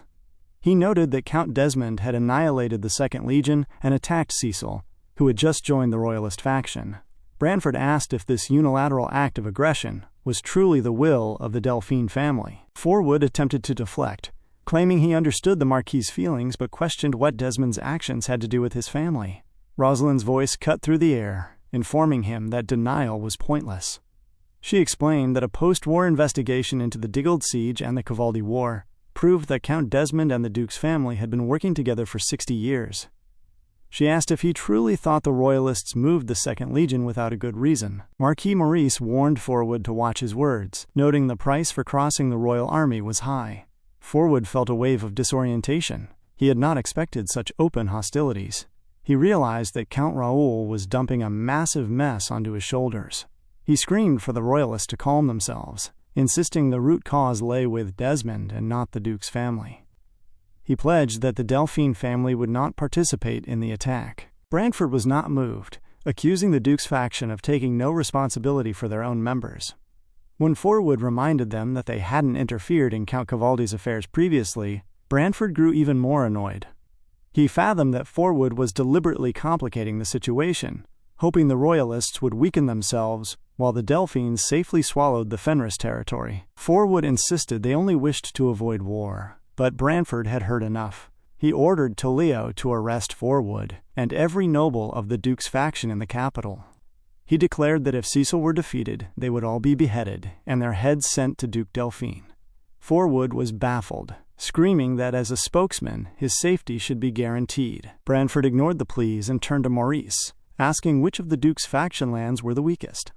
Maurice identified Baron Harrington's lands in the north and Baron Collins' domain as fast targets. Bradford ordered that they claim those territories the moment Cecil's barony falls. He then commanded the nearest royal army units to move north to reinforce Cecil's troops, stating that Desmond would be dealt with separately. Back in the Fenris territory, the war raged on. The men following Count Desmond were beginning to lay waste to the defenders on the wall, finally breaching the perimeter. A scream went up that the twin-winged knights had broken through. Gordon attempted to intercept the breach. He swung his heavy mace, shouting that he would smash the enemy's head into the ground. He pummeled a knight's shield relentlessly, but as he swung for a third time, the knight raised a sword to cut Gordon's neck. Suddenly, Gillian's axe swung in to intercept the blade, much to Gordon's surprise. Gillian told Gordon that he had nearly lost his head just then. The knight tried to strike Gillian from behind. He dodged the attack and swung his axe with heavy momentum, slicing the man in half instantly. Hilton's voice broke the following silence. He noted that he had heard of Cecil's subordinates, but Gillian was an absolute beast.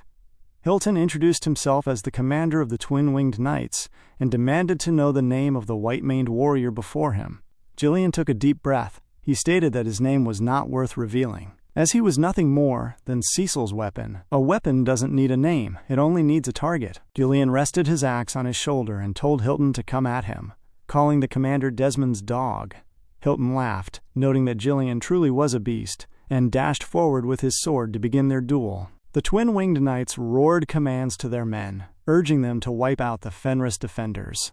Under their instructions, the battering ram units surged forward, striking the main gate with heavy, rhythmic blows intended to shatter the fortress's final layer of protection. Amidst the chaos, the focus shifted to the wall where Gillian and Hilton were locked in a steady, high-stakes duel.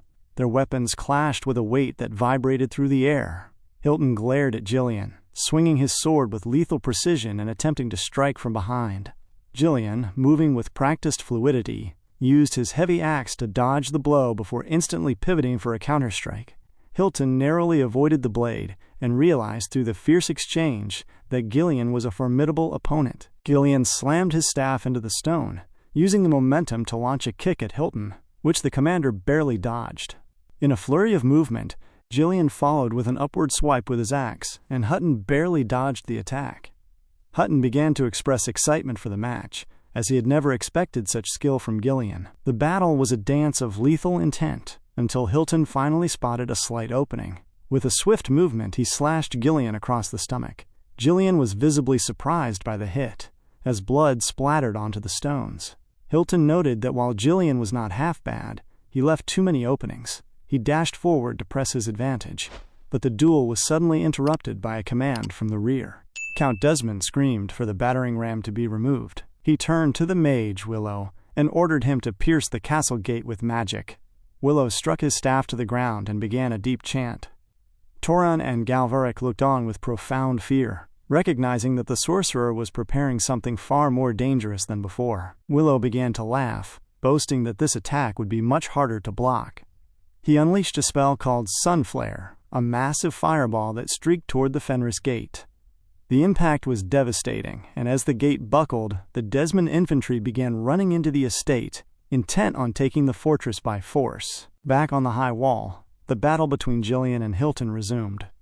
Hilton observed that Gillian had unsheathed the blade from his back, and he found himself dodging and weaving through a new flurry of attacks. When Gillian attempted a thrust to stab him, Hilton used one hand to deflect the blade, and the other to stop the momentum of Gillian's axe. Hilton was genuinely impressed, admitting it was a waste of time for someone so gifted to fight without proper tutelage. He mentioned that talented fighters like Victor always died too fast, and suggested that the fortress would fall before their duel even concluded. Gillian offered no verbal response, his mind retreating to an earlier conversation with Claude. Claude stressed the need to follow his plan as the General Admin's commander, but his speech was abruptly interfered with by Alfoy, who was shocked by his esteemed title. Claude shrugged him off, expressing that he's of high importance in the Fenris barony, unlike the magic slave Alfoy. Back to the plan.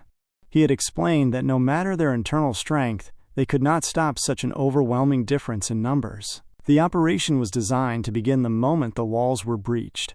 The plan was for regular soldiers and mages to retreat through the rear gates as quickly as possible. Claude had reasoned that once the enemy climbed the walls, the defenders would be overrun by sheer numbers, making a head-on fight a path to pointless death. The knights were meant to draw the enemy's attention until Gillian gave a specific signal. Gillian looked at Hilton and began to laugh. He noted that Victor had been a mere fool who died early after daring to charge at our boy without fear. He claimed Hilton wouldn't be any different. Hilton was gripped by an extreme anger at the insult. Before he could strike, Gillian grabbed him by the neck, pulled him close, and delivered a brutal headbutt. The force of the blow sent Hilton dashing backward to regain his stance. While the commander was still recovering and holding his head, Gillian grabbed a massive crossbow from the ground.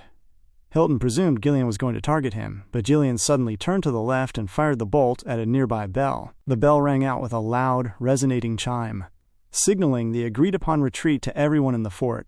Gillian grabbed his weapons and dashed away from the top of the wall. Hilton was stunned, screaming that running from an enemy made him unworthy of being called a knight. However, as Hilton looked around, he realized with a sense of disorientation that the other defenders had also vanished. A twin-winged knight called out to Hilton, reporting that the enemy had fled during the fight and asking for permission to chase them. Hilton sensed that something was not right. He knew the defenders seemed willing to sacrifice their lives just moments ago, and giving up the gate so easily felt like a trap. Before he could voice his suspicion, his men began screaming and chasing the remnants of the Fenris forces toward the rear gate. They were incensed that they had been made to walk so far and vowed not to spare a single soul.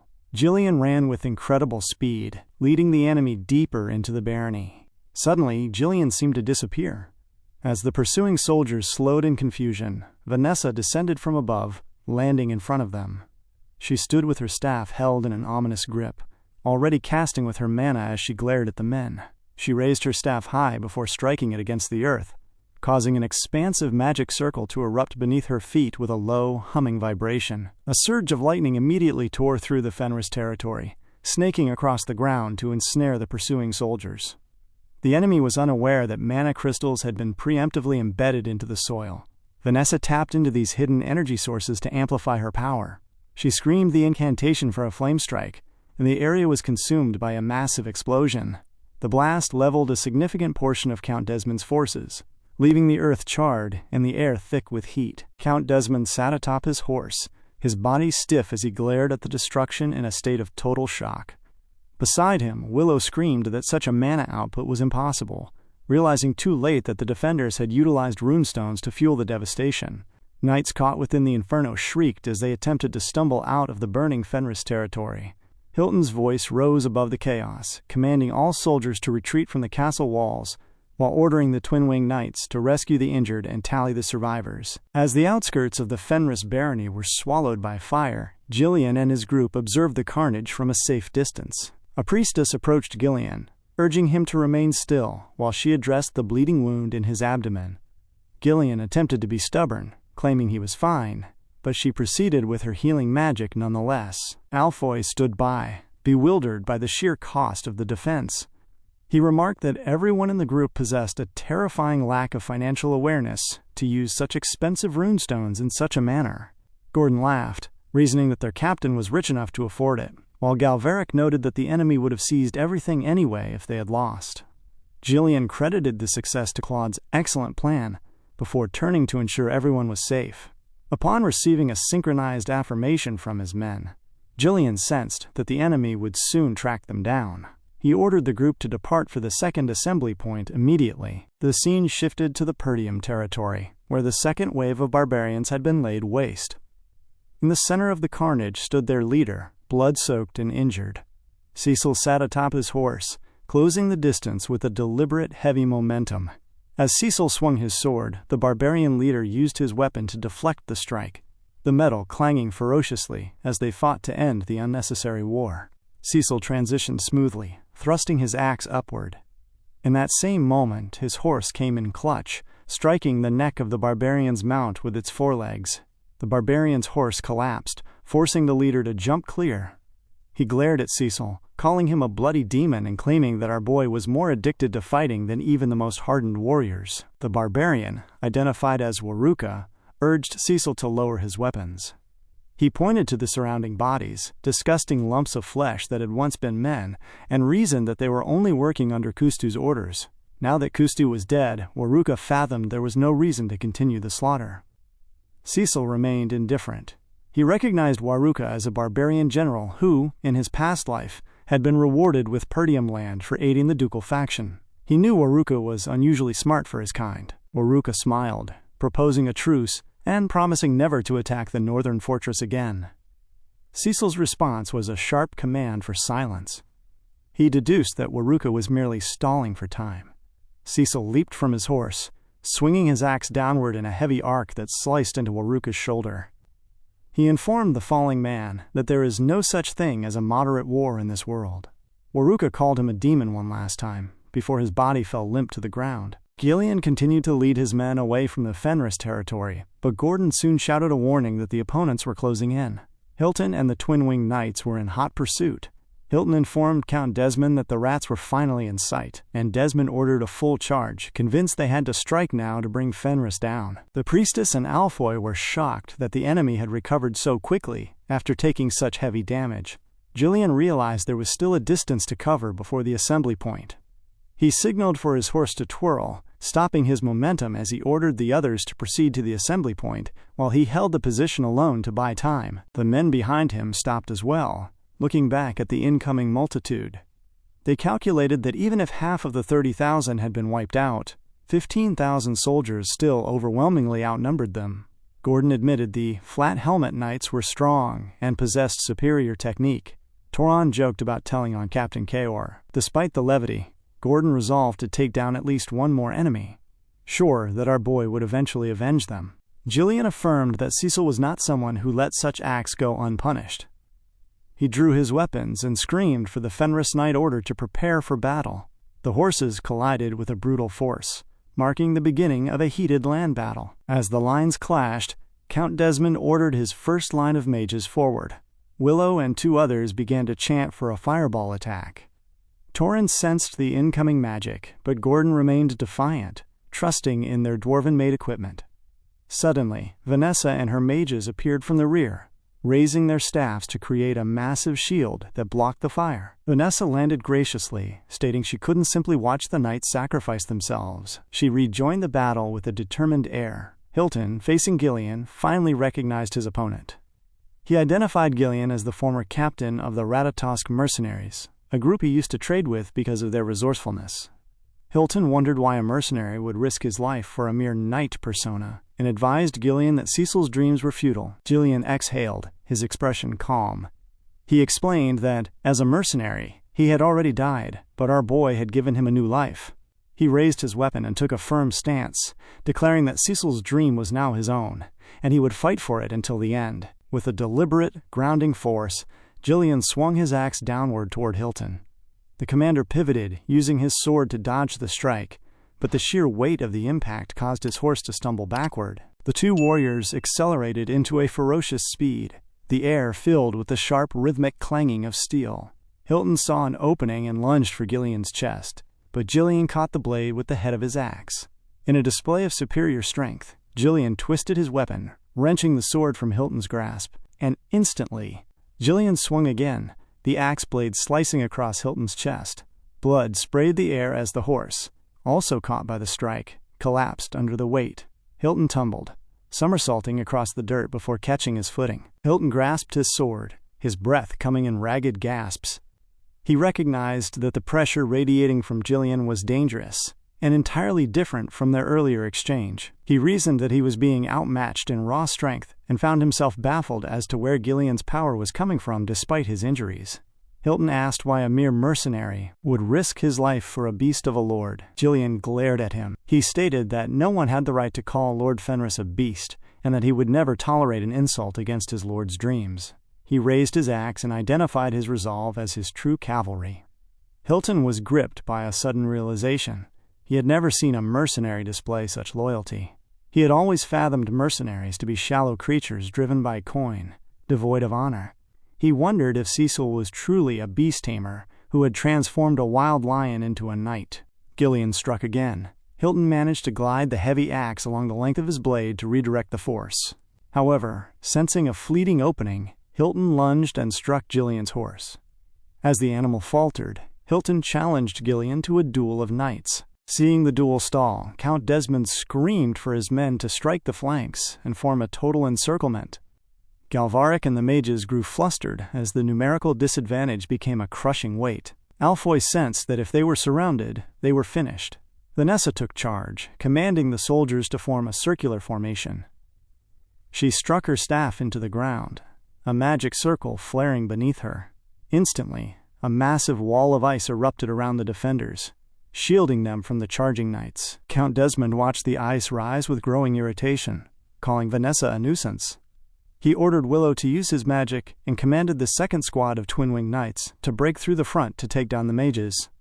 Gordon and Torin dashed forward to meet the charge, their bodies acting as a shield for the casters. However, the force of the knights was immense, pushing the two warriors back, but Vanessa and her mages were already chanting. They unleashed multiple rods of lightning, striking the knights and sending them falling from their mounts in a chaotic tangle. Suddenly, Vanessa collapsed to the ground, coughing heavily. Alfoy hurried to her side, warning that casting such high mana spells in rapid succession would kill her. Galvaric asked if she was all right. Vanessa insisted she was fine, but her eyes widened as she looked forward. Willow was standing there, laughing as he conjured a massive sunflare. The same magic that had shattered the fortress gate. The defenders were gripped by a fit of fear. They knew that if a direct hit landed, even the ice wall would not hold. Gillian tried to shout a command, but Hilton struck him again, forcing him to dodge. Hilton reminded him to focus, noting they were in the middle of a duel. Willow watched the Fenris mages, remarking that no matter how exceptional a person was, they were all destined to turn to ashes. He screamed that it was over. Gillian, fueled by a sharp annoyance, swung his axe with enough force to shove Hilton backward. In a smooth, calculated motion, Gillian reached for the sword at his back and hurled it directly at Willow. The blade struck Willow in the shoulder mid-chant. The fireball burst prematurely, creating a massive explosion that swallowed the mage where he stood. Gordon and Torin shouted in excitement, and Vanessa felt a wave of relief at Gillian's intervention. Gillian screamed for his men to maintain their secular defense formation. Hilton, however, was not finished. He called the struggle pointless and, taking advantage of Gillian's focus on the mages, pierced his sword straight into Gillian's belly from behind.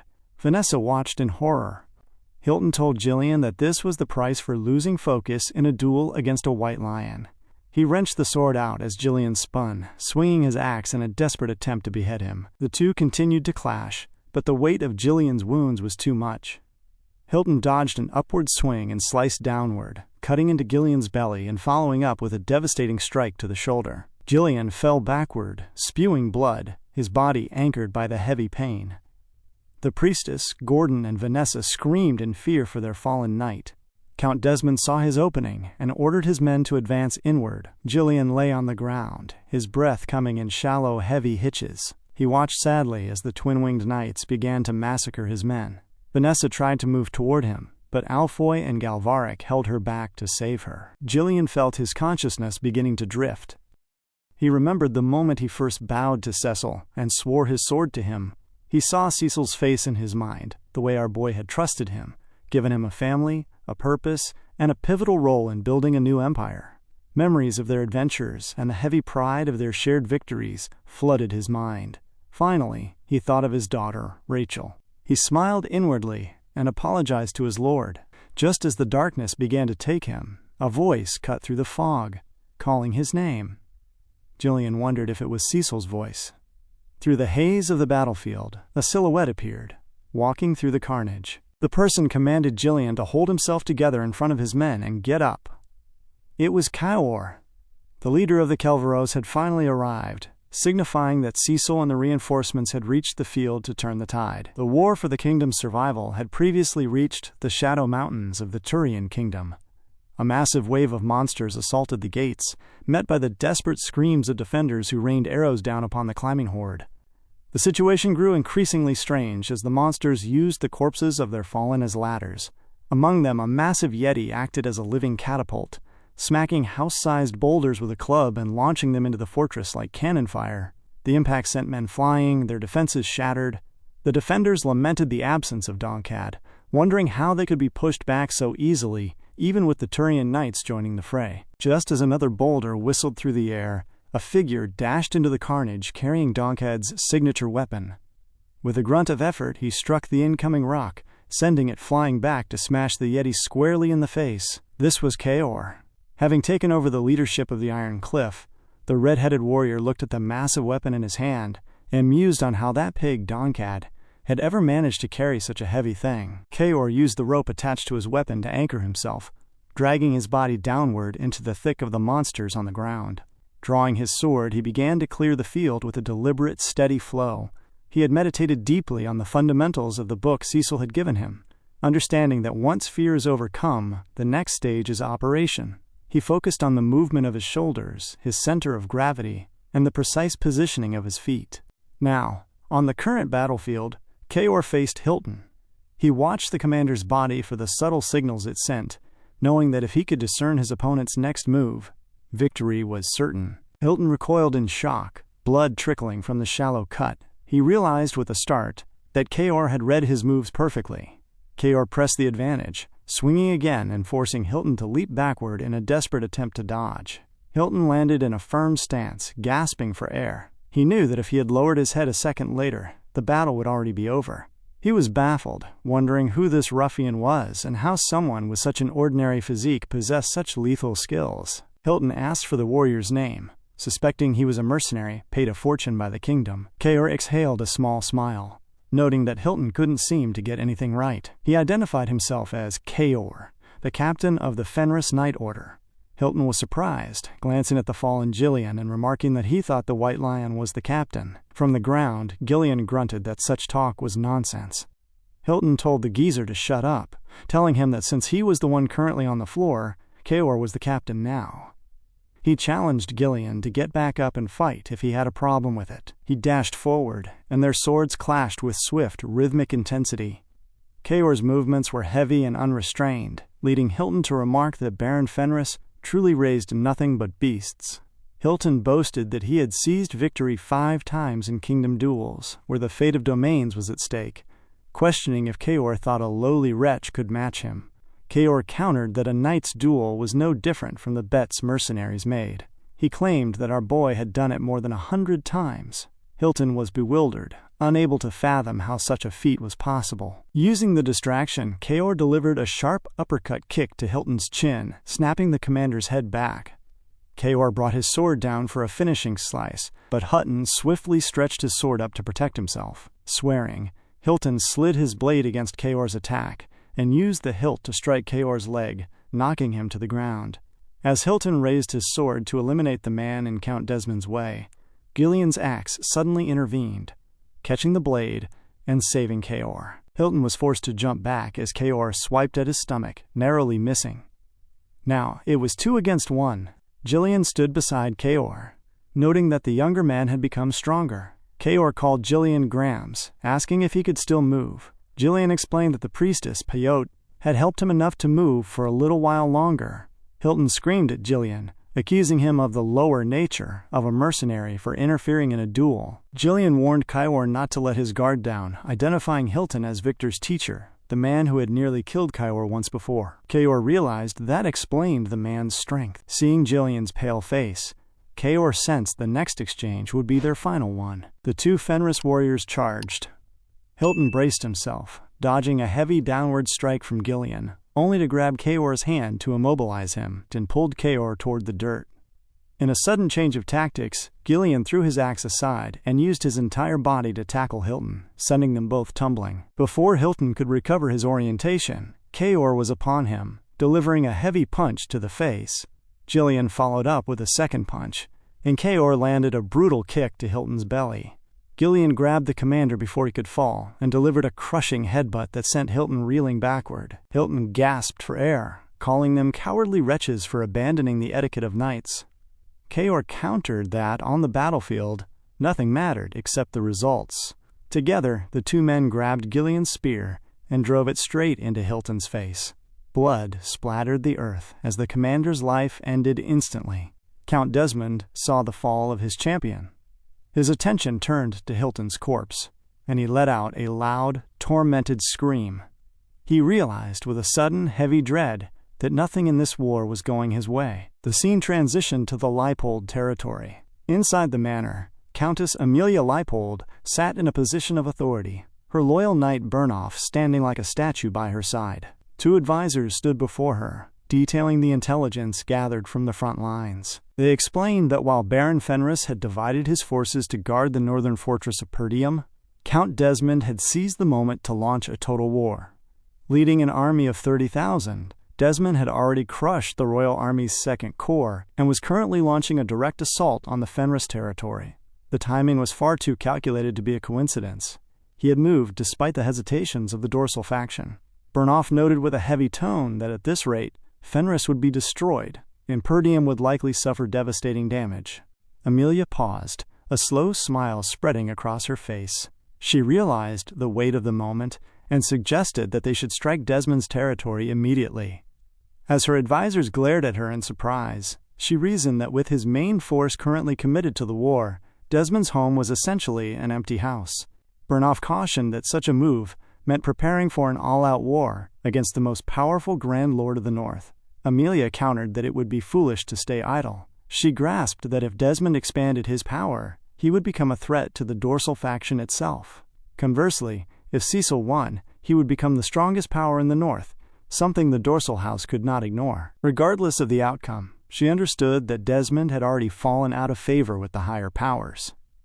By taking his place now, she reasoned the dorsal house would support her even more. Burnoff smiled to himself, recognizing that his lady's strategy was designed to keep both Desmond and Fenris in check, bringing nothing but advantages. Amelia commanded Burnoff to prepare for departure, and soon the halls echoed with his orders for the men to deploy and display the might of the new Leipold house. Standing by a massive window, Amelia watched her army line up. She knew Cecil wouldn't go down easily, but he had drawn too much attention. She whispered to the empty room that this time, she would be the one to land the blow. Suddenly, a familiar voice drifted from the shadows behind her. Belinda appeared, noting that it had been a long time. Amelia was visibly shocked. Before the Countess could react, Belinda grabbed her hand and pressed a weapon against her neck with practiced ease. Belinda mentioned that the young master had suspected Amelia wouldn't miss an opportunity like this. Annoyed and filled with a sudden disorientation, Amelia recognized the voice of Cecil's maid. Belinda told her to be quiet and clarified that she was there on behalf of Baron Fenris. She suggested that the Countess shouldn't move so recklessly and would need to adjust her plans slightly. Back on the blood-soaked battlefield, a heavy silence followed the death of Hilton. Count Desmond's men stood in shock, and the Count himself screamed in retaliation. He rode his horse forward with a desperate momentum, the twin-winged knights trailing close behind as they dashed toward the exhausted Gillian and Kaor. Kaor looked at the approaching commander and told Gillian to get ready, but Gillian suddenly fell limp, his body finally giving out as he fainted. Kaor watched the incoming charge and realized he was in a difficult spot. He grabbed Gillian's weapon and braced himself.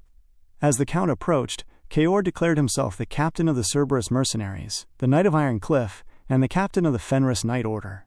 As Kaor dashed forward, a whistling sound cut through the air. An arrow, launched by Cecil from the distance, streaked toward the Count's horse. Desmond managed to strike the arrow down with his weapon, but the interruption caused Kaor to stop in his tracks. Kaor looked toward the source of the shot and smiled. Our boy had entered the fray. The Dark King, Cecil's charismatic and powerful horse, rode him onto the battlefield with a steady, commanding pace. The Fenris defenders broke into cheers at the sight of their lord. Alfoy screamed about the long wait, and Vanessa's face lit up with relief. Count Desmond was not pleased. He questioned how Cecil could have dealt with the barbarians so quickly, but then reasoned that Cecil must have come alone, leaving his army behind in his haste. He told Cecil that his hastiness would be his doom. However, Cecil was not alone. Behind him, Count Zivalter and Randolph appeared, leading a massive reinforcement. Zivalter confirmed that they were not too late. Zivalter resolved to leave Desmond to Cecil while they handled the surrounding soldiers. They raised their swords and dashed into the fray. The twin-winged knights were struck by fear as enemy soldiers appeared from all directions. Desmond realized the Royalist faction had finally made its move, rendering the dorsal faction useless. He ordered 3 of his knights to strike Cecil down. As they lunged with their spears, the Dark King leaped upwards with incredible agility. In a display of weightless grace, the horse seemed to skate across the heads of the 3 knights in mid-air before landing. Cecil immediately went for Count Desmond. Swinging his axe, he forced the Count to block with his sword. Cecil instructed the Dark Horse to find Gillian and ride off with him. Cecil used the momentum of the clash to hook his hand around Desmond's neck, dragging him bodily from his saddle and slamming him into the dirt. Desmond coughed up blood from the heavy impact. Meanwhile, the Dark King skidded to a halt near Kaor and the priestess. They quickly placed the unconscious Jillian on the horse's back, and the horse rode off to safety, leaving Cecil and Desmond alone in the center of the clearing. Cecil glared at the man who had caused so much suffering. Desmond scrambled to his feet, calling Cecil a nasty bastard. The Count understood that Cecil had ruined every plan he had spent years preparing, from the rescue of Cecil's sister to the death of Victor and Hilton. He screamed that Cecil refused to move according to his will until the very end, yet had now come before him of his own accord. Pointing his sword at our boy, the Count asked if he was prepared. Cecil's gaze was cold and focused. He carried his axe with a steady grip and informed the Count that he had been waiting for this day for a very, very long time. Count Zawalter ordered his men to charge, their voices rising in a unified, thunderous scream as they threw everything they had into the assault. Along the front lines, the formation began to buckle under the overwhelming pressure, with soldiers desperately calling out for their next orders and searching for the missing Count Visconti. Amidst the chaos, Gordon was a whirlwind of movement. He swung his heavy mace with ecstatic fury, striking men from their saddles and shouting for the bastards to get off their horses. The twin-winged knights, sensing their structure slipping, screamed for their comrades to hold the formation at all costs and cut down every enemy in their path. They lunged toward Gordon and the mages, but Gordon and Torin felt a sudden discomfort. They realized the boisterous warrior had drawn far too much attention to their position. Alfoy grumbled that Gordon was completely devoid of manners and feared he wouldn't be able to handle the heat he had invited. Suddenly, a flurry of arrows whistled through the air, raining down upon the charging horses. From the flank, Claude and his units arrived at the rally points. Claude shouted that they had been waiting and ordered all units to attack immediately. The sudden rain of projectiles caused horses to stumble and fall, breaking the momentum of the twin-winged knights. In the midst of this disarray, Kaor was seen riding the Dark King with the priestess and Gillian, skillfully navigating through the space to secure the wounded. Meanwhile, Zawalter pressed forward, and Claude continued to strike down the enemy. Everything had turned against the favor of Desmond's army. In the center of the storm, Count Harold Desmond stood against Cecil.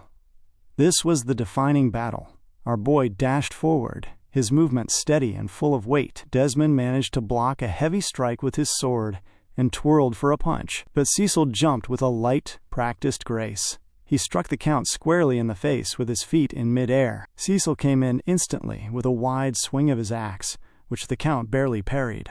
As the Count lay on the ground for a fleeting moment, he screamed in frustration. He reasoned that he had lived a life without a single flaw, where every plan reached perfection, but Cecil had ruined that record. He had always believed his path was the right one, never leaving anything to chance. He was baffled as to why everything was falling apart now. Cecil lunged, striking him in the belly. Desmond flew backward, coughing out blood. Cecil twirled his axe, bringing it down for a finishing blow. But Desmond slid his sword into a block. The impact caused a massive explosion of force that rattled the surrounding air. Desmond glared at Cecil, asking who he thought he was to make him suffer this way. He shouted that every plan had shattered the moment Cecil interfered, and those who stood by him had been cut down. He had endured humiliation after humiliation. Gritting his teeth because of Cecil, Desmond pushed Cecil's axe away with a surge of strength. Cecil recoiled, and the Count thrusted forward, but Cecil dodged the steel. They traded blows, the Count somersaulting and screaming insults, swinging downward with desperate intent. Cecil parried with his weapon, the force of the strike causing another explosion in the dirt. Cecil leaped away, sensing a strange, volatile power emanating from the Count. He realized that Desmond was pouring every last drop of his energy into his mana core, burning through his very life force. Desmond claimed he could not lose, refusing to watch everything he built be destroyed. He saw only one way to turn the tide, ending Cecil's life. He dashed forward with an angry thrust. Cecil paused, seemingly still, as the Count's blade struck the helmet from his face. However, Cecil had used his weapon to guide the sword away from any vital area at the last millisecond. Cecil looked at Harold Desmond and mentioned that he still remembered the emptiness of killing him once before. He stated that even after cutting the Count's corpse thousands of times in the past, the people he loved never came back. But now, he smiled, saying everything was different. He promised to kill him now, to truly avenge them all. Cecil then released his third core, his body brimming with a crimson glow. He swung downward, catching the Count by surprise. Cecil thrusted his weapon, the air pressure bursting the Count's ear. Drawing a blade from his back, Cecil struck again. Desmond parried and pushed the sword away, but Cecil was relentless. He pushed back with his axe, and in the next heartbeat, he pierced Desmond's stomach with his other sword. Desmond coughed up blood. Before he could react, Cecil withdrew the steel and took a fresh stance. Cecil moved again, cutting deep into the Count's chest. He glared at Desmond, and, without a shred of hesitation, severed the Count's right arm. Bloodied and broken, Desmond fell toward the ground. He wheezed that he should have targeted Cecil from the very beginning instead of his sibling. Cecil did not let him finish, stabbing him once more in the stomach as a huge amount of blood soaked the earth. The scene shifted briefly to the quiet, cold office of Viscount Raoul Joseph. He spoke to two unsettled advisors, asking if Desmond's sudden attack was truly that frightening. The advisors noted that the attack was an insult to the Duke's family, and that the royal family's wrath was now falling upon the nobles in the capital. Raoul remained composed, explaining that Desmond was a man devoted to perfection, who was simply trying to erase a stain from his record. He questioned if the advisors were fit to serve House Delphine if they panicked over such things. They expressed concern that if Desmond won the north, he might stop obeying the Duke. Raoul smiled, stating that once war broke out, Desmond would be forced to obey. His knight, Cecil Perdium, asked what would happen if Desmond lost. Raoul found the idea impossible, given the army of 30,000. Cecil stood his ground, stating that Cecil was no easy opponent. He admitted that what he feared most was the power Desmond might unleash at the very end, if he truly loses to Cecil. Back on the battlefield, Desmond lay struck down, but his face suddenly changed. A strange yellowish light began to emit from his eyes. He had unleashed the very power Kaizen feared most. The ominous energy surged, and the blood gushing from Count Desmond's wounds began to burn with an unnatural heat as he reached down, gripping the blades Cecil had embedded in his flesh. With nothing but sheer, terrifying grip strength, the Count shattered the mana-infused steel while it was still lodged in his body. Cecil was visibly struck by the display, his mind racing as he leaped backward to create a safe distance. He looked at the broken hilt in his hand. Cecil demanded to know what kind of power the man was wielding. Desmond, his eyes glowing with a strange light, admitted that he hadn't wanted to use the power granted to him by the Dorsal family, but he reasoned that using it was far better than dying at Cecil's hands. With a deliberate movement, the Count discarded his remaining weapons and shed his armor, releasing a wave of strange energy that felt like a point of no return as the Count dashed forward with blinding speed. Cecil swung his sword to meet the first strike, but the momentum was overwhelming. He dodged and parried a relentless flurry of blows, throwing out his blade and watching every step the Count took as they clashed ferociously. Desmond laughed, claiming that Cecil's efforts were futile. Cecil was relentless, unleashing a barrage of strikes, yet the Count stood firm. Desmond moved with minimal, efficient motions, easily weaving through the onslaught. He told Cecil that he could see every movement and every intent. Suddenly, Desmond lunged, his hand cutting through the armor on Cecil's chest. Cecil attempted to leap away, but the Count thrusted forward to finish him. Mid-air, our boy twirled with incredible agility, swinging his feet to deliver a kick. The Count retaliated by swinging his leg upward, but Cecil used his weapon to block the aerial strike, using the recoil to somersault backward and land firmly on the ground. Cecil sensed the gravity of the situation, realizing that the Count's blocking speed was now surpassing his own offensive momentum. Desmond stood over him, stating that in the face of such power, nothing Cecil did would matter. Cecil, struggling with a sense of disbelief, thrusted his weapon forward, but the Count effortlessly guided the point away. They became locked in a relentless dance of steel, swinging and weaving in a heavy, desperate rhythm. It was as if they were reading each other's minds. The battle reached a fever pitch until Cecil noticed his weapon had become hooked against Desmond's blade. In that split second, the Count struck Cecil in the stomach and delivered a powerful kick that sent our boy flying across the battlefield. Disarmed and defenseless, Cecil struck the ground hard, coughing up blood. Desmond rose his sword high, declaring that it was over for Cecil Perdium. Nearby, Count Zavalter, Randolph, and Kyor watched the scene with growing dread. But Lucas moved with sudden precision. He pulled a sword from his back and hurled it towards Cecil. Our boy reached out his hand in anticipation, the blade spinning through the air toward him. In the quiet of Viscount Raoul's office, Cecil Perdium confessed that his biggest fear was Desmond unleashing his hidden power. Raoul was baffled, asking if he meant the power obtained through his dealings with the dorsal faction. Kaizen explained that even though it was an incomplete mana technique, its effects allowed a person to instantly surpass their natural limits. Raoul understood that if Desmond used it, Cecil would struggle immensely. However, Kaizen was puzzled by one detail: why Cecil's own mana possessed properties so similar to that forbidden power. Back on the field, Cecil caught the sword Lucas had thrown and used it to deflect Desmond's impending strike. The Count was shocked that Cecil had blocked a full-force blow fueled by his ominous energy.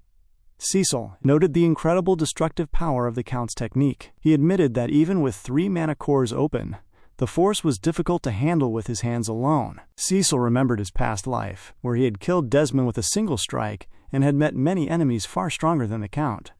He reasoned that if his current level wasn't enough, he simply needed to take it a step further. Suddenly, Cecil's chest began to glow with a brilliant, golden-yellow aura. He swung his sword, the pressure forcing Desmond to jump back. Around the Count, Cecil began to gather the mana particles that were being emitted. He sensed that because the properties were the same as his own, he could weave them with his mana threads. He realized it was enough to birth a new core. Using his body as a larger vessel to contain the energy, he cushioned the recoil that would have previously destroyed him. A ripple of power erupted from Cecil as the 4th core formed. A golden halo descended upon him, making him look like a god of war. As a massive gust of wind swept across the space, Desmond was gripped by a fit of terror, unable to believe the light he was seeing. Cecil took a firm stance and told the Count to watch closely to see if he could truly stop his attacks. Our boy dashed forward. The sound of his movement was a massive echo that shattered the silence of the battlefield. Before the Count could even blink, Cecil had already appeared right in front of him. A single, perfect slice had passed directly through the center of Desmond's body. In Viscount Raoul's office, Kaizen continued, stating that it terrified him to think what might happen if someone like Cecil awakened that power to its true stage. Cecil stood victorious, glaring at the remains of the man who had once been his greatest shadow, the 4th core glowing steadily with the warmth of his triumph. The scene transitioned to the massive capital city of Cardinia. Inside Marquis Branford's office, Marquis Maurice Macquarie was shouting in disbelief, questioning if he had heard correctly that Baron Cecil Fenris was now being hailed as the first swordsman of the North. His knight confirmed the report, noting that the Fenris Knight Order had surpassed the Twin-Winged Knights in both strength and loyalty. Furthermore, it was understood that Cecil's personal mage was on par with Willow, a 6th circle mage, and that our boy's individual combat ability had already reached the level of a swordmaster. The knight concluded that Cecil possessed the strength to be truly worthy of the title. Roseline, listening with a focused intensity, asked if Cecil was safe. She was assured that he was currently cleaning up the battlefield and preparing to advance to conquer Count Desmond's territory. Marquis Maurice mused that no one could have predicted Cecil was already planning to take over all of Desmond's lands. Sir Valor Norton, looking quite proud, remarked that Cecil was truly living up to his reputation, while Count Elsber added that calling the Fenris territory the strongest in the north was no longer an exaggeration. Marquis Maurice turned to Marquis Branford, questioning if Cecil's growth was perhaps occurring too quickly. He suggested that they should hold him back, noting that Cecil had always been stubborn and prone to acting on his own. Maurice reasoned that if they allowed him to become the strongest lord in the north, he would become impossible to control. He argued that the Royalist faction needed Cecil to serve as a shield for the North, not to dominate it as he was doing now. Tolio supported this, suggesting that the commander-in-chief's words made sense, and asking if the Marquis would consider revising their plans to better benefit the territorial faction. Marquis Branford exhaled a heavy sigh and stated that such a move was impossible. He knew that Baron Cecil Fenris would become a core force in their inevitable confrontation with the Duke's family. He insisted that trivial matters of control could be handled later, reminding them that their true enemy was the Duke's family. He gave a firm order that no one was to lay a hand on Cecil. Valore Norton tapped Marquis Maurice on the shoulder, telling him not to worry too much. He reminded the room that Cecil had not won the war alone, but had been supported by the kingdom's army and the Perdium forces. Count Elsber agreed, stating that without the royal army, victory would have been impossible. Marquis Maurice seemed to find some comfort in this, concluding that the victory was also thanks to his own troops. With the matter settled, the meeting was concluded. Marquis Branford dismissed the group, but immediately called for Count Forwood to be brought in. The Redentor's Count Forwood was escorted into the office, appearing disheveled and clearly lacking nutrients. He asked if his release meant that Cecil had won the war. Marquis Branford told him he could return home, and that other nobles from the Duke's faction were also being prepared for release. He warned the Count to be more careful to avoid such an embarrassing incident in the future. Count Forwood looked at the Marquis and told him he had made a grave mistake. He stated that with Count Desmond dead and the kingdom's treasury destroyed, a civil war was now inevitable. Marquis Branford claimed not to understand, asserting that everyone knew the Duke's family had been seeking to seize the kingdom and that the Royalists had won. However, Count Forwood countered that it was not the Royalists who had been holding back the Civil War, but the Duke's family itself. Marquis Branford demanded to know how he dared speak with such double meanings. The Count pointed out that the Crown Prince had been ill for a long time and had become the Marquis's puppet. He asked if there was anything in the kingdom that did not follow Branford's command. Enraged, the Marquis called him insolent, and the knights behind him immediately placed their swords against the Count's neck. Count Forwood simply remarked that it seemed the Marquis had forgotten what kind of person Duke Delphine truly was. He warned that while they had wanted to avoid a civil war, the kingdom would now be drowned in both blood and flames. As the knights escorted the Count out, Marquis Branford was left alone, deep in thought. He whispered the name Delphine and found himself pulling a memory from many years ago. He remembered being in a courtyard with a younger Delphine. At that time, Delphine had remarked that in the human world, politics and power seemed to hold great meaning, but that everything would eventually disappear as time passed. The younger Branford had argued that those things mattered precisely because their decisions determined the fate of many. Duke Delphine had paused, wondering what any of it meant for those who did not possess immortal life. He had crushed a formation of ants under his foot, stating that he wanted to see further and go even further into the future. Back in the present, Marquis Branford stood in his office, realizing it had been a long time since they had last met. The scene shifted for the first time to Duke Delphine's territory. His mansion, known as the Eclipse Castle, was a vision of elegance. Inside, Viscount Raoul Joseph walked through the grand halls with Kaizen Balzac by his side. Raoul asked if the Duke was angry. Kaizen sensed that he was, noting that although the Duke had entrusted everything to Raoul, he now intended to handle matters personally. Raoul was visibly uncomfortable, prompting Kaizen to tell him to get a hold of himself. They arrived at the grand hall and stood before the massive entrance doors. Upon entering, they found the throne of Duke Delphine, which was strangely facing away from them. Both Raoul and Kaizen knelt on the ground to pay their respects. The Duke's voice drifted from the throne, asking if Desmond was dead. Raoul confirmed that he had been completely defeated by Baron Cecil Fenris. The Duke repeated Cecil's name, noting that he had been hearing it often lately. He asked if the man was truly far from being ordinary. Raoul apologized, admitting he had underestimated Cecil's abilities. Duke Delphine then turned his attention to Kaizen, asking just how strong Cecil was since Kaizen had seen him with his own eyes. Kaizen responded that he believed there was no one left in the north who could match Cecil. He warned that if Cecil was given more time, no one in the world would dare face him easily again. The Duke told Raoul that he understood the value of patience, which was why he had waited, but he admitted he was beginning to feel a slight thirst for blood. A heavy weight descended on the room. Raoul pleaded with the Duke, saying that acting hastily would only bring disaster. Duke Delphine pointed out that Raoul had already lost Desmond and the entire Northern Territory. Raoul frantically promised to send someone to help and resolve everything before the Duke's thirst grew uncontrollable. The Duke observed that Raoul was still stubbornly clinging to trivial matters, but agreed to wait a little longer. However, he warned that Raoul no longer had much time. Raoul stood to leave, signaling Kaizen to follow. Kaizen hesitated, but Duke Delphine released an ominous aura, stating he wished to be alone. Kaizen understood and quickly followed Raoul out. As the Duke sat alone on his throne, a man entered the space.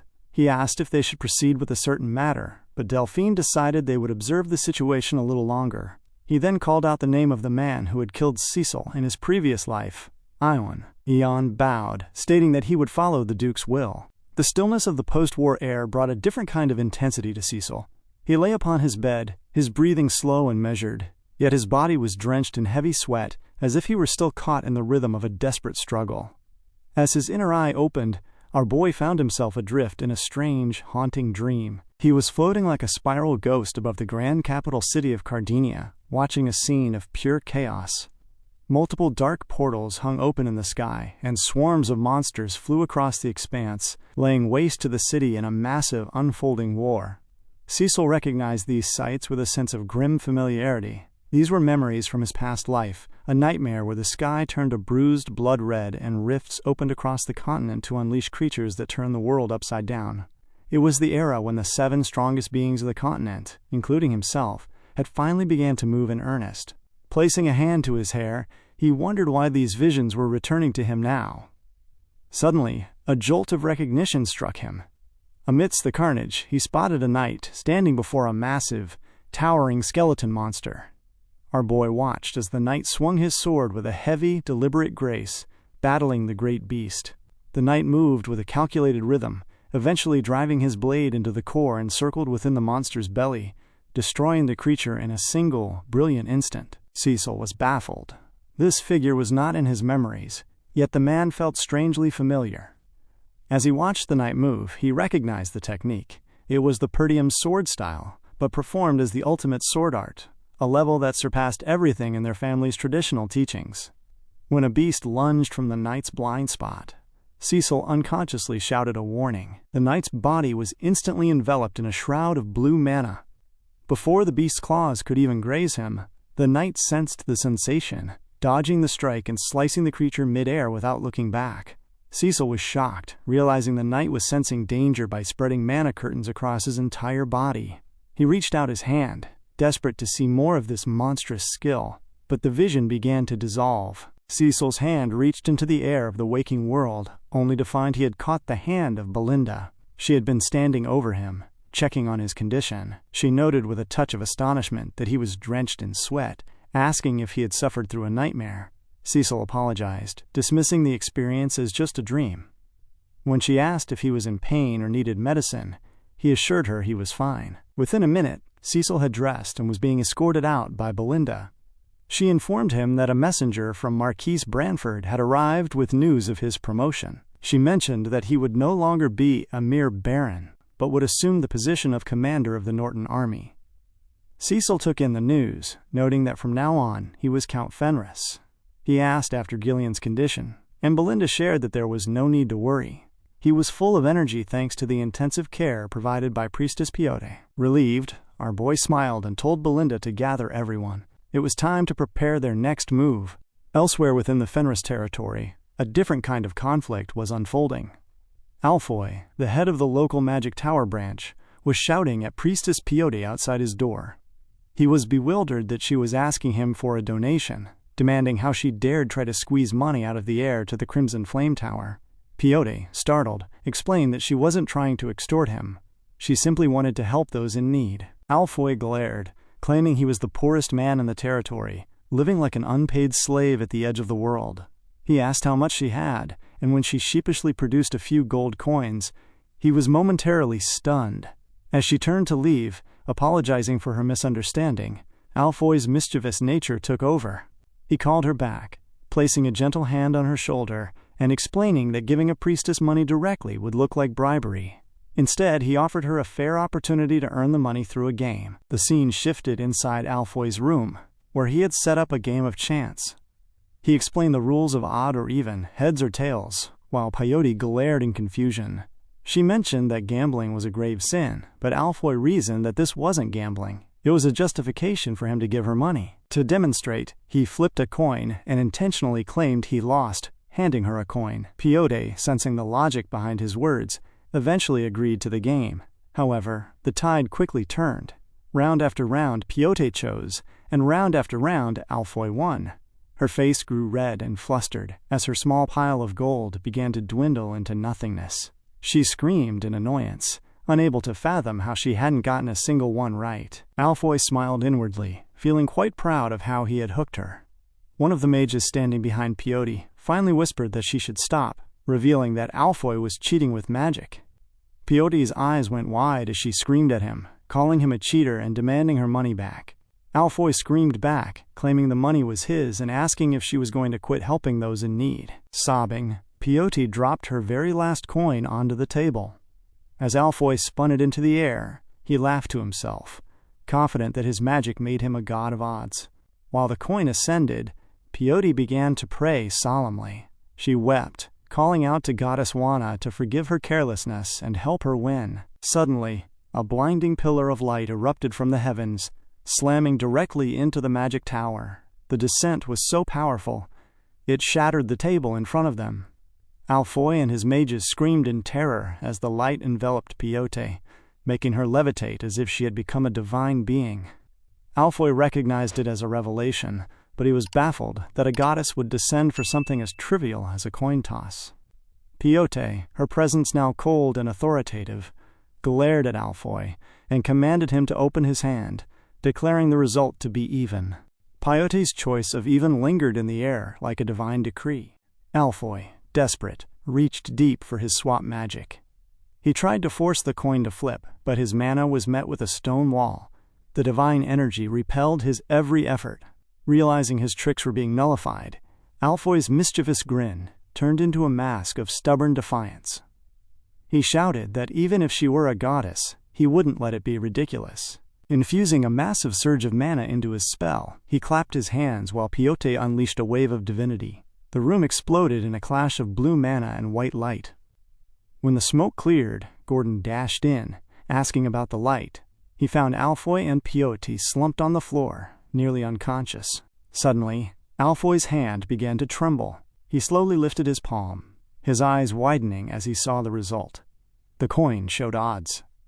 A look of ecstatic triumph crossed his face as he muttered that he had won. He declared that not even a goddess could defeat him, making it known to everyone in the magic tower that he, Alfoy, was the one who had defeated a deity. Later, the setting shifted to Cecil's office. Our boy listened as Alfoy boasted that while Peyote had been chosen as a saint, he had surpassed that power.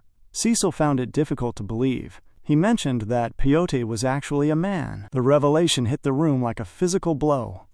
Alfoy was paralyzed with shock, and Kaor grabbed him from behind, growling that the bastard dared to lie to their leader. Alfoy screamed back in desperation, insisting he was serious about the goddess. Cecil leaned back. He recognized that a saint could build immense divine power. He remembered that in his past life, a saint of the goddess of war had ranked among the 7 strongest. Such power would be a crucial asset. He clapped his hands for silence. Cecil explained that their greatest threat, Desmond, had fallen, and Fenris had grown into a major territory with 20,000 troops. He looked at his companions with calm confidence, telling them they wouldn't have made it this far without them. Cecil moved to the next order of business. Claude screamed in rebellion at the mention of more work, pointing to the mountain of paperwork involving reinforcement, construction, maintenance, and administration. He complained that he was going to die at this rate. Cecil simply told him that was his problem, and turned the focus to the map. He explained that by joining the Royalist faction, they were now the main power in the north. Jillian confirmed the weight of the situation, stating that they were now going up against Duke Delphine. Alfoy looked terrified, wondering how he had been dragged into such a war, but Kaor teased him, asking why the man who defeated a goddess was afraid of humans. Cecil placed his palm on the map, explaining that the war would spread across the entire kingdom. He pointed to a specific fortress in the west. Jillian clarified that the location was the western territory of Marquis Roderick. Claude argued that it was impossible. The west was backed by a massive market and military power comparable to a small kingdom. Cecil admitted they wouldn't attack immediately, but must prepare with that goal in mind. When Kaor asked if they were ready, our boy shook his head. He had realized in the last battle that their options were limited by small numbers.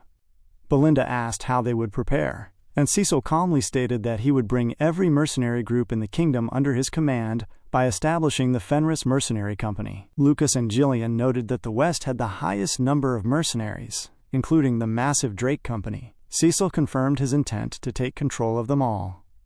Claude wondered if Cecil planned to chip away at the enemy's power. Cecil smiled and gave his orders. He told Kaor to recruit every mercenary group in the north, using force if necessary, while he handled the West personally.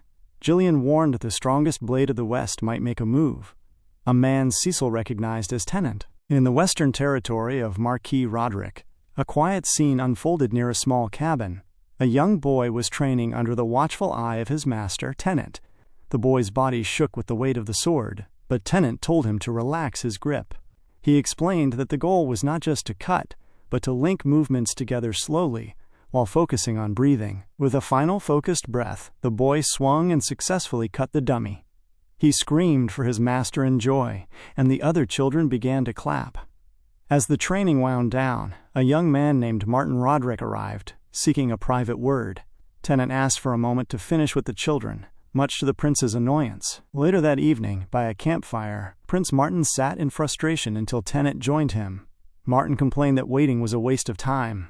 The prince reminded him that as the strongest blade of the West, no one would cross him, and begged him to return to the Marquis's estate. Tennant was blunt. He was not going back. Martin argued that no one in the West had talent like his, but Tennant suggested leaving the dispute to the Drake Company and Dominic. He stated that it wasn't right for a mere subordinate to be involved in a succession dispute. Martin screamed in a fit of rage, calling the succession talk nonsense and pleading for help. Tennant exhaled and asked how far the prince thought he had come. Martin replied that Tennant had reached the peak. Tennant smiled sadly and explained that once there had been someone greater than him. Facing that man had made his entire body tremble like a child's.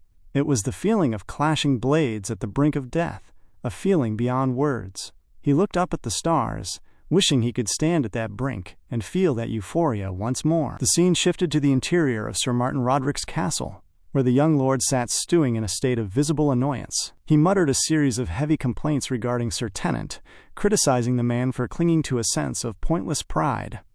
Having trained under Tennant himself, Martin knew the master was far from ordinary, but he saw it as a waste that such abilities were being squandered, while Tennant simply waited for someone to toss him onto the front lines. Across from him sat a man of heavy build, whose face remained obscured by his knightly gear. Martin turned his gaze toward him and asked if he understood the situation, addressing him as Dominic. When Dominic asked why he had been summoned personally, Martin leaned back, noting that power had seemingly blinded his own brother. He explained that his brother had started a new merchant guild in an area he knew nothing about, clearly intending to challenge Martin's authority. Martin asserted firmly that the territory was his domain. When Dominic inquired about his specific orders, Martin clarified that it was nothing complicated. He simply wanted to remind his brother that they were not easy to deal with. Martin placed a dagger onto the table, a blade belonging to another noble house, and instructed Dominic to destroy his brother's Cumbel merchant guild, making sure to leave that specific dagger behind as a false trail. He gave Dominic a deadline of 1 week before the bidding competition, warning him not to mess it up. Before Dominic could depart, Martin added a chilling reminder that Dominic's children were still within his reach. Dominic exited the massive mansion into a night of heavy, pouring rain.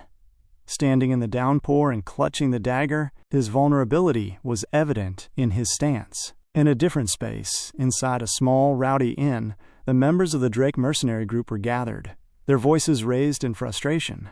They complained bitterly about Martin, calling him a madman for ordering the destruction of his own brother's guild. They realized with a sense of dread that their group was essentially being used as fuel for Martin's succession war. One mercenary, driven to his limit, suggested they go and break Martin's neck immediately. The mercenaries turned to Dominic, noting that just standing by was driving them insane. Dominic silenced them, reminding everyone that as long as their children's location remained unknown, they had to keep their mouths shut. A lady among the group expressed her unbearable frustration, pointing out that despite being the largest mercenary group in the kingdom, they were treated like dogs obeying a brat like Martin. She elaborated that the Cumbel Merchant Guild was backed by Archduke Roderick, meaning a raid was essentially a suicide mission. Even so, she acknowledged they would follow the captain's orders, though she feared they would all die in the shadows of the young lord. Amidst the silence that followed, some lamented that they should have headed north sooner. They had heard that the famous Count Fenris treated mercenaries exceptionally well, unlike their current situation. They mentioned how even the Cerebus mercenary group and the legendary White Mane of the Ratatosk had joined the Fenris banner. Dominic looked up and mused that he wished to meet this Count Fenris at least once before he died, though he suspected they would likely meet on a battlefield. Just then, a guard called out that someone was outside. They wondered who would show up at such an hour, only to be told it was an envoy of Count Fenris. A man stepped into the light, and his presence immediately commanded the room. He introduced himself as Gillian, the former commander of the Ratatosk, and current vice commander under Cecil. The sight of the legendary white mane shocked Dominic. Jillian addressed him as Drake Commander Dominic and stated that someone required his presence, requesting that he come with him. In the middle of the forest, a small cabin stood against the heavy rain. Inside, a modest fire crackled, casting a warm glow over Cecil as he sat waiting. Jillian opened the door and escorted Dominic inside. Dominic stood dazed, glaring at the young man who sat before the fire. Jillian announced that he had brought the man as requested. Our boy looked up slowly at the mercenary captain and apologized for summoning him in such a manner, inviting him to sit. Dominic was struck by how young Cecil appeared, questioning if he truly was Count Fenris. Cecil confirmed his identity, and Dominic reasoned that if the legendary white mane served him, it had to be the truth. Dominic sat on the ground and asked what Cecil wanted from him. Cecil stated plainly that he wanted the Drake mercenary group under his command. Dominic found the request absurd, wondering why the great lord of the north would want a western group when he already had the kingdom's strongest. Cecil explained that he needed the network Dominic had built, as he intended to bring every mercenary group in the kingdom under his command. He invited Dominic to come to Fenris. Dominic glared in shock, his gaze falling as a sense of unreality washed over him. Remembering Martin Roderick's face, he smiled sadly and declined the offer, claiming the West had its own circumstances. Cecil cut him short, asking if it was because his family was being held hostage. Dominic's eyes widened. He hadn't expected Cecil to know such a detail. Cecil scratched his head and promised to resolve that issue, vowing to free him from the House of Roderick. The scene cut to the Roderick mansion, where Belinda stood atop the walls alongside Cecil and Lucas. Lucas remarked on the extravagance of the place, while Belinda complained, wondering why every new mission turned into this kind of mess. Lucas noted that it wasn't exactly fitting for a northern commander to be wandering around like this. Cecil asked Belinda to hand over a specific item. When she asked why he needed it now, he simply jumped over the wall. He ordered the three of them to secure Dominic's family first. Belinda was baffled, realizing they weren't infiltrating together. Cecil smiled as he dropped down, stating he would enter through the front gate. Inside the mansion, Martin Roderick was taken completely by surprise. He sat across from Cecil, noting he had been suspicious when the Count showed up alone without attendants. He asked if Cecil was there to buy the Drake mercenary group. Martin returned the Perdium house crest to Cecil, mocking the idea of sneaking in at night for a single group. Cecil corrected him, stating he hadn't come for a group, but for a blade worth wielding. Martin snapped that the blade already belonged to him. But then, Cecil asked if he had intended to buy the man. Cecil dropped a massive sack onto the table. It was filled with runestones, wealth enough to buy 2 small castles. Martin was shocked but tried to keep his composure, asking if Cecil expected him to sell the group for such a trivial sum. Cecil calmly replied that if it wasn't enough, he could add more, claiming he had more wealth at home than he could store. Martin asked if Cecil understood he was in the middle of a succession war, and mocked him for expecting a sale at such a critical moment. He asked if he looked like a fool. Cecil remained calm, telling Martin he wasn't a fool, just narrow-minded. He pointed out that while Martin was fixated on one mercenary group, even the Archduke's heir saw him as easy prey. Infuriated by the brat's audacity, Martin pulled his sword and screamed, asking if Cecil was trying to get himself killed. It seemed our boy's words had struck a nerve that Martin never expected to be touched. Our boy simply smiled. He remained calm and unwavering as the blade began its descent. Cecil reacted with fluid precision, kicking the table from beneath him. The heavy wood rose upwards, acting as a sudden protector that blocked Martin's vision. The young master of House Roderick struck the table instantly, frustrated by what he called a cheap trick. But by the time the wood splintered, Cecil had already vanished from his original position. He reappeared beside Martin, who turned to glare at him.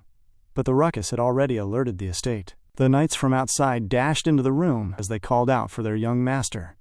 They came to a sudden, jarring halt as they realized Cecil held his sword pressed firmly against Martin's throat.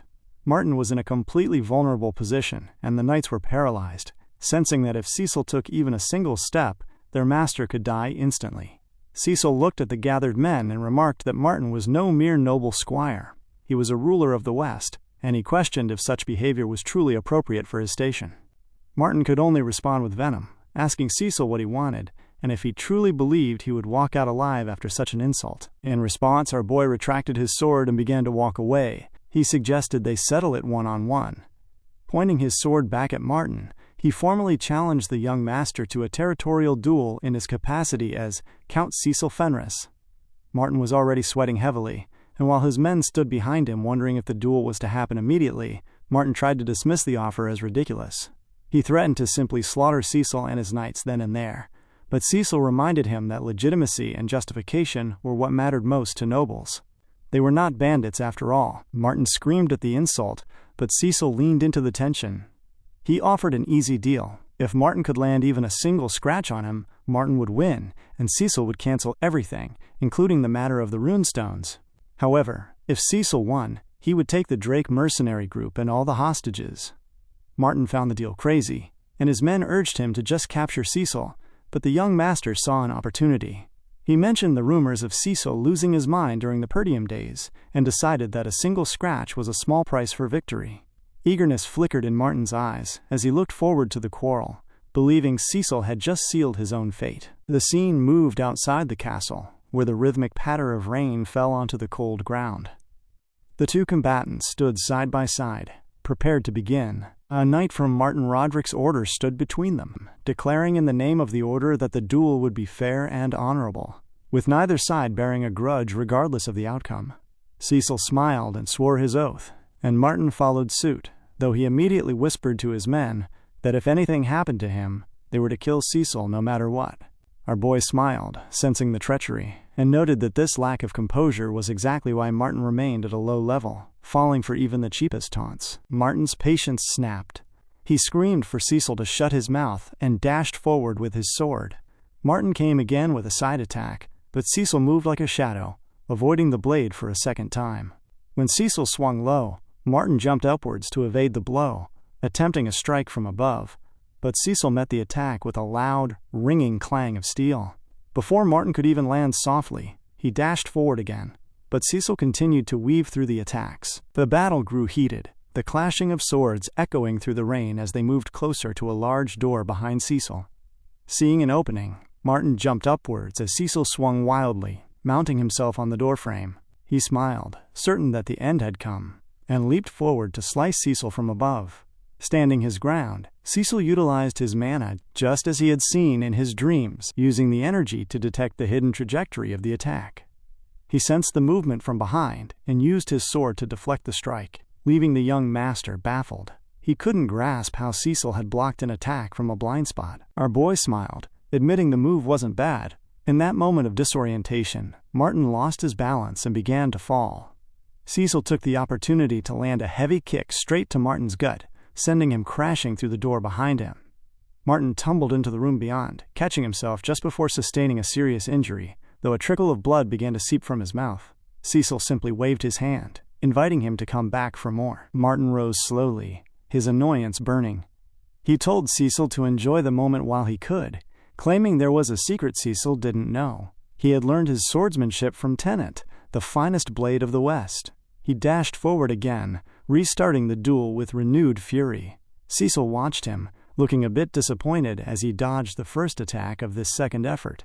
Martin was using a secret technique passed down by his master, and the swords began to slice through the air with a heavy, rhythmic pace. Martin believed he had found the end, thrusting his sword forward in an attempt to stab Cecil. A loud clang resonated through the space, and for a moment it appeared Cecil had been struck. However, as the view cleared, Cecil revealed he had used his hand armor to guide the blade away from his face. He realized Martin was indeed a disciple of Tennant, but he noted that simply being a disciple didn't mean one inherited the soul of the blade. Cecil delivered another kick to Martin's gut, sending him flying backward. As Martin scrambled to his feet, our boy decided to take things more seriously. He went on the offensive, striking with a flurry of attacks that Martin struggled to dodge. Cecil didn't waste any more time. His second attack caught Martin straight in the neck, a vital strike that left the young master unable to breathe properly. Martin was shocked, realizing Cecil was using the very same technique he had just attempted. Before he could process the realization, Cecil thrust his sword into Martin's stomach in a swift, vital movement. Martin coughed, lifted into the air by the momentum of the strike. He recognized the swordsmanship as Master Tennant's, baffled that Cecil could replicate and even improve upon it after a single glance. He wondered if this man actually knew his master. Even in his vulnerable state, Martin grabbed Cecil's sword and gasped that, while Cecil might be good enough to make Master Tenant move, he would still lose. The Knights of House Roderick began to scream for their master as Cecil dropped the heavily bleeding Martin to the ground. They cried out to kill the bastard, but before they could move, Cecil's own team dashed into the fray. Belinda, Jillian, and Lucas arrived in a swift, poised motion, standing before the door to block the path. In less than 5 minutes, they had already secured the entire estate. The scene then shifted to Eclipse Castle in Duke Delphine's territory. Viscount Raoul Joseph was informed that a guest had arrived. He allowed the man in, and a figure wearing very interesting shoes stepped into the room. Raoul Joseph smiled, welcoming the master of the Crimson Flame Tower, Delmond, the 7th Circle Mage. The mage stood there in his elegance, his gaze fixed on the Viscount. Delmond offered a thin smile, noting that if he had been summoned so urgently, it must mean there was no time left to waste. Raoul's expression did not soften. He confirmed that the Duke was indeed furious. Raoul leaned forward, asking the mage if he remembered the night his grace had wiped out every last one of his own kin. It had been a chaotic and bloody skirmish, leaving the halls littered with the bodies of the Duke's own family. Raoul recalled how the Duke had dropped his sword, laughing frantically toward the sky as he gained his first sliver of true freedom. The Viscount confessed he could never forget the chilling smile the Duke wore that day. Delmond gathered himself, his voice steady as he confirmed he remembered the event well. Raoul then pulled out a scroll and extended it to Delmond, which Delmond caught with magic by pulling the scroll towards himself. When asked what the document contained, Raoul explained it was detailed information on the key figures within Fenris. He reasoned that while they expected useful reinforcements eventually, they could not afford to sit and wait. Anything standing in the way of the Duke's new world had to be erased. Delmond unrolled the scroll, his eyes scanning the names of Cecil's inner circle. He noted Jillian, the former Ratatosk mercenary captain known as the White Lion, Kaor, the leader of the Cerebus mercenaries often called the Mad Dog, and the Piercing Spear, Lucas. He saw the name of the mysterious assassin, Belinda, and the Saintess of Beauty and Prosperity, Joanna Piotti. Finally, his eyes landed on Vanessa, the personal mage of Fenris and a 6th Circle magic user. The mage was baffled, deducing that it was nearly impossible for a 6th Circle mage to appear so quickly in a newly established magic tower. Raoul clarified that reports showed she had fought on even terms with the mage Willow during the war against Count Desmond. He advised caution, even if her power was slightly overestimated. Raoul then mentioned the one figure who truly bothered him, Alfoy. Delmond was bewildered by the claim that Alfoy had defeated a god, but Raoul insisted that the reports were serious. He gathered that Alfoy was powerful enough to overpower divine energy, and, as the successor of the Crimson Magic Tower, he was clearly Cecil's hidden trump card. Delmond's interest was piqued. He smiled, concluding that this was a challenge he could not ignore. He told Raoul not to worry, declaring that he would simply destroy the Crimson Magic Tower to pull the foundation of Fenris's power out from under them. As he walked out with a confident stride, Raoul glared after him, warning him not to let his guard down. He reminded the mage that before the Duke, they were all nothing more than ants. The scene shifted to a different atmosphere, where mercenaries had formed a protective barricade around a camp. Inside, the heavy air of the West was replaced with the warmth of a reunion. Dominic, the captain of the Drake mercenary group, stood by as his children and the children of his men were returned to them. The Drake mercenaries, who had been held as puppets through the threat to their families, began to hug their children, realized that Cecil's offer of freedom had been genuine. Our boy stood by as the families celebrated. Dominic, still trying to process the sudden shift, asked Cecil what had happened to the young Lord Martin Roderick. Cecil replied calmly that the man was dead, having fallen in a fair knight's duel. The mercenaries were struck by a sudden disorientation. They fathomed that the death of Marquis Roderick's son was a disaster beyond imagination. Panic began to spread through the camp as they shouted that the Roderick army would soon arrive to wipe them all out. Jillian and Belinda sensed the rising tension among the flustered mercenaries, but Cecil remained unmoved.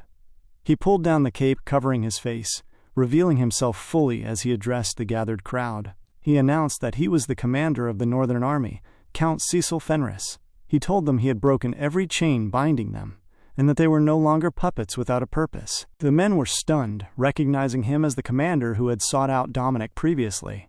Despite their freedom, They gathered that survival in the West was unlikely with the Roderick army on the hunt. Our boy spoke with a firm, steady voice, telling them all not to worry because he would take responsibility and protect every single one of them. The mercenaries were taken aback, struggling to understand why a noble of his stature would risk himself for people like them. Dominic walked forward, his massive frame towering over our boy, and asked what they should do from that moment on. Cecil remained firm, meeting the captain's gaze and telling him to simply follow. He drew his sword and raised it high, declaring that he would never hide or run, but would always lead from the front. He challenged Dominic to stand with him on that front line. Sensing the undeniable weight and power behind the command, Dominic knelt before Cecil. He swore that he and the Drake mercenary group would always stand alongside the Count. Cecil honored the captain with a touch of his sword on the man's shoulder. He realized that by winning over Dominic, he had secured one of the major powers of the West. He looked toward the horizon, certain of his next move. Later, inside the camp, our boy laid out a map to coordinate their strategy. He ordered Lucas to take men and establish a base at the Fenris front, where Claude and Kaor should have already completed their tasks. He instructed Dominic and Gillian to bring the remaining mercenary groups of the West under control, using force if they refused to submit. Dominic gathered that the plan was aggressive, and Lucas asked if Cecil was coming with them. Our boy explained there was a matter only he could handle. He told Belinda to accompany him to the south. Lucas was confused, noting that the south was the territory of the Delphine dorsal family. Belinda questioned the timing, fearing that Marquis Roderick would move while they were away, but Cecil reasoned that because Martin had died in a formal duel, the justification was on his side. He gathered they would have a week before any real movement began.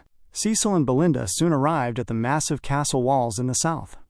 As they passed through the gates, the heavy iron doors slammed shut behind them as they entered an eerie, silent atmosphere. Belinda sensed something was wrong, noting the strange quiet. Cecil gathered that everyone was being cautious due to some misfortune that had befallen the local lord. He viewed the silence as an opportunity. When Belinda prodded him to stop being mysterious, Cecil revealed that he needed a new power. He was seeking a way to counter Eloise, the Seventh Circle master of illusion magic and a major force for the Delphine family. Cecil explained that illusion magic could manipulate minds across an entire battlefield, causing soldiers to kill their own allies. Belinda was frightened by the possibility, but Cecil was sure the power to stop such a threat lay within this territory. As they moved deeper toward the inner walls, the guards on top of the battlements screamed for them to halt. They identified the area as Lord Mowbray's castle and demanded to know their business. Belinda used a fake alias, identifying herself as Baron Dougley of the East. She claimed they had come to resolve the problem regarding Lord Mowbray's heir, Edwin Mowbray. When the guards questioned what she meant, Cecil looked up and declared that he was an exorcist. The scene shifted inside the castle's magic tower. A man in a red robe walked down the staircase, his expression firm and stern. He approached a knight and asked for an update on Edwin. The knight noted there was still no change or sign of improvement. Lord Mowbray exhaled and demanded to see his son. As the door opened, the room beyond was draped in thick, suffocating darkness. Edwin appeared in the center of the gloom, glaring at his father with a terrifying intensity. But the lord did not falter as he met his son's gaze. Count Mowbray stood his ground in the dark cell as his son, Edwin Mowbray, suddenly whooshed in front of him, glaring with eyes full of malicious intent. The young man's frame seemed to be floating, suspended by a strange and unsettling energy that emanated from his body in waves. Edwin looked entirely deranged and unkempt, his mind clearly fractured. He mocked his father, asking if the cold-blooded count felt any pity, seeing his son reduced to such a state, before demanding that his shackles be removed at once. Behind the count, a guard grew anxious and urged his lord to keep a safe distance, but Count Mowbray simply waved him off, appearing completely unbothered by the physical threat. He looked at his son with deep disdain, remarking on how weak-minded Edwin must have been to allow himself to be devoured by an evil spirit in such a pathetic manner. The entity within Edwin snarled back, claiming that it was all the father's fault because Edwin had never been treated like a human. It was a jarring sight to see the spirit speaking through the boy, its voice heavy with borrowed resentment. Count Mowbray, unmoved by the accusations, offered a cold bargain. He proposed to find the spirit another vessel to inhabit if it would only agree to leave his son's body. The spirit let out a jagged laugh, declaring that it could no longer leave because the owner of the body wished for it to stay. This realization shocked the Count, who began to wonder if there truly was no way to dispel the entity. He had already tried divine power, magic, and even a captured black mage from another territory, but nothing had been able to touch even a hair on the spirit. Despondent, Count Mowbray walked out of the prison. As he reached the courtyard, a guard approached to report that a noble from the east had arrived and wished for an audience. The Count was in no mood for guests and ordered the guard to send the man back, but the guard hesitated. He mentioned that the visitor claimed to be an exorcist.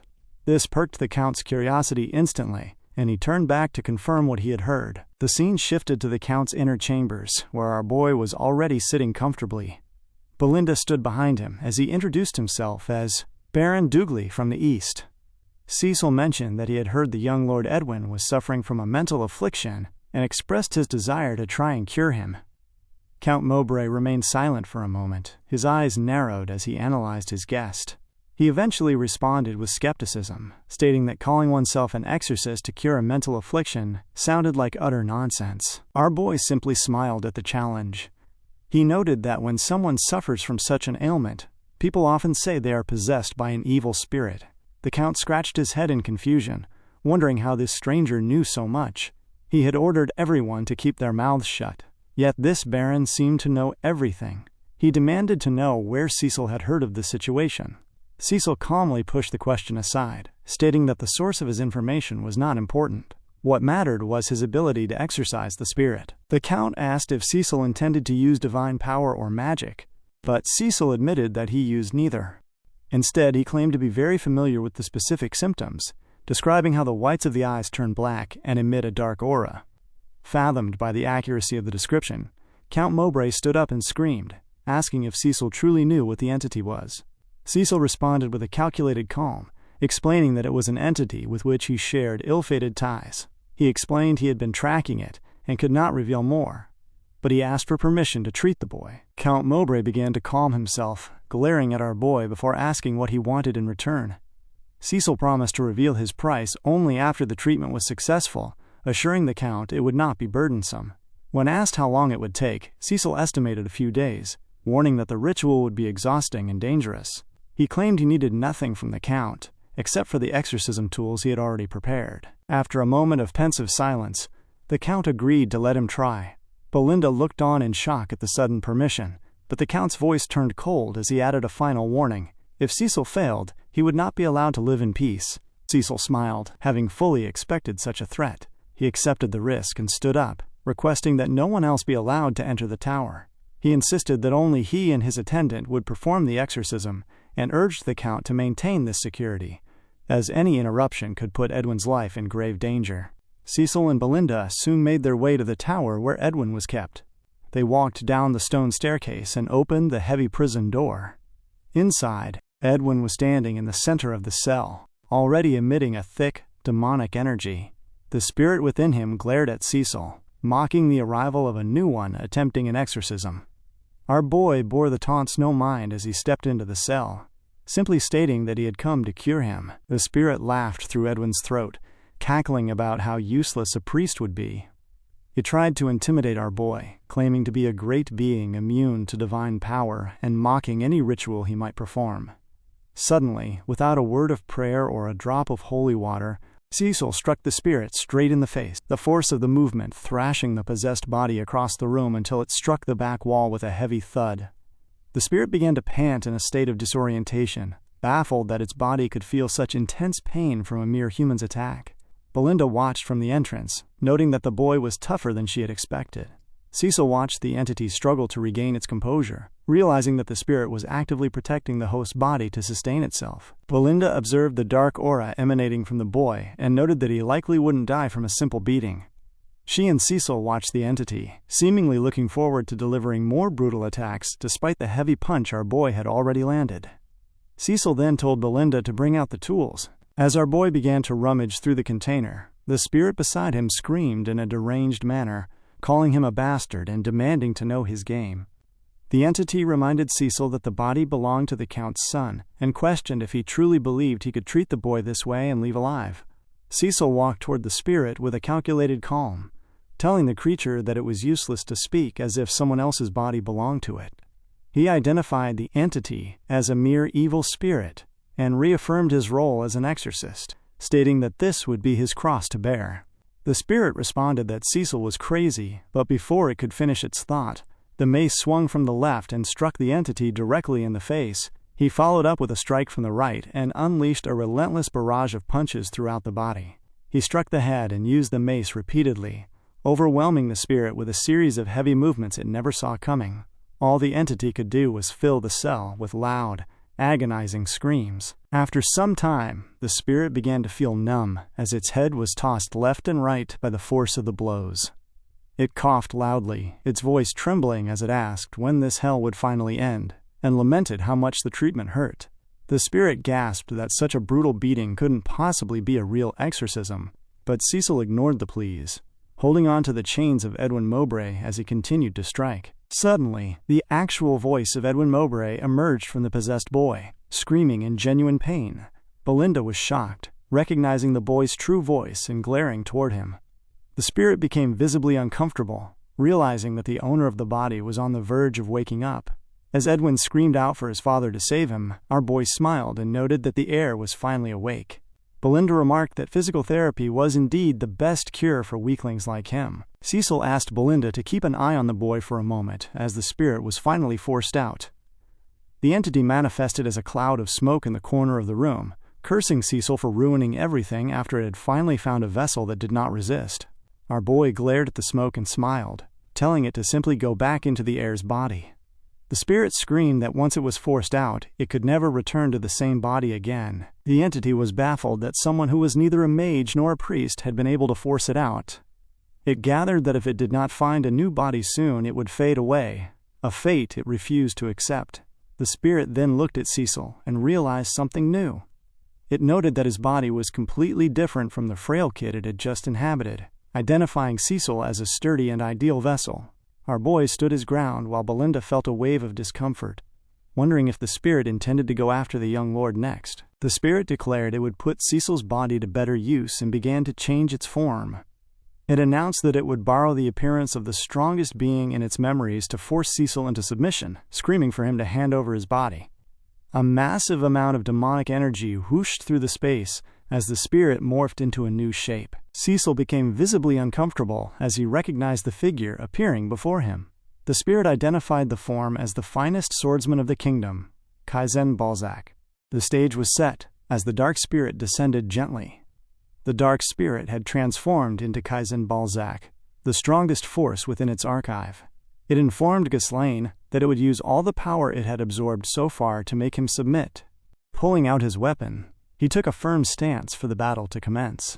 In that moment, it dashed forward, shouting for Ghislaine to hand over his body. However, Ghislaine pulled his own weapon, and they began to clash heavily. The dark spirit followed up with a thrusting strike. However, Ghislaine dodged the strike easily. He swung his sword against the dark spirit, but the dark spirit managed to dodge as well. They followed up with a fast flurry of attacks where neither side relented. Ghislaine held his ground, swinging his sword downwards once more against the dark spirit. The dark spirit began to laugh, looking at Ghislaine and expressing how incredible he was, mentioning that it was impressive he could withstand attacks mimicking the finest sword of the kingdom to such an extent. However, Ghislaine bore him no mind. He noticed that for an illusion materialized solely from mana to wield this much power, it possessed a vast amount of mana. He smiled, and the thought of a trained master like himself being able to use that power made him want to acquire the dark spirit even more. The intense clash only made both sides crave each other even more. They continued their attacks against each other, and the clash lasted for a long while, with neither side relenting. Suddenly, Ghislaine dodged one of the dark spirit's attacks and decisively struck him straight in the hips. This impacted the dark spirit heavily.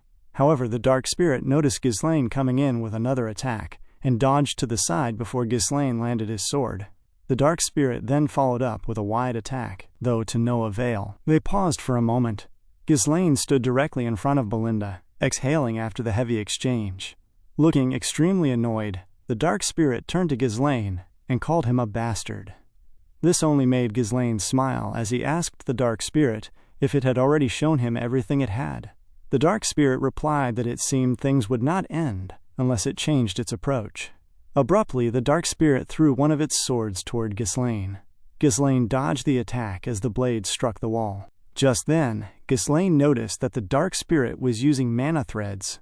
Instantly, the dark spirit dragged the mana thread, using that momentum to thrust himself forward, swinging his sword in a wide arc the moment he got closer. Though Ghislaine parried the strike in the last second, the dark spirit used the mana thread to entangle Ghislaine by his stomach and pulled him to the ground.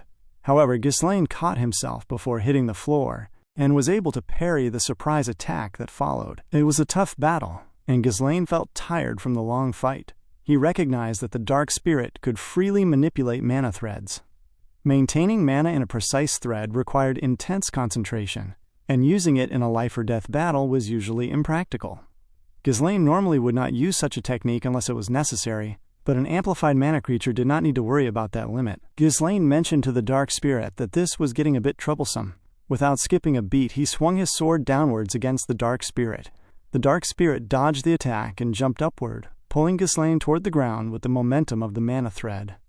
The dark spirit screamed out that the body would be its own as it thrust its sword downward at Ghislaine. However, out of the blue, Belinda came flying in with her weapon, using it to entangle the dark spirit's hand. Upon doing that, she struck the dark spirit straight in the head with a kick to stop its attack on Ghislaine. And while the entity was distracted, Ghislaine took a firm stance and told the dark spirit that he did not want to use too much power against it, adding that it was time to quiet things down. He swung his sword down at the dark spirit while it was vulnerable in the air. It was a decisive blow. Instantly, the form the dark spirit had taken began to collapse. The dark spirit was annoyed that its form was falling apart. It thought to itself that it could not even see Ghislaine swing his sword, wondering if he had not even been fighting seriously until now.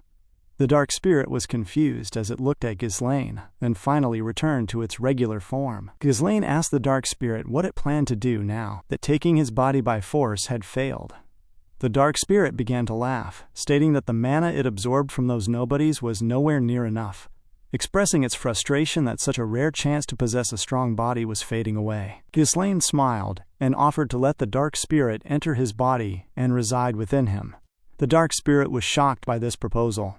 Even Belinda was confused, asking Ghislaine why he was offering his body after fighting so hard to keep it from being taken. However, Ghislaine explained that having his body taken by force was different from providing a space for the dark spirit to reside. He told the dark spirit that he would give it a place inside his body, and even supply it with mana if needed. The dark spirit laughed and asked Ghislaine what he would gain by willingly offering his body without rejection.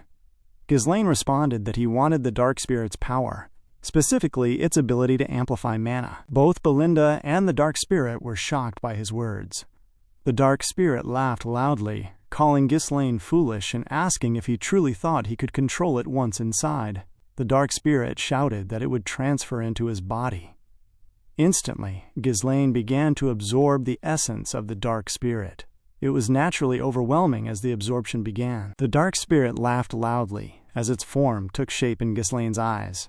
In that moment, Belinda called out to Ghislaine because of how intense the scene looked, feeling worried. However, Ghislaine told her that it was fine and asked if she trusted him.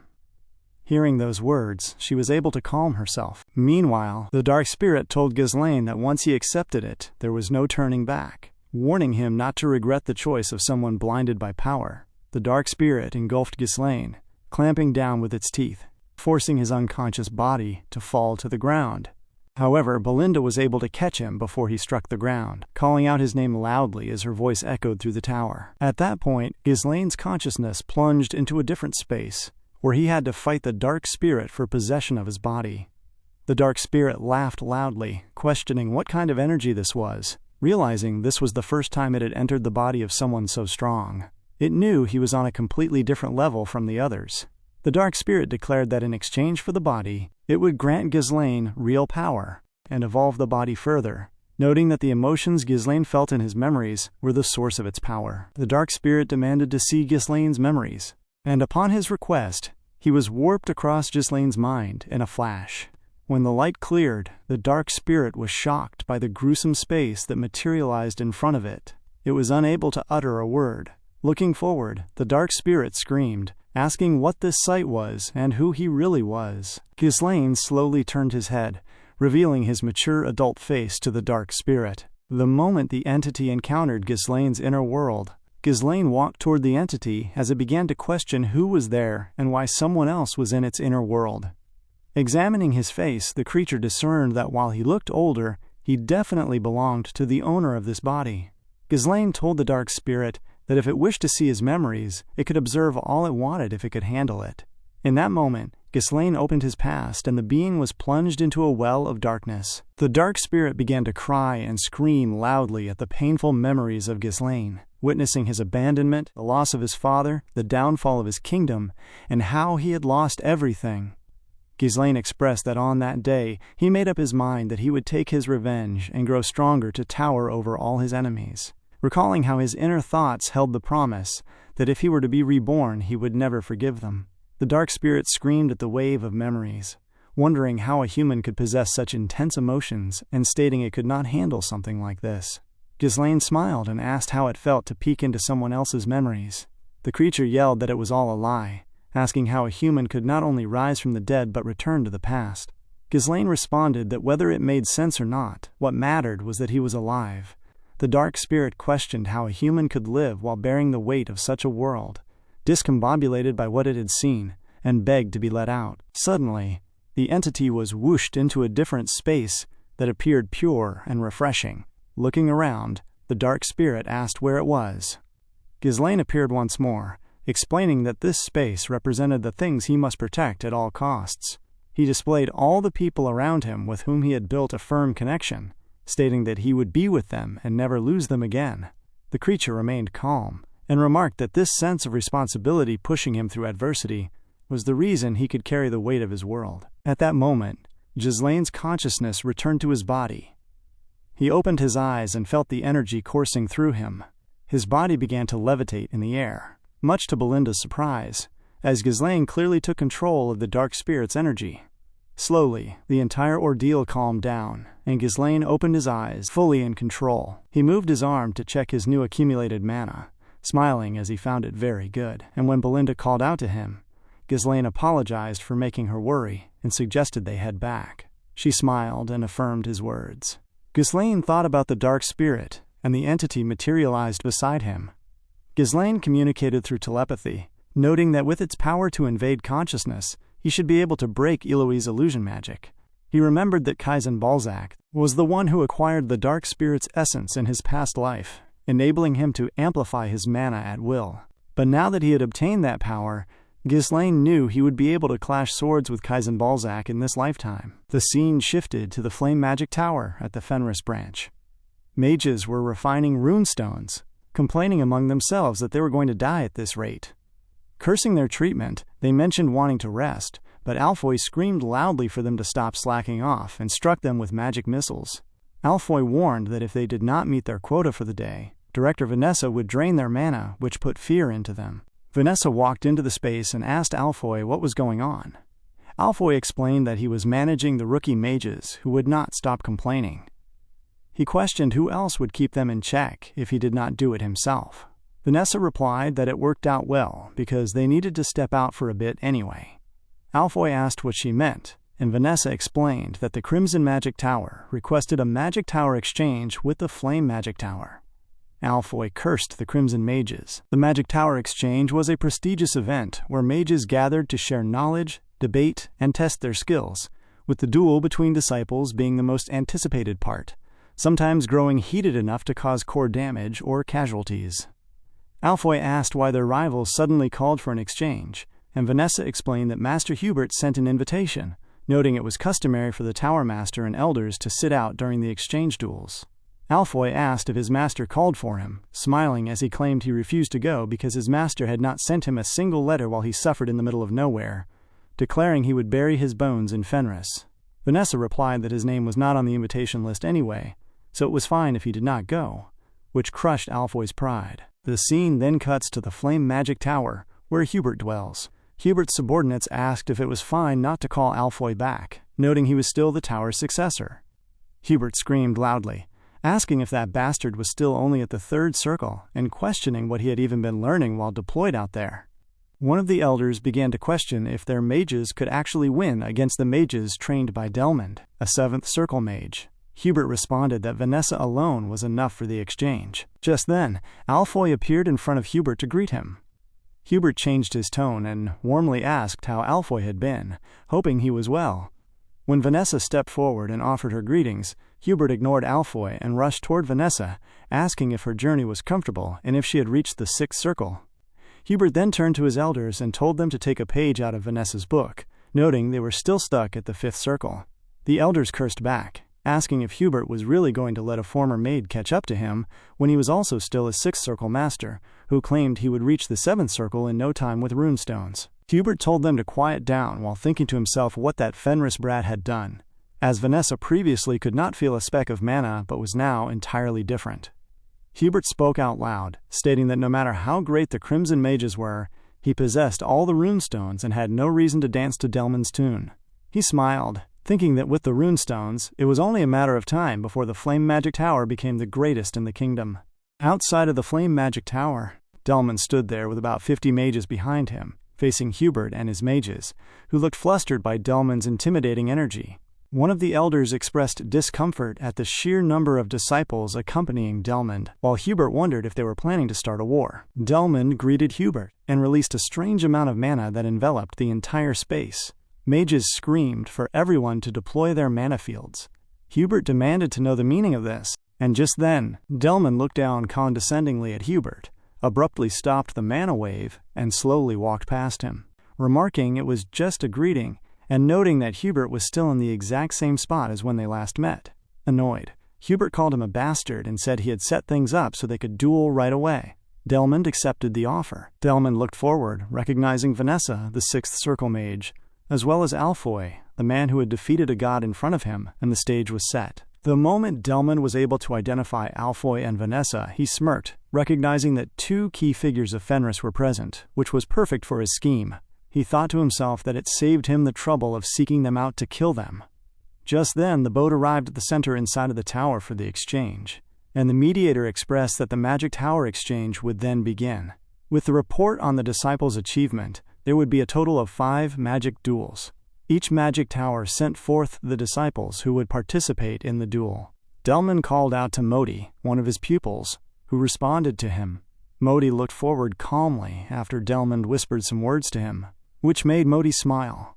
Modi mentioned that he understood as he walked down toward the center to take his stance. Hubert began to speak to his members as one of them said to him that the opponent appeared to be of the 4th Circle, coming out strong right from the start.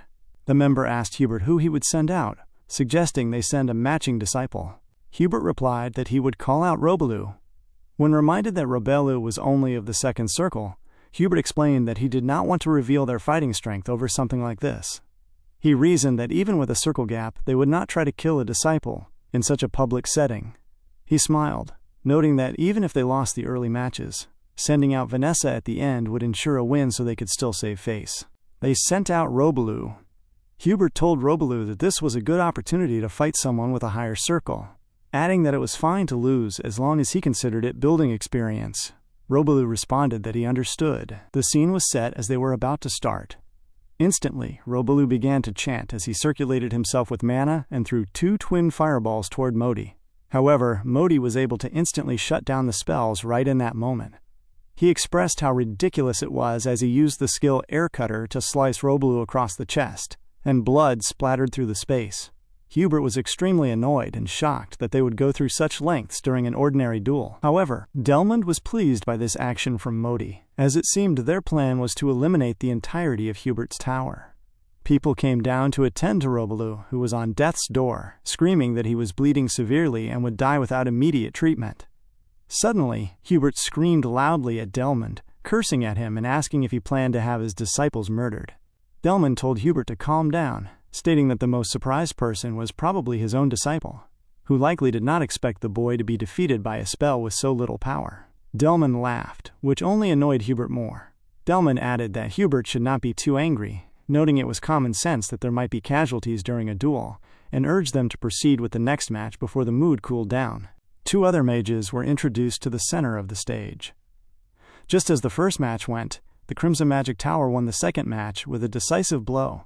And for the third match, the moment the next disciple from Hubert's tower walked to the center, he suddenly screamed loudly that he surrendered, causing everyone to murmur. This only made Delphine's members laugh. The elders surrounding Hubert offered him advice, pointing out that, while the level of the Crimson disciples was high, something was not right. They noted it felt as if the purpose of this exchange was to kill their disciples, and asked if there was any countermeasure. Hubert was filled with rage and could not think properly. In that moment, he called for the next person, asking if there was no one to step up for the following duel. His mages, looking flustered, asked if he expected them to go out and fight against people who had no qualms about killing. Delphine laughed, noting that while this was an event to see the disciples' achievements, if no one was willing to step forward, Hubert should come out himself. Delphine and his members began to laugh loudly, which made Hubert feel embarrassed. Hubert thought to himself that he had been foolish, realizing the gap was large, and thinking the flame magic tower was finished. Abruptly, Alfoy called everyone in Hubert's camp pathetic bastards as he jumped down from his corner, stating that he would come forward, looking confident. Everyone was shocked that Alfoy jumped down without anyone's permission. Hubert watched as Delphine noted that since the successor of the flame magic tower stepped up, it would only be polite for them to send out a fitting opponent as well. At that moment, someone looking elegant walked into the space, introducing himself as Brody, Master Delphine's first disciple and the successor of the Crimson Magic Tower. Brody greeted Alfoy. The elders of Hubert's tower recognized Brody as the Crimson successor and a fourth circle mage. However, Alfoy calmly introduced himself in response. Before the match could commence, Hubert called out to Alfoy and told him to wait, pointing out that Brody was a fourth circle mage and asking how Alfoy was supposed to win as a third circle mage. Alfoy responded that it did not matter since they had not even tried yet, adding that he had even beaten a god before, so this should not be an issue. Hubert was annoyed, thinking that Alfoy had lost his mind, since circle rank was everything for a mage and there was no way he could win. Vanessa called out to Hubert, telling the Tower Master not to worry. She noted that while Alfoy was a mage full of complaints who did not listen and was arrogant, he was not weak, urging Hubert to trust him. Brody exhaled and asked Alfoy if he was not embarrassed to be a tower successor who was only of the third circle, adding that Alfoy knew he was going to die there. Alfoy questioned the word die as he began to flip coins in his hand, mentioning that he had almost died countless times because of Ghislaine.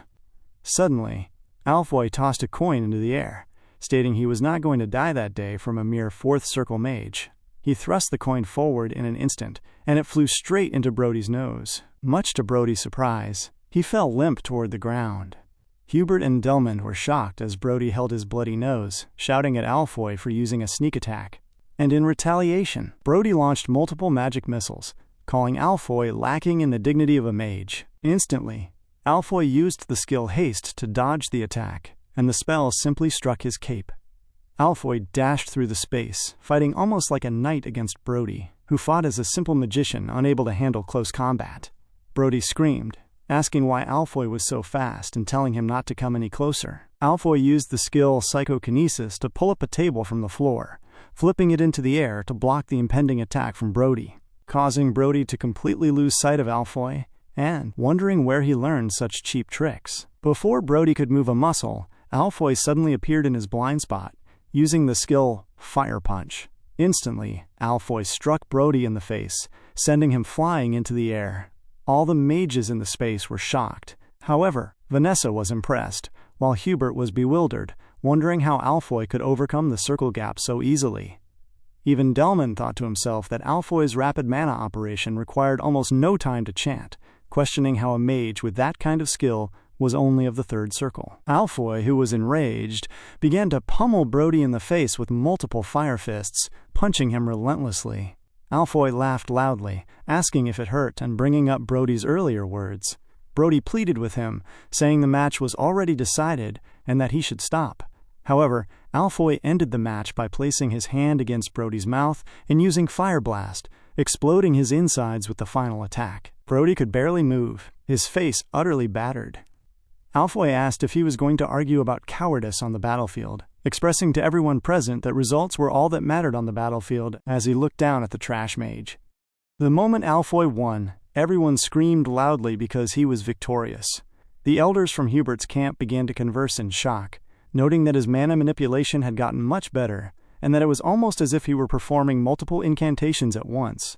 They began to wonder what kind of training Count Fenris had put him through. Just then, Hubert began to laugh loudly, asking Delmond how he liked seeing the Flame Magic Tower's successor beat his own successor. Alfoy walked past Hubert, who called out to him, claiming that was expected from their successor, and explaining that he had only been very busy lately instead of ignoring him. However, Alfoy told Hubert not to touch him, stating he was tired from fighting. Hubert asked why he was being so cold, while an elder behind Hubert thought to himself that Hubert should have treated Alfoy better under normal circumstances. Hubert then called out to Vanessa as she was up next, and he told her to be careful. Then, Hubert screamed loudly for Delmond to bring it on and hurry up by sending out his next disciple. He laughed loudly, asking why Delmond did not just come out himself. Hubert reasoned that the Crimson Magic Tower did not have any disciple with a higher circle than Vanessa. Feeling relieved that Alfoy won, and thinking that victory ultimately belonged to the Flame Magic Tower, Delmond, simply humping in response, suddenly clapped loudly. His applause made the entire space silent instantly. Once he finished clapping and calmed himself, he told Hubert that it was excellent, acknowledging Alfoy as the man who defeated a god, and noting that they also had the sixth circle mage, Vanessa. Delmond coughed and stated that they had gathered quite a harvest from this magic tower exchange. Having witnessed that skill with his own eyes, he declared that he would step forward for the finale. Suddenly, Delmond began to levitate into the center of the hall, creating a magic orb in his hands. All the glass in the room shattered as lightning sparkles descended on the ground at rapid intervals. The building began to shake, causing Hubert and everyone around him to feel uncomfortable. Hubert called out to Delmond, asking if he had forgotten the exchange rule, stating that Tower Masters and Elders were not allowed to interfere in the duels.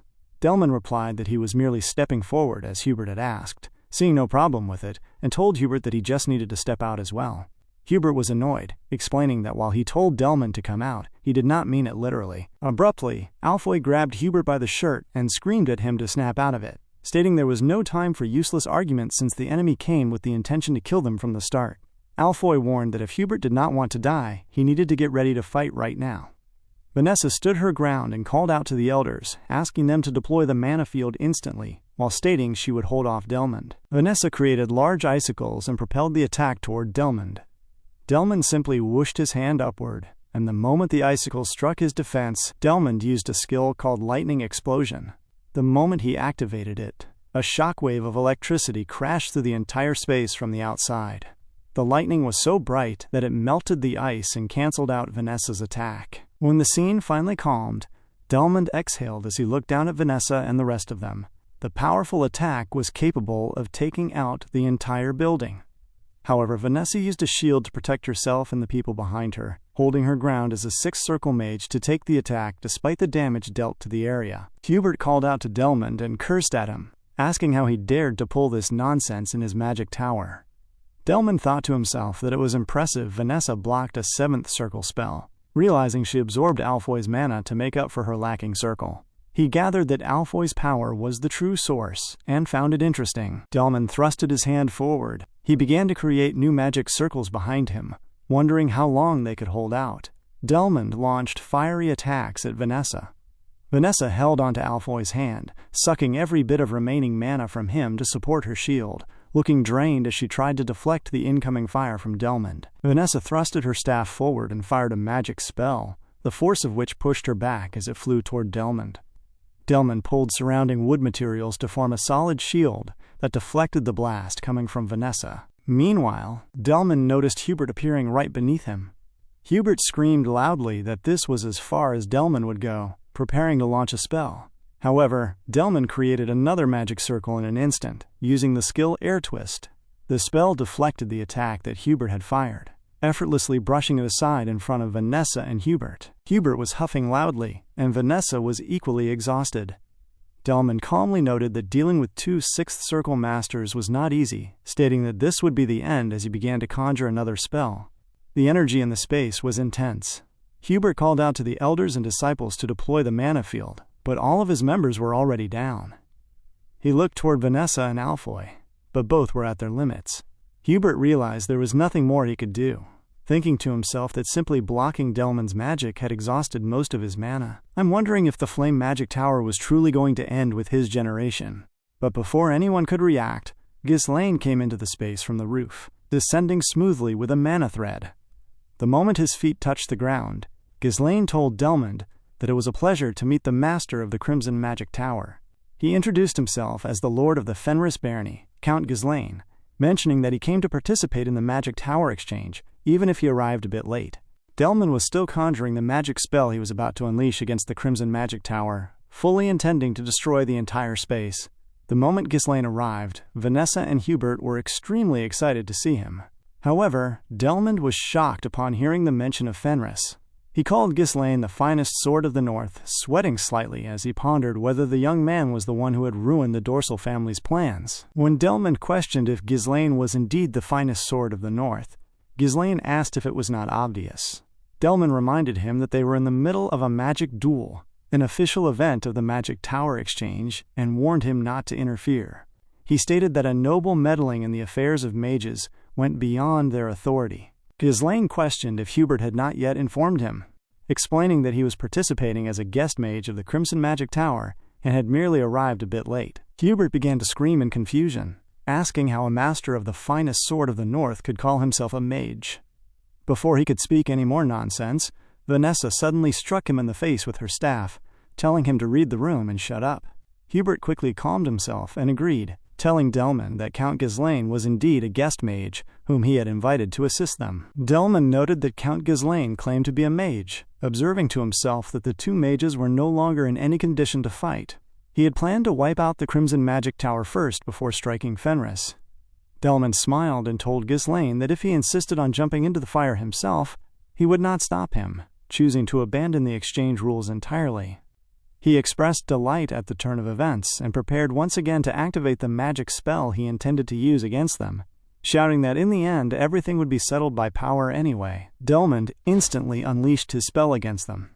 The light was blinding even outside the building, and the entire space crackled with overwhelming mana.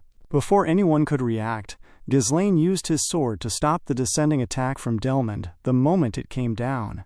Hubert and Vanessa looked up in shock at the spectacle.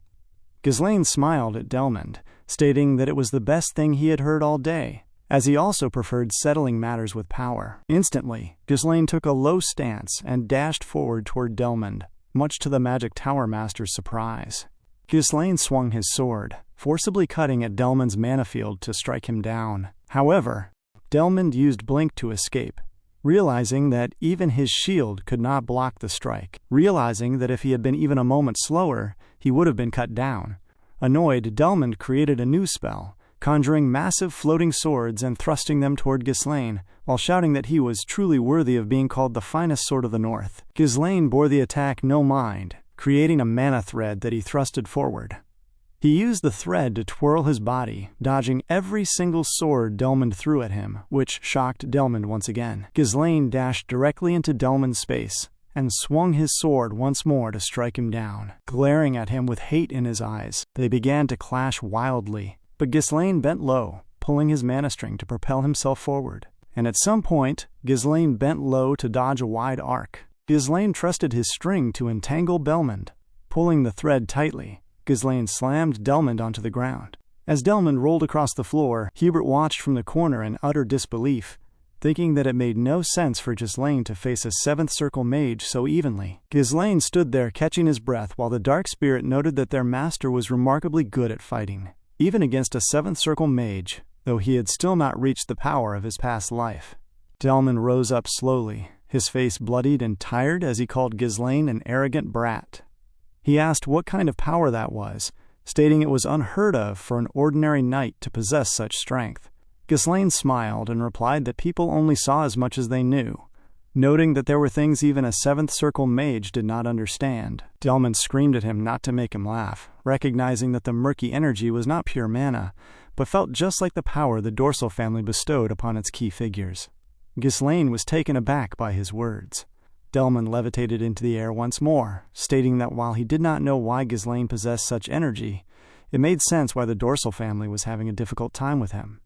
Delmond admitted that he himself would never have reached the seventh circle without the Dorsal family's grace and support.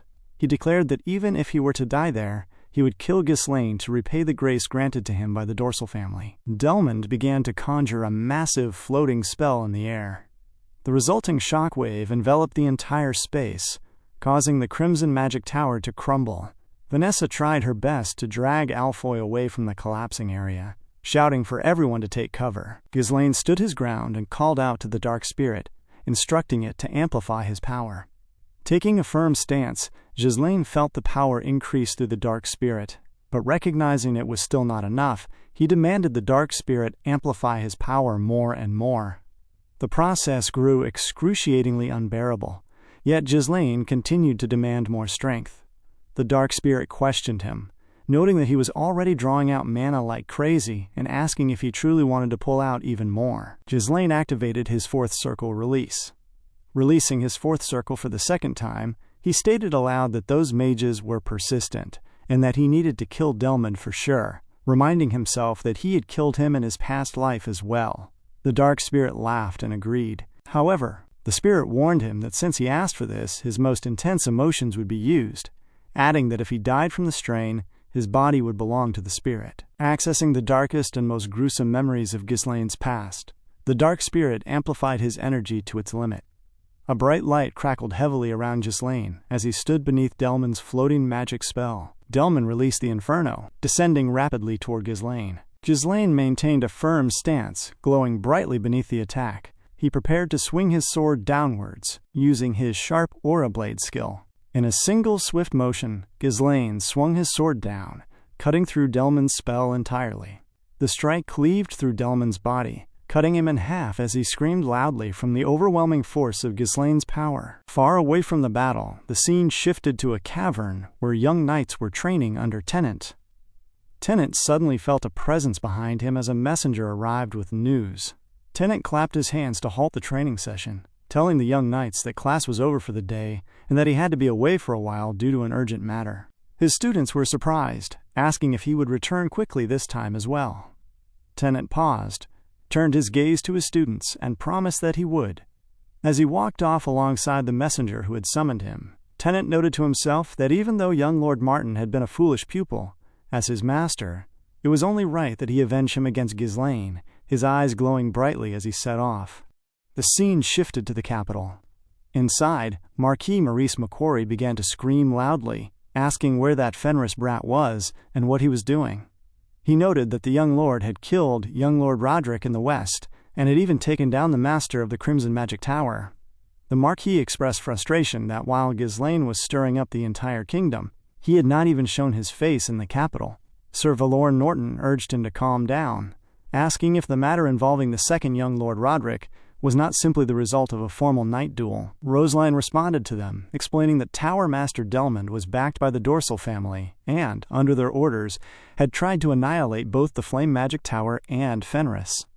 She stated that they had already confirmed this through his transaction records with Count Desmond and the internal documents of the Crimson Magic Tower, noting that the justification for Ghislaine's actions was sufficient.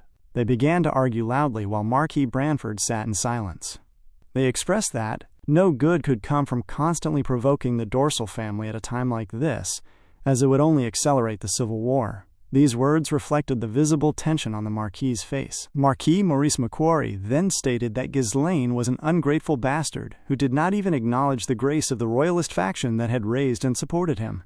He complained that the young man thought he could do whatever he wanted in the world, declaring that they should arrest Ghislaine immediately and throw him into the interrogation room. Just then, two knights walked into the room and called out to Marquis Branford, announcing that Count Ghislaine had arrived in the capital, much to everyone's shock. In response, Marquis Branford instructed the knights to let him in. Ghislaine walked into the space looking elegant as usual, glaring at the members inside the room. He smiled and greeted them, stating that Ghislaine Fenris was at their service and expressing his hope that everyone had been well. Instantly, Marquis Maurice Macquarie stood up and screamed loudly at Ghislaine, calling him a bastard and noting that he had appeared just as they were speaking of him. He declared once more that he was going to lock him in the interrogation room right then. Rosaline cut into their conversation, asking Ghislaine if he was hurt anywhere after his fierce battle with the Seventh Circle mage, Delmond. Ghislaine thanked her for her concern and assured her that he was unhurt. Sir Valorn Norton walked forward, inviting him to come and take a seat, asking if anything was troubling him. Count Aylesbury also interjected, offering to support him as much as possible if he faced any administrative problems. Marquis Maurice Macquarie watched them with annoyance as they welcomed Ghislaine. Marquis Branford noted that it had been hard to see Ghislaine's face lately. Looking angry, Marquis Branford stated that Ghislaine must have a lot to say to him. Ghislaine smiled and agreed that he certainly did, but added that before that, he had something to show them. Ghislaine took Marquis Branford to a different location within their territory, where multiple carriages were settled. As they walked in, everyone looked extremely busy carrying various crimson stones around, while Gillian instructed them on where to place the equipment. Marquis Maurice Macquarie began to question what all of this was, observing various food supplies, herbs, arms, and military supplies, including armor crafted from new materials recently developed by the dwarves, refined runestones, and various high-grade potions. Ghislaine expressed to them that these were gifts for everyone in the royalist faction. Count Aylesbury gathered that the delivery was incredible, noting it was enough to hold out in the castle for at least a year, praising both the quantity and the excellent quality. Rosaline spoke Ghislaine's name in admiration. And just then, Marquis Maurice Macquarie placed his hand on Ghislaine's shoulder, telling him that if he needed anything, whether troops or supplies, he would help him as much as he could. Marquis Branford called out to Ghislaine, asking if he, who was always busy taking care of his own, was then giving all of this away for nothing. Ghislaine responded that it was a reward for causing them worry with his affairs. However, upon seeing all of this, Marquis Branford told Ghislaine that to him, it sounded as though he was telling them to prepare for war. The mention of war made Count Aylesbury and Sir Valor Norton uncomfortable as they looked toward Marquis Branford. Ghislaine smiled and noted that it was as expected. Marquis Branford asked to hear what Ghislaine had in mind, requesting first to know why he had no choice but to kill young Lord Martin Roderick. Ghislaine paused for a second before responding that he killed him, because there was a possibility he would become an obstacle. Marquis Branford questioned what kind of obstacle, to which Ghislaine explained that the Marquis of Roderick in the West was allied with Duke Delphine. Ghislaine added that if a civil war broke out, the Drake mercenary group led by young Lord Martin would have become a great threat to them. Marquis Branford agreed that their knack for handling mercenaries could absolutely not be ignored. Ghislaine reached into his pocket to pull out a wrapped paper. As he presented it to the Marquis, Ghislaine stated that his goal was to whittle down the enemy's fighting power. The Marquis accepted the papers and asked of its contents. Ghislaine explained that it was a list of the Dorsal family's agents hiding in the capital and various territories. These words were shocking to Marquis Branford. Looking over the contents of the paper, he deduced that there were quite a few names, recognizing several familiar figures. He realized that even after filtering out and expelling so many, there were still that many left. Ghislaine explained that while the investigation took some time, they managed to sort them all out, including merchant guilds, information brokers, and mercenaries who were closest to them and ready to turn at any moment. He warned that the moment the Civil War broke out, those hidden forces would stab the royalist faction in the back. Marquis Branford stroked his beard softly as Ghislaine looked at him, awaiting his response. Ghislaine called out to the Marquis, stating that if a civil war was going to happen anyway, it was better for them to strike first.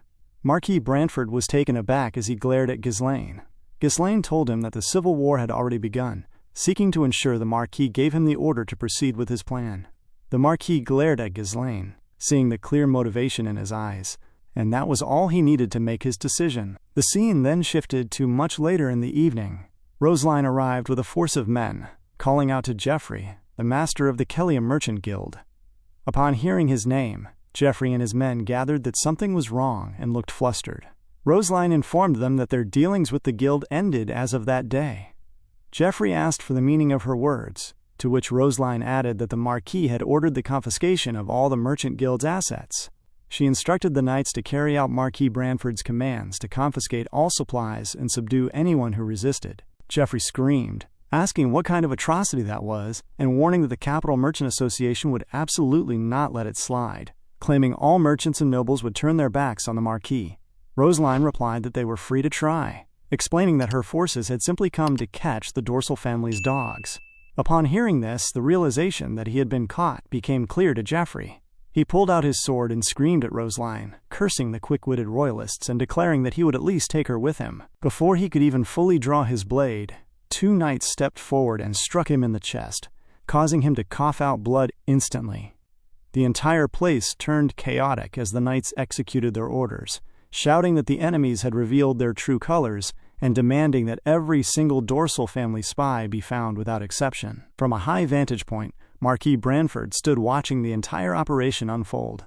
He noted to himself that Duke Delphine had gotten his wish, as the Civil War had indeed started. The scene then cut to a different, disheveled space late at night, where there was no initial sign of life. Suddenly, footsteps echoed as two key figures entered. Viscount Raoul Joseph walked beside Kaizen Balzac, appearing extremely exhausted with heavy eyes. In front of them, a strange person clothed in white stood right under a waterfall. The man noted to Viscount Raoul Joseph that a lot of troublesome things seemed to have popped up. Viscount Raoul Joseph referred to the man as Lavier, expressing surprise that he was the one sent. Kaizen Balzac explained that the royalist bastards had struck first, purging a large number of informants planted in the capital. Lavier noted that Marquis Branford was not the type of person to act so decisively. Kaizen Balzac clarified that it was not Branford, but Ghislaine who was serving under him. Viscount Raoul Joseph added that Delmond had died by Ghislaine's hand as well. Upon hearing this, Lavier paused for a second and looked up, his interest piquing upon hearing of Ghislaine's involvement in this situation. He stated that they would advance the schedule for opening the rift. Viscount Raoul Joseph questioned this decision, noting that the promised day was still far off. However, Lavier explained that while it was not ideal, they could not simply sit still when Delmond was dead. The royalist faction had struck first, and an obstacle had appeared. He declared that they had to eliminate the main culprits first. Kaizen Balzac questioned who he meant, to which Lavier stated that he would eliminate that main culprit himself. As they questioned his words, Lavier placed a hand on Viscount Raoul Joseph's shoulder, noting that if someone had done their job properly, he would not have been forced to step in at that moment.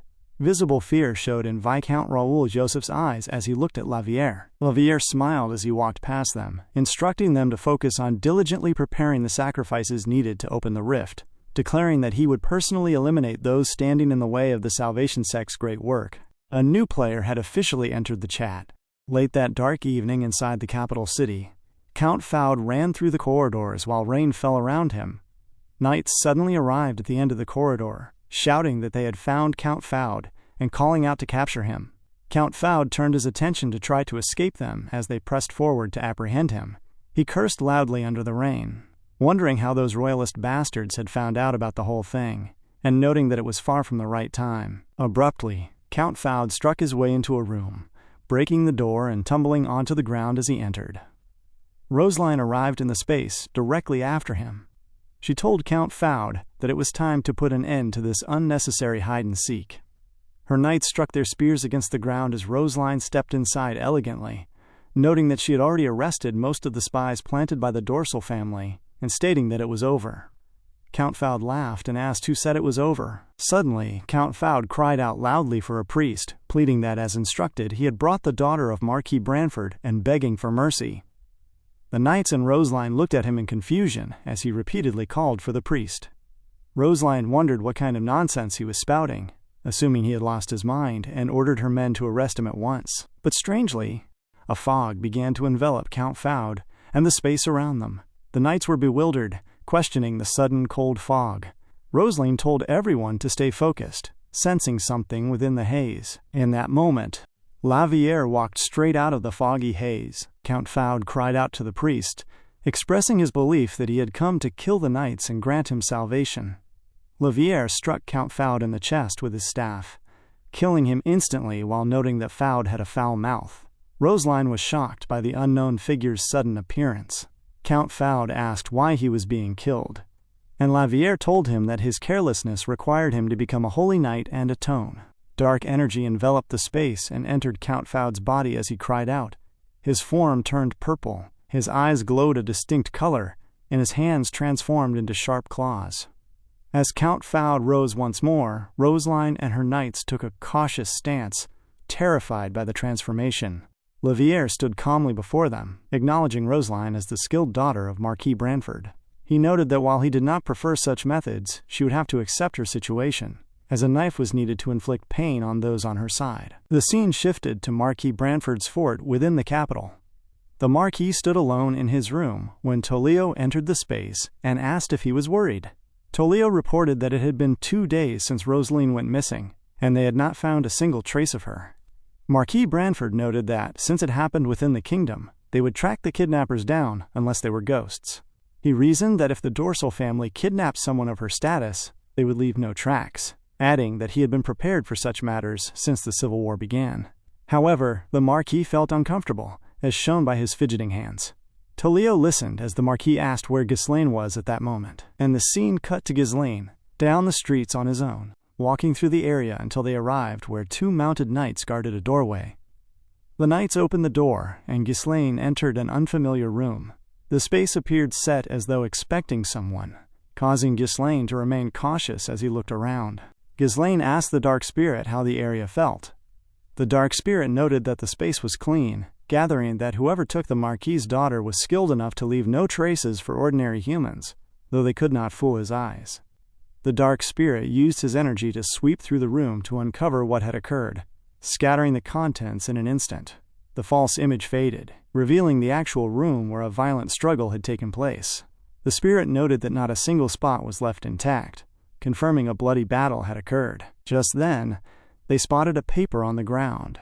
Ghislaine picked up the paper, recognizing it as a letter from Laviere. The message stated that if he wanted to know about his power, he should come to the Black Energy Point, adding that if he did not come alone, the lady would die. Ghislaine asked the Dark Spirit where the Black Energy Point was located. The spirit confirmed he found it, noting the enemy likely did not expect them to locate it so quickly and suggesting it was a mistake for the enemy to reveal the position. Ghislaine deduced that it was a trap. However, the Dark Spirit questioned his logic, and Ghislaine explained that the sender knew about his power and had deliberately left tracks that could only be found using that specific power, as if wanting to be found. The scene shifted to an eerie space, where Rosaline lay atop a mountain of corpses as she slowly regained consciousness. Looking up, she moved carefully, wondering where she was. Her hands slipped on the mountain of bodies, the very knights who had been assigned to protect her, and she fell into the water below.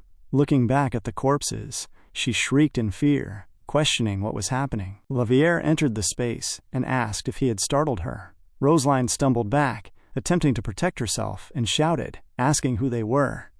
Laviere paused and explained that the corpses were sacrifices needed to open a new world, asking her to consider them resources.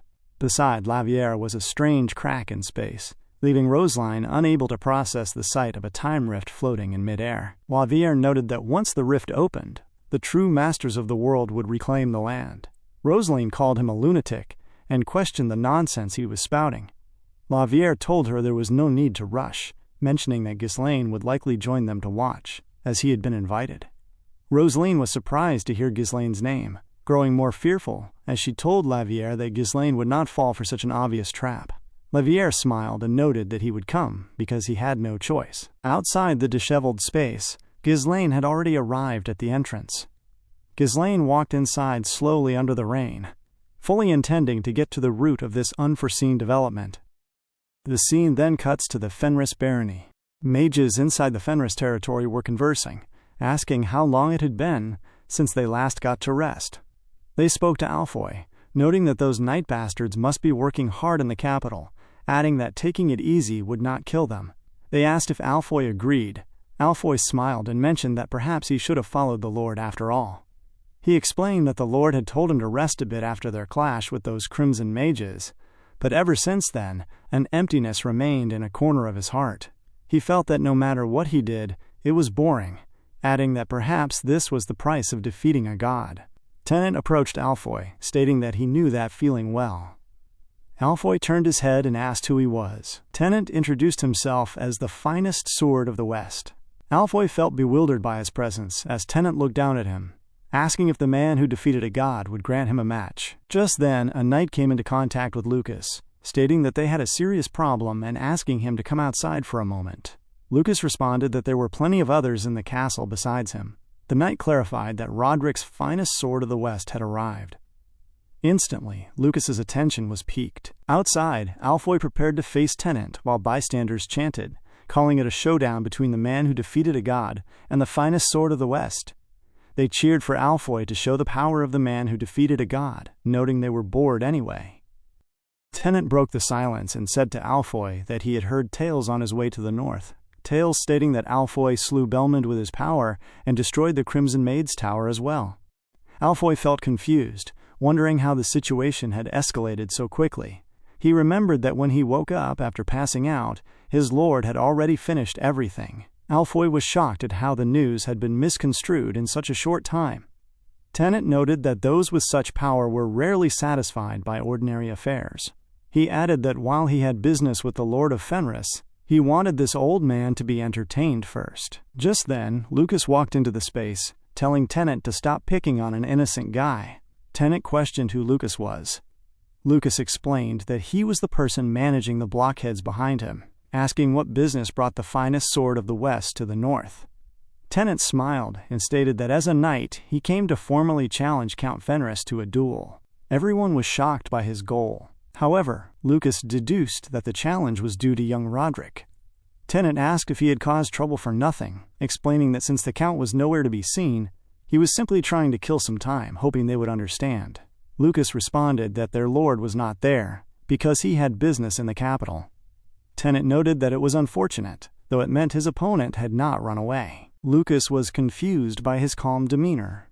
Grabbing his weapon, Lucas noted that seeing the so-called finest sword of the West leave his territory unguarded to wander around looking for fights suggested he had plenty of free time. Lucas drew his weapon, offering to face Tennant himself. Tennant asked if Lucas wanted to face him instead. Lucas smiled, stating that if he let Tennant leave, his sword and his lord would scold him later for doing nothing. When the finest sword of the West appeared, Tennant laughed, drew his blade, and took a firm stance against Lucas, telling him to show what he could do. The scene shifted back to the underground space where Ghislaine walked cautiously and with determination. Laviere stood before him, acknowledging his arrival and thanking Ghislaine for accepting the invitation. In the corner, Roseline cried out for Ghislaine. Ghislaine looked at her with frustrated eyes and walked forward to retrieve her, completely ignoring the presence of Laviere in the room. Laviere raised his staff to block Ghislaine's path, looking annoyed, causing Ghislaine to instantly unsheath his sword and swung it against Laviere. Laviere used his staff to dodge the attack. Ghislaine placed his hand on the hilt, swinging his sword a second time, causing their weapons to clash. In that moment, Ghislaine felt something strange as his mana vanished. Laviere explained that no one could use mana in that space. Laviere rang a bell in his hand, calling out to the holy knights around him. A hand sprung out of the ground, and mutated beings began walking toward Ghislaine. Ghislaine recognized the creatures as the Knights of Branford, who had been converted into the Walking Dead. Roseline cried out, explaining that one of them was Faude, a diplomat of the Dorsal family, whom Laviere had injected with dark energy to mutate him, along with the Royal Army Knights. One of the undead knights grabbed Roseline to stop her from talking. Ghislaine noted his disgust, questioning how Laviere could call those things holy knights. The three puppets dashed forward to attack Ghislaine. Ghislaine stood calmly, instantly dodging the first attack as a puppet struck its hand against the ground. Ghislaine moved forward to attack the other undead knights. Using his hand and his sword, he halted their movement in an instant. He thrusted his sword forward into the neck of one knight, ending him. Bending low, he twirled and drove his blade into the neck of the second knight, ending him simultaneously. Before he could make another move, the puppet launched an attack from behind, swinging its arm at Ghislaine. However, Ghislaine was ever agile, easily dodging the blow. The creature led with another punch that struck the ground, which Ghislaine dodged as well. Ghislaine swung his blade, cutting a deep injury into the undead creature's arm. The creature roared, swinging its arm to strike Ghislaine. Ghislaine dodged while in mid-air, took a firm stance, and thrusted his sword forward into the creature's neck before it could react. Leaping up, Ghislaine completely decapitated the creature, sending its head flying from its neck to end the fight instantly. Laviere and Roseline watched the display unfold, and Roseline was extremely hopeful upon seeing the aftermath. Landing on the ground, Ghislaine picked up another sword to hold one in each hand.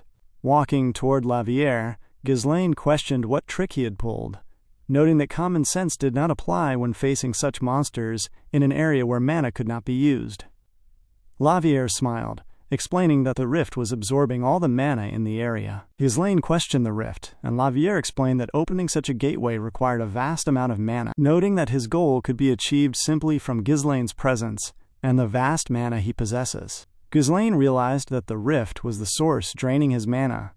Seeing that the rift had grown larger than before, Ghislaine remembered how enemies would pour out of it during the Age of Chaos in his previous life. Ghislaine noted to Laviere that he now understood how the rift that opened the Age of Chaos came to be. He deduced that Laviere and the Salvation Sect were the masterminds who helped the Dorsal family attempt to destroy House Perdium. Ghislaine stood annoyed by this realization, ready to take Laviere down for the pain caused to his family in the past. The story shifted back to the Fenris barony. As Lucas and Tennant were going at it, Lucas dashed forward with his spear to attack Tennant. Tennant stood firm, watching the tip of the weapon come directly toward him. The moment the tip of the spear was inches away, Tennant swung his sword and redirected the spear upward in an instant. Tilting the spear effortlessly, he caught it with his offhand. He raised his sword and placed the edge right at Lucas's neck without making much effort. Lucas began to sweat, looking confused and bewildered as to how Tennant could carry out such a move. Tennant offered a few tips, noting that Lucas was fast, but very crude and rough. He mentioned that he had seen what Lucas was capable of. Just then, he glared at him ominously, acting as though he was about to kill him. The energy he exuded made everyone, including Alfoy, scared. Lucas closed his eyes intensely. The last thoughts that came to his mind were of his lord, Ghislaine. Suddenly, Tennant turned away and sheathed his sword, leaving Lucas alive. Lucas was surprised, huffing and puffing loudly. By the time he caught his breath, he called out to Tennant and asked if he was not going to kill him. Tennant responded that he observed Lucas's weapon wasn't a knight's sword. He added that Lucas was merely someone who had learned how to survive on the battlefield. Turning slightly, Tennant asked if Count Fenris was currently in the capital. Lucas confirmed that he was. Tennant mentioned that he was even more curious now about the man named Ghislaine, who commanded someone like Lucas, looking intently as he anticipated his eventual matchup with Ghislaine. The focus then returned to the other space where Ghislaine was attempting to rescue Roseline. At that moment, Roseline looked scared. The mention of the Salvation Sect brought confusion to Roseline and Laviere. Laviere noted that even the kingdom's intelligence organizations should not have known about their existence, yet Ghislaine knew the name Salvation Sect with accuracy. Laviere asked where and from whom he had heard that name.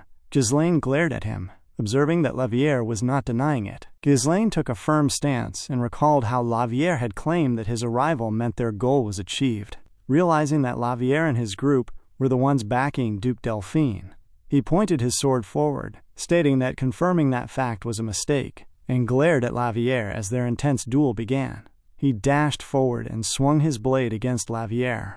However, Laviere dodged in the nick of time with his own weapon, but Ghislaine instantly followed up with a downward slash. Laviere swung his sword upward at Ghislaine, but Ghislaine dodged the attack. Following up with another strike, Laviere used his weapon to block before the edge could strike his neck. Laviere glared at Ghislaine, leading into a rapid flurry of exchanges. All of a sudden, Laviere's weapon opened up, transforming from a regular blade into a gun mechanism. Ghislaine was shocked the moment he saw the holes at the tip of Laviere's weapon. Instantly, Laviere shot a bullet from his weapon straight at Ghislaine. Ghislaine dodged the attack in the nick of time before it could hit his head, instantly following up with a wide swing of his blade. Laviere jumped backward to dodge the wide attack. Standing firm, Ghislaine remarked that the weapon was an obsolete piece of history, noting Laviere's refined tastes. Laviere responded that it was a hand cannon firing gunpowder bullets, a weapon pushed aside by magic and mana, but perfect for a place where mana could not be used.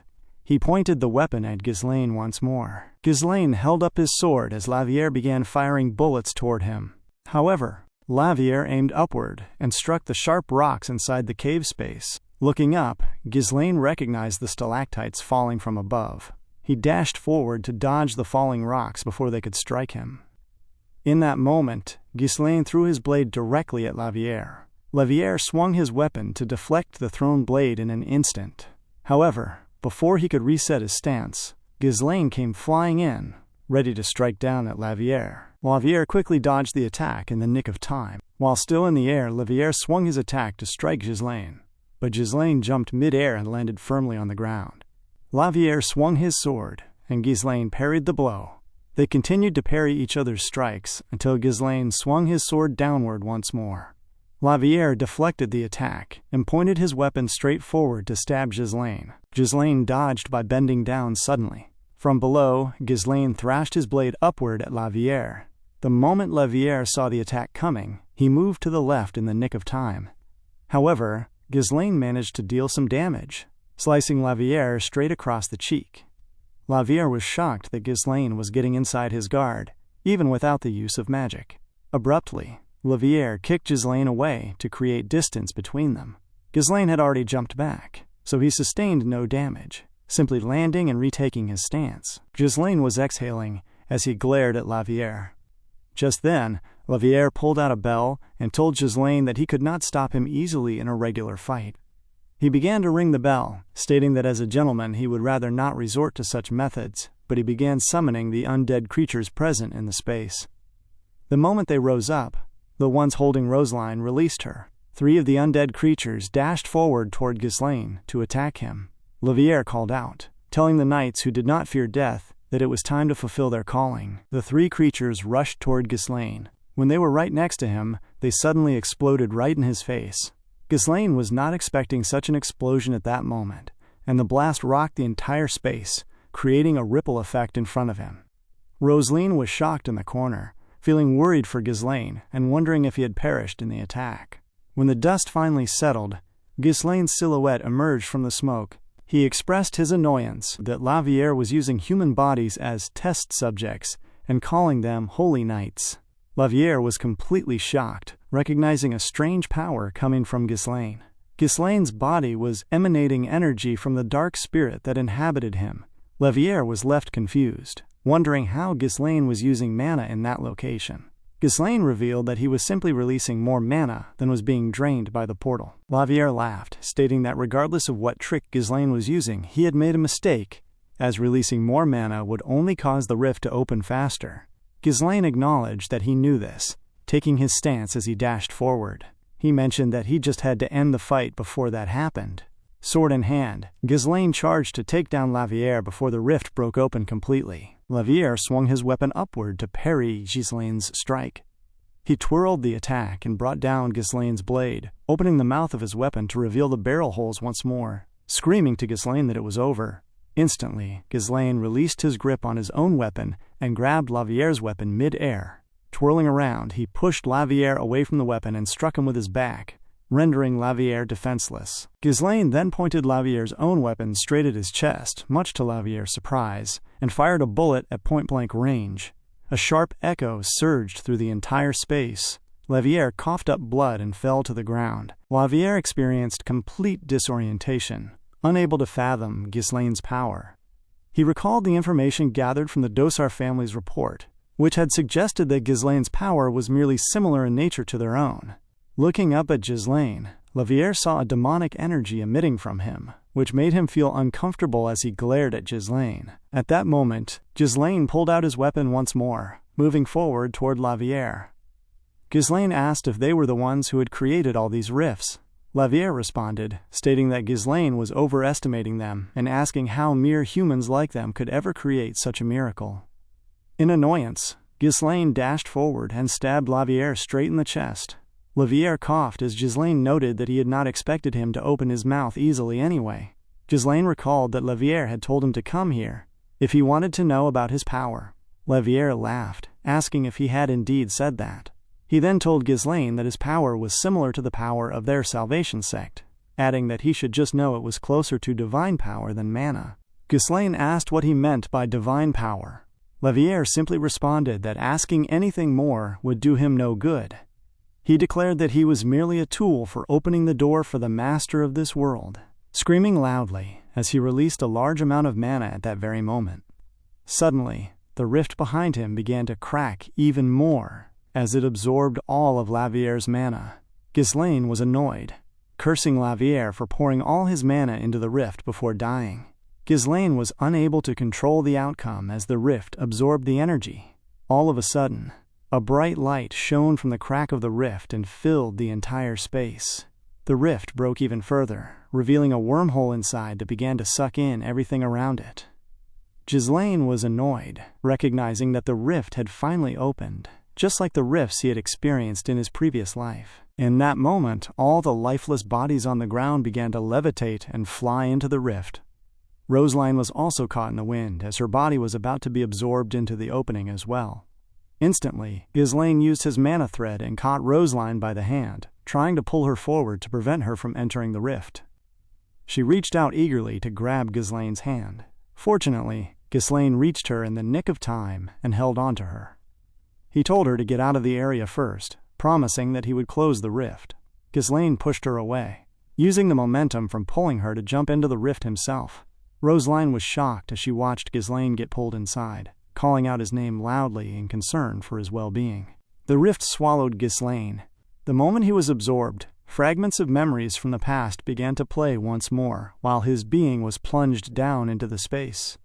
As he funneled downward, Ghislaine sensed an incredible poisonous energy in the area and had to cover his nose because the smell was unbearable. He realized that the inside of the rift was brimming with mana, meaning he would have no trouble using his abilities, and he knew he had to take advantage of it. Just then, the spirit in his head began to laugh, asking if he was insane and wondering why he had come inside the rift. Ghislaine responded that now that the rift had opened, there was no way to deal with it from the outside to stop it from expanding, so he had no choice but to fall inside. When he reached a specific space within the rift, Ghislaine recognized a strange creature similar to the ones he had seen in his previous life. As he fell, he remarked to the creature that it had been a while. Looking at it with intent, he called the creature the vanguard of the apocalypse, Equidema. The moment Equidema saw Ghislaine, it dashed forward and swung its sword against him. Ghislaine parried the attack as he slowly descended. However, before he could catch his breath, another swing from Equidema came at his face, striking Ghislaine directly as he fell to the ground in an instant. He coughed as he hit the ground, having been unable to spot the strike coming. Equidema dashed forward toward Ghislaine while he was in that vulnerable position. The spirit in his mind urged him to dodge the attack before it hit him. The moment Equidema swung its sword toward the ground, Ghislaine dodged in the nick of time. However, Equidema was relentless, dashing forward once more and swinging its sword in a wide arc. Ghislaine blocked the attack with all his might, but the force pushed him back, sending him flying away from Equidema. The moment he landed, he paused for a second, realizing that Equidema was much more powerful than he had anticipated. Looking at the creature, he deduced that it possessed sheer physical strength as an individual. Just then, the spirit in his mind noted that the situation was impossible for him to handle, suggesting that even his power was being pushed to its limit. The spirit urged him to get out of there, reminding him that the rift had sucked out mana earlier, and that he had used up too much power fighting Lavier. Ghislaine responded in anger, stating that if Equidema escaped, the rift would grow beyond control, turning every place the creature set foot into land where no human could live. Equidema dashed forward once more to strike. Ghislaine stood his ground, declaring that this time he would not let such a thing happen again. He met Equidema's attack head-on, swinging his sword to deflect the blow. The moment their blades met, Equidema's weapon dealt so much damage that Ghislaine's sword broke in an instant. Equidema had shattered his blade in a single strike. Ghislaine was shocked by this reality. Equidema swung its sword wildly, ready to finish the defenseless Ghislaine. Ghislaine did not yield. Using the remaining hilt of his broken sword, he rushed forward to meet Equidema's blade. Abruptly, Kaor and Jillian came in, defending Ghislaine before Equidema could strike him. Ghislaine was surprised as he looked over and saw Kaor and Jillian alongside the priest, who arrived with his enchantment. Together, they deflected Equidema's attack on their first attempt. Ghislaine expressed his thanks to his subordinates at that moment. Jillian offered his apologies for being late. Kaor smiled at Ghislaine, mentioning that he had been keeping all the fun-looking targets to himself. Ghislaine asked about Rosaline, and the priest responded that Belinda was looking after her, so there was no need to worry. Ghislaine calmed himself, looking forward at Equidema as they all focused their gaze on the creature. The creature roared loudly at them. As they prepared to begin the second round, Kaor remarked that this somehow reminded him of the time they went to the Forest of Beasts. Jillian responded that back then it was the blood python, so this would be no different. Ghislaine raised his weapon, telling everyone to prepare for battle as they took a firm stance, ready to take down Equidema and go home when they were done. They affirmed the instruction and dashed forward toward Equidema. Jillian leaped upward, while Kaor and Ghislaine dashed straight toward the creature. The creature roared as Jillian struck it from the side, and Kaor came in from the corner to stab it as well. The creature was unable to handle 3 opponents at once, and they used that to their advantage. Kaor and Jillian cut into the creature's skin, causing it to scream. Just then, Ghislaine took a firm stance and released the 4th core inside him. He jumped high into the air, while the creature remained defenseless on the ground. Equidema roared as it looked up at Ghislaine. Ghislaine simply smiled, saying that they should never meet again, and swung his blade down, cutting through Equidema in a single strike. At that moment, the scene shifted to a different space, where Duke Delphine sat alone in his room. He sat pondering many things, noting to himself that, in the end, his trust had been betrayed. Instantly, he stood up, stating that he now had no choice but to step in himself, as things were about to change for everyone. The scene shifted back to the capital. Inside the Marquis estate, Rosaline stood in front of her father, Marquis Branford. Her father appeared indifferent upon seeing her, and Rosaline simply stood there, unable to speak a word. Looking up, she called to her father slowly, with tears in her eyes. Her father smiled, moving forward to hug her in a warm embrace. He said to her that as long as she was safe, that was enough for him. By the corner, Ghislaine stood with them in the room as Marquis Branford turned his attention toward him and thanked him for his efforts. Ghislaine offered a smile and called out to the Marquis, mentioning that there was something urgent he had to inform him about. Much later, they moved to the Marquess's office, where Ghislaine revealed the existence of the Salvation sect to the Marquis. In that space, a majority of his advisors sat around him, including Marquis Maurice Macquarie, Sir Valor Norton, and Count Aylesbury. Ghislaine explained to Marquis Branford that the Salvation sect was a heretical organization allied with the Dussel families. He added that the fiend who had kidnapped Lady Rosaline was a priest of the Salvation sect. The advisors began to question these statements as they heard them from Ghislaine. Ghislaine expressed that the sect could create spaces where mana could be used, and they possessed the power to turn ordinary people into monsters. Furthermore, he explained that they were creating a calamity called a rift behind the scenes to overthrow the kingdom. Marquis Maurice Macquarie called out, asking Ghislaine to hold on, slow down, and explain more. He questioned what Ghislaine meant by monsters, asking what kind of nonsense he was spouting about monsters and calamities out of nowhere. Just then, Ghislaine called out to Priest Piote, who began to explain that a rift was a gate connecting another world with their own reality. Beyond that gate, an otherworldly being with mysterious power was trying to emerge. Upon hearing this, Marquis Branford asked who he was. Ghislaine explained that he was Priest Piote of the Wana Order, who had helped him stop the rift. Marquis Branford stroked his beard, questioning the mention of an otherworldly being with mysterious powers.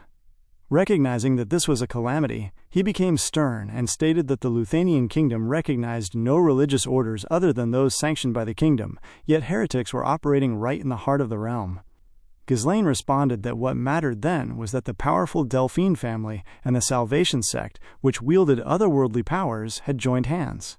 He added that they sought to bring calamity to the entire continent, beyond even the kingdom. Marquis Branford asked if Ghislaine was saying that their strength alone was not enough. Ghislaine expressed that was what he meant. Marquis Branford exhaled as he closed his eyes and called out to his guard, Tolio. The guard responded before the Marquis instructed him to summon every archbishop and noble of every order in the capital at once. He stated that he would preside over the meeting himself, demanding that not a single person be left out. Hearing this, Tolio affirmed his instructions and left to carry them out. Just then, Marquis Branford declared that the Salvation sect was a heretical organization opposing the kingdom. He demanded that they root out everyone connected to it regardless of status, officially proclaiming the facts throughout the kingdom and to every allied nation. From that moment onward, he declared that he designated the Delphine family as a public enemy of the kingdom for conspiring with heretics. Upon hearing this, all of his advisors looked at him, recognizing that the situation had escalated to the fullest. This was what Ghislaine wanted, as it was clearly aligned with his grand plans for revenge. Marquis Branford stated that in the name of the Luthanian kingdom, they would make them answer for their crimes. Ghislaine smiled, reasoning that, as expected of Marquis Branford, if the kingdom's religious orders moved, they would gain reinforcements worth an army of thousands. He particularly thought of the one who served the goddess of war, one of the 7 strongest on the continent, the Saintess of War, Paniel. He knew that if Paniel stood on their side, things would turn in their favor. The scene then shifted to the Delphine Duchy Castle Eclipse. Inside, someone struck the table and cursed loudly. It was Viscount Raoul Joseph. He was shouting to himself, calling Laviere an arrogant, useless fool, stating that if he failed to kill Ghislaine, he should have at least ensured the rift succeeded. He deduced that because of this failure, The royalist faction had learned of both the Salvation Sect and the Rift. If Ghislaine started moving in earnest, every plan they had built behind the scenes for decades would come to nothing. He pondered about Ghislaine in annoyance, telling himself that he should have killed him back when he had the chance. Just then he tried to calm himself, stating that it was not over yet, and that he would act at once. However, before he could continue his chain of thought, a heavy weight came on and overwhelmed him in an instant. Energy seeped in from everywhere, moving toward his space. Looking at the energy coursing through the room, he stood up in fear, wondering what it was as the energy engulfed his entire being. Fear was visible in his eyes, as he recognized what was happening. His consciousness was plunged into a different space. Slowly, out of the darkness, a figure emerged and moved closer to Viscount Raoul Yosef. The figure, with dripping long hair, stated that in the end, Raoul had forced him to come forward himself. Duke Delphine entered the chat, and Raoul instantly cried out his name, falling to his knees. Raoul greeted him humbly as his servant, asking what brought his grace all the way to such a modest place. Looking down at him, Duke Delphine stated that he had given him an opportunity. He noted that Levier had died by Ghislaine's hand, and that the Salvation Sect and the existence of the Rift had been exposed. These words caused Raoul's spirit to falter as he closed his eyes. Duke Delphine asked if any of that was untrue, to which Raoul apologized, stating he had no excuse. Duke Delphine told Raoul to raise his head, asking since when he had become someone who reported failure. Raoul was annoyed, unable to offer a response. Duke Delphine stated that Raoul had always believed in results, which was why he had never asked him for reasons or cared about the process. Results alone had been enough. However, he expressed detest for how Raoul was handling things this time. Abruptly, Raoul cried out to Duke Delphine, stating that the rift was not the only one, that it simply had to be opened earlier than planned, and that this was merely a minor error. Raoul begged for one final chance, promising that he would deliver. Duke Delphine looked down at him with detest and remarked that Raoul had grown quite old. The mention of this caused Raoul to stop speaking. Duke Delphine noted that in following him, Raoul must not have rested for many years. Understanding where Duke Delphine was heading, Raoul closed his eyes and struck his head against the ground in an instant. He explained that the Salvation Sect had taken him in when he was an orphan, and that their hollow god and empty revelations meant nothing to him. He stated that on the day he first saw Duke Delphine, he swore to devote everything he had to his grand ambition of overturning the kingdom. Raoul struck his head against the ground again, stating that he had devoted his entire life, his blood, and his family for decades. He struck his head multiple times, expressing his deep desire to be heard, begging for one final chance as he looked up with tears in his eyes and a bloodied forehead. However, Duke Delphine looked down at him with disgust, turned away, and stated that he had never doubted his loyalty, telling Raoul to rest peacefully as he walked away. In an instant, the strange aura filling the room dissipated, leaving Viscount Raoul Yosef alone in his office. He touched his neck slowly to exhale, confused as he questioned the words Duke Delphine had spoken to him about resting peacefully. He understood his situation. Suddenly, he heard a knock from the corner of his room, and Kaizen Balzac announced that he was coming in. Kaizen entered the office. Raoul called out to him, asking what was going on. A different aura emanated from Kaizen Balzac. Kaizen stated that he had come to say farewell to an old friend. Raoul understood his predicament and slowly closed his eyes. Kaizen Balzac walked up to him and asked if he had any final words. Resting his back against the table, Raoul exhaled and told Kaizen to serve Duke Delphine well. Upon hearing these last words, Kaizen Balzac glared at Raoul for 10 seconds, responded that he would fulfill his final request, and swung his blade, killing Viscount Raoul Yosef in an instant. Just then, the scene shifted back to Duke Delphine's chambers. Behind him stood Galveric, the man who had slain Ghislaine in his previous life, bowing respectfully before the Duke. The man asked for his lord's orders. Duke Delphine instructed him to send an envoy to the Salvation Sect. Duke Delphine demanded that they bring Berhem Hadron II, the king of Luthania, to their side. Inside the space, an old man rested on his sickbed. Revealed to be Berhem Hadron II, he had hollow eyes and was coughing as he rested on his bed, serving as the focus of Duke Delphine's upcoming plans. He called out the name Fenris and asked his advisor if he meant Count Fenris.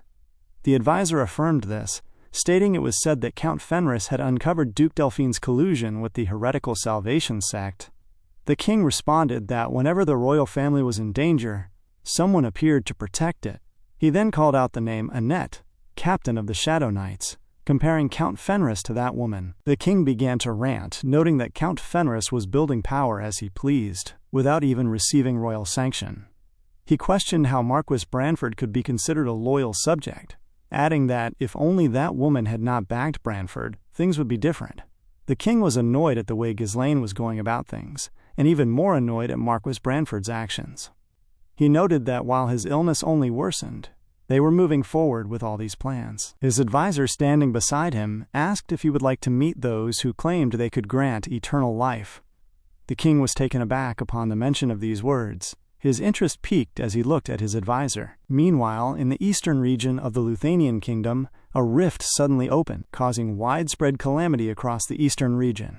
The local knights tried their best to halt the advancement, shouting to one another to hold their ground, wondering how these monsters could be so strong.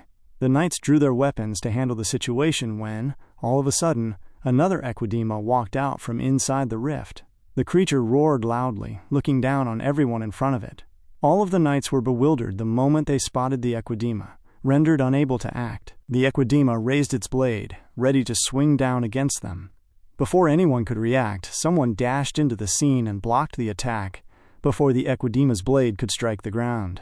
The force produced a heavy impact, sending a recoil across the entire area.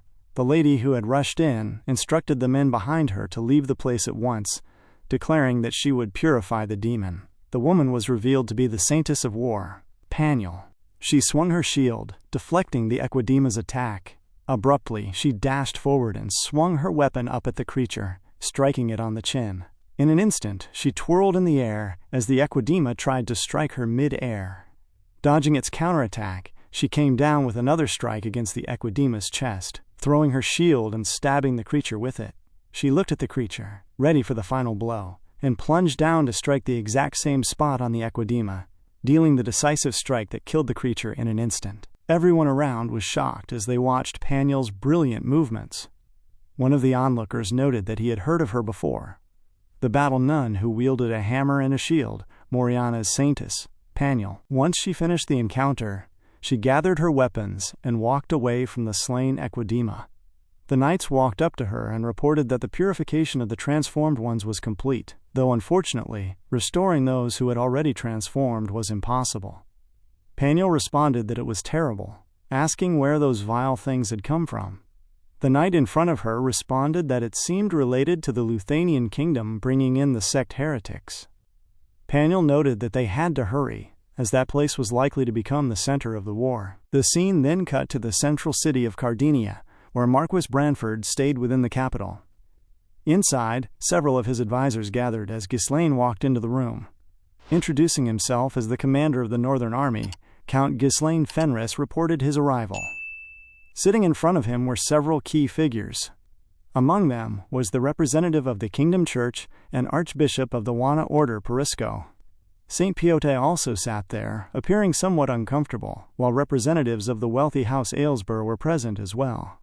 The Commander-in-Chief of the Royal Army, Marquis Maurice Macquarie, sat alongside Chief Justice Sir Valor Norton. At the center sat the Minister of the Luthanian Royal Household, Marquis Branford. They prepared to commence the meeting. Marquis Branford called out to Tolio, asking if everyone was present. Tolio noted that not everyone had arrived yet, but Marquis Branford responded that they could not wait forever and declared the discussion open. He stated to the room that the entire kingdom then knew the Salvation sect stood behind Duke Delphine. He explained that Duke Delphine possessed power comparable to the kingdom itself, while the Salvation sect was a heretical force outside the Kingdom Church sharing that power. He declared that they had to separate those two forces. Perisco questioned the mention of the Salvation sect, asking where such a heresy had come from. Ghislaine responded that they must have been building their strength in dark corners throughout the continent for many years, clarifying that they were a sinister organization. Perisco questioned how that was even possible, so Ghislaine clarified that, as stated in the letter sent beforehand, they had secured circumstantial evidence that Duke Delphine intended to overthrow the kingdom using heretical power known as rifts. He added that they sought to summon beings from another world and bring disaster, noting that even at that very moment, The calamity of the rifts had likely already begun. Perisco felt uncomfortable, stating that being heretics was not enough, as they were even using the power of another world. He found it difficult to believe such claims. Just then, the Saintess of War, Paniel, walked into the room and declared that it was all true. The moment she arrived, everyone fell silent, watching her as she walked into the space. Marquis Branford asked for her identity. Looking at her, Ghislaine recognized her immediately as the saintess chosen by Moriana, the goddess of war. Paniel introduced herself as one who served Lady Moriana, explaining that she had been delayed after becoming caught up in one of the rifts while heading for the capital. Marquis Branford stood up, stating that then everyone was present. He turned to Tolio and asked about Marquis Roderick in the west. Tolio noted that, after the ducal family was designated an enemy of the kingdom, Marquis Roderick had broken off his alliance with them. Marquis Branford turned to Ghislaine and asked what he made of the situation. Ghislaine deduced that their intentions were obvious, noting that given how quickly they broke their alliance, they were likely never satisfied with the Delphine family to begin with. He concluded that they intended to reap the spoils once the fight between the Royalist faction and the Delphine family reached its end and both sides were exhausted, aiming to devour whichever side proved weaker. Marquis Branford asked if Ghislaine meant that to wage an all-out war against the Delphine family, they had to conquer the West first. Ghislaine nodded in response. Marquis Branford raised his hand and instructed Kingdom Church Archbishop Perisco to coordinate with Paniel to deal with the rifts created by the heretics. He added that he would distribute maps marking the locations of the rifts learned through the captured Salvation Priest, noting that if they destroyed the rifts, which were the core of the heretics' plan, their schemes would be severely shaken. He asked the Kingdom Church to resolve the rift problem. Perisco responded that he would fulfill the request, though he admitted feeling uncomfortable that a holy war seemed to await them. Marquis Branford then turned to the commander of the Northern Army and ordered Ghislaine to conquer Roderick in the west. Ghislaine placed his hand on his chest and affirmed the instruction, stating that he would not take long. In that moment, Paniel looked at Ghislaine, sensing a strange energy emanating from him. Marquis Branford addressed the room, reminding them that the stability of the kingdom rested in their hands, and that failure would not be tolerated. They all affirmed the declaration in unison. Later, as Ghislaine walked out of the meeting, he noticed Paniel glaring at him intently from the corner. Tense energy lingered between them as Paniel walked up to Ghislaine, stating that he possessed a dark and murky energy. She noted that, while she sensed no malice, they would need to properly discuss his power someday. Ghislaine recalled how Laviere had previously mentioned that his power resembled the power of the Salvation sect. Ghislaine responded to Paniel that they would discuss it then, assuming there was no issue. Following the meeting, they departed the capital city of Cardinia. Arriving at the staging area where the forces were gathered, Ghislaine stood at the center among his personnel, including Belinda, Gillian, Kaor, Torin, Gordon, and Lowell. Ghislaine sat atop his horse in the middle of the formation, exuding a steady presence as he addressed the troops. He mentioned that he had waited a long time for this. Lowering his visor over his face, Ghislaine declared that they would conquer the West and annihilate the Delphine family. He ordered the entire force to advance, and the army began moving toward their next destination. Before they could fully clear the capital, Ghislaine spotted a figure blocking their path ahead. The individual stood firmly, grabbing the hilt of his sword and drawing it out. The sheer presence emanating from the man was enough to halt the army's advancement. It was Tennant. He smiled as he looked at Ghislaine, stating that they had finally met, calling him the finest sword of the north. Kaor and Gillian recognized Tennant the moment he appeared. Ghislaine instructed his men to proceed to the west without him, noting that he had a guest waiting for him. Ghislaine drew his blade, ready to engage Tennant in combat before advancing to the west. Thank you so much for watching this update. I'll see you on the next one. Bye for now.